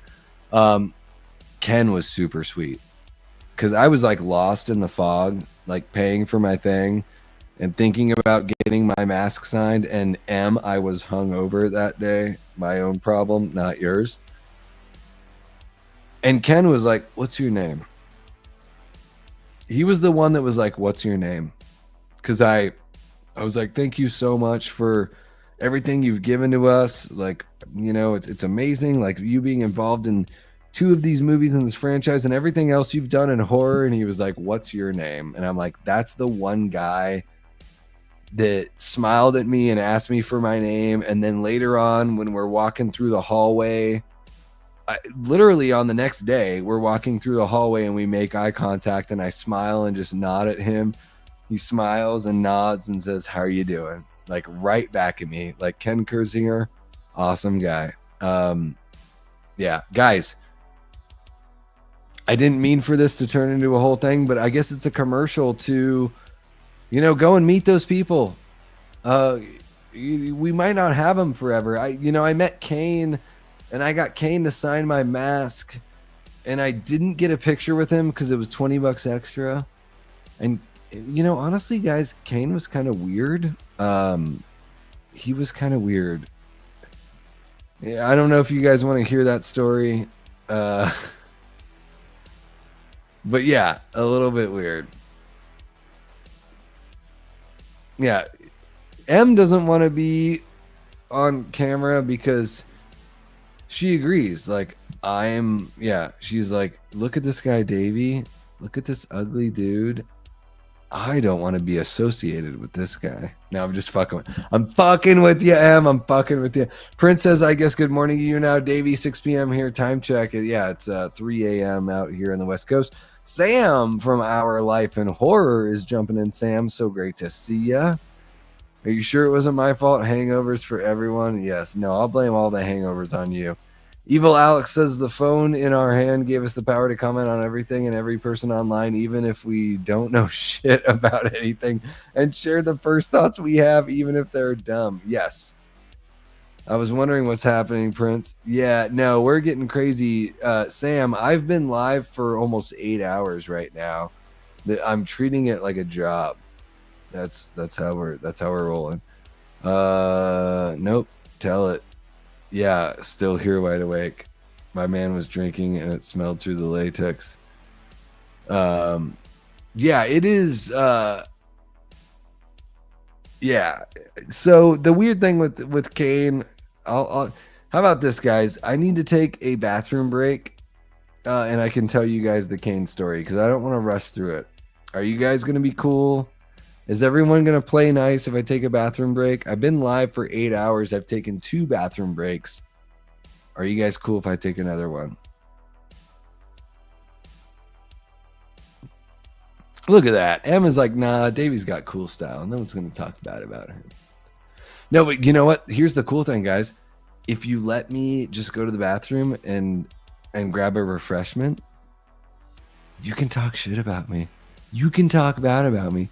I just need a little bit of a break. But I appreciate that, Em. I feel like I try to have as cool of a style as I can as a 43-year-old man.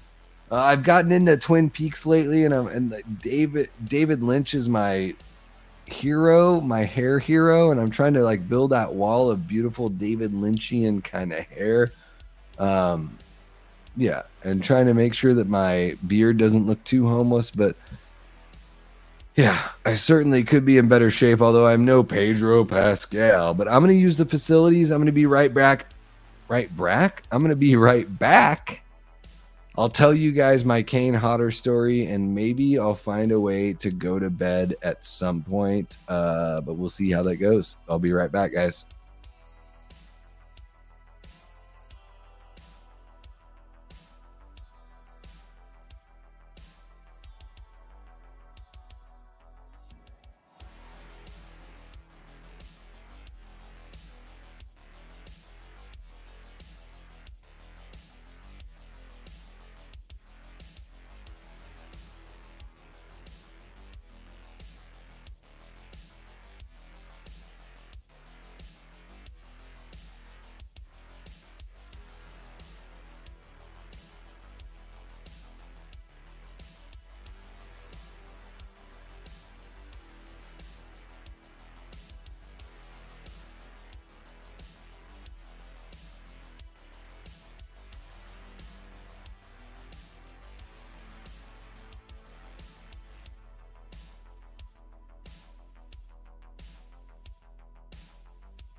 All right. I'm just so impressed every time I come back from a bathroom break and people are actually here. Blacktually. Yeah, guys, what does Michael Jackson say before he leaves the room? Be white, black. I wrote that joke. Michael Jackson leaving a room, be white, black. That's not so bad, right? I don't know. Maybe it is. Maybe it is. And maybe I shouldn't be pouring myself this beer, but honestly, like M was like, I'm responsible for the hangover. And I do think that like British people, they're sort of responsible for like the idea of the hangover. So I'm gonna let her take ownership over that. I'm gonna give her that. I think like it's a sweet thing to do, you know, like you let somebody take ownership of something. That's what you do with friends, and I'm trying to make friends because I don't have many friends. I'm very fortunate that I have my family, and I do have some local friends, but we could all use more friends, right? Yeah, no, I know. I'm giving you shit. Hopefully you have a couple days off work to recover here. Yeah, no, like YouTube is turning more into my full-time job as we go on, Sam. Just because most of my full-time job has become a part-time job. Excuse me.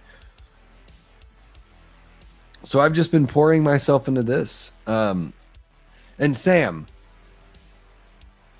the Monster Squad, fucking dope.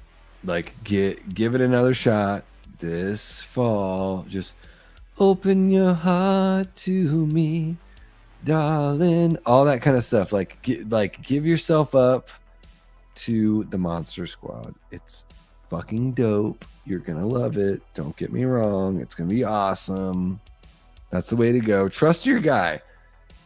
Guys, if you have not subscribed to Our Life in Horror, I keep on forgetting we have usually when I go live, we have a bunch of awesome Death Squad mods in the chat. Like we guys, we have the best group of moderators, I think, on YouTube, because I think here in the Davey Death Ray channel, the Death Squad mods really are the all-stars.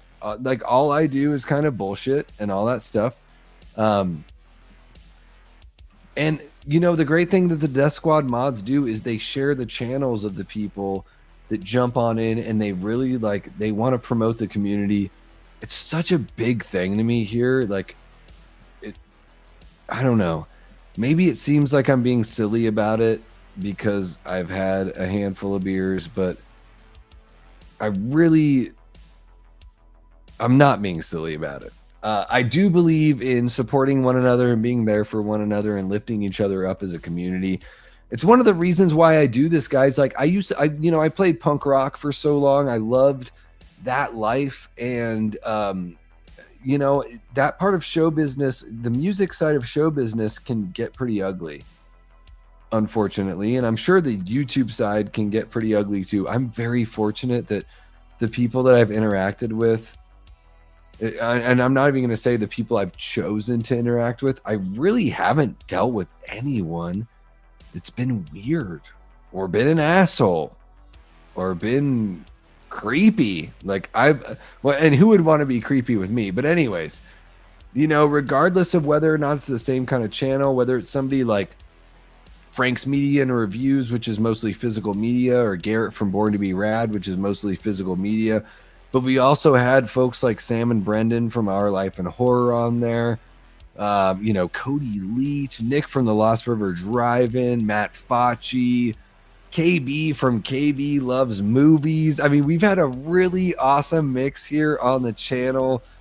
I love that for what we do here on the channel, and I love that that's how we are in the horror community. I really guys, it gives me, it's like a breath of fresh air. It really is. I grew up, 5th out of 5 kids, very competitive family. My siblings are all very sweet, but very competitive.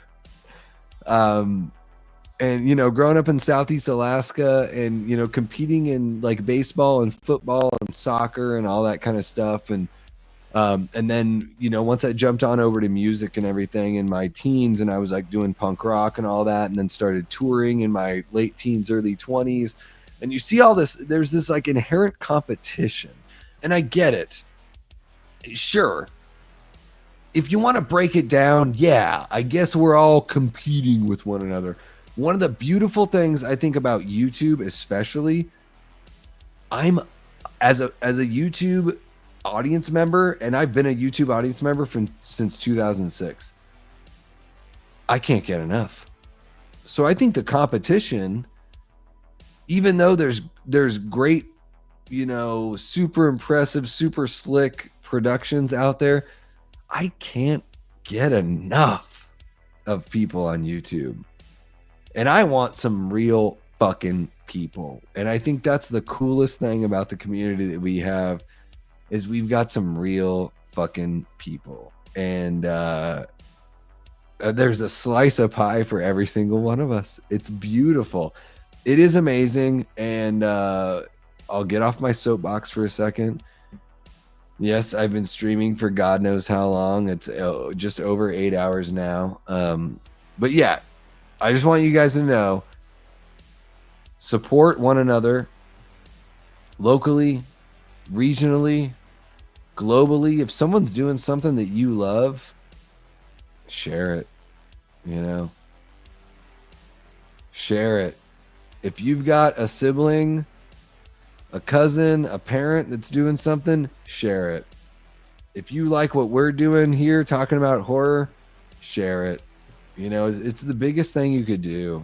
It is so incredible to be a part of that, you know. And you know, one of the things, especially, you know, and I'm gonna keep it going, Sam. And I know you probably got to get to work and everything, and I know you're going through your, you know, very inspiring with your sober journey. And here I am, you know, on an 8-hour stream, and I've been sipping on beers the whole night, really just sipping on beers. But guys, Our Life in Horror, why the fuck don't we have them at 1,000 subscribers?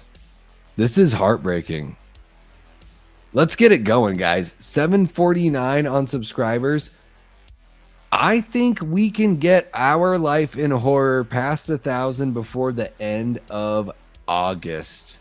Let's do it. If you're not subscribed yet, subscribe to Our Life in Horror.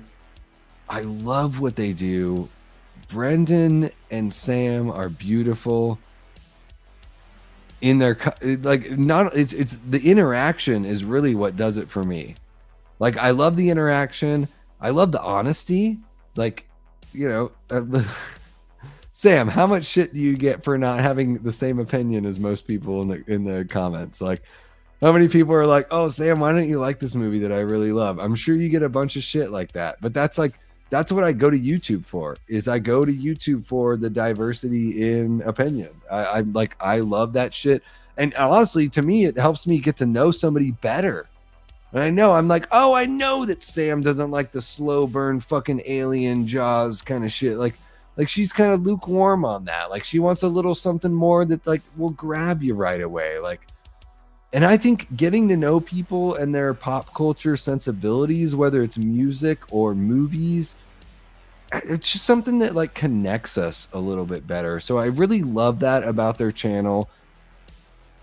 They had me on for Jennifer's Body for a commentary. I got to have these guys back on the channel because they are great at what they do. And yeah, subscribe to Our Life in Horror if you haven't already. You're missing out if you're not.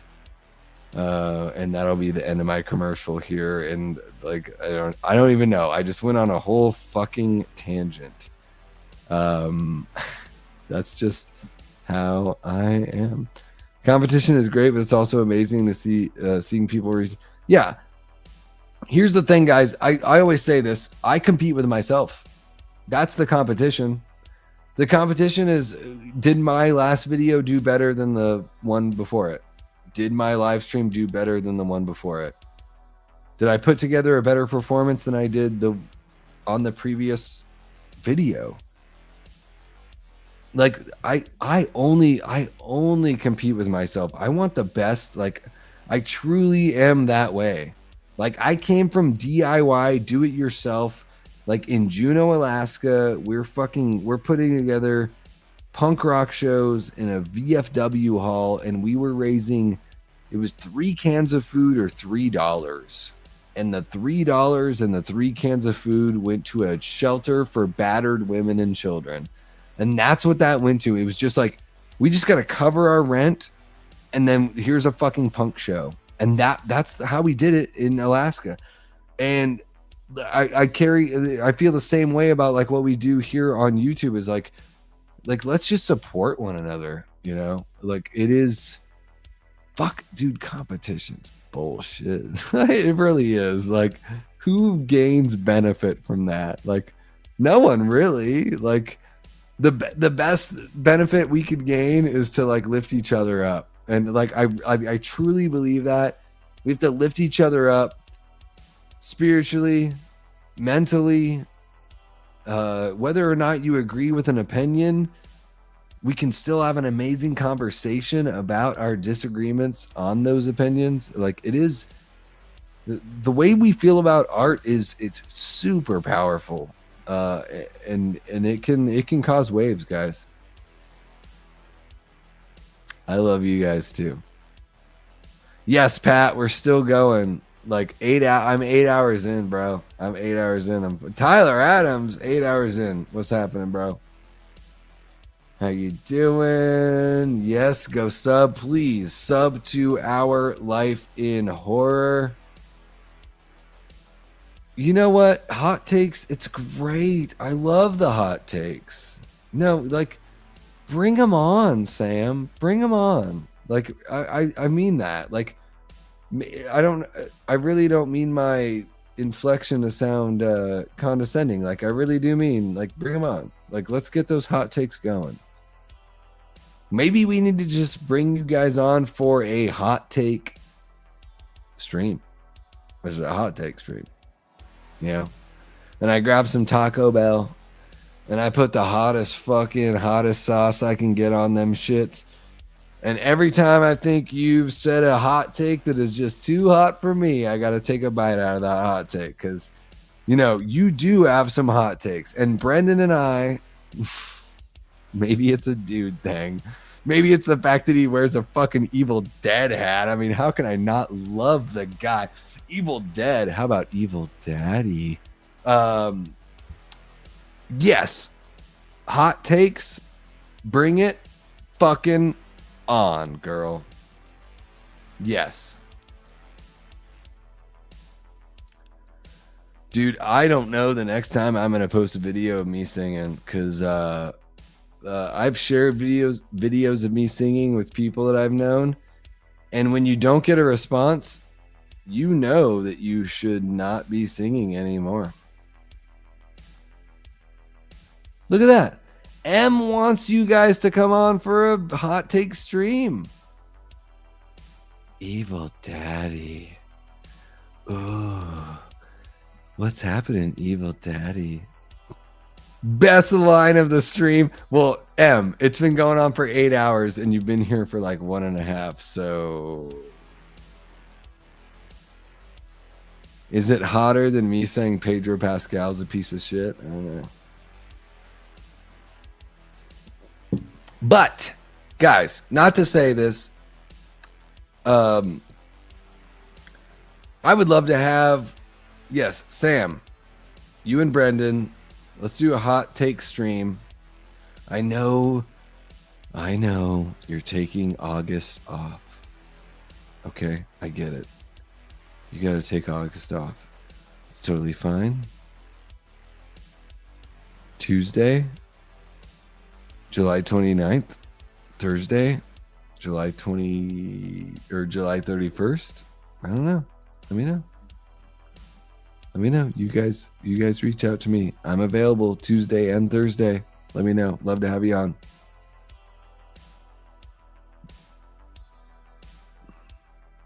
I sing too. Had a few people approach me from the industry in the past.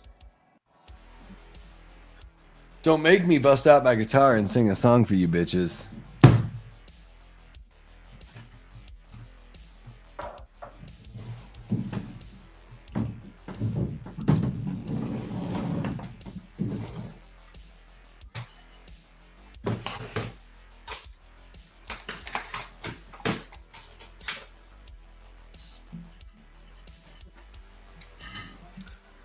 Cause that's what's up.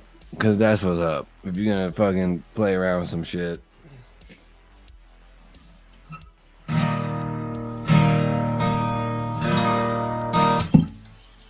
You guys don't get to look in my fucking closet though. I guess you do, cause the guitar case won't allow me to close it. Oh, it's too bad. It's too bad. Oh my god! So M wants me to sing a song. What do we do, guys? We're this is 8 hours and 12 minutes. This is fucking crazy. This is fucking nuts. You guys are amazing. This is like the first like I don't know. I guess you could qualify this as like an epic stream on the channel. It's a pretty beautiful thing, and I really appreciate you guys for chiming on in and hanging out with us because we are getting wild with it. Can you guys hear that okay?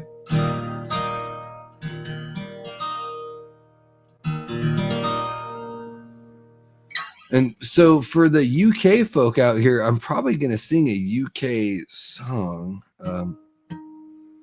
I don't practice as much as I should. But I could play a song from a singer named Elvis Costello. It's one of my favorite singers of all time. I do a cover of his track called Miracle Man. And yeah, I really dig this track. Let me know if you guys want to hear this. Yeah, can you hear the guitar in my voice? Do you wanna hear a song? Do you wanna have me sing a British tune you've maybe never heard?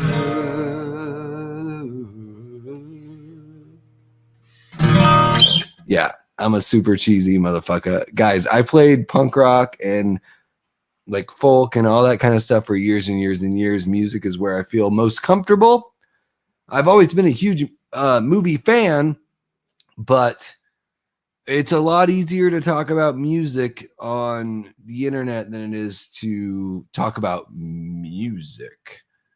Easier to talk about movies than music, because music, if they don't know what the fuck you're getting into and they don't know the music, they have no reference. But most of us are really fucking well referenced in our Jason Voorhees and our Ghostface and our Michael Myers and Freddy Krueger and all that kind of fun stuff.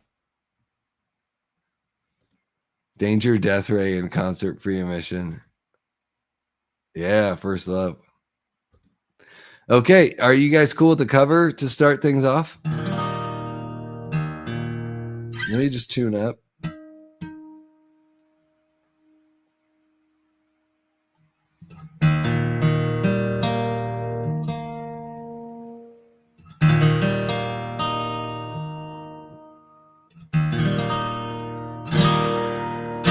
That sounds pretty good, right? How does that sound? Does that sound good to you guys? Okay. So let's see how I do with this one. Guys, full disclosure, I don't practice guitar as much as I probably should. Okay. So if I fuck up, like, just give me a little bit of grace. I don't really do this very much. You can see right here, those are just my clothes in the closet there. It's a very glamorous life that the Davey Death Ray lives. But this song is called Miracle Man. It is from Elvis Costello's very first record called My Aim is True from 1976. And this is one of my favorite records. And Elvis Costello is a top 2 performer for me. So here we go.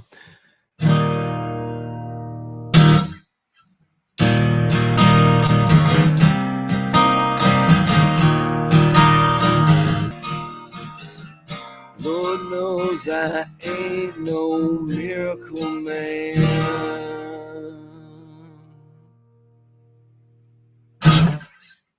Thank you guys. You're all amazing.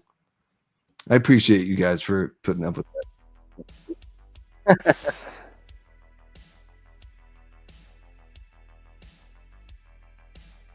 Yeah, Elvis Costello to me is like the only.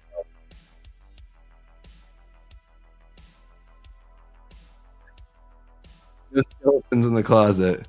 Oh, that rasp. I didn't even know I had a rasp in the voice. Oh my God. Oh, you want another one? Holy shit. Oh my God. What can I do for another one? Oh shit.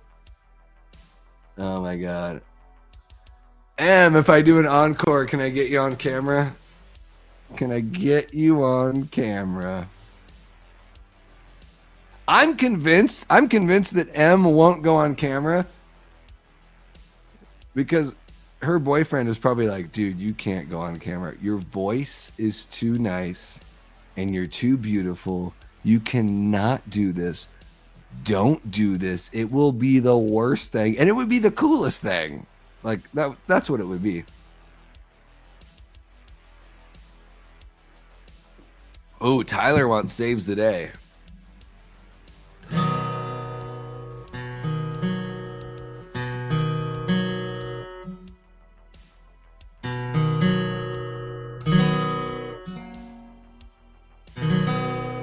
Oof.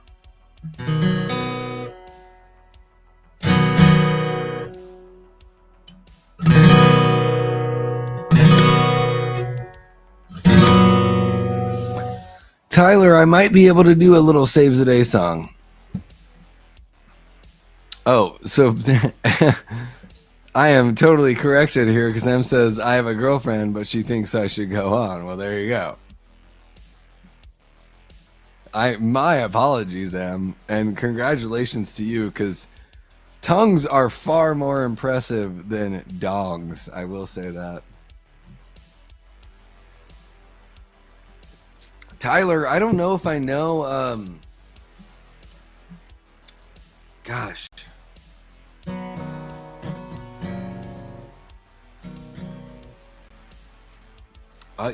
I don't know, guys. I might be able to like wing something. I know only 11 people are hanging out. Like oof,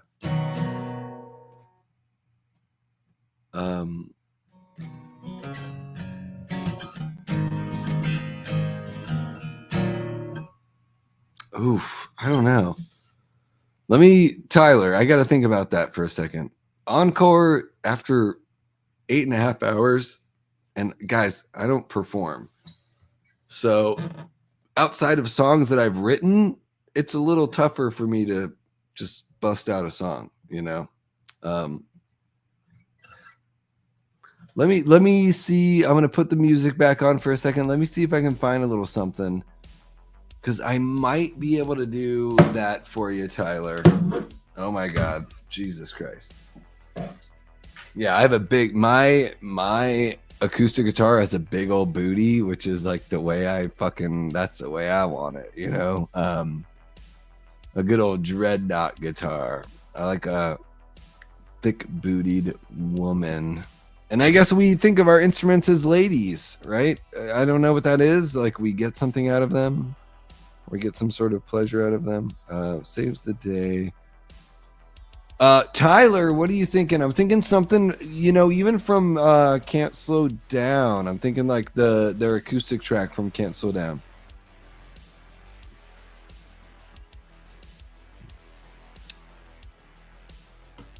How many of you in the chat, if you're hanging out in the chat still, are you even aware of a band called Saves the Day?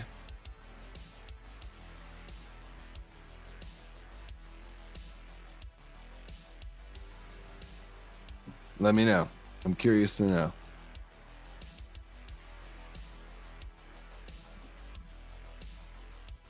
Because to me, Saves the Day is like the band. That's like when people talk about emo and whatever, like, man, they are spiraling down the Saves the Day route. I'm just curious to know if you guys are even aware of that, because I Tyler, I'm sure you are. I'm curious about other folks.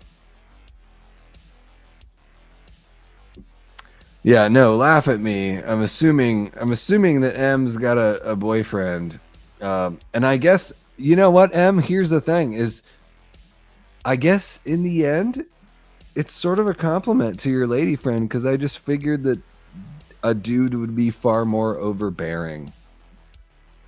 Yeah. 11 people and we're here for you. Oh, you're too sweet. This is, you know what's great is like M does all this amazing, Scream content. Tyler here, whose name has popped up on the chat, does all this amazing 3 artwork. Like these people that do all this amazing work, and here they are. It's fucking 3:40 on the West Coast, and they're hanging out on some stream, just there for whatever. It's like, it really is incredible, like what you guys are, willing to do. We're going to call you Davey Saves the Day now. Well, I've hung out with Chris multiple times. Had great hangouts with him. The Death Ray name, I was in a band called Danger Death Ray, and that's where I got my name, Davey Death Ray. Weirdly, I get on with guys more than girls as friends. That makes sense. I get it. No, I totally get it. I've been one of those people too, like, get along with everyone, and never had a struggle getting along with the ladies. More so just finding like peace and happiness with a lady. That's all. That's the trick, is ladies are tough when it comes to peace and happiness, and lasting peace and happiness. But that's just been my own experience. Yeah.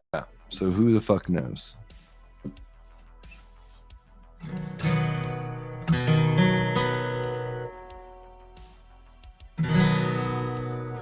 Tyler, I'm going to try to play this song from Can't Slow Down. And it's going to be kind of played from memory. So we'll see just how it goes. I don't know how this is going to go, guys. It's 3:40 in the morning. My brother is on the other side of the house. It's his house that I'm staying in since my divorce and everything. So I don't want to get like too crazy and rowdy with everything. But I want to give you guys everything I got. So, okay.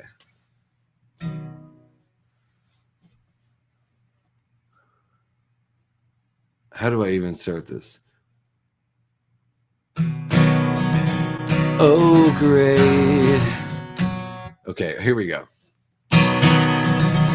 Oh, great. Here I go again. I'm stuck in this rut, not sure how to begin. Or should I tell you everything? Oh, I'm feeling out of luck. So I won't see you soon, 'cause I know it's too soon for you to see me. If this is the last thing you do, just tell me that it's okay for me to have these feelings for you, and it's normal to want to call you. Oh, I'm dialing the phone, letting it ring. pretending to hear your voice. Why does my heart always beat before yours? Does it after a while you can make yourself believe in almost anything? I'm making myself believe in you. Wow, it's been a while for that one. Thanks, guys. Appreciate you. Let's see how y'all are dealing with that. I don't know. I'm struggling with that one.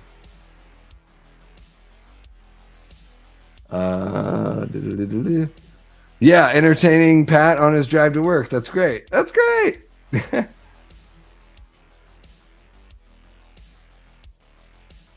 Yes. Why does my heart always beat before yours does? Oh, you guys are too sweet. You guys make me want to sing another song. I want a Davey save. So, Em, are you a big Saves the Day fan? Is there a track that you really dig that you would like to hear? Like, let me know. I'll put a little something together. I really would. Like, just, you know, the exercise. Like, to me, I always talk about this on the channel. The exercise is like a mental health thing for me. So, like, if it's something that someone would really appreciate, like, I would absolutely do it. You know, like I can do like, you know, it would take some practice, but like, let me just, I'll put this on. But like, if you wanted a little like.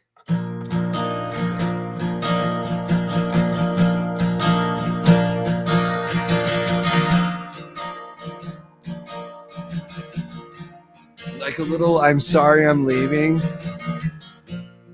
Your middle finger was clutching my thumb through the park. And over McDougal, the torches were blazing above our streets. Just down from the sky, Casey stepped with Anna beyond the curb. Shoes were clogs. Did you see? Did you see? Like, we can fuck around with all that, and I'm a huge M. Even if you know about Saves the Day, do you know about Lifetime? Because Lifetime changed everything for me. As a Southeast Alaskan kid that thought that Saves the Day had broken the mold, I was like, oh shit, Lifetime was doing this shit back in fucking 1995, you know? Yeah. So you know all that stuff. Like, you know, like the, oh my God. Oh my God, this is terrible. Tonight will be the night that we begin to ease the plugs out of the dam and knee deep in the throat. You know all that stuff, yeah? So you get it. Like, yeah. You know what's up.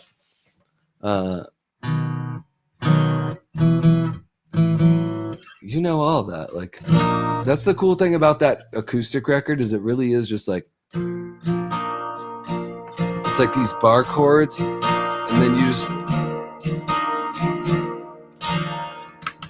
can do those little clicky kind of things, you know?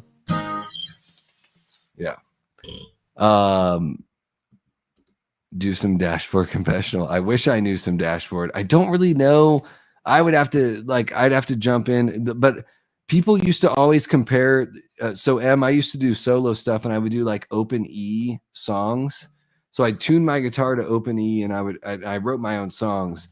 A lot of people are like, "Oh, you sound like Chris Caraba and Dashboard Confessional." I never really learned his songs, though, unfortunately.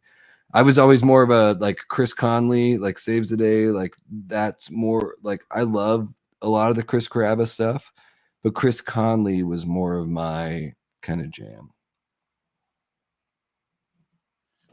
Yeah, I don't know what it is, but it's just one of more. Yeah, hands down. Oh, I mean, like do do do do do do do do do do do do do do do do do do do. Like, I wish I could play all that shit for you guys. I'm not there. Yeah, honestly, like, I don't play guitar very much, and when I've been trying to learn songs lately, it has been in the hopes of trying to entertain or court a lady, because I've been going through a tough time. So I should be just like learning whatever works, honestly. But I could play you guys. You guys want to hear me kind of struggle through a Lifetime song? Have you guys? I'm Tyler. I'm guessing you know Lifetime. M, do you know Lifetime from New Brunswick, New Jersey? Have you heard those guys?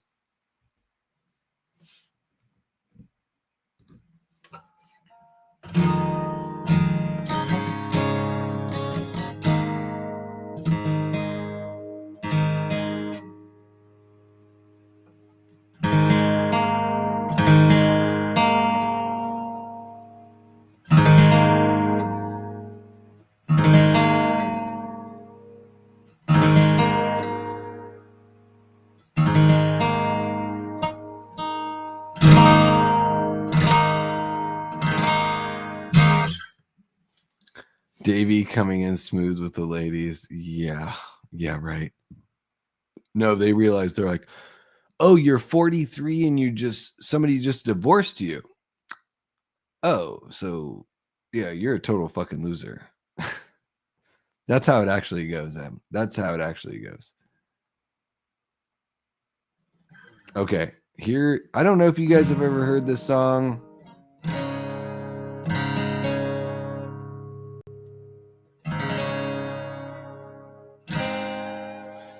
The song is called Turnpike Gates.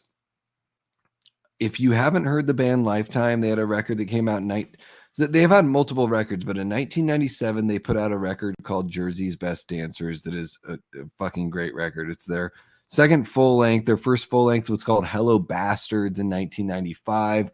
They had an EP before then. They're a New Brunswick, New Jersey band. They influenced all these bands like My Chemical Romance, Taking Back Sunday, Saves the Day. Like, East Coast punk rock and East Coast like emo rock would have never existed without a band like Lifetime. And to me, Lifetime, as a kid growing up in Alaska, when I first heard them, I was like, what the fuck? They blew the doors off, much like the way the Evil Dead and Night of the Living Dead blew the doors off my perceptions of what film could be. Lifetime blew the doors off my perceptions of what music could be. So yeah, I mean, that's what I got from these guys. One of my favorite bands ever. I reached out to the singer Ari Katz, Mr. Ari Katz. I wrote him this, it's funny, in typical East Coast fashion. I reached out to him to ask him to be on the show. I wrote a whole paragraph about how he like changed my life and my perception of music. And I asked him if he wanted to be on Late Night with Davey, and his response was, yeah, sure. I'm like, you fucking New Jersey motherfucker. That's just how they are, man. I'm such a West Coast bitch. I'm like, I'm gonna tell you all my feelings and everything. I just want to get your approval, and like, I want you to understand how much it means to me, man. And then Ari Katz is like, yeah, sure. And then nothing since then, right? Yeah. It's wild.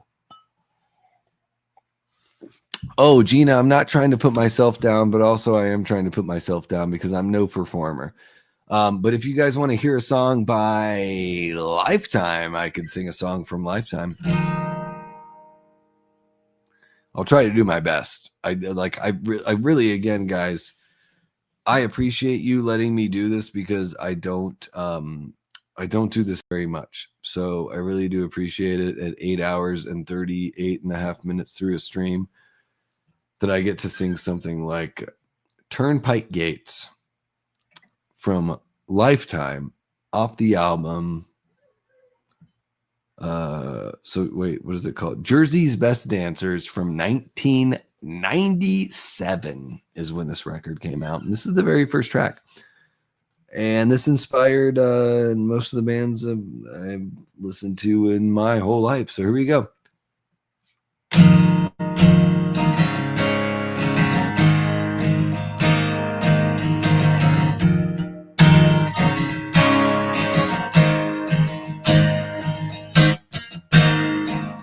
We would take ourselves to bed. Sleep took everything I had. I kept it up till he would call. You made me feel like a criminal. And then there's you kept a smile, though I would always walk the wire. You gave it all.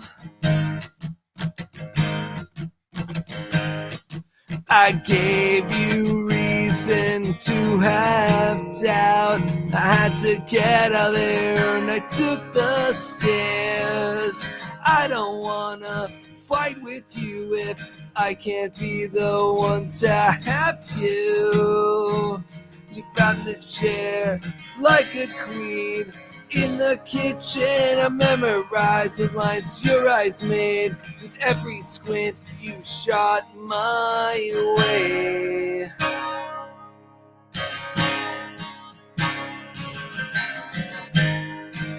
And we would drag ourselves to bed. Sleep took everything I had. I kept it up till he would call. You made me feel like a criminal. Then there's you held a smile, though I would always walk the wire. But you're miserable, and I'm useless. Always making up excuses that made you cry too many times. So I'm hanging up that line, throwing rocks at your floor.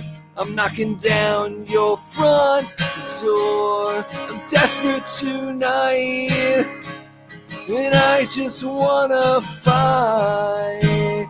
It's my confusion which makes me act so cold. So now go, go, go.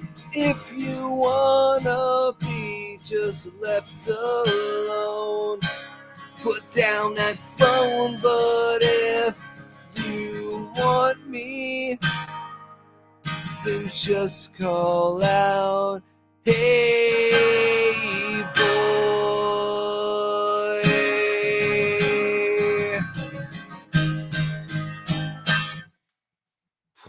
Wow, barely made it through that one. Appreciate you guys. Oh man.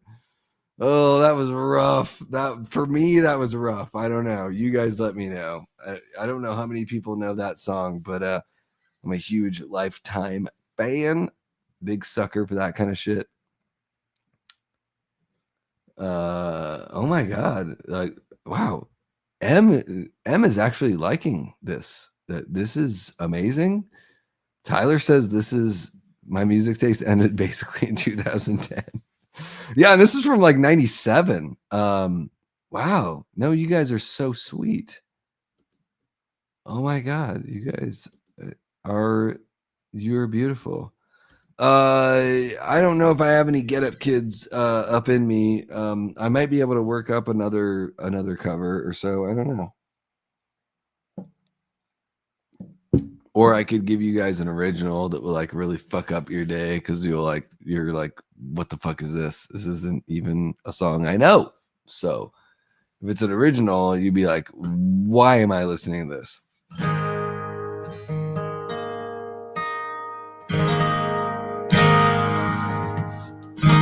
How beautiful does my guitar sound, though? This Lair V.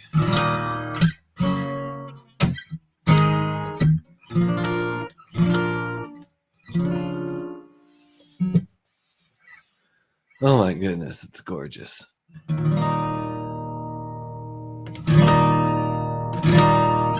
I feel like go for the original song, says M. Oh my god, dude, she's fucking M. You won't even show your face on the show, and you want me to go for the original song? So this is a song that is, it's like if Green Day wrote an Elvis Costello song, and this is one of the easiest songs I think I've ever written. And you know what? Honestly, like I haven't played this song in months. Like we'll see how easy it is based on how well I can play it. Yeah, no, M. Yeah, you are terrible. This is fucking dreadful. Original song, dare ya, says Tyler. You guys are both the devil.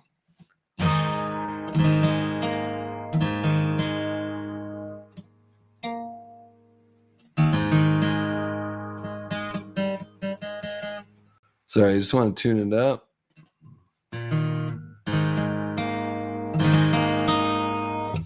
So this song is called I Don't Want You Running Around. And yeah, it's kind of like a Ramones, Elvis Costello, Green Day sort of song that I wrote about. I went through a breakup, and I wanted to write like a stylized pop song, like heartbreak kind of thing, about this person. And hey, guess what? They didn't give a shit. That's how it is. Like, I swear to God, people say like, I wish people would write songs about me. I know people that are like, I fucking know people right now in my life that are like, I wish people would write songs for me. You never like the songs people write for you. You don't ever. This woman in general, this girl Jade that I wrote a lot of songs for, hated every song I wrote for her. In fact, there were times where I performed these songs in front of her and she looked at me with daggers the entire time, and it was very difficult to perform the songs because she looked at me like, how fucking dare you put me on the spot, even though we were the only ones that knew it was about her. Like that's the fucking narcissism that I've dealt with in my life. Yeah, I am the least narcissistic person I've known in my life. That's kind of fucking wild considering I have a YouTube channel that's been going live for almost 9 hours with only 8 people watching. All right, so this song is called I Don't Want You Running Around.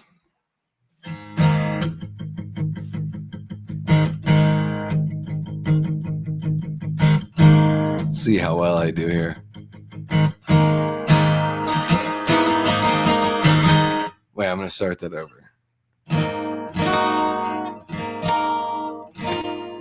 Ooh, that's kind of nice. Ooh, that's nice. Okay.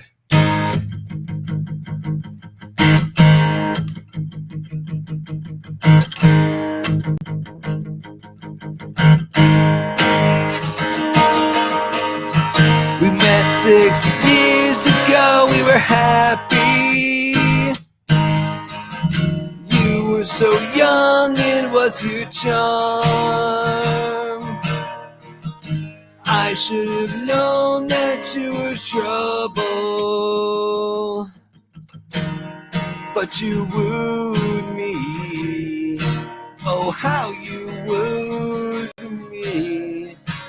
You changed me forever.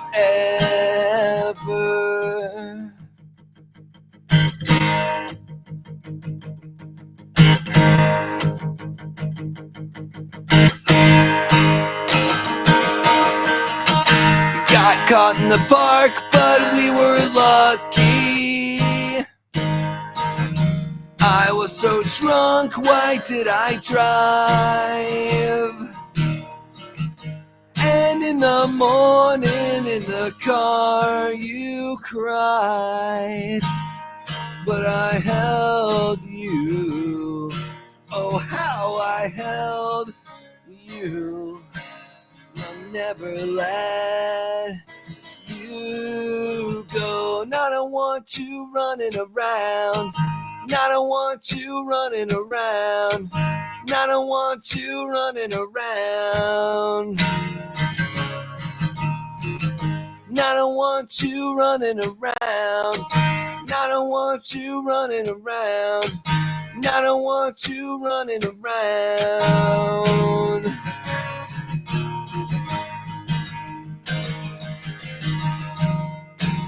You used to hold me in your arms and tell me you were mine, and I would kiss your lips. That was my best reply. But if I could do it all again, I'd hold you tight and then I'd whisper in your ear, I'm yours.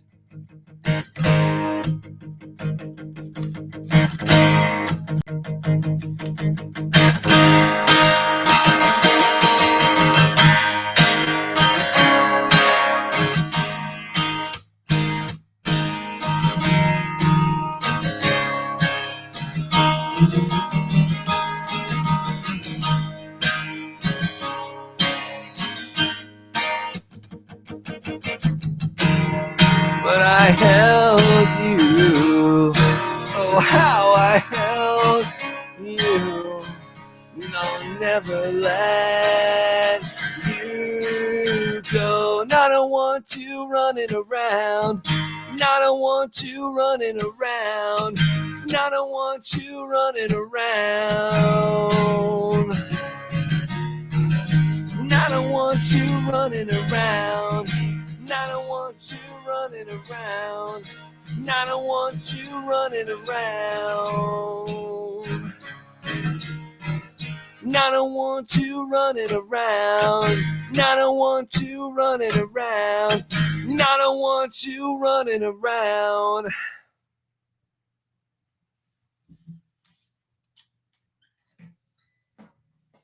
There we go. All right, you guys got my all. Yeah, I might have made a mistake with you.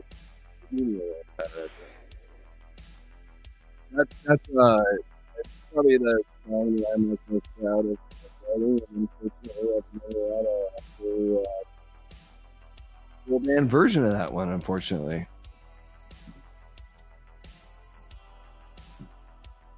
Let's see here. What do you guys got?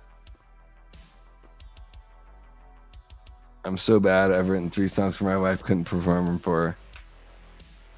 Yeah, no, it's tough, man. They don't always. I could jam this song whilst driving easily.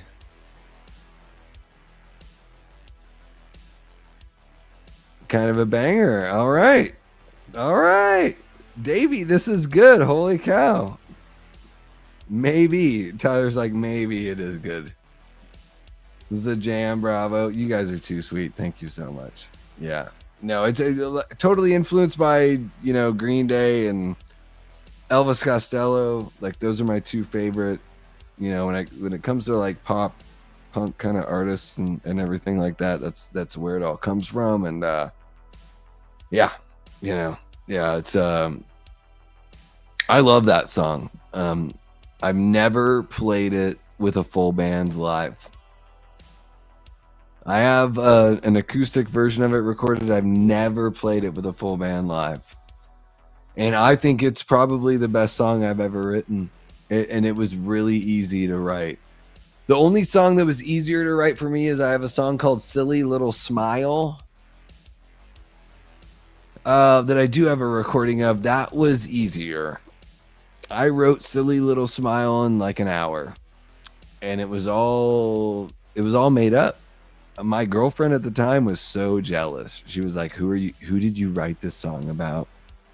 It was all just, it really was just all made up. It wasn't about anyone, but the fact that it wasn't about her pissed her off.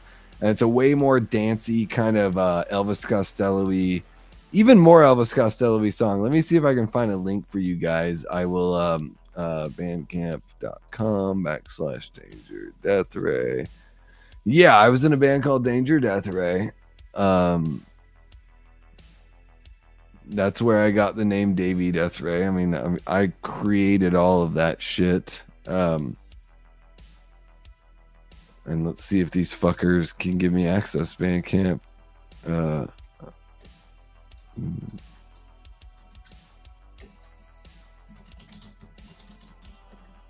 Huh. Okay. Well, there we go. Okay, maybe it is there. Just in case you guys if you guys wanted to hear the song, you know, I'll share the link here. So it's probably way more impressive than my shit is acoustically, because yeah, it's just me acoustic, you know. I'm kind of a fucking lame ass. I will shortchange myself. So there you go. There you go. If you guys want to listen to Silly Little Smile, I love that song. I think it's great. I think it's totally like a Green Day, like Nimrod era kind of track. Tyler, you may have already listened to it. I'm not sure. I'm sure I've already shared it. Oh my God, Billy Judd says that was fire. That's crazy. No, I miss playing music live. I don't think my band. Dude, I can't let it go. I can't let it go. It's tough.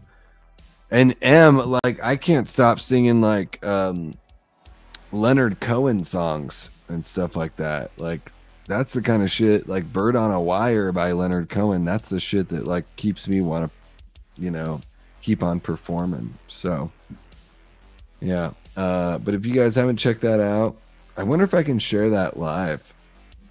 That would be interesting. I wonder if I can. Let me see here. I am so curious. Can I bring that up and share that with you guys? Bandcamp.com Danger dot or /Danger Death Ray. Oh, stop it, bandcamp.com. You know exactly what I'm looking for.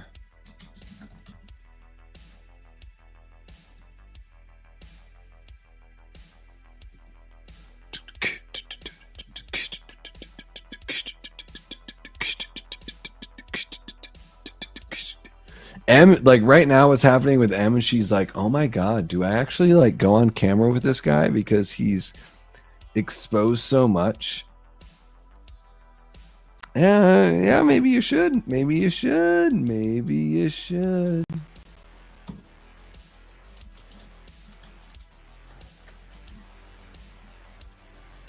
Maybe you should.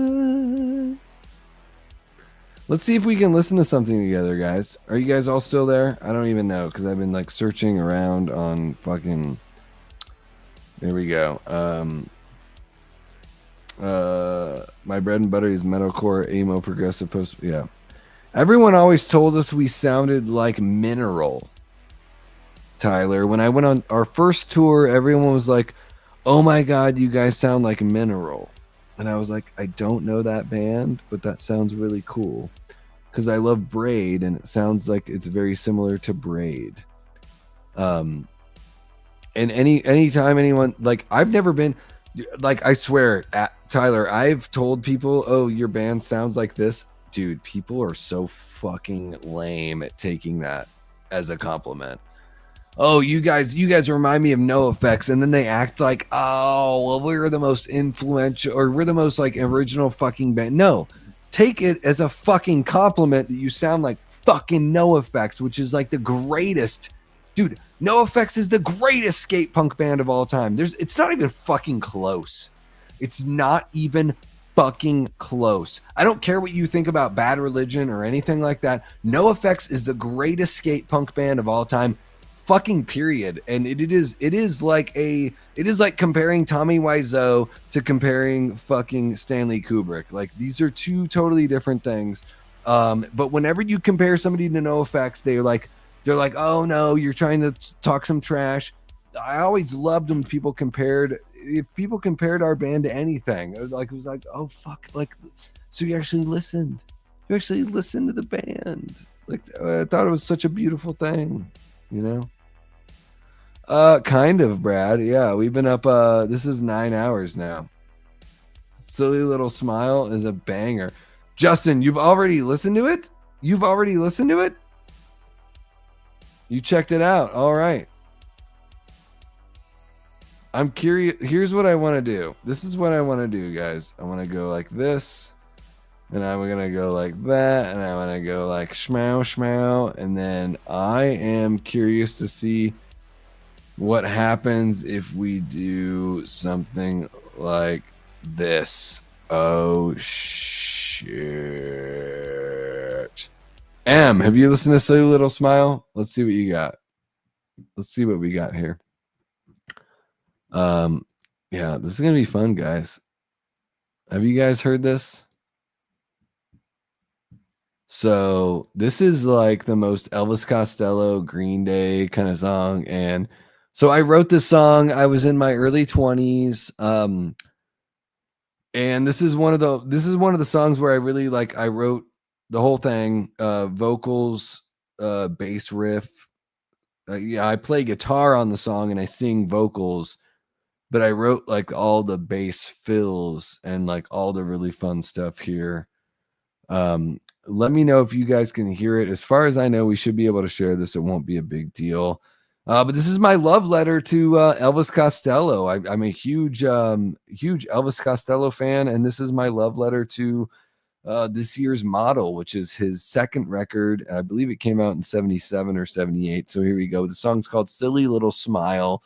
It's very much like Green Day meets Elvis Costello.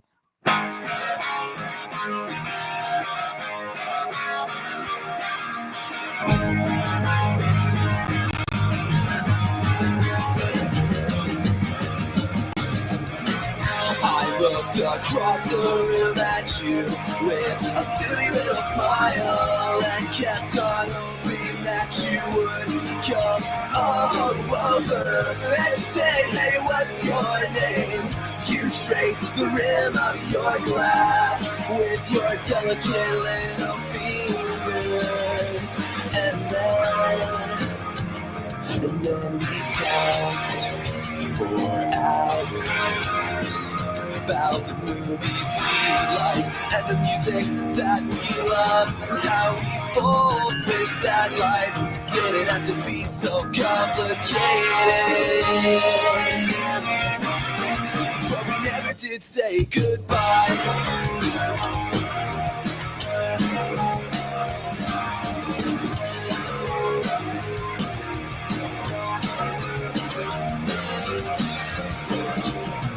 Now when I see you with your leggings strapped underneath your feet, whoa, and those curlies in your hair and the freckles on your cheek, I know it wasn't by accident. I know it wasn't a coincidence that we met faithfully on that night.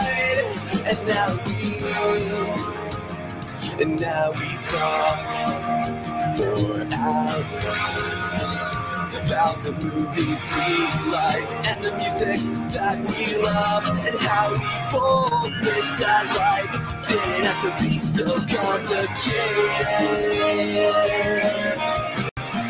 But we never did say goodbye.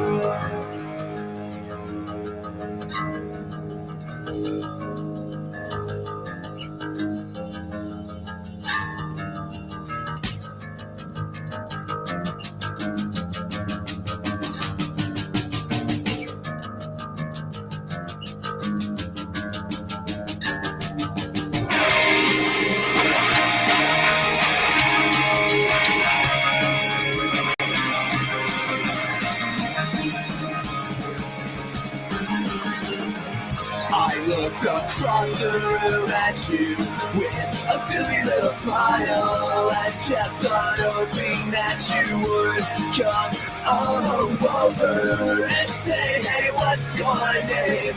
You trace the rim of your glass with your delicate little fingers. We never did say goodbye. Never did say goodbye. We never did say goodbye. Never did say goodbye.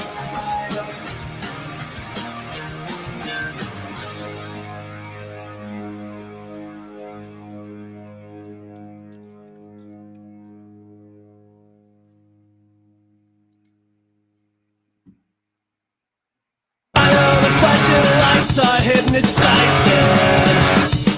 The dreams that easy money much better than TV. But I'm starting to wait for your soul. I'm starting to fear for your salvation. I like the flashing lights. I love the slots and easy money. I like the booze. But I'm starting to aim for your soul. I'm starting to fear for your salvation.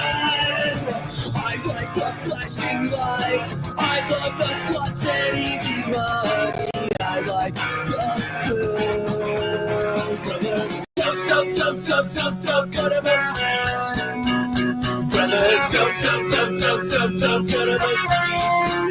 I've got a bad feelings to go down. So brother, don't go to my streets. Brother, don't go to my streets. Brother, don't go to my streets. I've got a bad feelings to go down.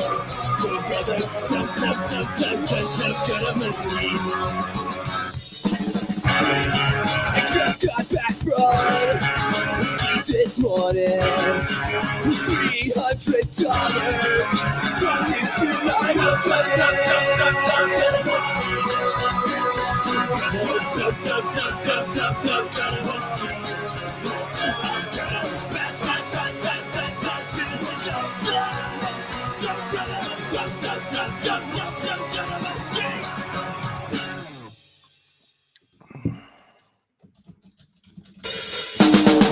I'm sorry, Billy Joe, 'cause you can't play at Gilman like Emerald. I guess you can, just not with your real band, the one that makes you money, so you can play punk rock politician, write records that are about nothing, but then we failed.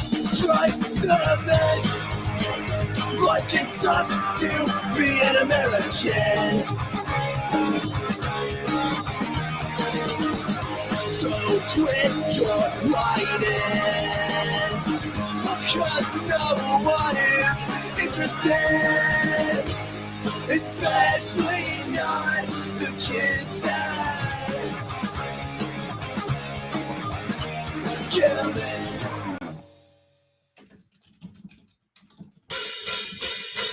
You'll be glowing, dressed in white, my feet in crooked canvas, and friends and families will clap and sing.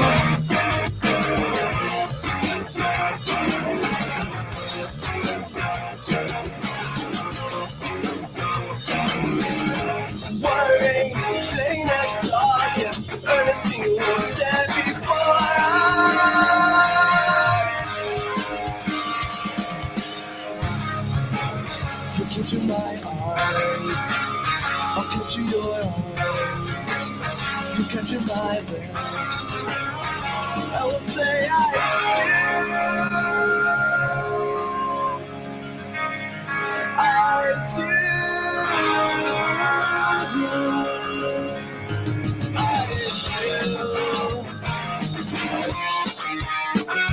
Well, I do.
our trust. Too bad long enough. Go back to being extinct millionaires.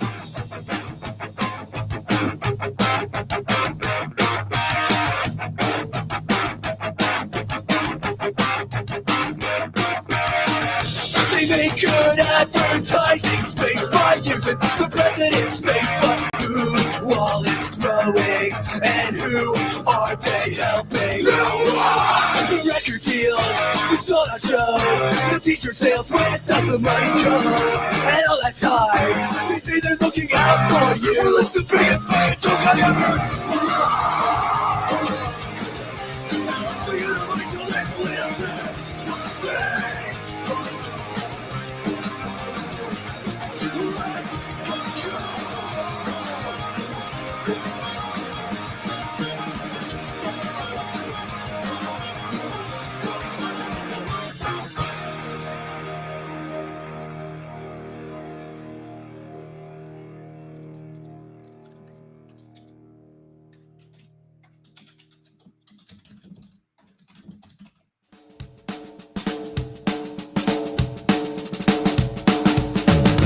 Watch the news on Wednesday night.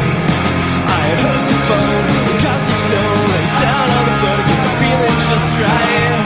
Woke alone on Thursday night. I read a book about eat some more, then drank some more, couldn't sleep with the lights on. Now I'm calling you from a payphone in Rexburg, Idaho, listening to your husband's voice on the answering machine, and I can't masturbate away your memory. So spit right on his talking to the tree.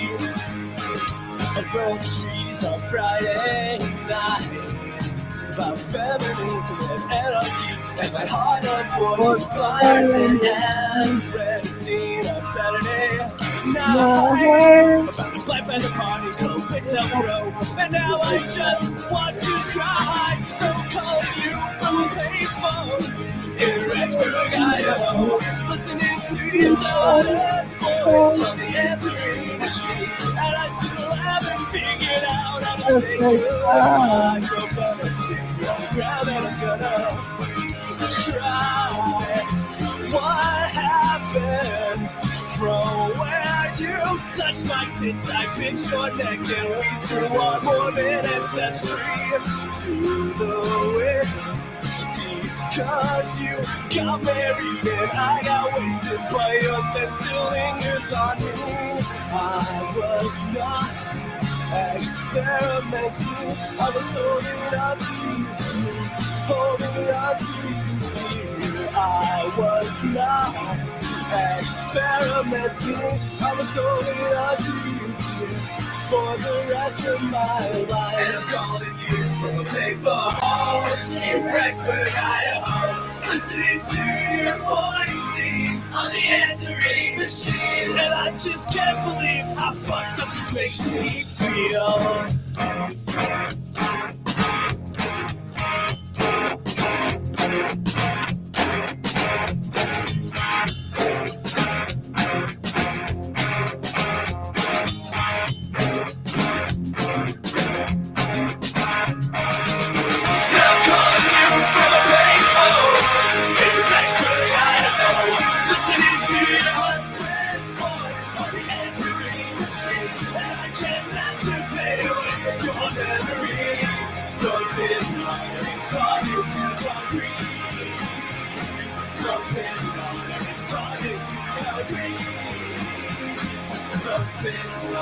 It's carved into the concrete.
compassion towards one another.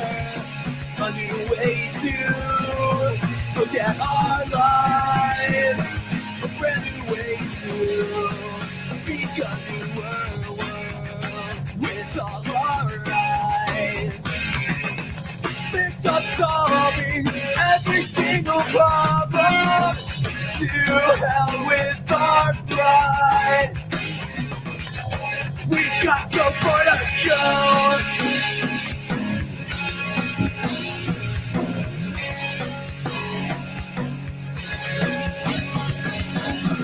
Our helplessness is at its peak, and whatever qualities we don't possess must be the qualities we seek. I declare war on indifference. The future's all we have. With all our eyes fixed on solving every single problem. To hell with our pride.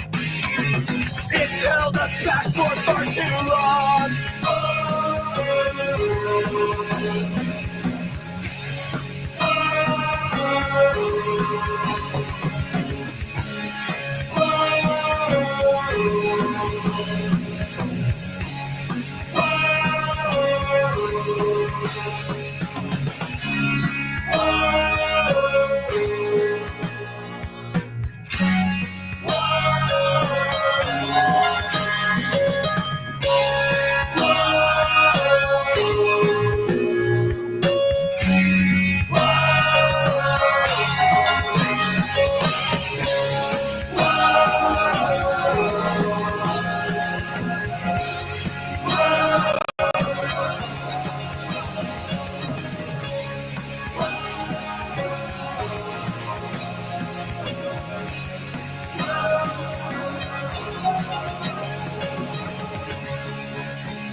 Can we handle this now? We can handle this now. We can handle this now.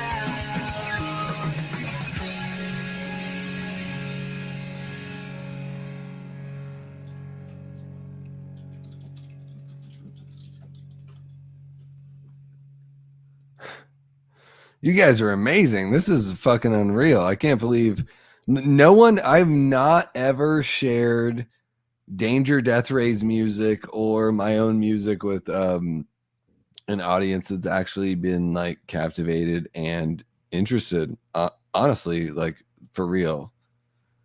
Yeah, I mean, we used to just play, Portland all the time and do our thing. I know you guys can see, hopefully you guys can see here on the, yeah, you guys can see the page. So like, I love the one that just looks like the manila envelope, the For Peaceful Purposes Only. We recorded that in Alaska. That's my pride and joy right there. The manila envelope on the bottom right, Danger Death Rate For Peaceful Purposes Only. Looks like a fucking secret document. Fucking love the shit out of that. Like that's my fucking jam. That's where I'm at. And then we did shit like this. That was like, we went from like fucking Kid Dynamite to Green Day, and we did it with shit like this. So I really appreciate you guys. Wow, 12 people. I can't believe 12 people are watching right now. You guys are amazing. We've been going on for over 9 hours. This song is called Friends Like You. And if you don't know Kid Dynamite, you might not get it. But if you're a big fan of Kid Dynamite, you might get a song like this. So I hope you like Friends Like You. It's kind of like you ever hear a song where you're like, or you ever like think to yourself, I wish a song would throw me up against a brick wall, kick my fucking ass, rip my legs open, and do whatever it wants with me. That's Kid Dynamite. And that's what I tried to do with this song called Friends Like You that I wrote when I was in my early 20s. Here you go.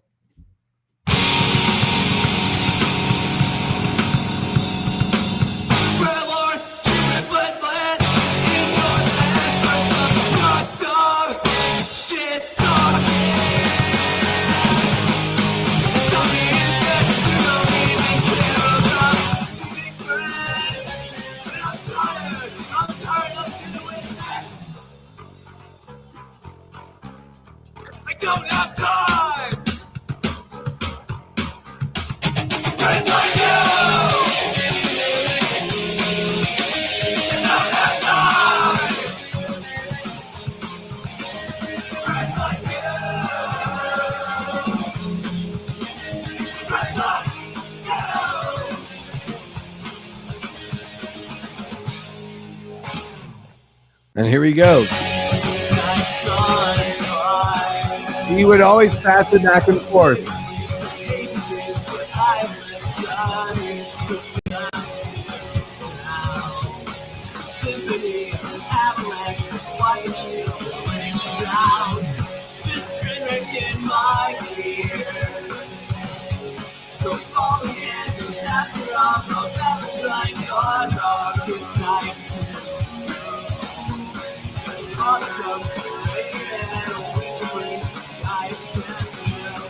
So baby,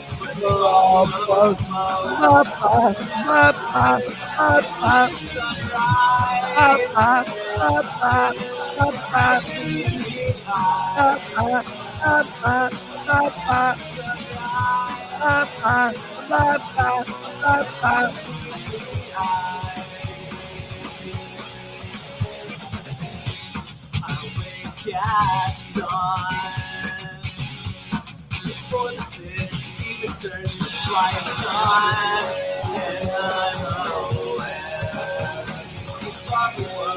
In my bed, smart and funny, on black hair. She likes my ears. She gives me nothing that can make my hair curl. It's nice to know. Straw, body, breakfast, bright as sun glow. So baby, let's go smoke.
Eva rocks. She rocks all day, she rocks all night. Yeah, Eva rocks. She rocks for me, she rocks for you. There's nothing else that she would rather do. 'Cause Eva rocks. You're living or sleeping or having some food. She's crying out with your eyes. 'Cause Eva rocks. Eva rocks. Eva rocks. Eva rocks. Yeah, Eva rocks.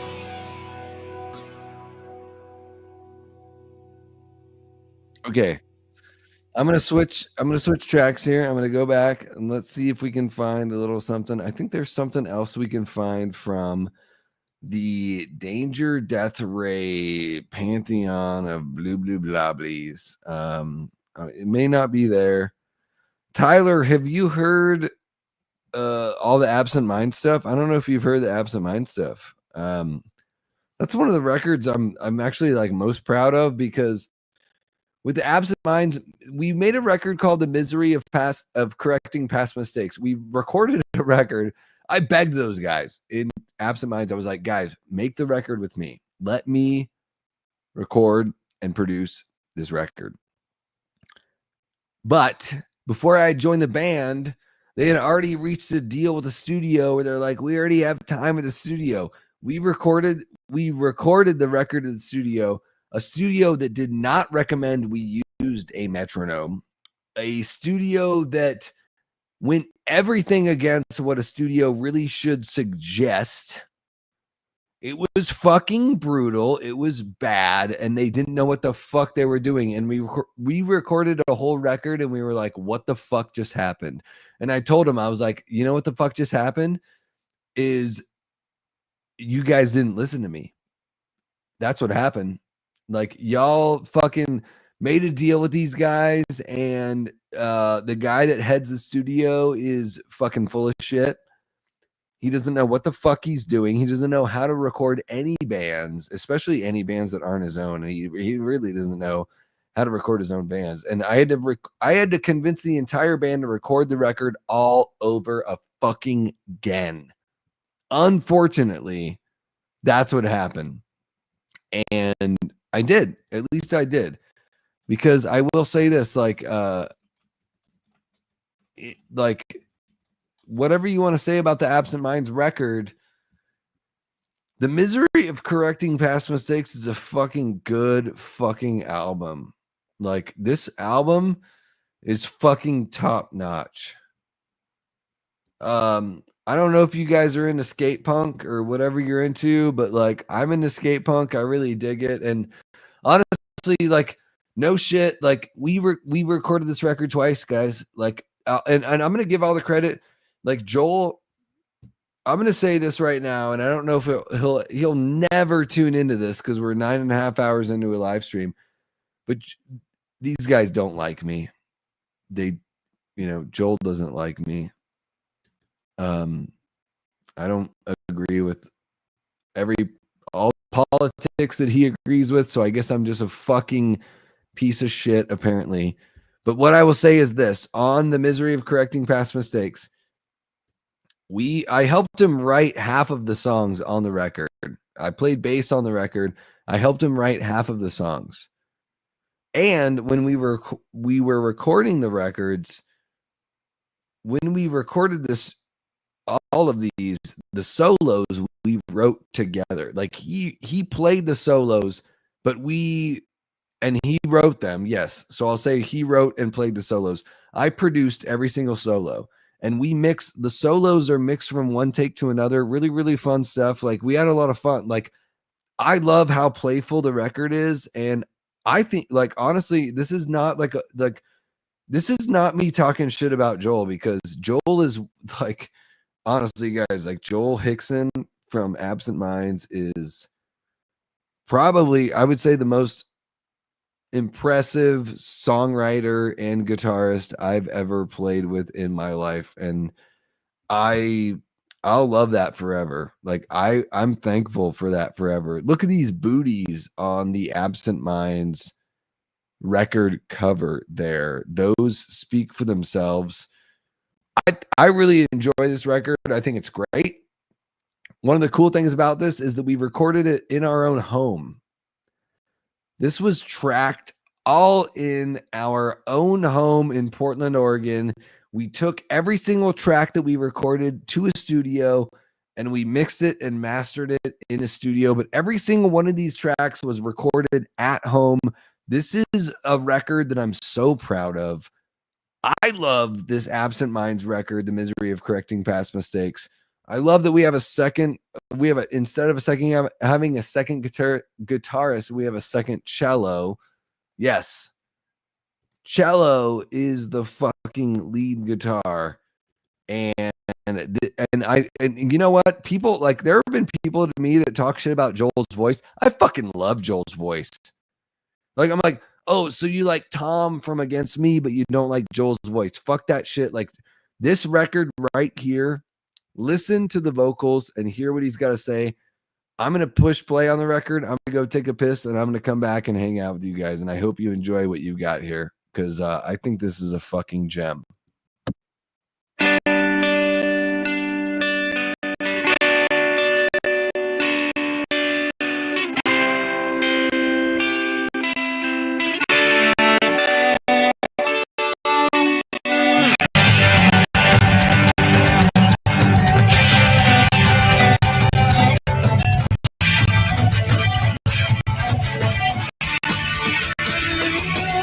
Where we go in a world that has no place for us. When you see yourself and you think about the future, it makes me homesick.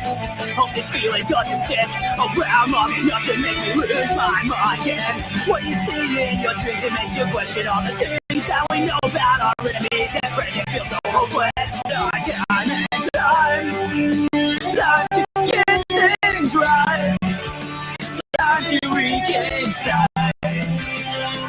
Or maybe see for the first time and time to get things right. Time to regain sight. Or maybe see for the first time. What if we smash all the windows and break all the walls? Where we gonna go when the rain starts to fall? I'm reciting the message written on TV screen. All these songs sound like shit, but you can't auto-deny. Fucking do you?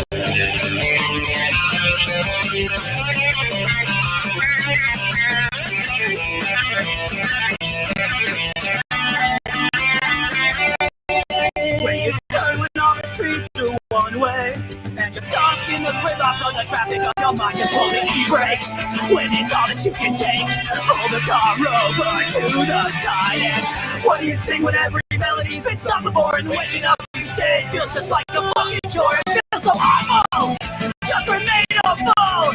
Pick yourself up from the floor. And time to get things right.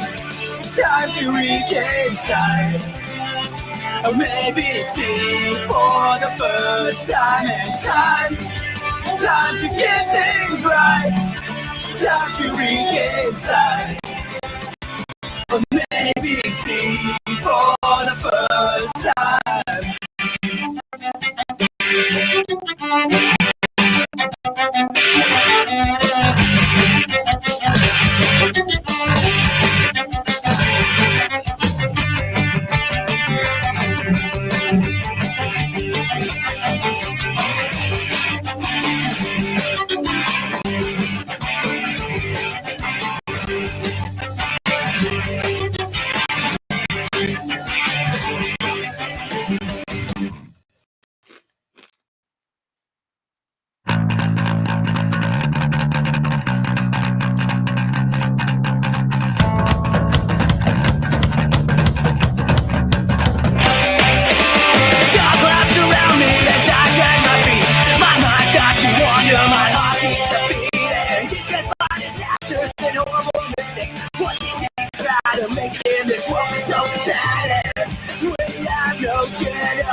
human condition.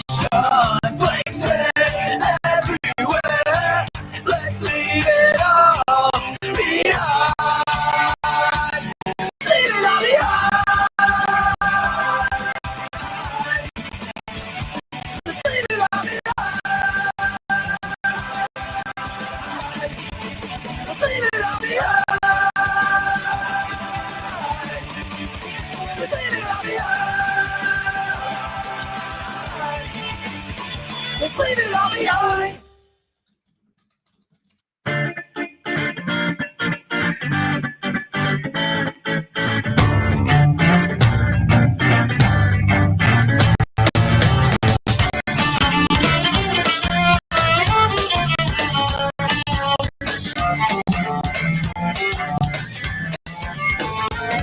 There's no rest for the brave. I have no soul to save, but I can't seem to sleep.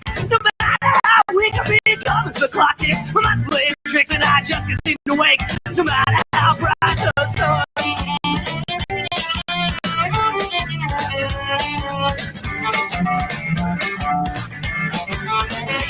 When the stars in the sky like blueprints for our minds, waves in the sea are exactly like a line, crashing and bumping, starting again, just like the beginning as it reaches back into the end. This digital campfire's blaze, my head lays bleeding. Sometimes I just jump back to just find my voice in this tendency of sound. I'd catch the first fucking wave and I'd ride it straight out of town.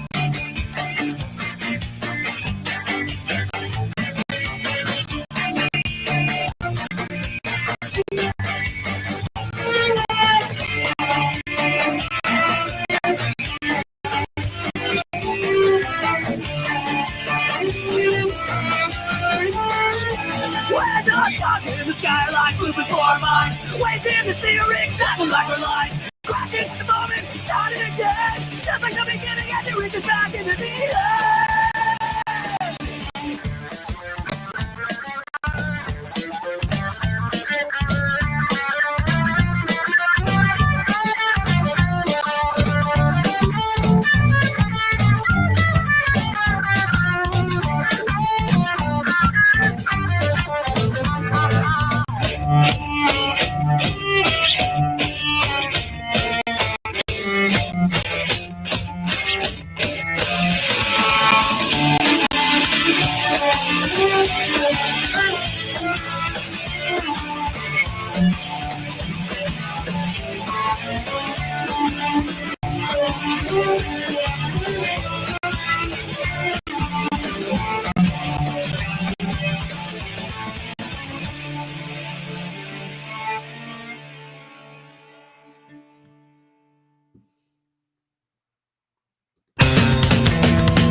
Another lie.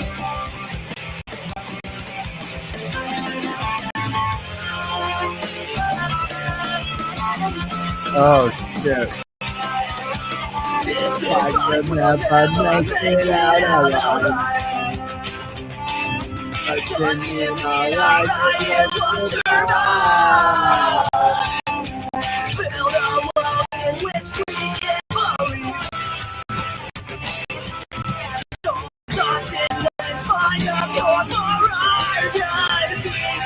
Cause the trees of the wind and tiny robot in ears. Fucking fear. Buildings in the sky, all temperatures rise. My mind draws a plane, no questions, no lies.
the glow of being an outsider.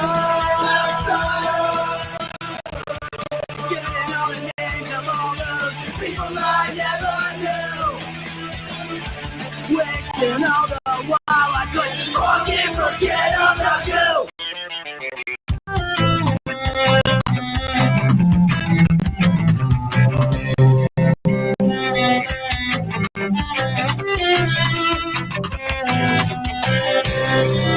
This twisted fascination, yeah, it's grinding like my teeth. And the truth hurts, so we all learn to tell lies.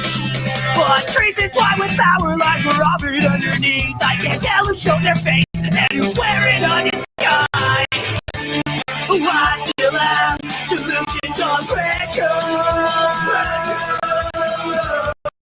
basking in the glow of being an outsider. Getting all the names of all those people I never knew. Wishing all the while I couldn't forget about you.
Sometimes I wake up on the wrong side of the bed, and I keep wondering if I'll ever believe in anything again. Other days I just go on dreaming, tossing and turning, denouncing the daylight. Now I gave up everything for some silly childhood dream. Well, if this is the way the road leads, well, I don't have a choice but to keep on walking.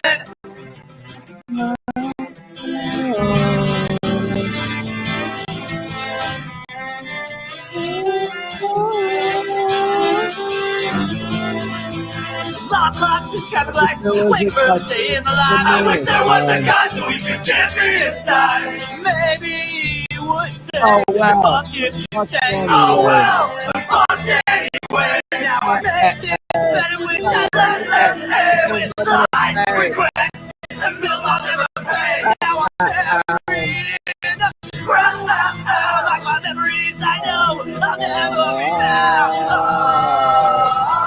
Never be found. I'll never be found.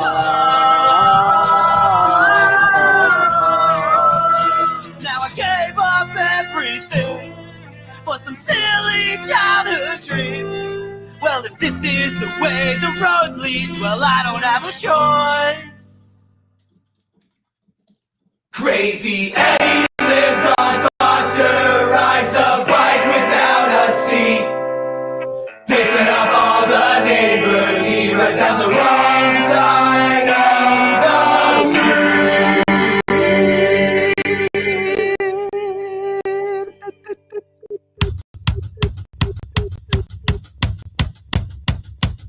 He's cutting loose, he's drinking juice, pretty sure that he's out of his fucking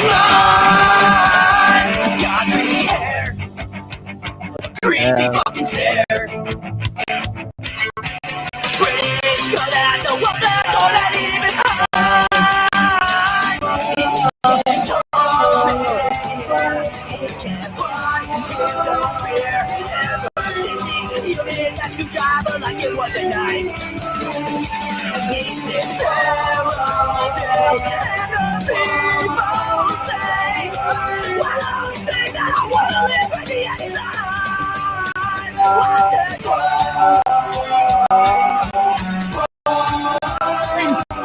crazy Eddie?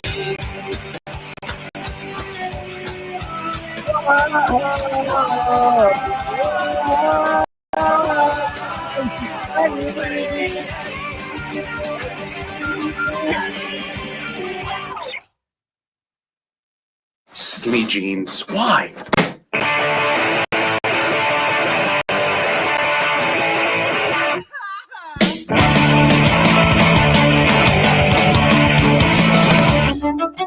I saw you at the mall, you looked so cool, you had it all. But you saw right through me.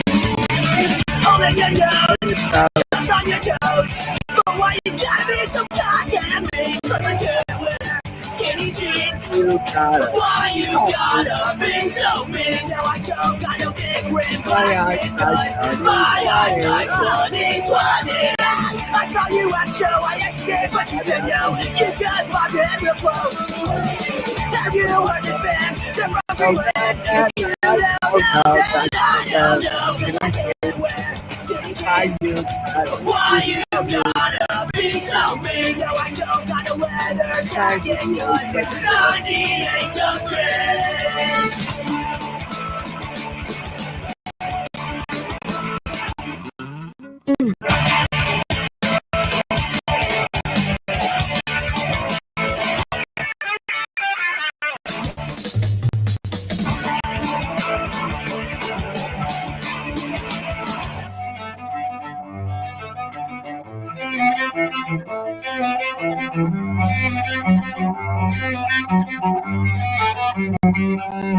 So I got my skinny jeans, and you said that you'd go out with me. So I picked you up to go get some coffee.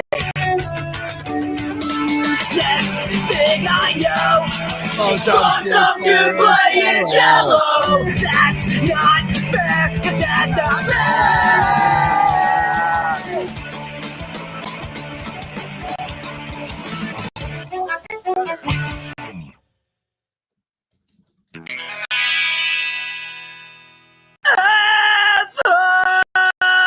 Since I found this pen, I'll use it again and again.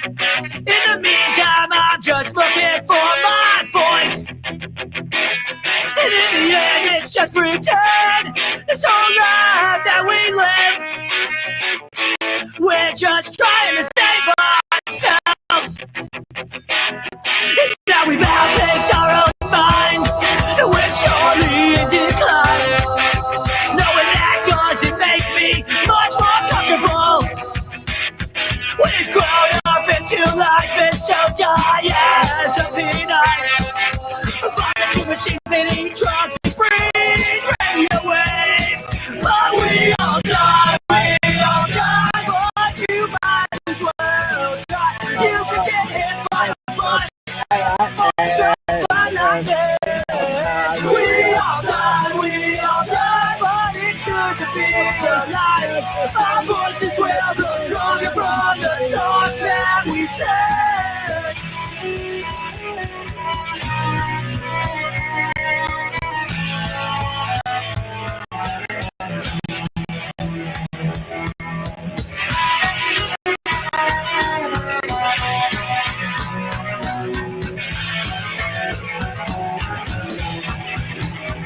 Well, life is a ticking time bomb. No one knows what's right or wrong. We're just drinking on the brink, not believing in anything at all. Now we got no place to go. We've got nothing to show. We're just looking for something that we'll never find. When I find it hard to believe what I hear and what I see. Silence to screech and feedback. We're all losers in this race, but we won't die in disgrace. Raise your voices and sing along. We all die, but you might as well try. You can get hit by a bus or struck by lightning. We all die,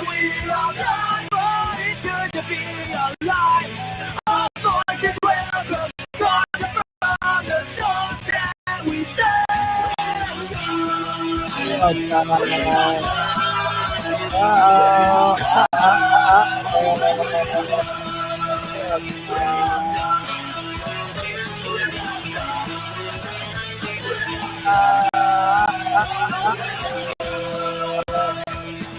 all die, but you might as well try. You could get hit by a bus or struck by lightning. We all die, but it's good to be alive. Our voices will grow stronger from the songs that we sing. Our voices will grow stronger from the songs that we sing. Our voices will grow stronger from the songs that we sing. Our voices will grow stronger from the songs that we sing. Since I found this pen, I'll use it again and again. In the meantime, I'm just working on losing my voice.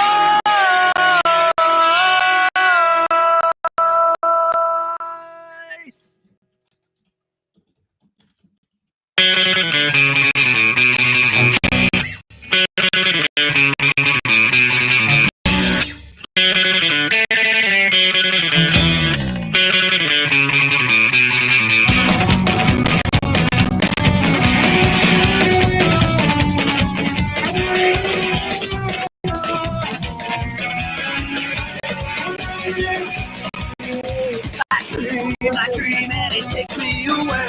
Place with no consequence to a place I wanna stay. But I wake up to another day of the dream. I dream another day. Sometimes it's so much just like on the TV screen. Sometimes I wish the world would open up and swallow me. I trip and I stumble on this simple melody. And I know I'm going for it. Destroys me.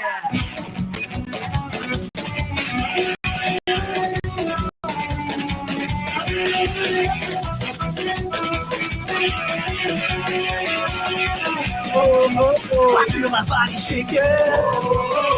On my knees, but I will never pray. It's a fire chicken. Wake up right before it's getting day. Sometimes it's so noisy, just like it was on a TV screen. Sometimes I wish the world would open up and swallow me. I trip and I stumble on this simple melody. And I know I must enjoy for it. Destroys me. Sometimes it gets so noisy, just like it was on a TV screen. Sometimes I wish the world would have made up and swallow me. But I trip and I stumble. Really start to wonder, was I awake or was I dreaming when I did what I did last night?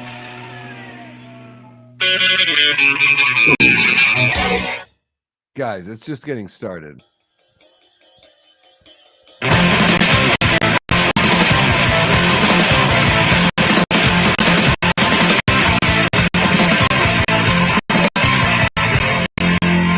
Yep. I'm making you guys listen to records I've produced and performed on. I'm tired of being left behind. I'm sure the kids are too.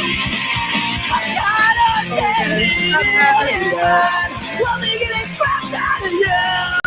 Well, I see the sun set behind the city lights, and I hear the voice of love was getting in the fight. My mind is made of burning down.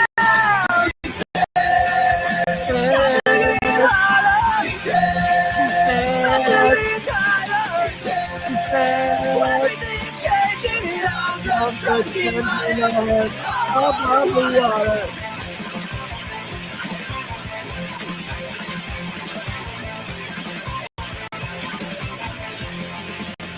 Playing those strings, all the sweet music, baby in my chair. I'm letting you it, but if it's not me and it's somebody else, then I don't wanna be left behind.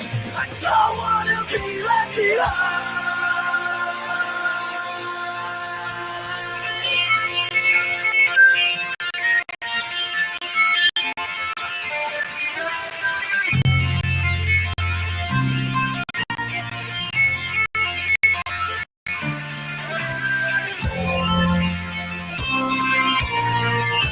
Now we got the solo.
Smokestacks rising from every corner of this room. I see looks on faces, but all I see is invented doom. I try to comprehend, I try to understand how this machine works, but I don't become a part of it. I don't become a component. I don't know. I don't know.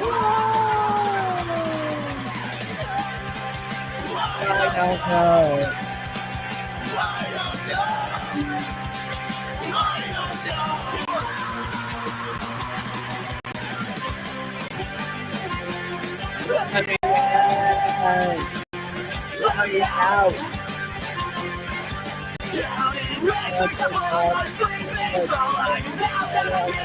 Oh, nice.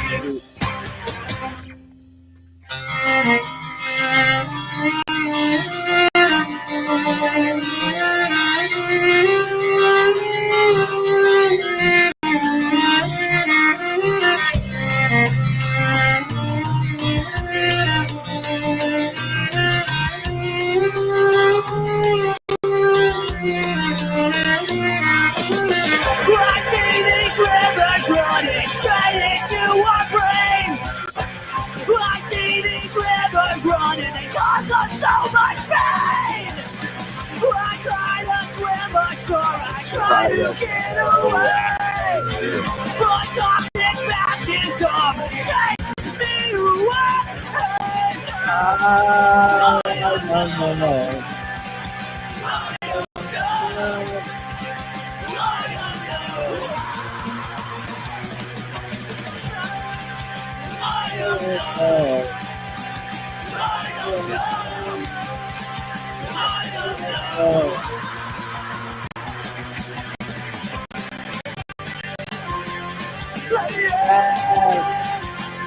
Let me out!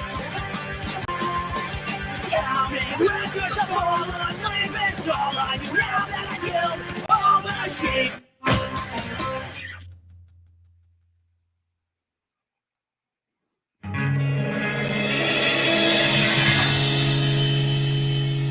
Well, we drank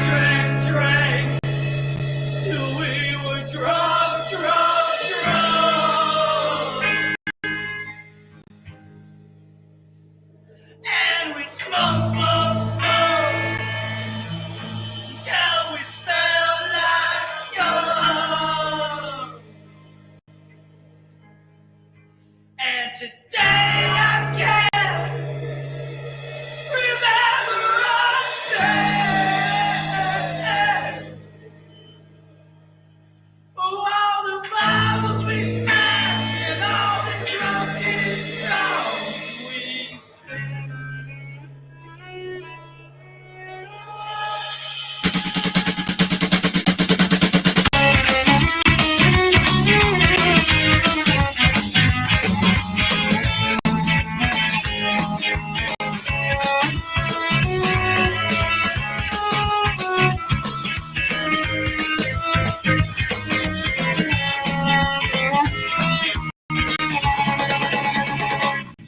Well, we drank, till we were drunk. Smoke, till we smell like skunk. Today I can't remember a thing.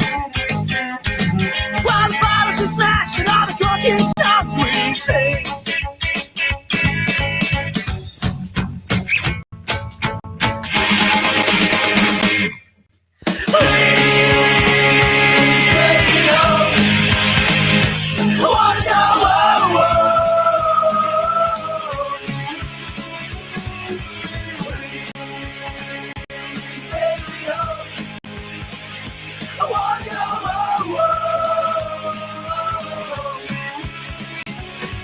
Well, we're downtown under the gold tree line. So pump that shit so you know that I started a fire. My world started spinning as I started going round and round and round. Realize my own demons I'm trying to beat down. Well, I pulled myself out of the gutter. I got a new set of words. I ain't going nowhere. Tell my voices up, so I said, please take me home. I wanna go home. Please take me home. I wanna go home.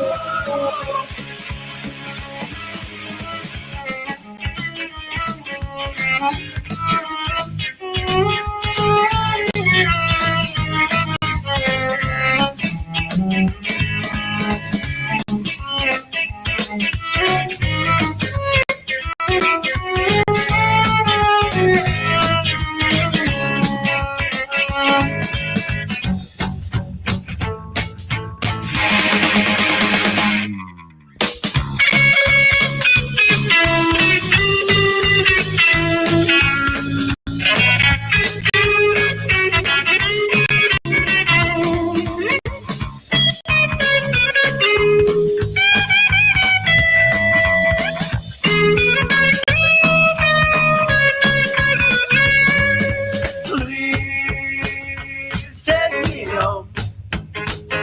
I wanna go home.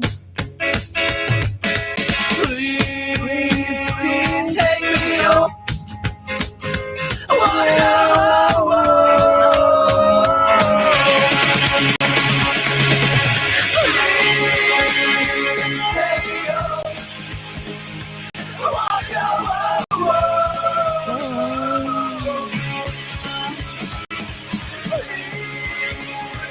take me home. I wanna go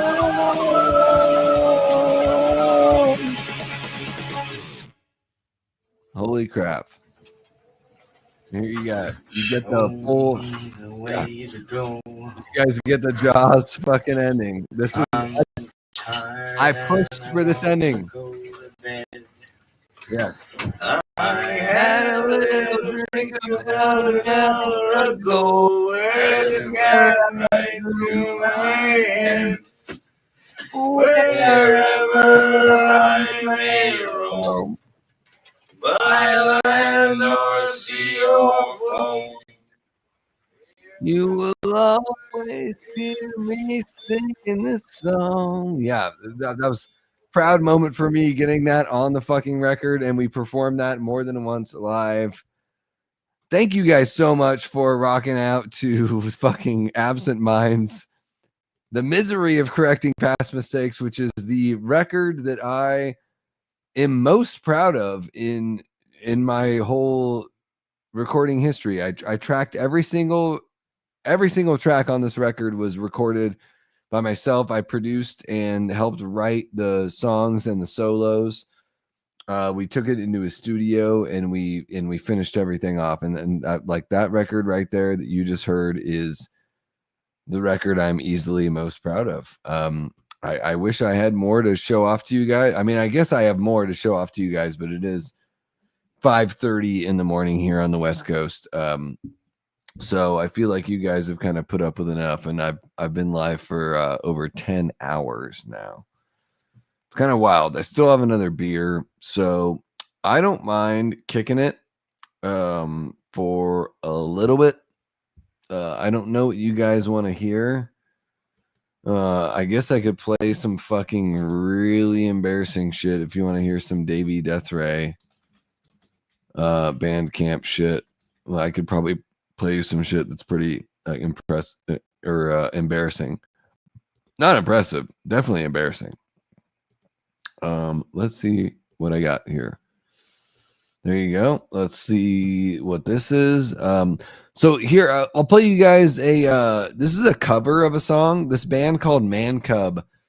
I really love this band, and unfortunately the two people that were in this band, it was a boyfriend, girlfriend, they were killed in a car accident, and there was a tribute that was put together in Portland. So I was asked to be part of the tribute, and this was the song that I picked because I was like, I think I can sing this song. So this is what, 2011?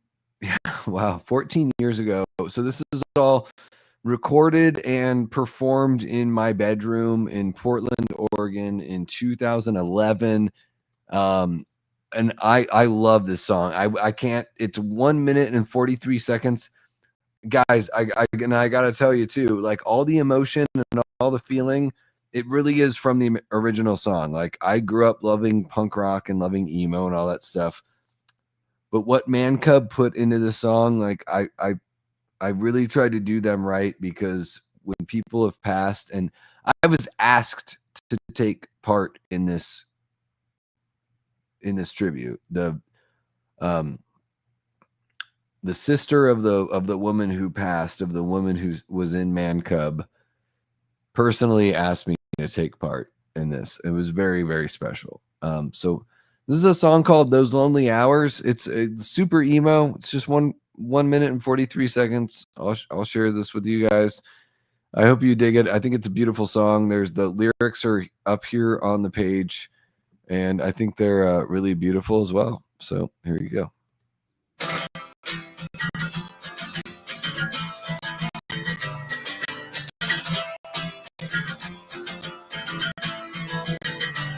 It's the same story being told 2,000 times. Past tense potential and its community crimes. We all search out silver lining on the edge of this razor blade. We compromise our consciousness to make the grade. You held yourself together till you cried yourself to sleep. And it was in those lonely hours you found peace. But I know that I heard nothing in your voice. The next morning when you said, let's hold on till next week.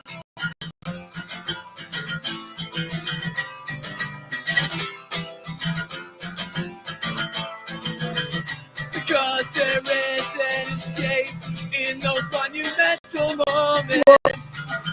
Before when sun back to sleep, and I can put my life on layaway. Try to buy it back someday, but talk has never been so cheap. And you fell apart that evening despite dreams of holding on. And I'd be lying if I said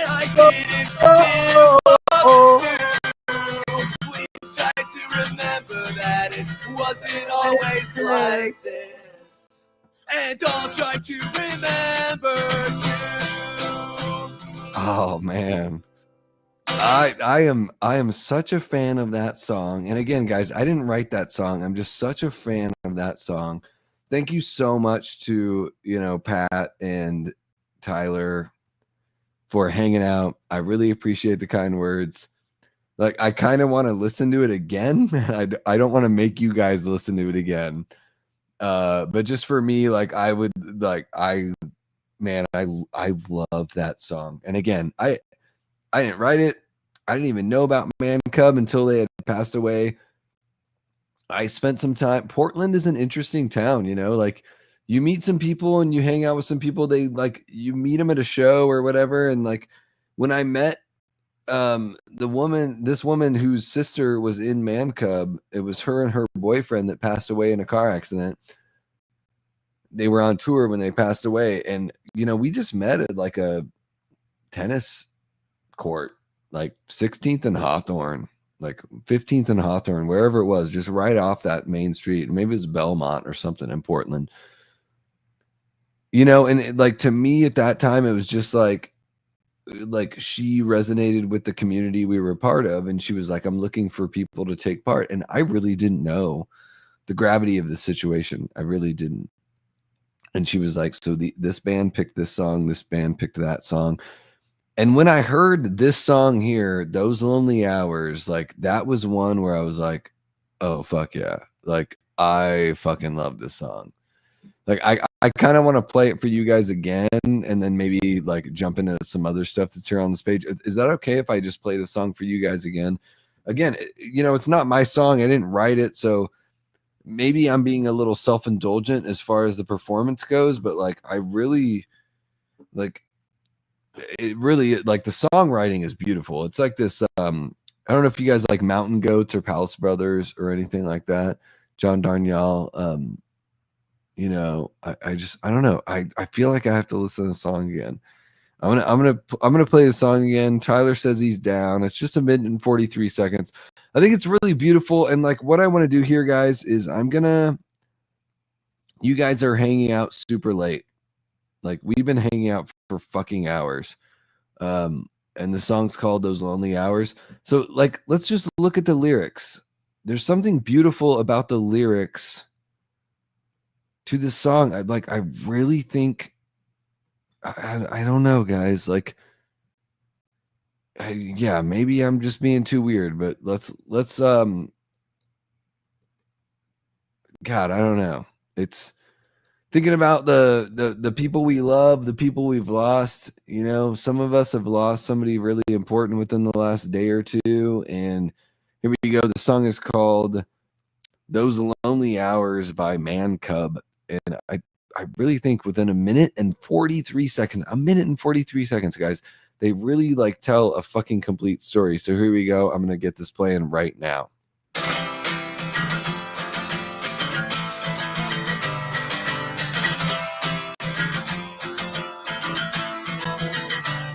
It's the same story being told 2,000 times. Past tense potential and its committed crimes. We all search out silver lining on the edge of this razor blade. We compromise our consciousness to make the grade. You held yourself together till you cried yourself to sleep. And it was in those lonely hours you found peace. But I know that I heard that in your voice the next morning when you said, let's hold on till next week.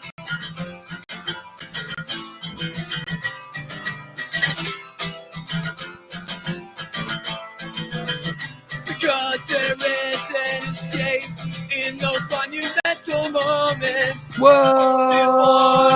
Before we're stuck back to sleep and I can put my life all the way. Try to buy it back someday, but talk has never been so cheap. And you fell apart that evening despite dreams of holding on. And I'd be lying if I said I didn't give up too. Please try to remember that it wasn't always like this. and I'll try to remember to. All right. Okay. So this is Davey Death Ray Radio. You've experienced. That's one song I recorded. I want to show you guys a song that I recorded for my parents' anniversary. The song is called "Grow." I really dig this song, and maybe you won't dig it, but whatever. I don't fucking care. This is a song I wrote called "Grow," and I hope you like it. It's 3 minutes and 14 seconds long, so it's a little long-winded. Let me know what you think. Tyler, I would imagine you're the only one responding here.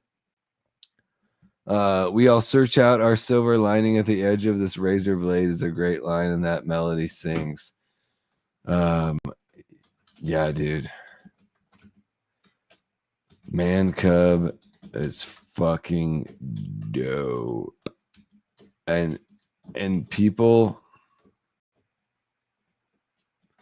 I'm not gonna say fucking dope. I'm gonna say fucking killer, and people need to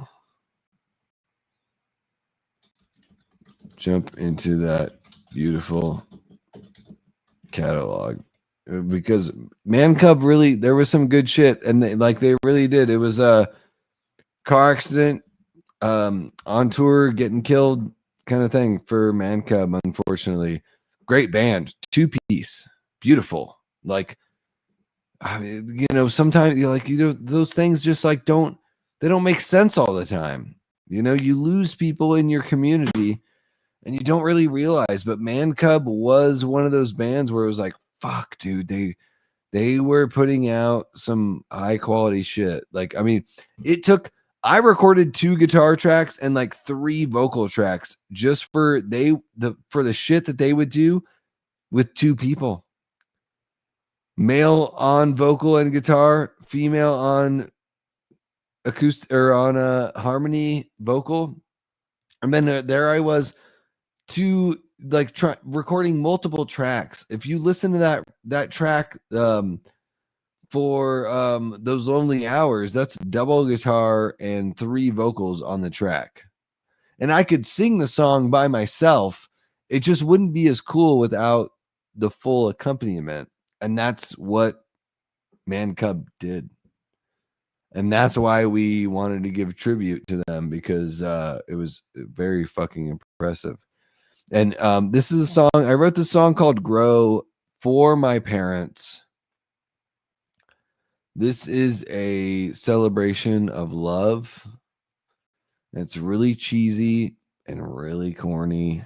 That's kind of the guy I am. Honestly, I really am. I'm kind of cheesy and corny. I'll let you guys enjoy. I recorded this song I got friends to come in and sing parts with me. And that's the cool thing about what we had going on in Portland back in this time, back in the early 2010s, is you would just bring on a friend and be like, sing this with me, come on in, sing it. So here we go. This song is called Grow. This is my mom is the same age that Ozzy was, or Ozzy is, or was, when he passed, 76, born in 48. And my parents were married way long before I was born, because I was born in 82, but I'm the oldest or the youngest of 5 kids. So here we go. This song is called Grow.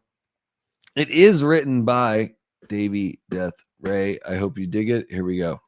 Let it grow, let it grow, our love, let it grow, long after the day you marry me, let it grow.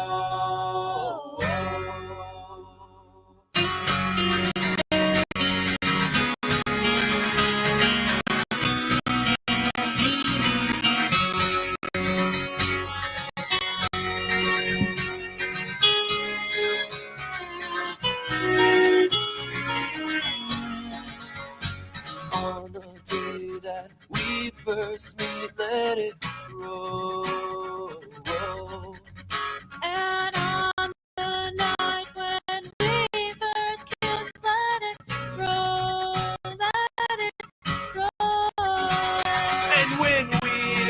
like just to stay in on Friday night. Let it grow in every moment that we share. Let it grow, let it grow, let it grow, let it grow. Our love, let it grow. Long after the day you married me, let it grow.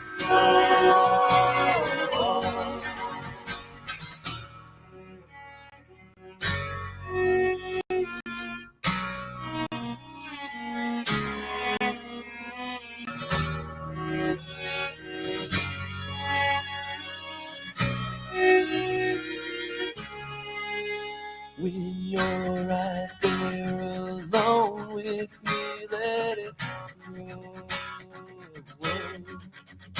And when we're out with all our friends, let it grow, let it grow. And when we're apart because the world takes us different places, let it grow because I'm with you. With me, We got each other's soul.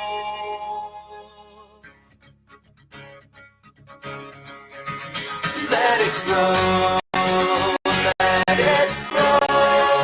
Our love, let it grow. Long after the day you married me, let it grow. Let it grow, let it grow. Our love, let it grow. Long after the day you married me, let it grow.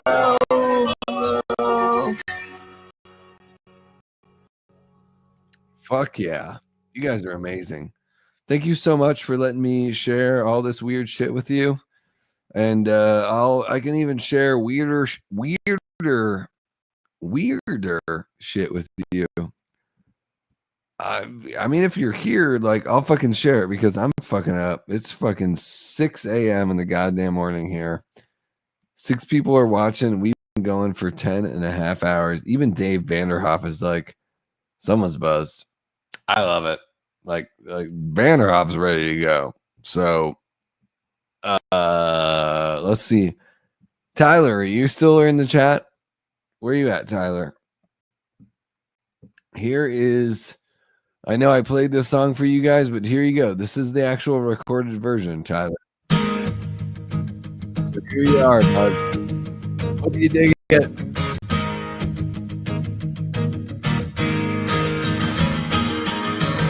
We met 6 years ago, we were happy. You were so young, it was your charm. I should have known that you were trouble, but you wooed me. Oh, how you wooed me. You changed me forever.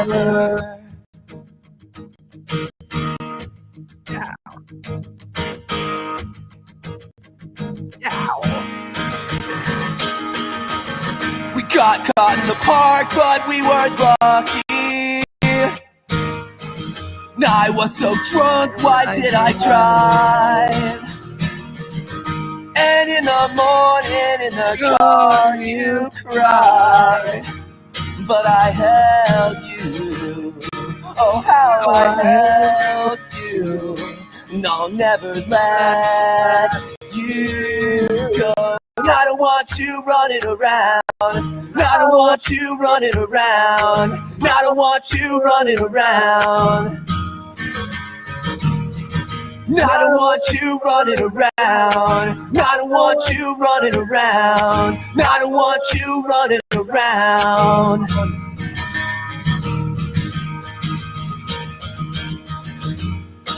You used to hold me in your arms and tell me you were mine, and I would kiss your lips 'cause that was my best reply. But if I could do it all again, I'd hold you tight and then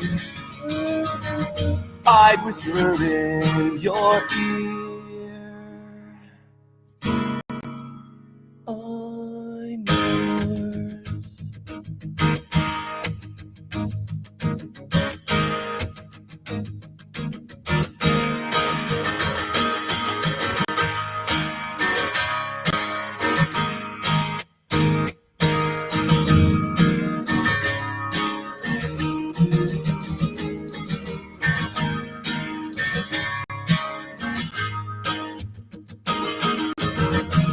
Cause you wooed me, oh how you wooed me. You changed me forever. Now I don't want you running around. Now I don't want you running around. Now I don't want you running around.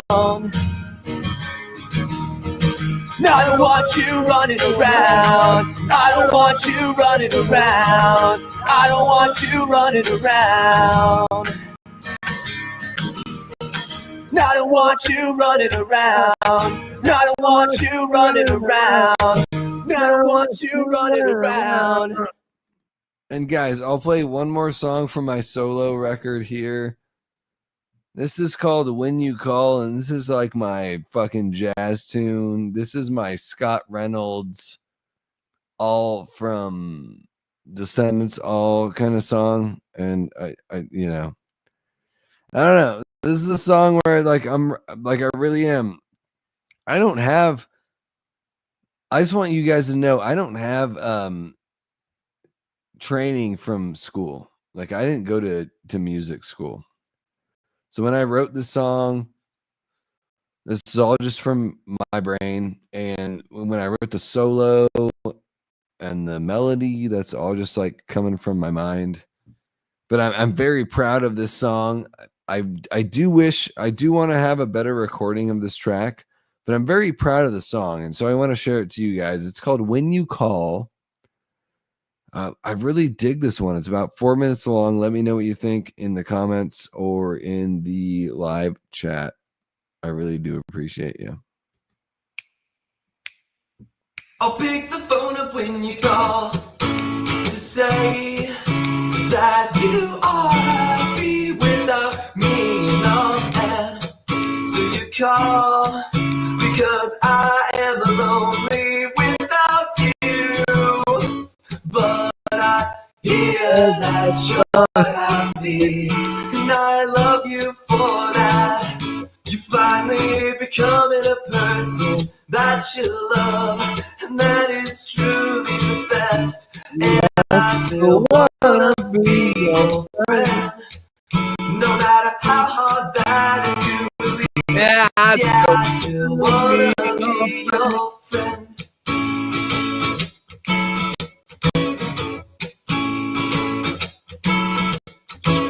So when you're hanging with your friends and guys are making eyes with you, and you feel so desirable, oh so new. Well, don't forget about me. That wouldn't be fair. After all the time and growing up, you know I'll still be there. 'Cause I just wanna be your friend.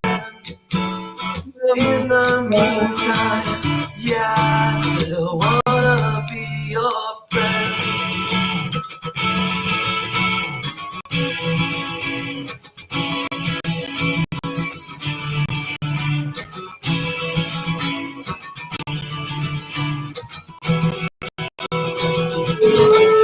And after all the things that we've been through, all the things that make me me, and all the things that make you you, are one in the same.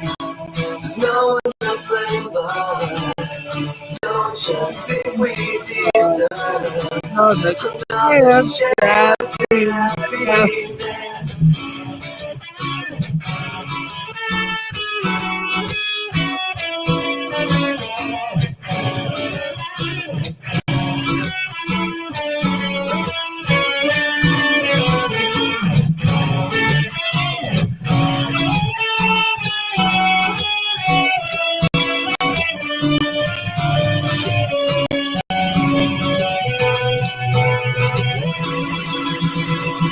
I'll pick the phone up when you call to say that you are me without me, no, and so you call because I am lonely without you.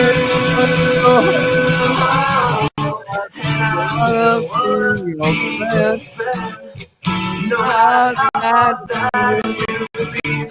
Yeah, I still wanna be your friend because you mean that much to me. And I just wanna be your friend. You're the most beautiful thing. And I still wanna be your friend.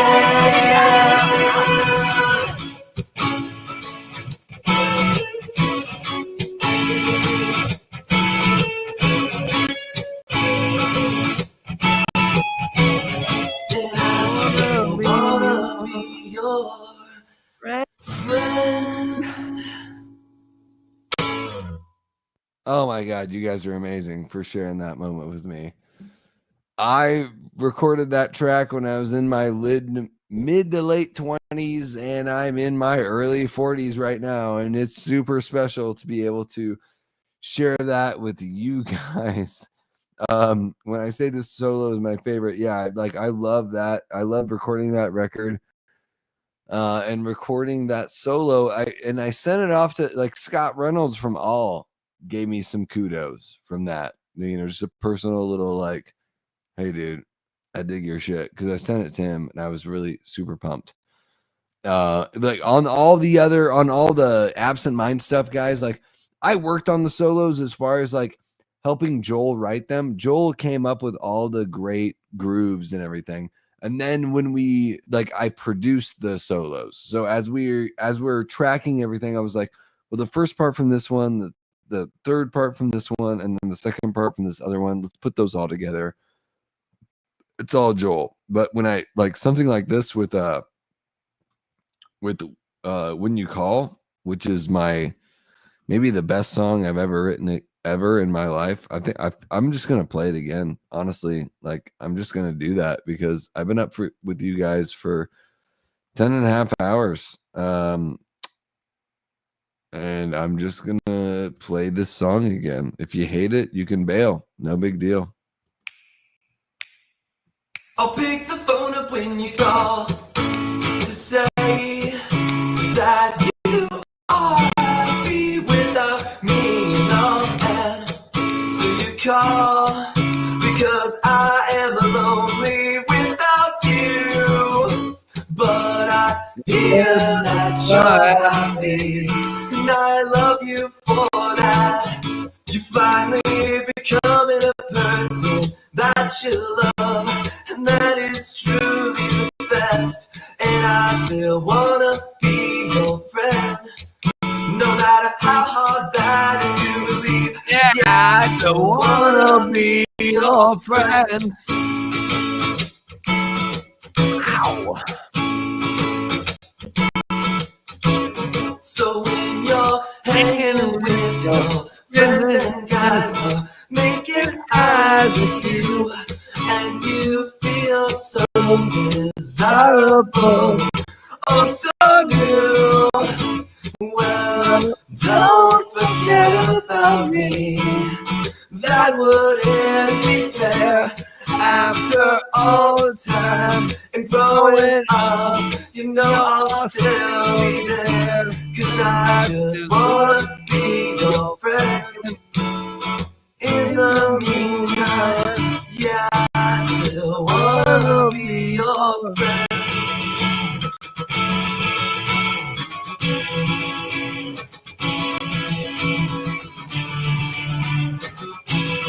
You guys ready for some ooze?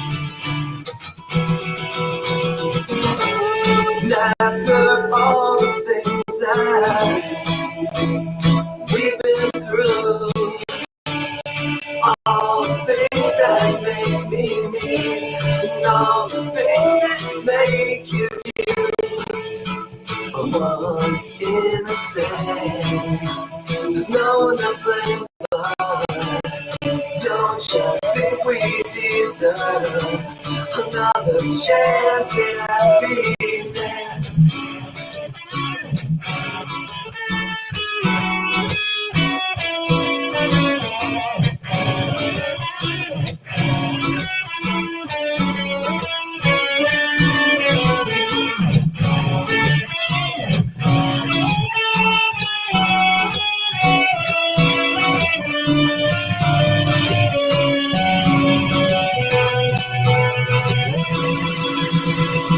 I'll pick the phone up when you call to say that you are happy without me.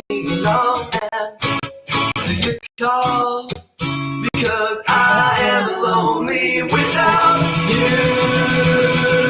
Oh, and I still wanna be your friend, no matter how hard that is to believe. Yeah, I still wanna be your friend because you mean that much to me, and I just wanna be your friend. You're the most beautiful thing, and I still wanna be your friend.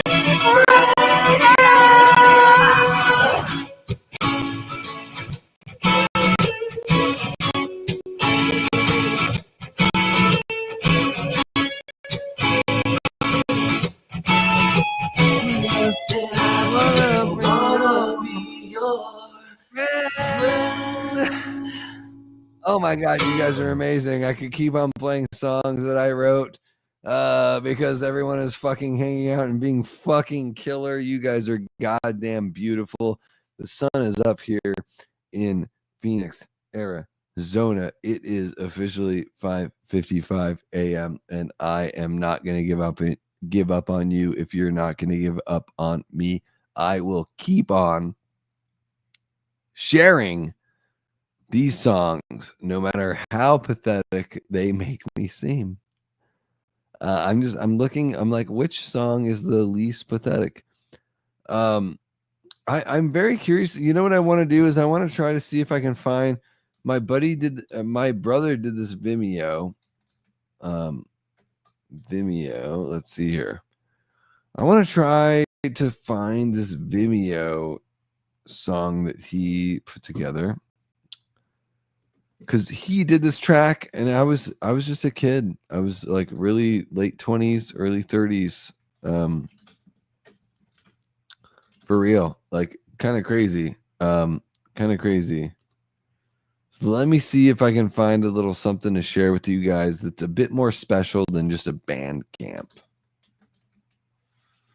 You know, I mean, we can all get band camp kind of shit to show. So I'm gonna look up Davey Death Ray, Vimeo, spring, summer. I admittedly, guys, when I used to title my tracks, not the best. Not the best the way I used to title my tracks. Maybe a bit too superficial, a bit too like bullshit. Let me just see here. Vimeo, Matt Conway, spring, summer. Maybe that'll bring it up. Okay, so yeah, my brother is a visual artist. Let me see if I can find some fun shit on his Vimeo page.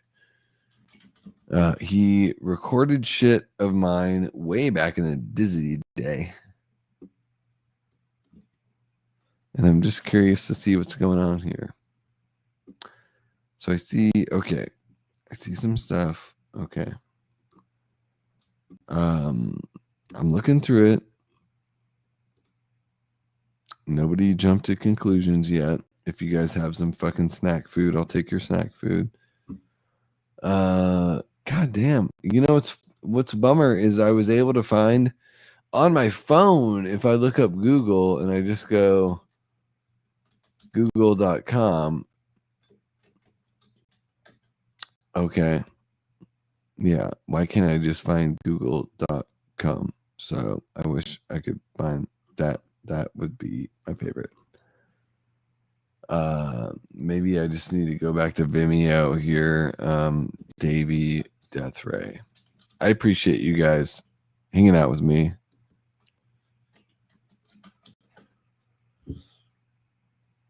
It's so funny. On my phone, I can find whatever I want. Right? And then as soon as I want to show it with other people, as soon as I want to share it, just doesn't seem to rock and roll the way that I would hope it would.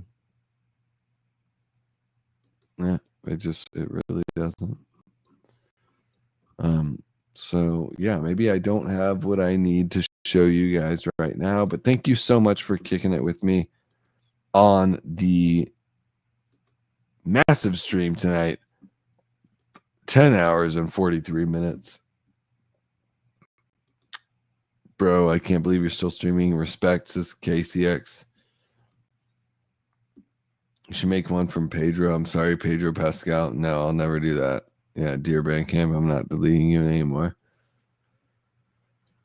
Oh my God, Prince, I'm not going to do anything nice for Pedro. That's what I can guarantee you that. I think spring, I want to show you guys this.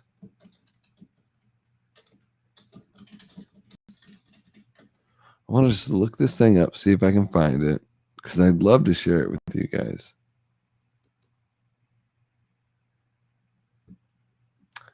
Probably not going to find it. Probably not going to find it. Unfortunately, I'm going to have to do some digging. You guys are amazing. Thank you so much for kicking it with me.